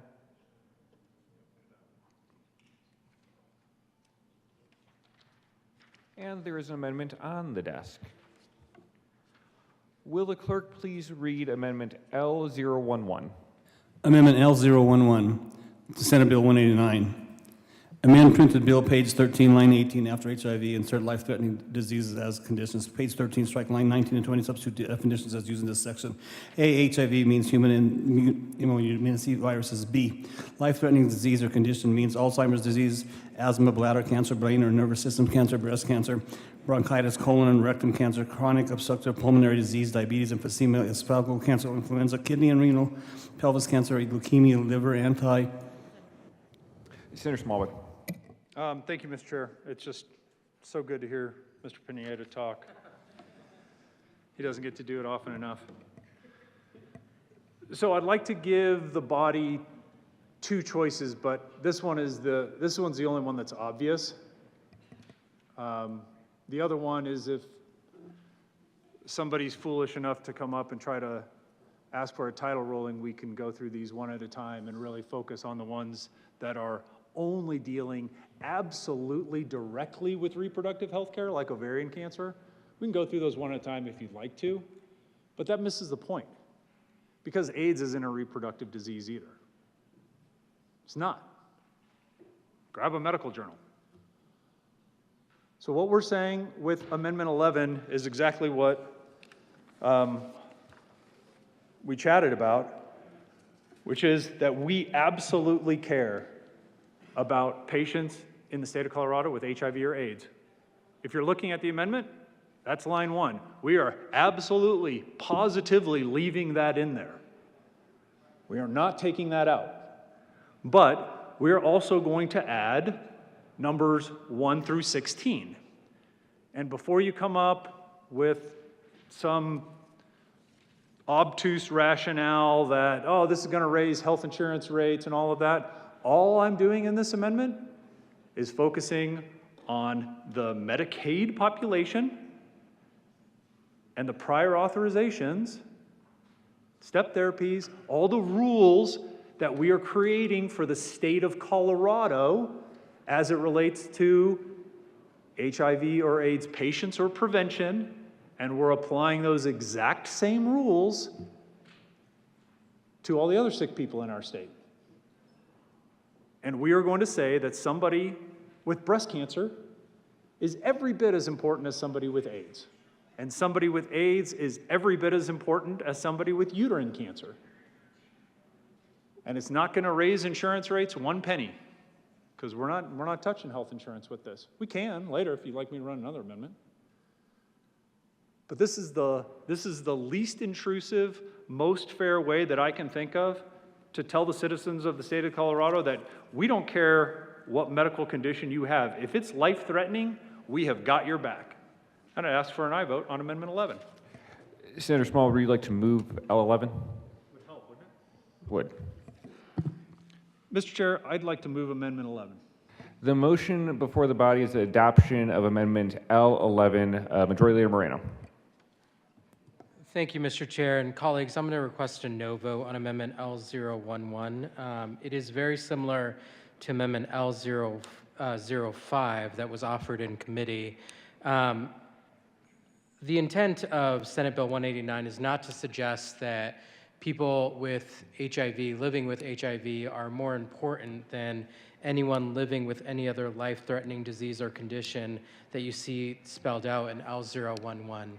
The difference, colleagues, is that HIV is now a lifelong manageable condition if you can get the medication to people soon enough. And for that reason, I ask for a no vote on L011. Minority Leader Lundin.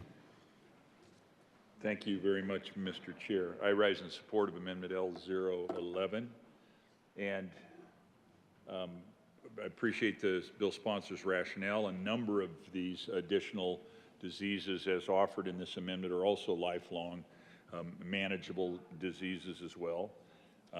I guess I just, for the sake of it, and I was out of the chamber for a minute, I didn't hear whether the list of diseases was read previously, but I'd just like to walk through this list of diseases and ask each of you to think about people you know that, in fact, might be affected by these, and ponder why not them? Why wouldn't they be deserving of care at this level as is HIV, which we acknowledge is worth caring for as well? Alzheimer's, asthma, clearly one that you can live with, bladder cancer, brain or nervous system cancer, breast cancer, bronchitis, colon and rectum cancer, chronic obstructive pulmonary disease, diabetes, emphysema, esophageal cancer, influenza, kidney and renal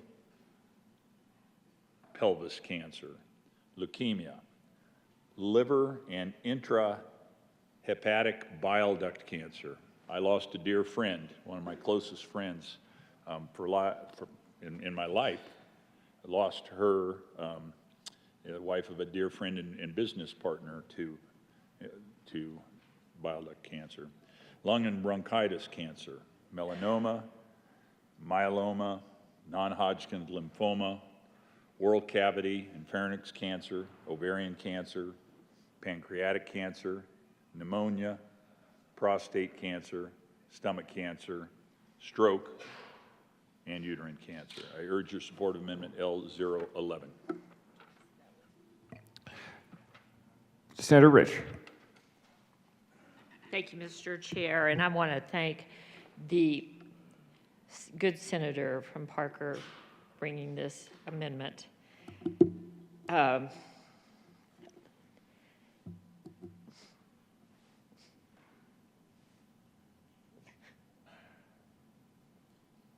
These are life-changing issues. I have had bladder cancer 4 times, I have been through surgeries, I have been through treatments, and then just as I'm finishing that up, in 2020, I get diagnosed with breast cancer. And for you to sit here and say that this is not important, I just, I'm sorry that I'm upset, but I think life-saving diseases are just as important as what we are talking about here tonight on abortion. I think they're more important. I don't know why we're not choosing life. I don't know why. That's not important enough to you. Thank you so much for bringing this amendment. I am asking, I am begging you to vote yes. The motion before the body is the adoption. Division has been requested.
A division has been requested. All those in the chamber not entitled to vote, please be seated. The motion is the adoption of Amendment L011. All those in favor, please stand and remain standing.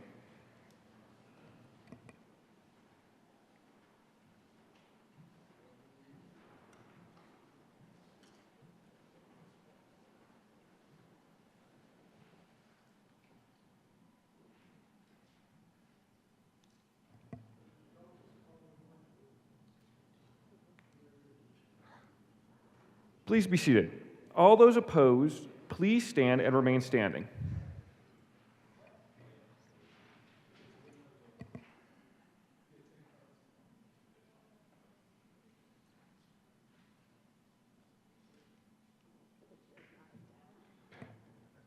The chair is not in doubt. Amendment L011 is lost. Is there any further discussion on?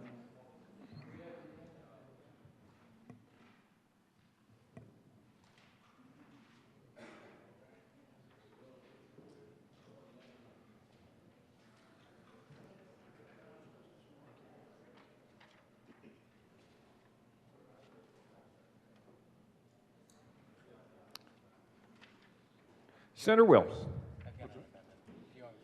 Oh, no, you got an amendment? Okay, I thought it was in and out. There is an amendment on the desk. Will the clerk please read Amendment L027? Amendment L027 by Senator Moreno, amend Appropriations Committee report. Majority Leader Moreno. Thank you, Mr. Chair. I move Amendment L027. The motion is the adoption of Amendment L027. Is there any discussions? Majority Leader Moreno. Thank you, Mr. Chair. Colleagues, Amendment L027 corresponds to L024, which we passed earlier. There was originally a $1 million appropriation in this bill. Because we made some changes in L024, actually that appropriation isn't needed, and it can be reduced to $200,000. So that's what L027 accomplishes. Senator Smallwood. Thank you, Mr. Chair. Just checking with the bill sponsor to see if there's any update on the high deductible health plan conversation. Majority Leader Moreno. Thank you, Mr. Chair, and to the senator from Parker. That is outside of the amendment L027, but happy to chat about that in just 1 second.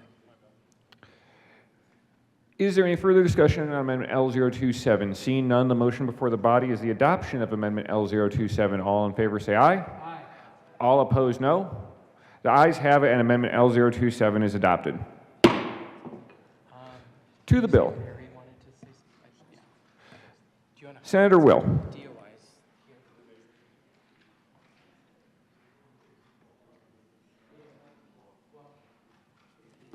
Thank you, Mr. Chair. I wanted to come up and speak a little on this bill. I have to tell you, I struggle a lot with bills like this and any kind of bills associated this. I grew up in a culture that celebrated women, celebrated females, and because they were the givers of life. And anyone that's in the ag production field knows that females are the giver of life.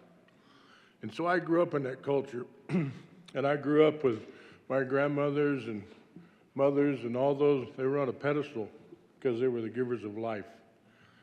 So I really struggle with this. You know, I've told people before, you know, if you're in livestock production, and there's a few people over here on my left that are, they can tell you they love their mother cows, right? They love the females, and you tolerate the males. I don't think it's that much different with us, but you tolerate the males. And I just wanted to say that because I really do struggle with this as a, because of the culture I grew up in. And, you know, the great senator from, the good senator from Parker talked about Section 6 here on page 9 of the bill about the minor's consent and contraception, and without the minor's, with the minor's consent, a health care provider licensed, certified, or registered pursuant to Title 12 who is acting within the health care provider's scope or practice may furnish contraceptive procedure supplies or information without notification to or the consent of the minor's parents, legal guardian, or any other person having custody of it or decision-making responsibility for that minor. I have to tell you, and we heard it in We heard it in committee as well. There was a Dr. Wheeler that testified. And this is I feel this is a real anti-family. This Section 6 is real anti-family. But Dr. Wheeler said these kids aren't the government kids. They're our kids. They're the parents' kids. They're not the government's kids. And what this Section 6 does is make them government's kids. And another person that testified in committee, Dr. Perel, the physician, president of the Democrats for Life in Colorado, very opposed to this bill, said 189 is fatally flawed, characterizes abortion as essential reproductive health care, which is patently false, prioritize abortion care over prenatal postpartum care by eliminating all costs associated with an abortion for an individual and privately insured patients, but does not address the cost of prenatal care and delivery. Then fairly tips the scale in favor of abortion for women facing an unplanned pregnancy who are financially insecure. I think he also stated that 70% of abortions were financially motivated. But through the Reproductive Health Equity Act, it boldly proclaimed that women has a fundamental right to continue a pregnancy. But it allows the Colorado legislators to repeal this right previously guaranteed in Colorado law and reaffirmed it during last year's Reproductive Health Equity Act. But the deliberations that parents be informed by medical providers that their child is contemplating an abortion. This robs parents of their ability to counsel and support their minor children. Like I say, they're our children, not the government's, making life-changing medical decisions. But this bill deceptively circumvents the state's constitutional prohibition of public funding for abortions by sanctioning public payment for transportation to and from abortions. We talked about the minor part of this, which really affects me, because our good senator from Parker spoke about being a good parent, and I agree with him. I think I was a good parent. My wife and I were good parents, raised good kids. I will tell you that if I was a good parent, I'm a great grandpa. I'm great at grandpaing. So this rings true to me. I have 5 granddaughters. So if there's any question that I don't get this, I get it. Trust me, I get it. But we're talking about these minors. Heck, if they go play soccer, you got to sign a release, right? As a parent or guardian. If they're going to go play soccer, they're going to put on football pads and play junior high or high school football. You got to play. You got to sign a release for that. They can't vote, they can't drive, but they can make these kind of decisions. I don't think so. I just can't agree with it. And I really think this bill eliminates choice. It controls and eliminates choice, and doesn't respect it. And I see this as a bill that I just couldn't support in any way or any fashion. So I strongly ask you for a no vote on Senate Bill 189. Thank you. The motion before the body is the adoption of Senate Bill 189. Majority Leader Moreno. Thank you, Mr. Chair. I request a senatorial 5. Senatorial 5 has been requested and granted.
And there is an amendment on the desk.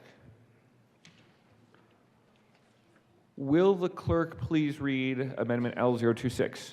Amendment L026 by Senator Moreno, amend the Health and Human Services Committee report dated March 15, 2023, page 1, line 1 after Majority sharing Leader insert. Moreno. Thank you, Mr. Chair. I move Amendment L026. Colleagues, L026 is identical to L021, which was withdrawn earlier.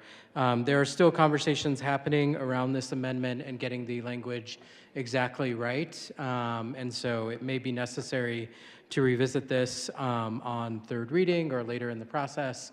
But for the time being, I do ask for your support for L026. Seeing no further discussion, the motion before the body is the adoption of Amendment L026. All those in favor say aye. Aye. All those opposed, no. The ayes have it, and Amendment L026 is adopted. To the bill. Seeing no further discussion, the motion before the body is the adoption of Senate Bill 189. All those in favor say aye. Aye.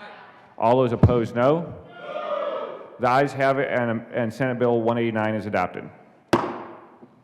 Majority Leader Moreno. Thank you, Mr. Chair. I move that the committee proceed out of order for consideration of Senate Bill 190.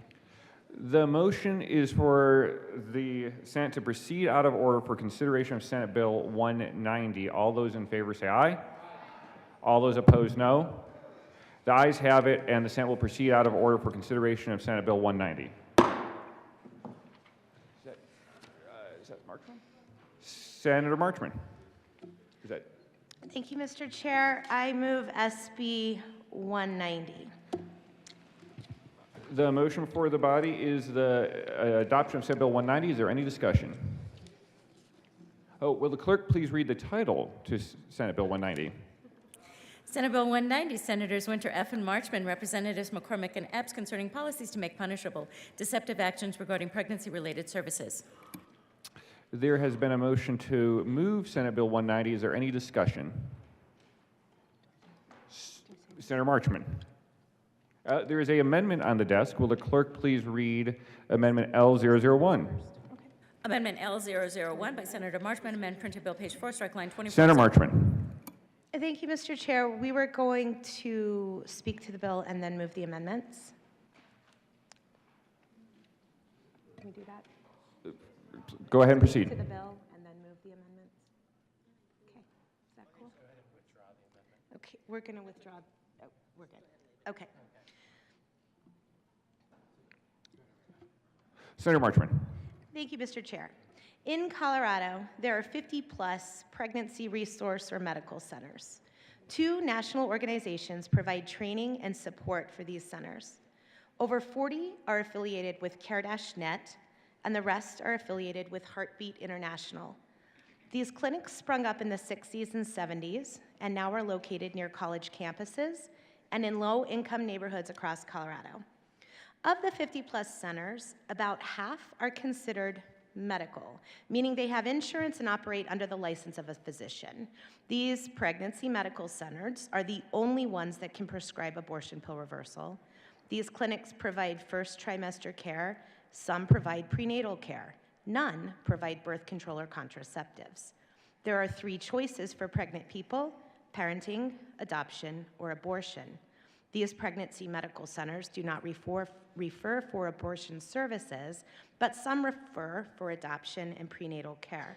The other half are considered pregnancy resource centers. They primarily provide resources for pregnant people like diapers, formula, and clothes. In Colorado and across America, maternal outcomes are declining. We need health care. Pregnant people need care. Where do pregnant people go for first trimester health care?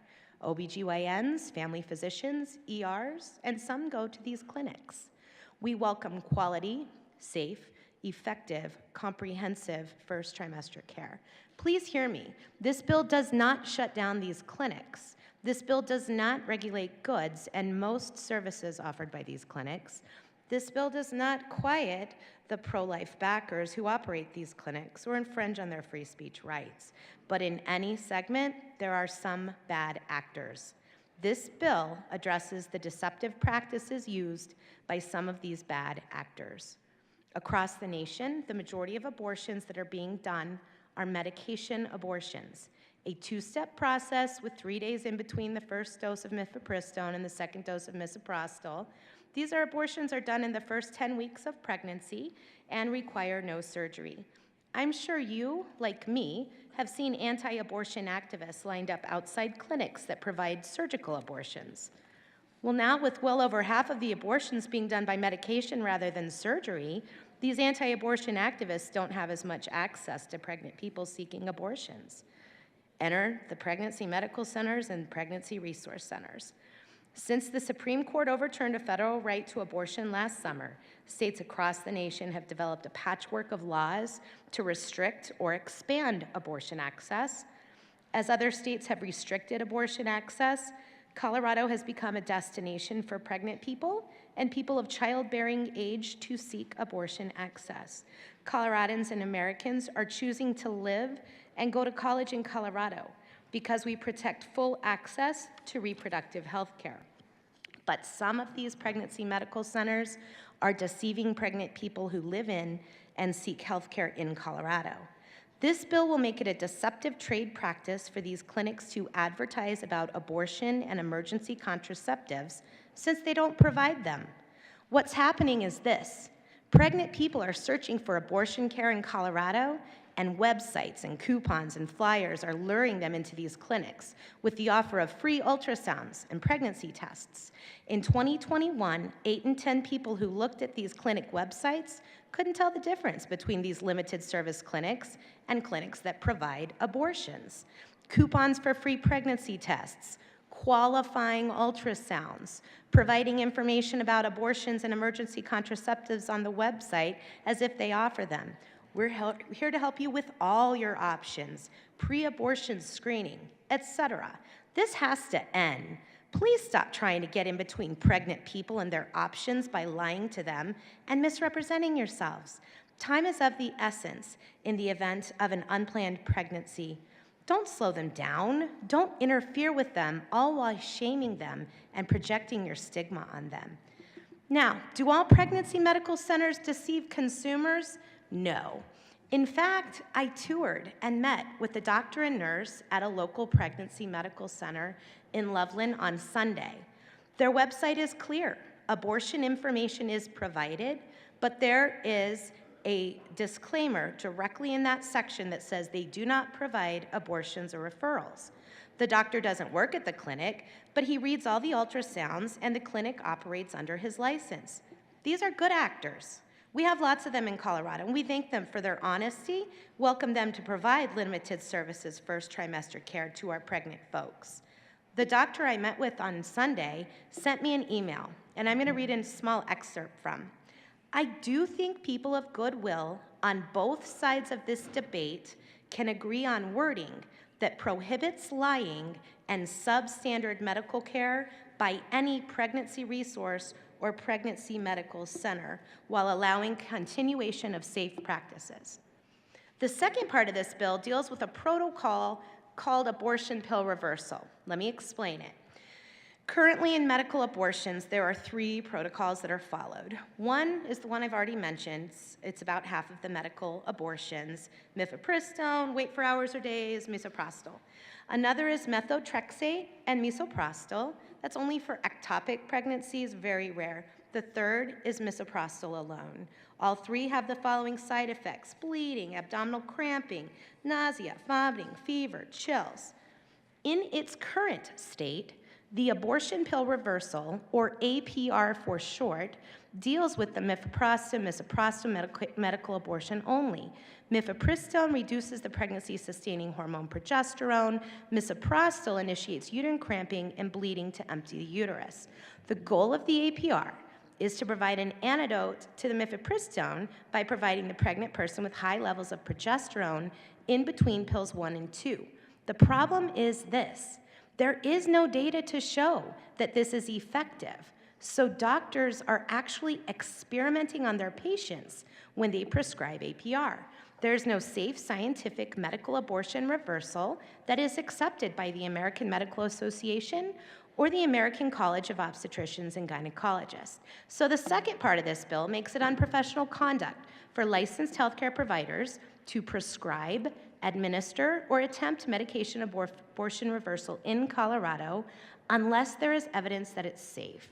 But APR isn't about the specific drugs used for the abortion pill or the use of progesterone.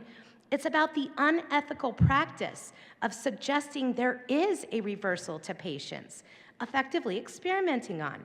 That's why we've declared this as unprofessional conduct. There's never been a proper study done on this practice of high-dose progesterone. We must stop experimenting on pregnant people. Opponents of this bill say we're taking away a woman's choice to change her mind after starting a medical abortion. Rather, we are asking for people to stop deceiving pregnant people into thinking there is a way to reverse an abortion. There is not. It is an irreversible medical process, either medical or surgical. I would hate for a pregnant person who is unsure about whether to get an abortion to believe there's a way to reverse an abortion and begin their medical abortion. Chances are good they could still lose that pregnancy.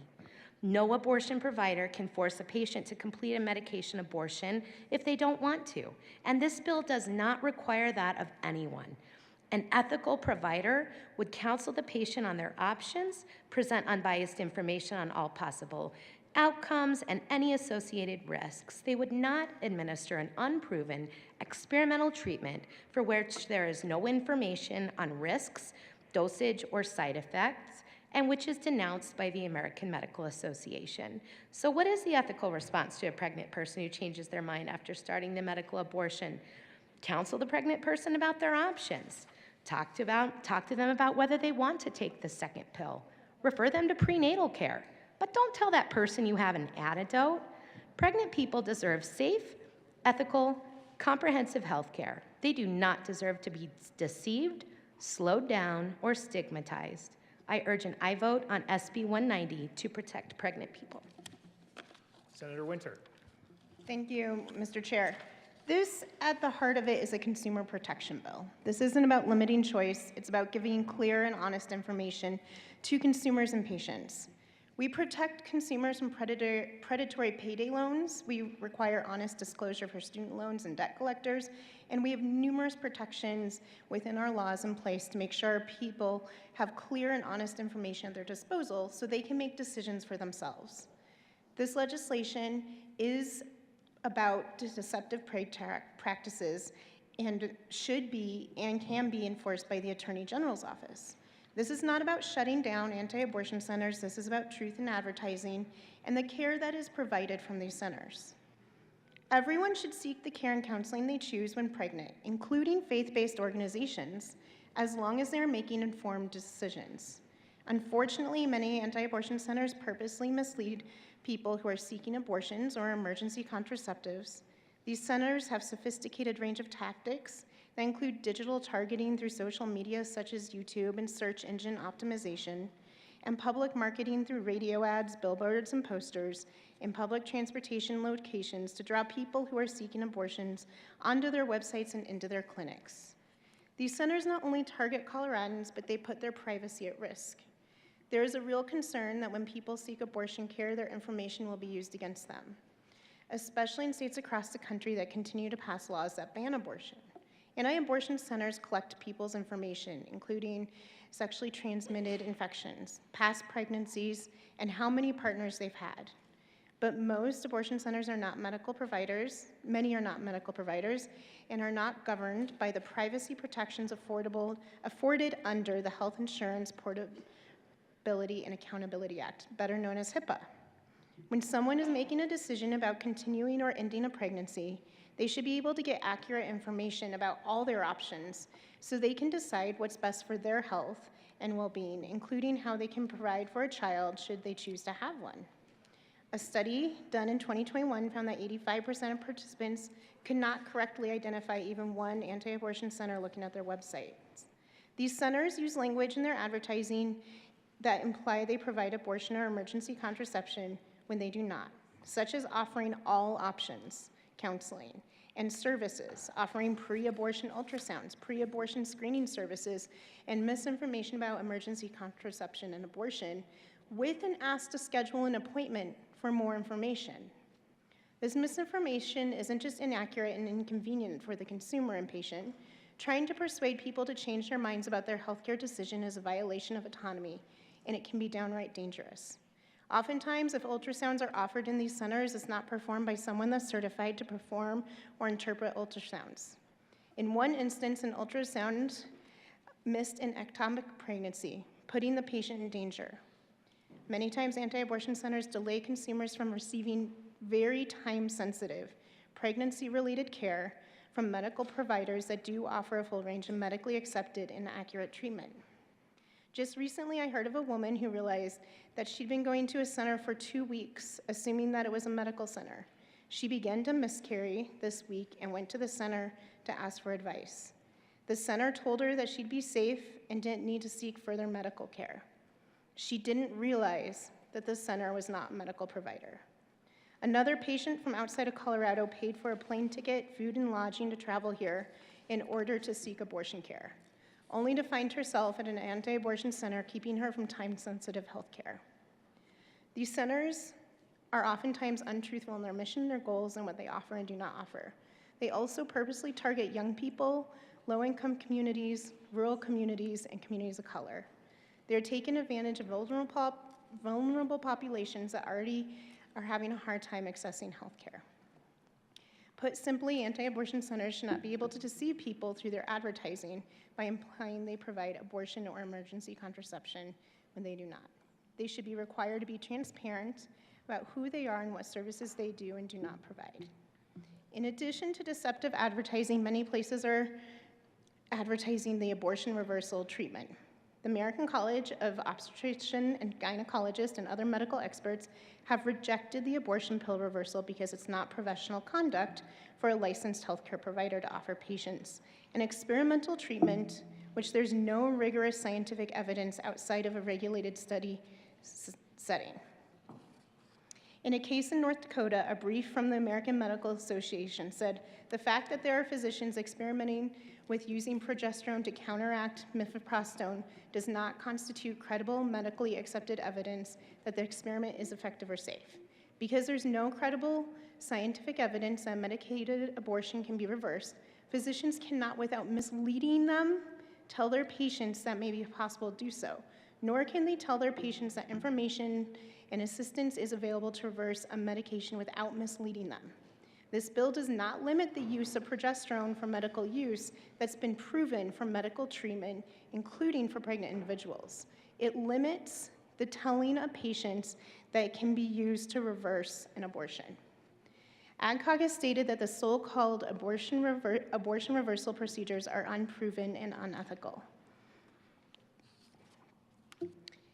I urge a yes vote on this important consumer protection bill because transparency and truth in advertising are essential to informed consent in medical decision-making, particularly related to time-sensitive services like abortion and emergency contraception.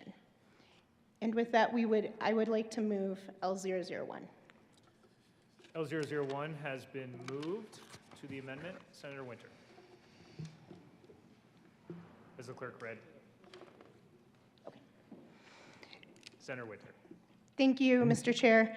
L001, we had a discussion about this language in committee, and we had a lot of discussion around direct and indirect advertising, and to ensure that we are not adding to the confusion, we are taking out those words and just leaving it at advertising. Is there any further discussion on L001?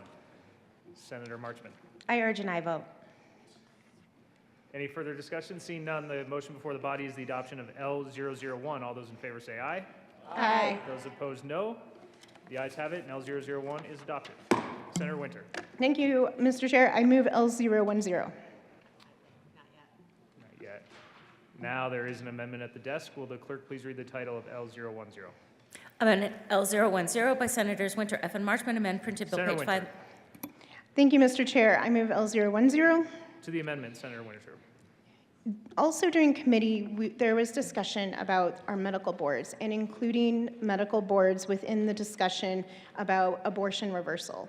Now, as we stated in our opening remarks, There is no scientific evidence that abortion reversal works, and it's been called unethical and misinformation for patients. What we're doing with this is to say that the State Board of Pharmacy, the Medical Board, and the Nursing Board have to look at abortion reversal by October 1st, 2023, and should all three boards be in agreement that this is a valid medical practice, then it won't continue to be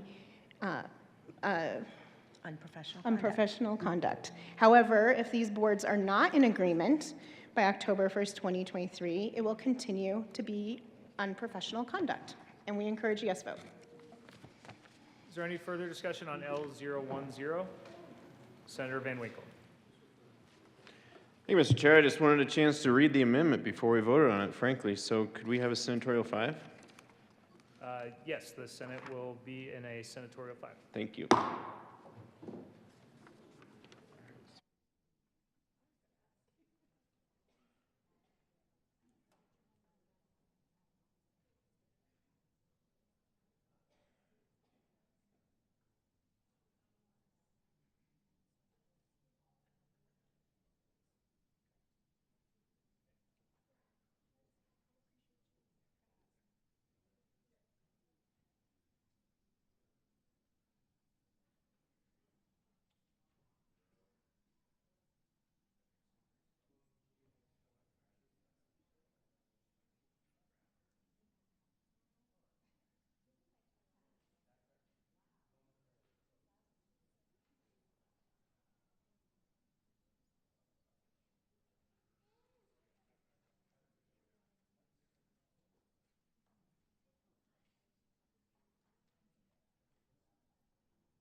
Ready?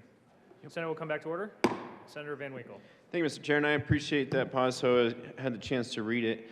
You know, it's all right, and I'm sure it will be put on the bill, which is just fine. However, it does, once again, essentially make something illegal that's been legal and impossible in the state of Colorado and across the world for, 70, 80 years. Since the 1950s, I believe it's been used, and it's naturally occurring.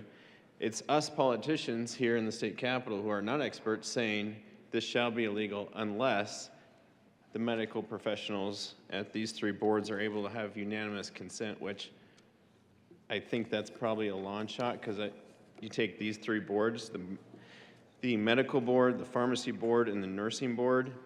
I'm sure if you put anything in front of them, any new vaccine, any treatment, anything that was possibly even used for 50 years, there's going to be somebody in one of those three boards that objects to something.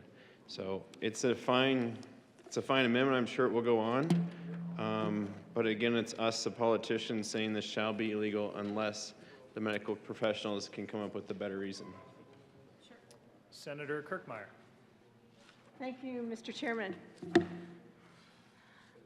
Members, I would urge a no vote on this.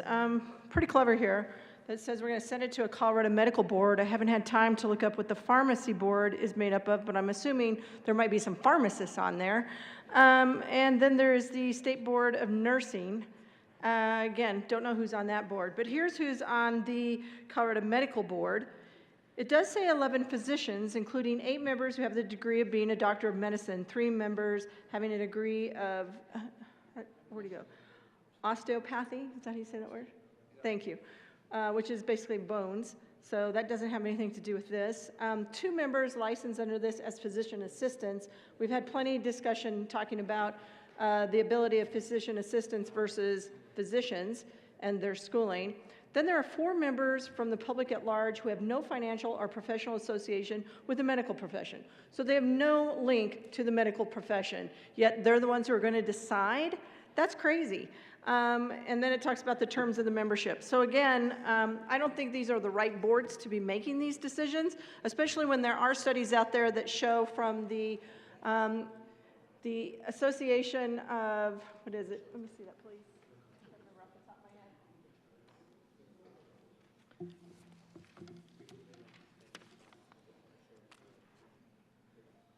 I can't find the name of the group. It's the American Medical Association of Obstetricians, Pro-Life Obstetricians and Gynecologists.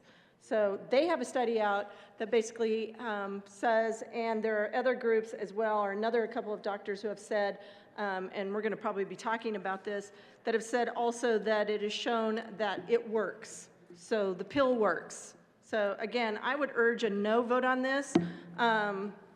It's just not necessary, it doesn't make sense, and you can find a better board. Mr. Minority Leader. Thank you very much, Mr. Chair. I rise to question Amendment L010 as well. Not quite sure, and I was also doing homework trying to take a look into these boards, trying to determine whether this would be the logical place or the appropriate place to lodge such a medical question. The reality is, I think that there is a body of science that has been accumulating. The studying and acceptance of that makes sense. I think that, quite frankly, the progesterone, the reversal has a longer medical history than does the new abortion, chemical abortion activities that are taking place. So I'm not certain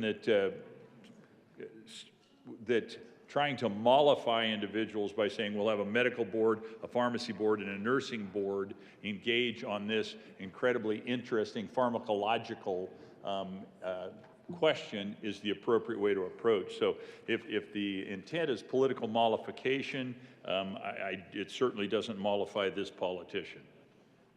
Senator Marchman. Thank you, Mr. Chair. We were asked in committee, and even the doctor I met with in Loveland said maybe the medical board should look at that. So that's where this came from. I'd urge an aye. Senator Van Week. Thank you, Mr. Chair. Maybe the medical board should look at it. And I know it was said here that the American College of OBGYNs, ACOG, American College, has not looked at this. And in fact, they did issue in their practice bulletin, which came out in October 2020, that there was a study conducted that showed in 68% of attempts, it did help reverse the process. Now, in committee, what we heard from is one doctor who conducted a study of his own. He is much smarter than I am when it comes to medicine. He had 12 women in his study, and of those 12, he said he had to stop the study because 3 of those women developed complications.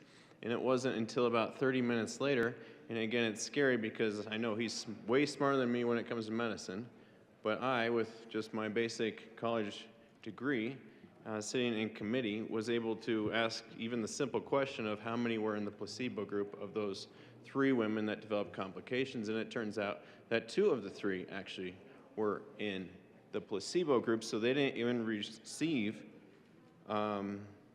progesterone, and he was saying that was why they needed to stop it, implying that that medicine, which is naturally occurring, was the reason for those complications, and that thus was the key witness that we heard from in committee to bolster the need to make this substance illegal.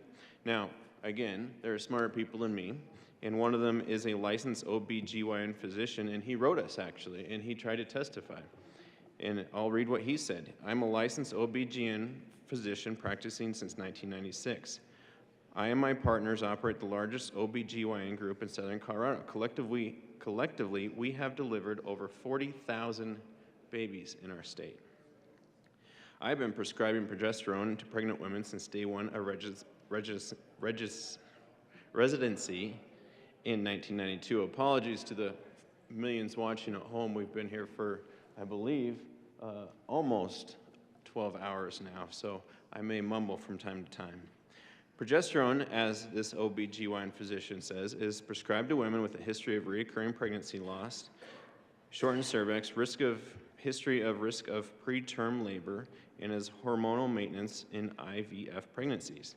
All these indications are well studied by the American College of OBGYNs. Again, that was a false statement that it has not been studied.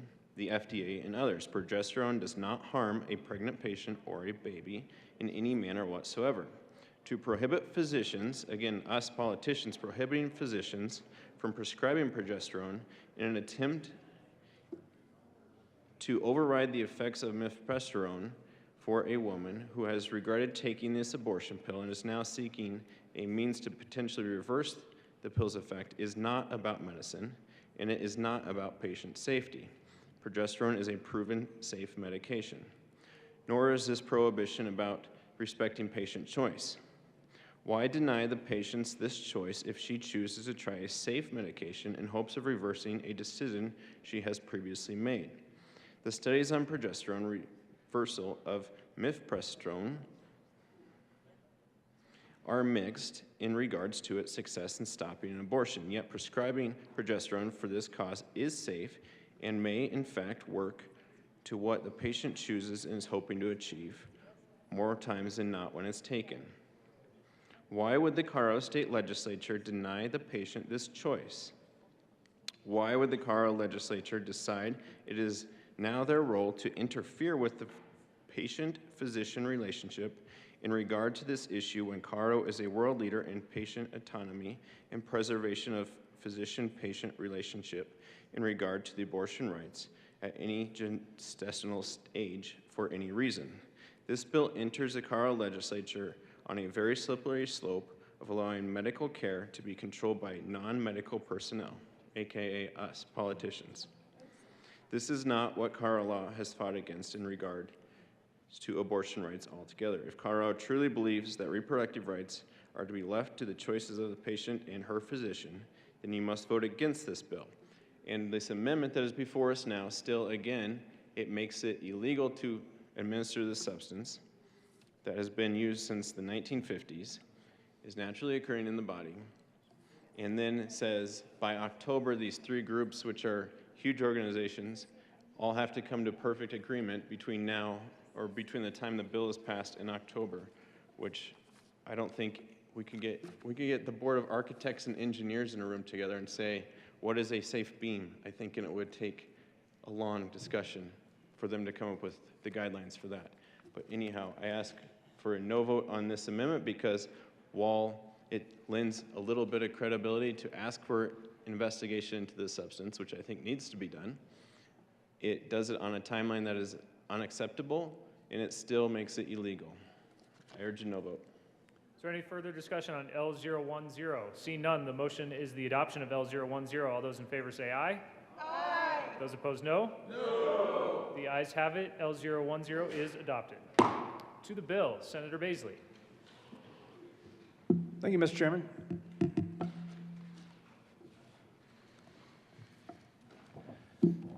So, folks, I've been asked by constituents about this bill, and so, Mr. Chairman, with your indulgence, I'm going to address my constituents in response. You know, contradictions tease out truths. We know this when, especially with politicians, that will say one thing and do another. If we dig a little deeper, we see how does that contradiction tease out what their real value is. There are significant contradictions within and without Senate Bill 190 that I'm going to describe now.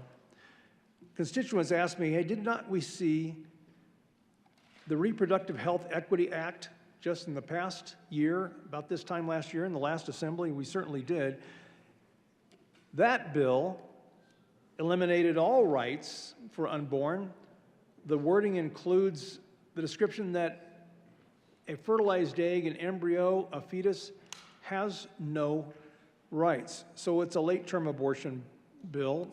It's an everything abortion bill, ensuring that there is no authority, there is no rights held by the unborn beyond the authority of the legislature to do so. We don't have the authority to determine when someone has their unalienable right to their life, but that's what happened last assembly.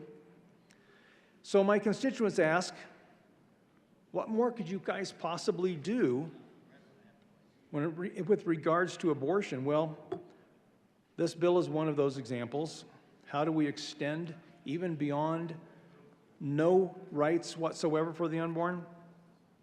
Well, this bill, as you heard in the conversation leading up to my coming up to the well here, this bill will address the medical abortion. So a medical abortion is a drug taken by the pregnant person, the mother, in a way that will, in some time, over some time, and I don't know the period of time, and I'm not an expert in this area, but I believe it to be a day or two, that the medical abortion would cause the abortion at home for the person pregnant.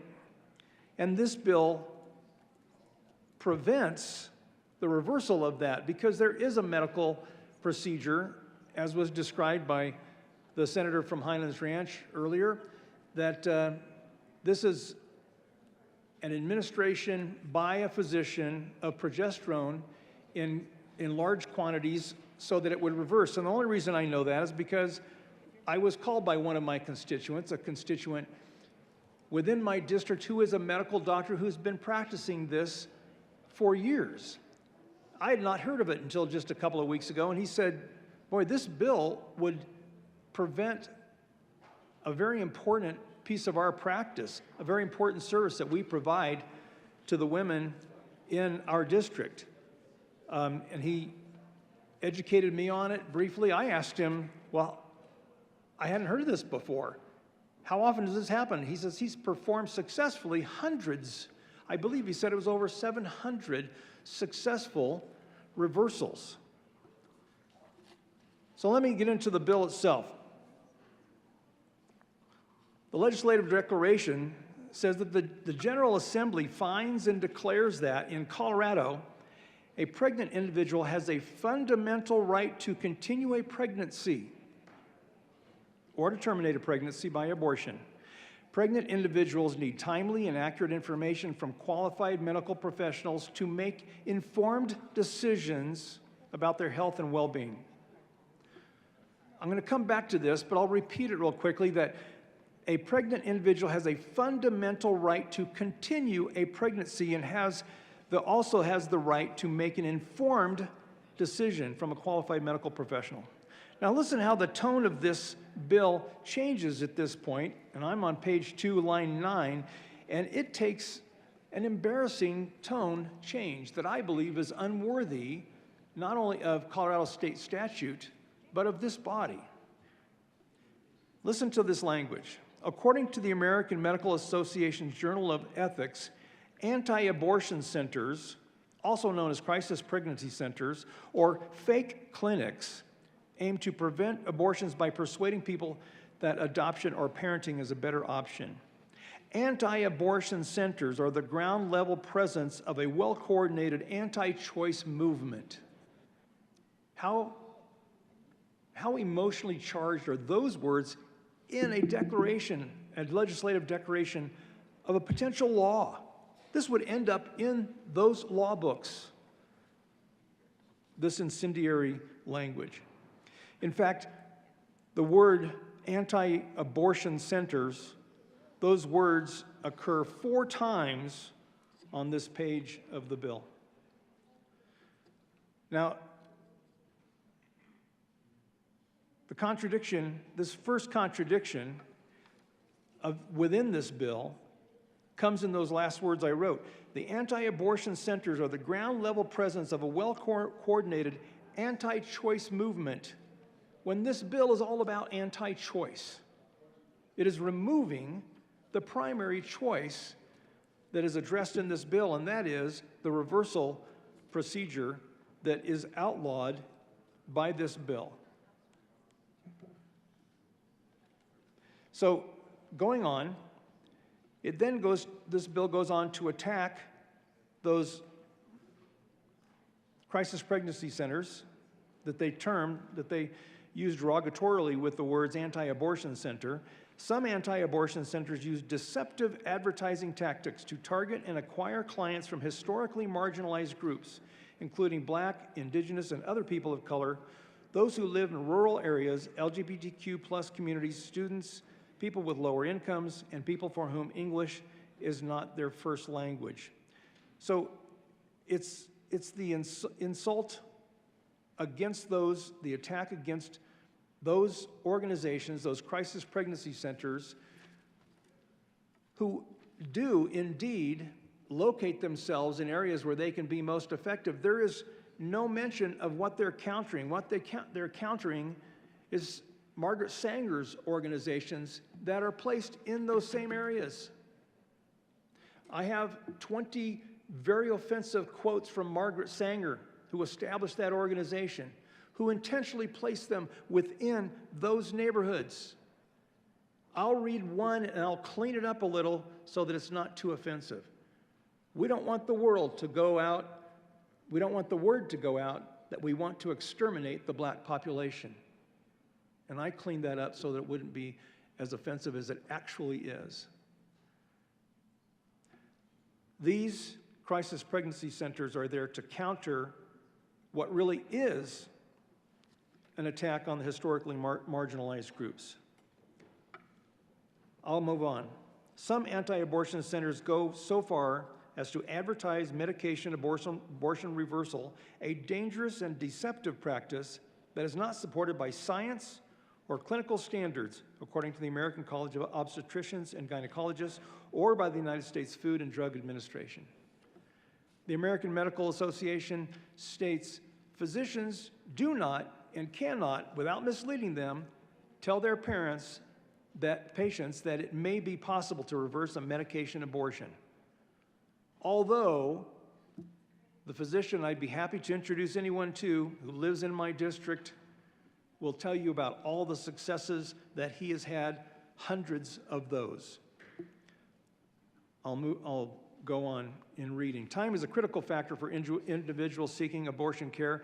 No one should be deceived, manipulated, or face unnecessary delays when seeking support or health care during pregnancy. Therefore, the General Assembly finds and declares that it is imperative that Colorado stop deceptive trade practices and unprofessional conduct with respect to the provision of abortion services and medication abortion reversal. And accordingly, the following issues are matters of statewide concern: stopping deceptive trade practices relating to access to timely abortion and emergency contraceptives as described in Section 6 of the Colorado Revised Statutes, and medical abortion reversal, and declaring that it is unprofessional conduct for a person regulated pursuant to Title 12 in the Colorado Revised Statutes to provide, prescribe, administer, or attempt medication abortion reversal as described in the section that is included in this bill. The General Assembly further finds and declares that Section 6 of the Colorado Revised Statutes declare in part that it is a deceptive trade practice to knowingly or recklessly make a false representation as to the characteristics, uses, or benefits of products or services, or to knowingly or recklessly engage in any unfair, unconscionable, deceptive, deliberately misleading, false, or fraudulent act or practice. Or this prohibition on deceptive trade practices applies to disseminating or causing to be disseminated false advertising relating to the provision of abortion or emergency contraceptive services or referrals for those, and advertising for or providing or offering to provide or make available medical abortion reversals. Incredibly incendiary language, unworthy of a legislative declaration, using the terms unconscionable as an attack against physicians in clinics such as I described, who have placed themselves in neighborhoods trying to offer an alternative to people who are struggling in a personal crisis. And this bill, I'll remind you, contradicts itself by opening up after saying that this unconscionable deception of abortion reversals would constitute, and I'll read this part,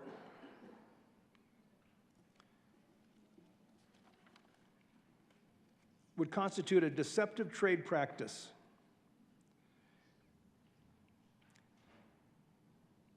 It would place that doctor, those doctors, those clinics in a lot of trouble if they continued in their practice.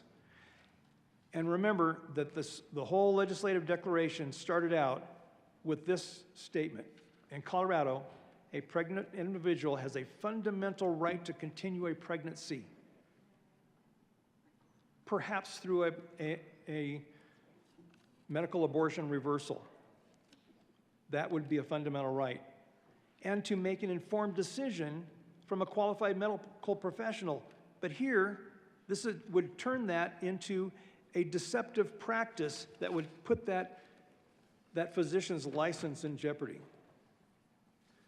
So not only is this bill contradictory within itself, it's contradictory to the bill that we passed just a couple of hours ago, right here on the Senate floor, Senate Bill 188. Senate Bill 188 is in conflict with Senate Bill 190 in this fashion. Section 23 says that this bill that we passed, Senate 188, prohibits a public entity from denying, restricting, or interfering with, through any efforts, including licensing or zoning restrictions, any person's or business entity's ability to provide reproductive health care. And that's what this Bill 190 does. Or interfering with, discriminating against, or penalizing through any civil or criminal laws any person or business, such as the medical doctor I spoke with, for assisting, aiding, or treating an individual for reproductive health care. And then what totally would outlaw Senate Bill 188 is this statement from Senate Bill 190. Section 23 prohibits a public entity from prohibiting or restricting through any civil or criminal law, including the establishment or expansion of a private right of action, any person or business entity from assisting, aiding, or treating an individual for reproductive health care. So let's just make sure we're in agreement what that means, reproductive health care. So the statutory definition is reproductive health care means health care and other medical services related to the reproductive processes, functions, and systems at all stages of life. It includes, but is not limited to, family planning and contraceptive care, abortion care, prenatal, postnatal, and delivery care, fertility care, sterilization services, and treatments for sexually transmitted infections and reproductive cancers. So 188 would outlaw 190, and it even goes on in Section 21 to authorize the Attorney General to independently initiate and bring civil and criminal action to enforce these policies. So these contradictions tease out the truth that this pro-choice bill leads to just one choice for the woman who has chosen to have a medical abortion and changes her mind under duress, perhaps, certainly hundreds of cases for the doctor in my district. This bill, if passed and signed, would say you have just that one choice and you have no other choice. That is not a choice. When you were restricted by law and restricted through all the guards put around that medical physician who is trying to serve his or her clients at risk of their license, this bill only permits them that one choice. That is not a choice. This is a very one-sided, one-leaning, anti-choice bill. It is not good for people, and it is not a worthy bill of this body. I strongly urge that we vote no on this bill. Thank you, Mr. Chairman. Further discussion on Senate Bill 190. Senator Danielson. Thank you, Mr. Chair. I want to thank the sponsors for bringing the measure forward. I've been familiar with the practices of these crisis pregnancy centers for a long time, and the words on the paper are important. You might agree with the information that they distribute. That's fine. What we're saying is they need to be honest. What happens when a person is considering their options is they may see an advertisement that says, "Are you pregnant? Are you considering abortion?" And one will click on that advertisement, expecting to get information about their options. Explore your options. Considering abortion, know your options. What does it take you to? An appointment page for a crisis pregnancy center. And what is the information that you receive when you get there? No information about abortion services, no information about abortion care, no information about anything except for the agenda that they wish to place on you. It might not be every place, but it's every place that I've seen. And again, if that is the kind of information that you want, then that's fine. But you cannot go out into the community and say that you provide an array of reproductive health care services when what you really want to do is connect with people to deter them from seeking one in particular. And when we say that these things are timely, they are. So if you go into an appointment and you are expecting information about Plan B, or abortion care, or prenatal care, or preventing pregnancy in the future, if one is pregnant, the longer that you wait to terminate a pregnancy, if that does happen to be your choice, the more dangerous it becomes. So your options narrow. And these are the kinds of decisions, when deprived of the patient, might impact her ability to have family in the future. So we're not just talking about that one moment in time. We're talking about a person's family, her ability to have kids down the line perhaps, the decisions that she wants to make, and basically what she's gone out into the community to find is some information.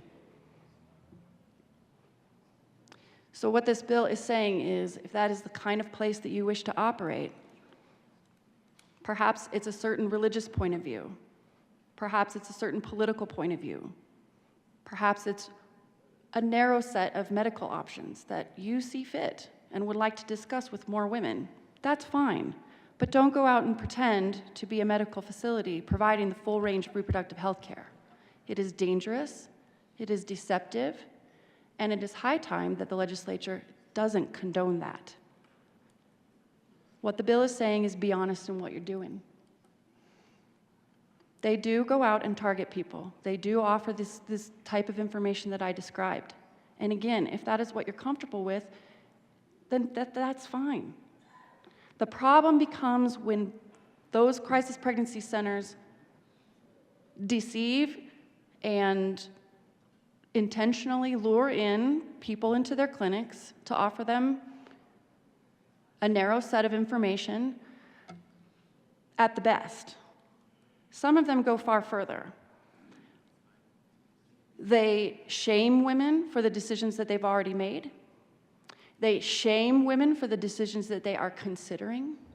And the impact on their mental health is significant. When all they set out to do was find out about their medical options when they found themselves in a situation they didn't necessarily plan on. A lot of these women have kids already. So that negative impact on their mental health goes generational. These places have a true negative impact on a lot of people.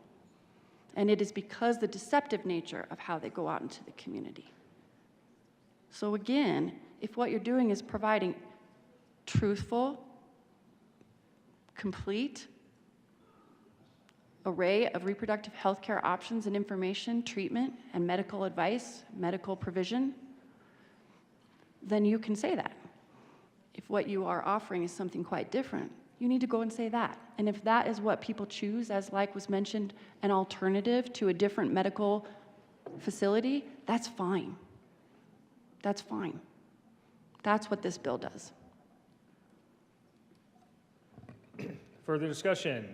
Senator Kirkmeyer. Thank you, Mr. Chair.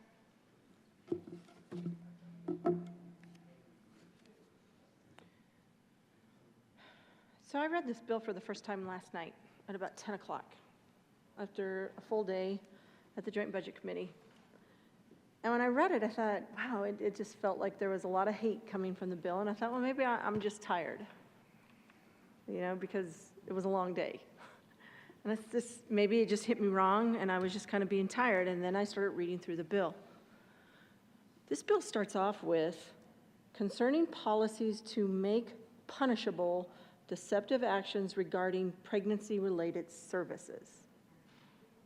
Punishable and deceptive actions.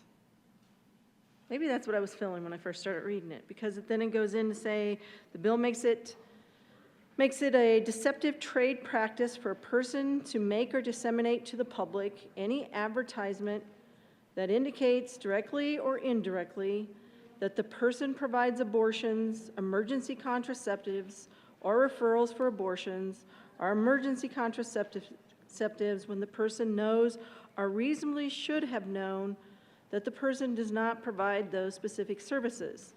Which, as I'm reading that, and again, keep in mind, it's about 10:30 now at night, and it's like, I'm thinking, so we're implying here that somebody's making deceptive practices, that they're basically lying. Because when you look up to find out what it means to do deceptive trade practice, it's an act or practice that has the potential to be deceptive to include making misleading claims, using bait and switch techniques, offering to provide a service that is not available, essentially lying.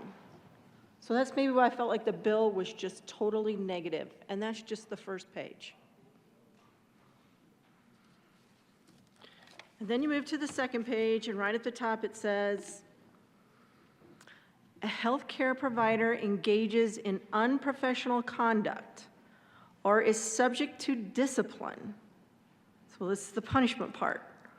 In this state, if the healthcare provider provides, prescribes, administers, or attempts medication abortion reversal in this state.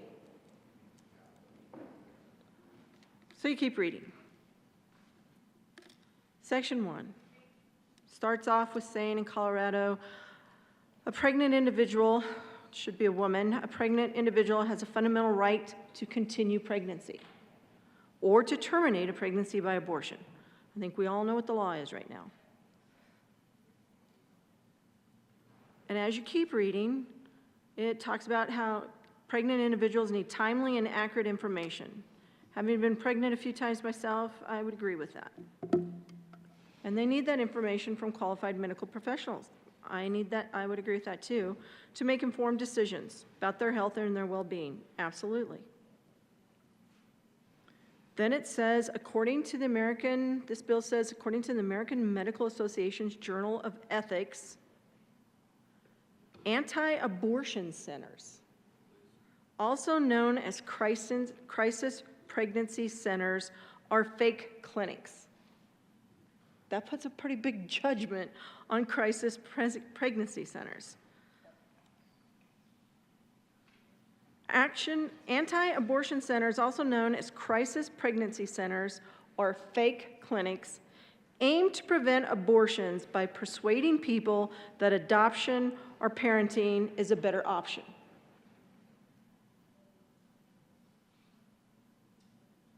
And that anti-abortion centers are the ground level presence of a well-coordinated anti-choice movement.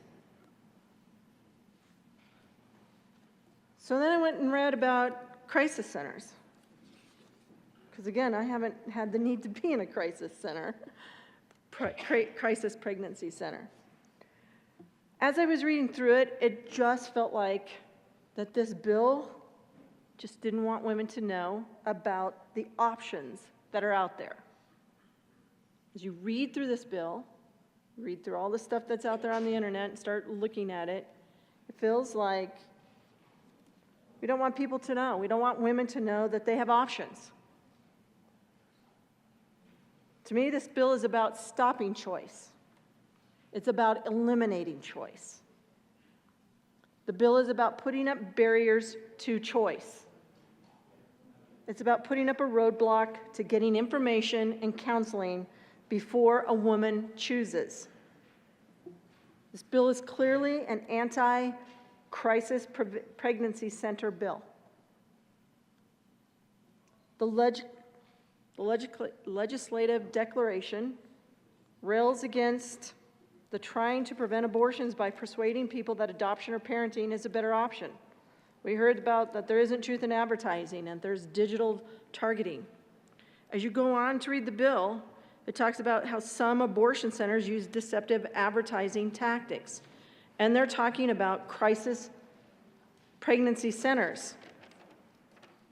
So I started looking up about crisis pregnancy centers.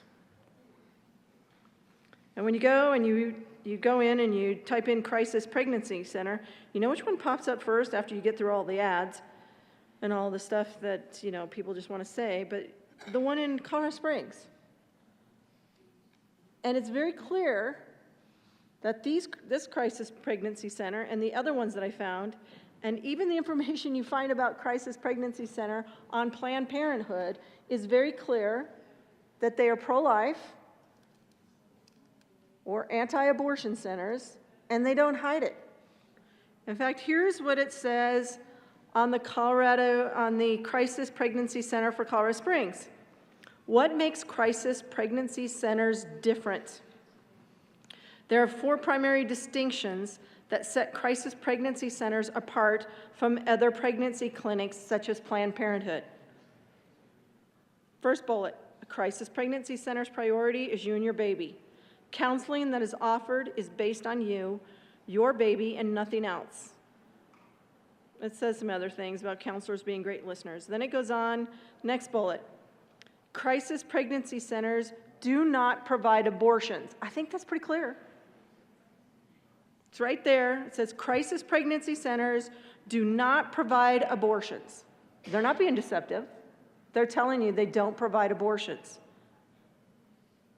Discussions are not skewed based on how the most money can be made. Crisis pregnancy centers provide services free of charge and are most often nonprofit organizations. And then there's a lot of information here about why they're called fake. They're rumored to be fake because they don't offer abortions. And they talk about the other things that they do offer. Classes. Again, this is the one in Colorado Springs here in our state. They offer parenting classes, counseling, ultrasounds, pregnancy tests, STD testing, and other services. Because they don't perform abortions, again, this is right on their webpage. Because they don't perform abortions, crisis pregnancy centers don't push women toward abortions due to the money they could bring in by offering those services. Abortions bring abortion clinics a lot of money. But again, they say right here, they're not going to push you toward an abortion. I don't know how they could be any more clear. It's in black and white. It's very clear that they work to counsel pregnant women against abortion. They're very clear about that. And they're saying that instead to try to choose to carry their child to term with parenting or adoption as an alternative. The next section, he talks about some abortion centers using deceptive advertising. So I think I just pointed out that they're not using deceptive advertising. In fact, when you go on and look at crisis pregnancy centers, and you go on the internet and you click, your first click gets you right to where they say they do not provide abortions. Yet on the other hand, when I looked up Planned Parenthood,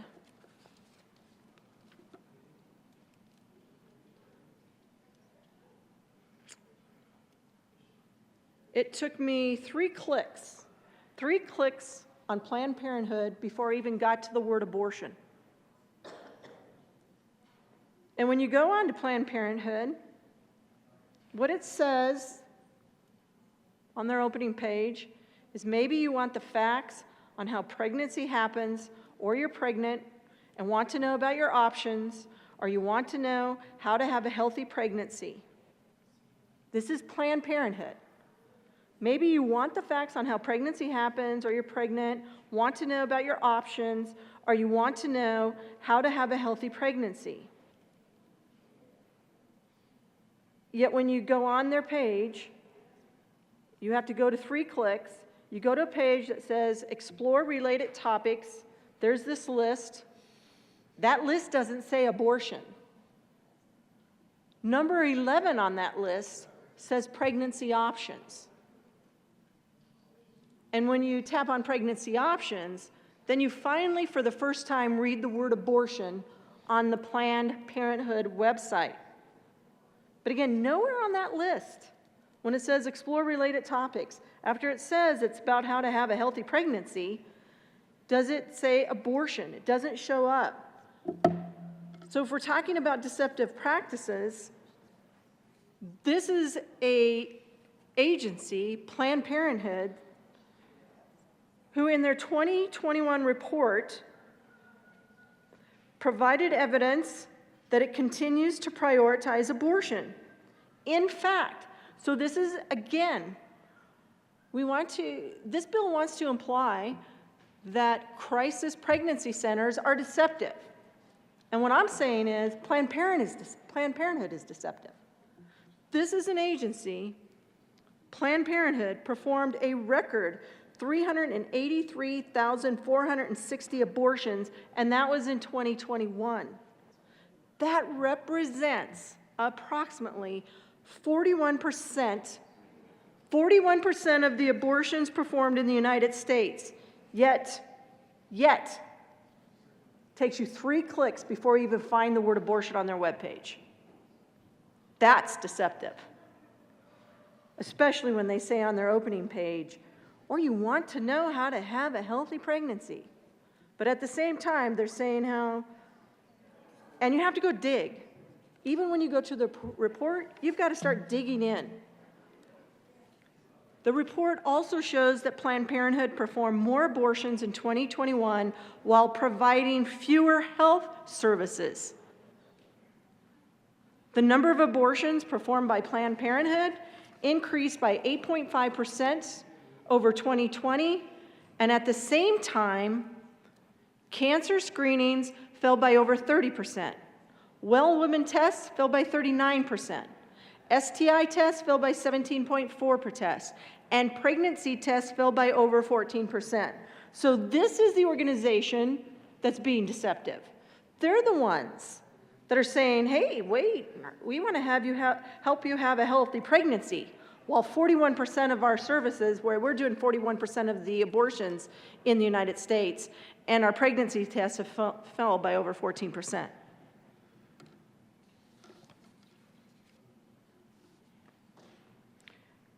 As you go farther into the legislative declaration, in F, it talks about some abortion centers go so far as to advertise medication abortion reversal. And here's where we get the qualifying language, the judgmental language. A dangerous and deceptive practice that is not supported by science or clinical standards, according to the American College of Obstetricians and Gynecologists. And when you go on their webpage, pretty clear that they are pro-abortion. And yes, it does go on to say in their ledge deck that the United States Food and Drug Administration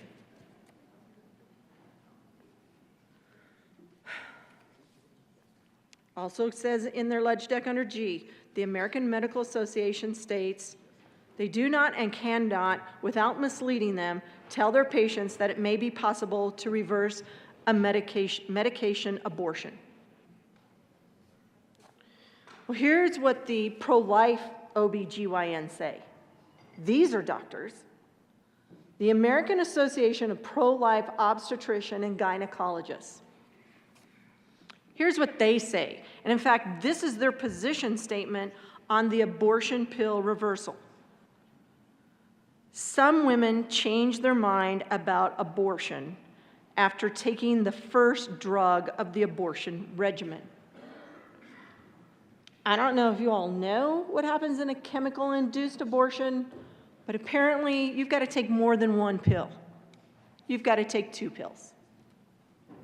It's not just one pill. Because if you only take 1 pill, there's a 25% chance that you're still going to be pregnant and have a baby. So you have to take 2 pills. Some women change their mind about abortion after taking the first drug of the abortion regimen. They're making a choice. They have the right to choose to change their mind. For those women, the abortion pill rescue offers a medically sound choice to attempt to reverse the effects of mifepristone and to save their baby. The American Association of Pro-Life Obstetricians and Gynecologists strongly supports efforts to require all women presenting for abortion to be given information about abortion pill reversal as part of informed consent prior to abortion. This is important. These are doctors, these are pro-life doctors that are obstetrician and gynecologists who talk about abortion pill rescue offers a medically sound choice to attempt to reverse the effects, and they could save their baby. They go on to talk about the biological background on the chemical abortion regimen and the abortion pill reversal. Now, I'm going to save us all because it's late in the day, and at this point, I feel like I've been up for about 36 hours. But I am going to read part of this because this is important.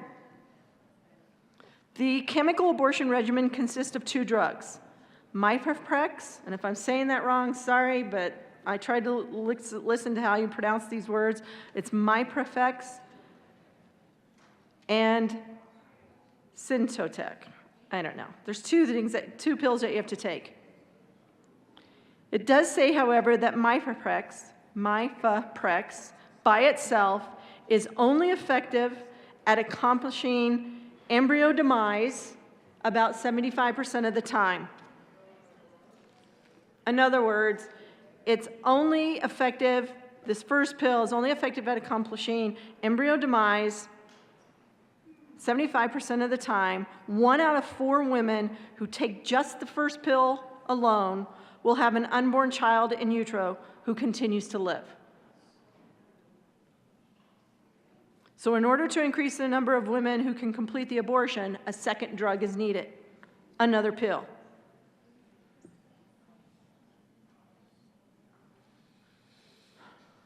It talks about the deaths from overwhelming infection after using chemical abortion,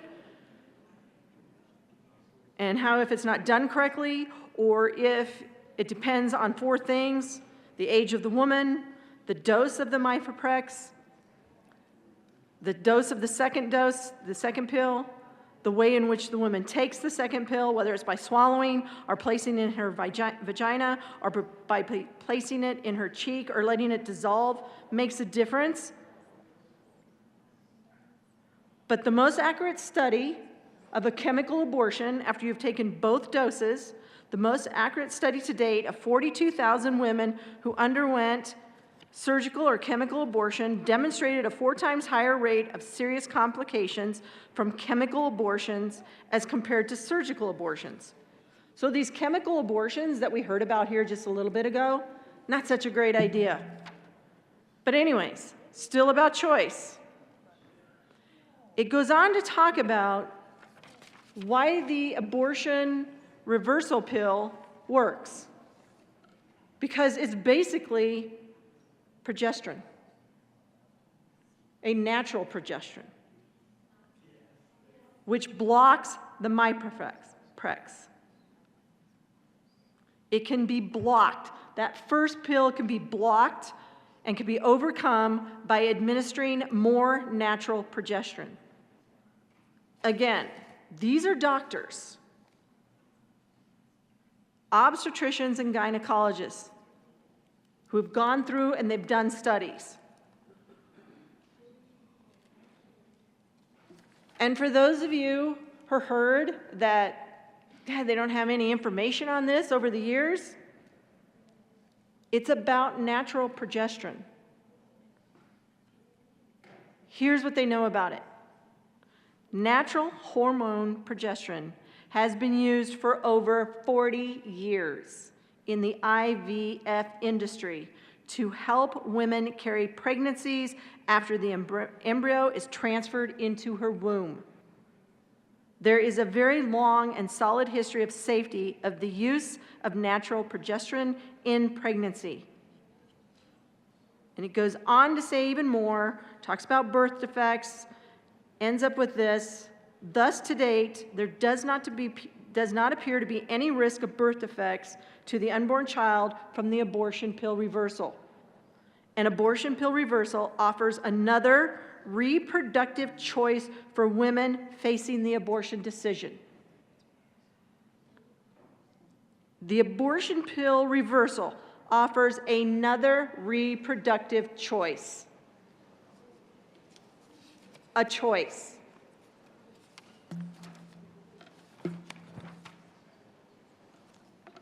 And lastly, the American Association of Pro-Life Obstetricians and Gynecologists.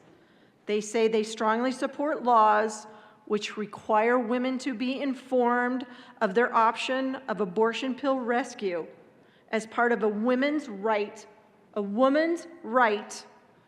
to informed consent prior to abortion.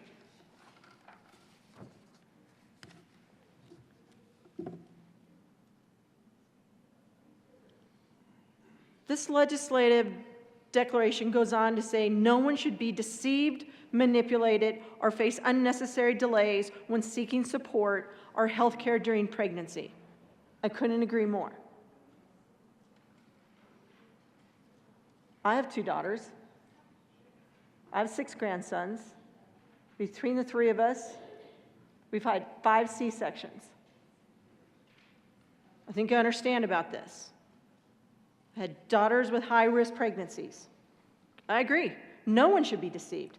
No one should be deceived by a crisis resource center, pregnancy resource center, or by Planned Parenthood.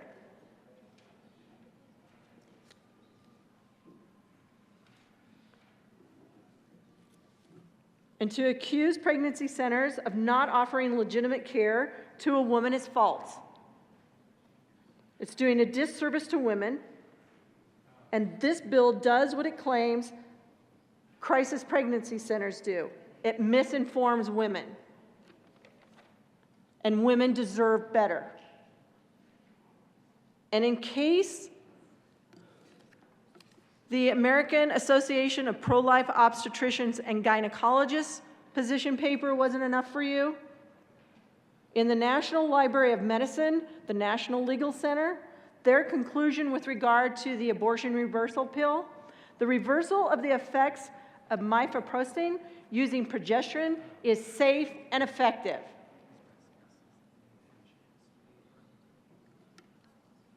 This bill is attempting to take away or eliminate a woman's right to choice, her choice. That's what all the discussion was about last year. Choice. It's taking away a woman's right and putting up a barrier to choosing life. To me, this bill is saying, and it's probably why I was so upset last night when I was reading it, to me it feels like this bill is saying, let's just keep them in the dark.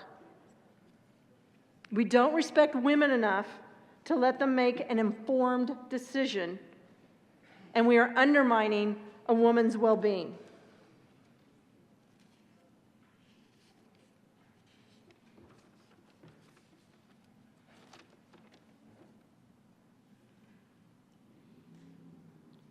Every time I've heard the discussion between pro-life and pro-choice, I guess I was under the assumption that pro-choice meant that a woman has the right to choose between life and keeping their baby, or abortion and ending the pregnancy.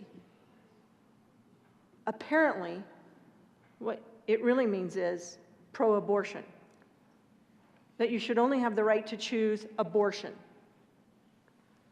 And the ultimate deceptive action is in this bill. And it's in A, in the declaration. It can be found on page 2. Here's the ultimate decision. All this language in here about abortion center and advertising medication abortion reversals, a dangerous and deceptive practice, how basically there's no truth in advertising, how they're doing digital targeting, they have deceptive trade practice. We don't talk about Planned Parenthood's deceptive trade practice. Goes on and on and on. But the first sentence of this said, in A, said in Colorado, a pregnant individual has a fundamental right to continue a pregnancy. Let's make sure, if we're talking about choice, that women have all the information available to them and that they have the right to make that choice themselves.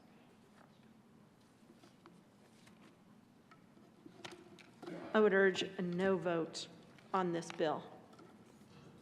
It's deceptive.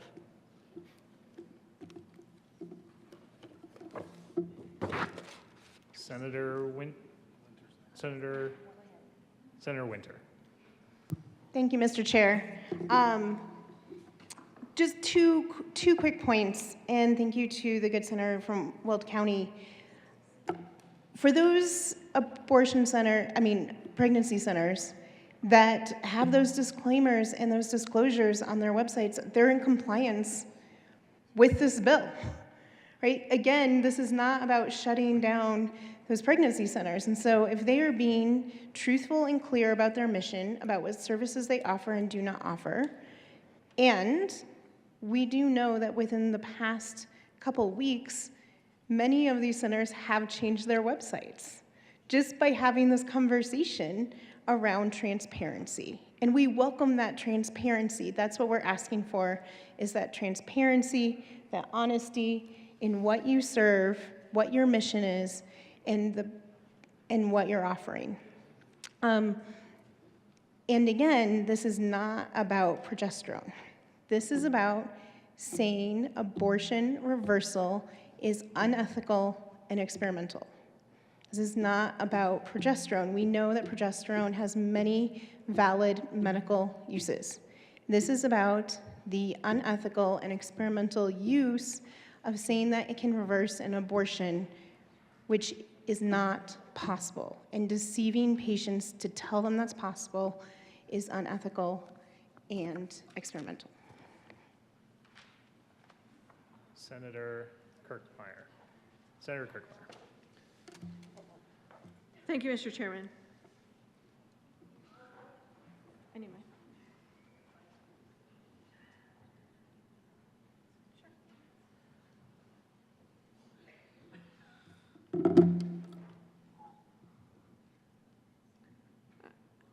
I'm just going to say I find it hard to believe that they changed their web pages just in the last 2 weeks.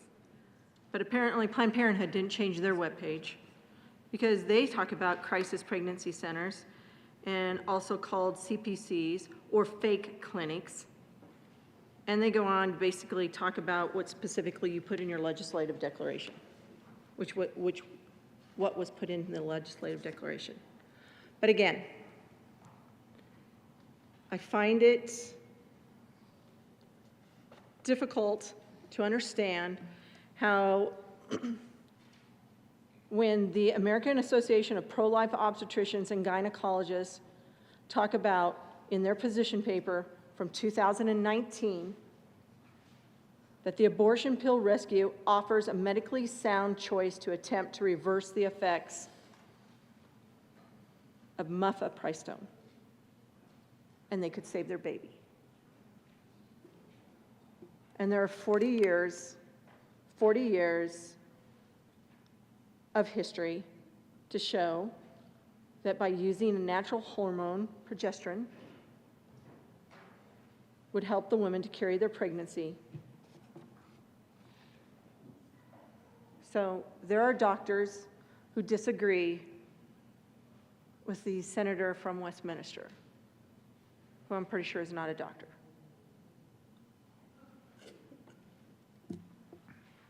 So there are doctors who disagree with her. She wants to get up here and say that you can't reverse it when you have the American Association of Pro-Life Obstetrician and Gynecologists who say that you can.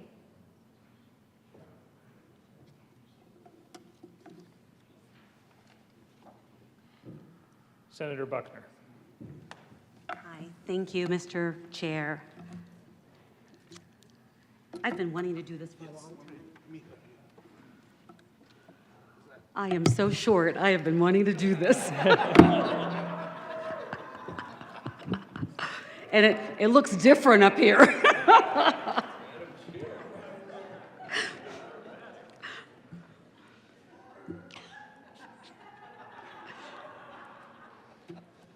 I looked at myself on camera the other night and I could barely see myself. And I'm not trying to be flip. I'm not going to do tit for tat. I'm just going to talk about the truth. This bill is for bad actors, and it's a consumer protection bill.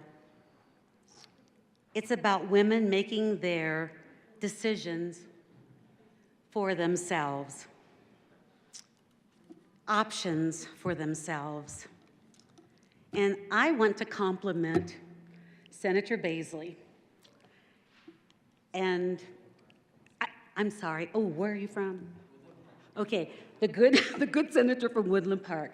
No, I want to compliment you.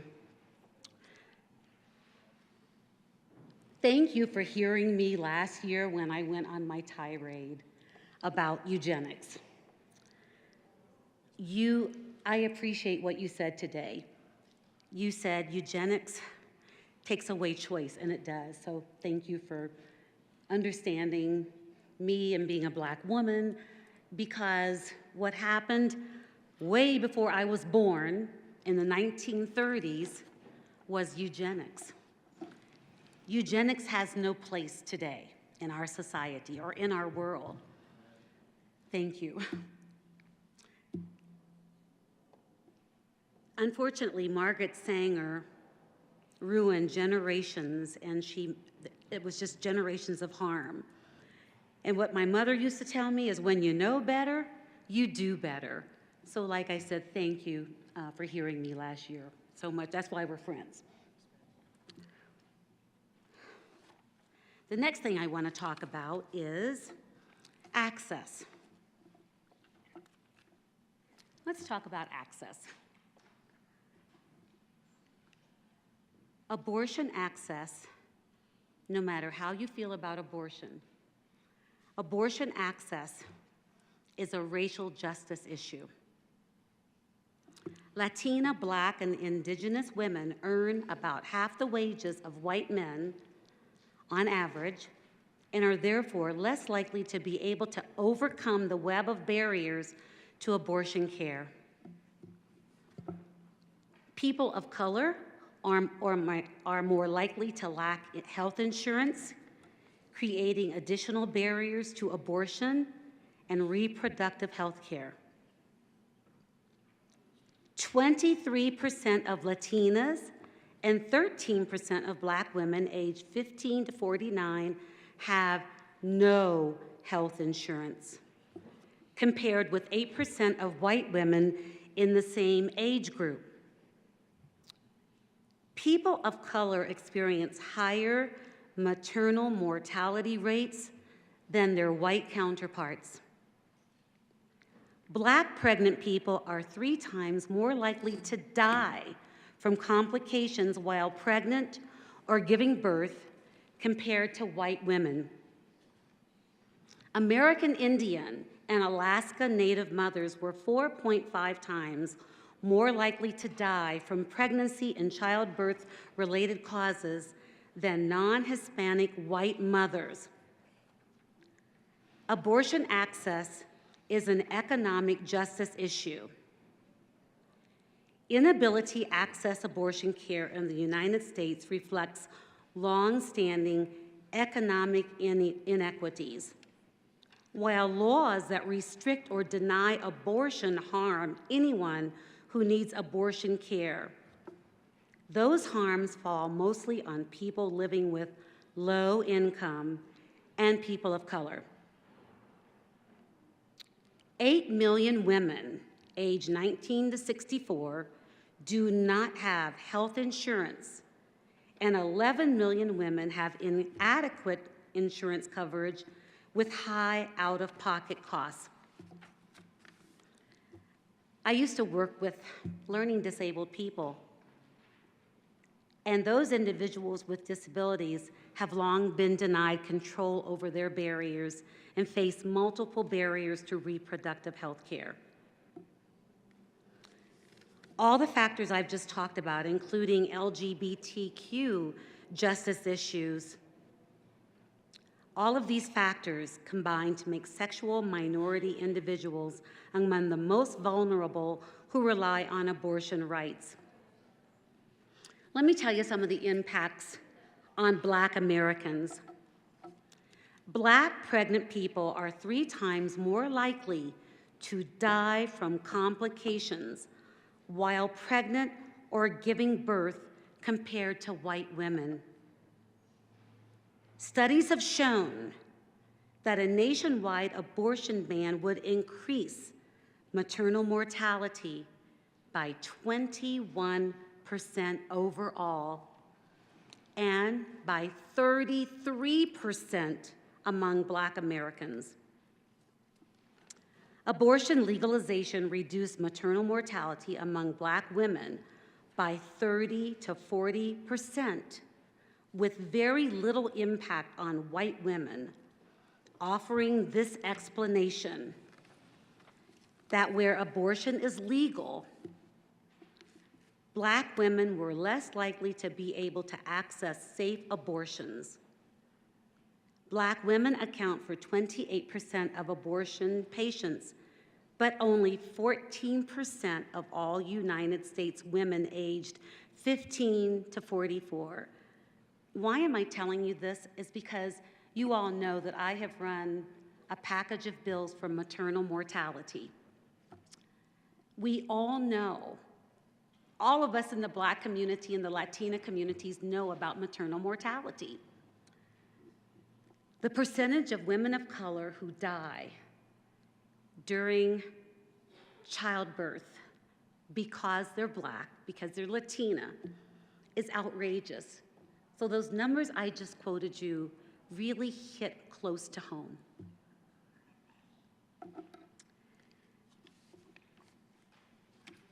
I've had so many people ask me this question because I'm always talking about my faith and my religion, and you all know how I feel about religion. Abortion is a choice. And I've given you a lot of reasons why women have to make these difficult choices. I know people in my church and my community who did not have access to what they needed to raise their families, to feed their families, to have heat in their house for their families, to buy diapers. They made some tough decisions. And abortion is between the woman and her doctor, the woman and her God, the woman and herself. It's the woman's choice. And sometimes it's one of the toughest decisions a woman can make, but it is her choice. And when she's making that choice, she should not be told about deceptive practices that make that decision even harder.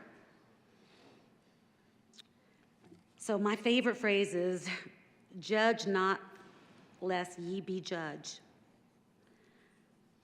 But I couldn't sit here today and not be Janet Buckner and just tell you the truth from my eyes and from my community.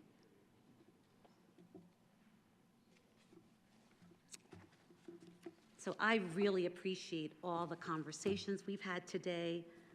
I think it's been really respectful and truthful, and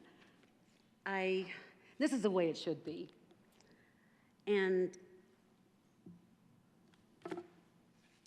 this bill does have merits. And it's strictly about deceptive actions, nothing else. Thank you. And now I'm going to be back at 5-1 again. Senator Baisley.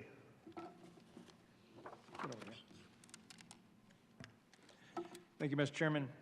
Thank you for the pause while I hug and kiss the senator from Aurora, whom I just adore and have for all the years I've been here in the legislature. I'm here briefly for clarification. I thought I heard the sponsors say that this is a consumer protection bill that is attempting to ensure truth in advertising and to punish those who do not advertise truthfully. And I can go along with that. It's certainly what is addressed in Section 2, even though I might complain about inflammatory language in the legislative declaration section. I would certainly not be as opposed to it if Section 3 did not exist. So let me just clarify for my own sake and for anyone listening in that while Section 2, the title of it is Access to Abortion Services and Emergency Contraception, Deceptive Trade Practice Definitions, Section 3 is Unprofessional Conduct, Grounds for Discipline, Offering Medical Abortion Reversal definitions. And it ends with these two paragraphs. Medication abortion reversal means administering, dispensing, distributing,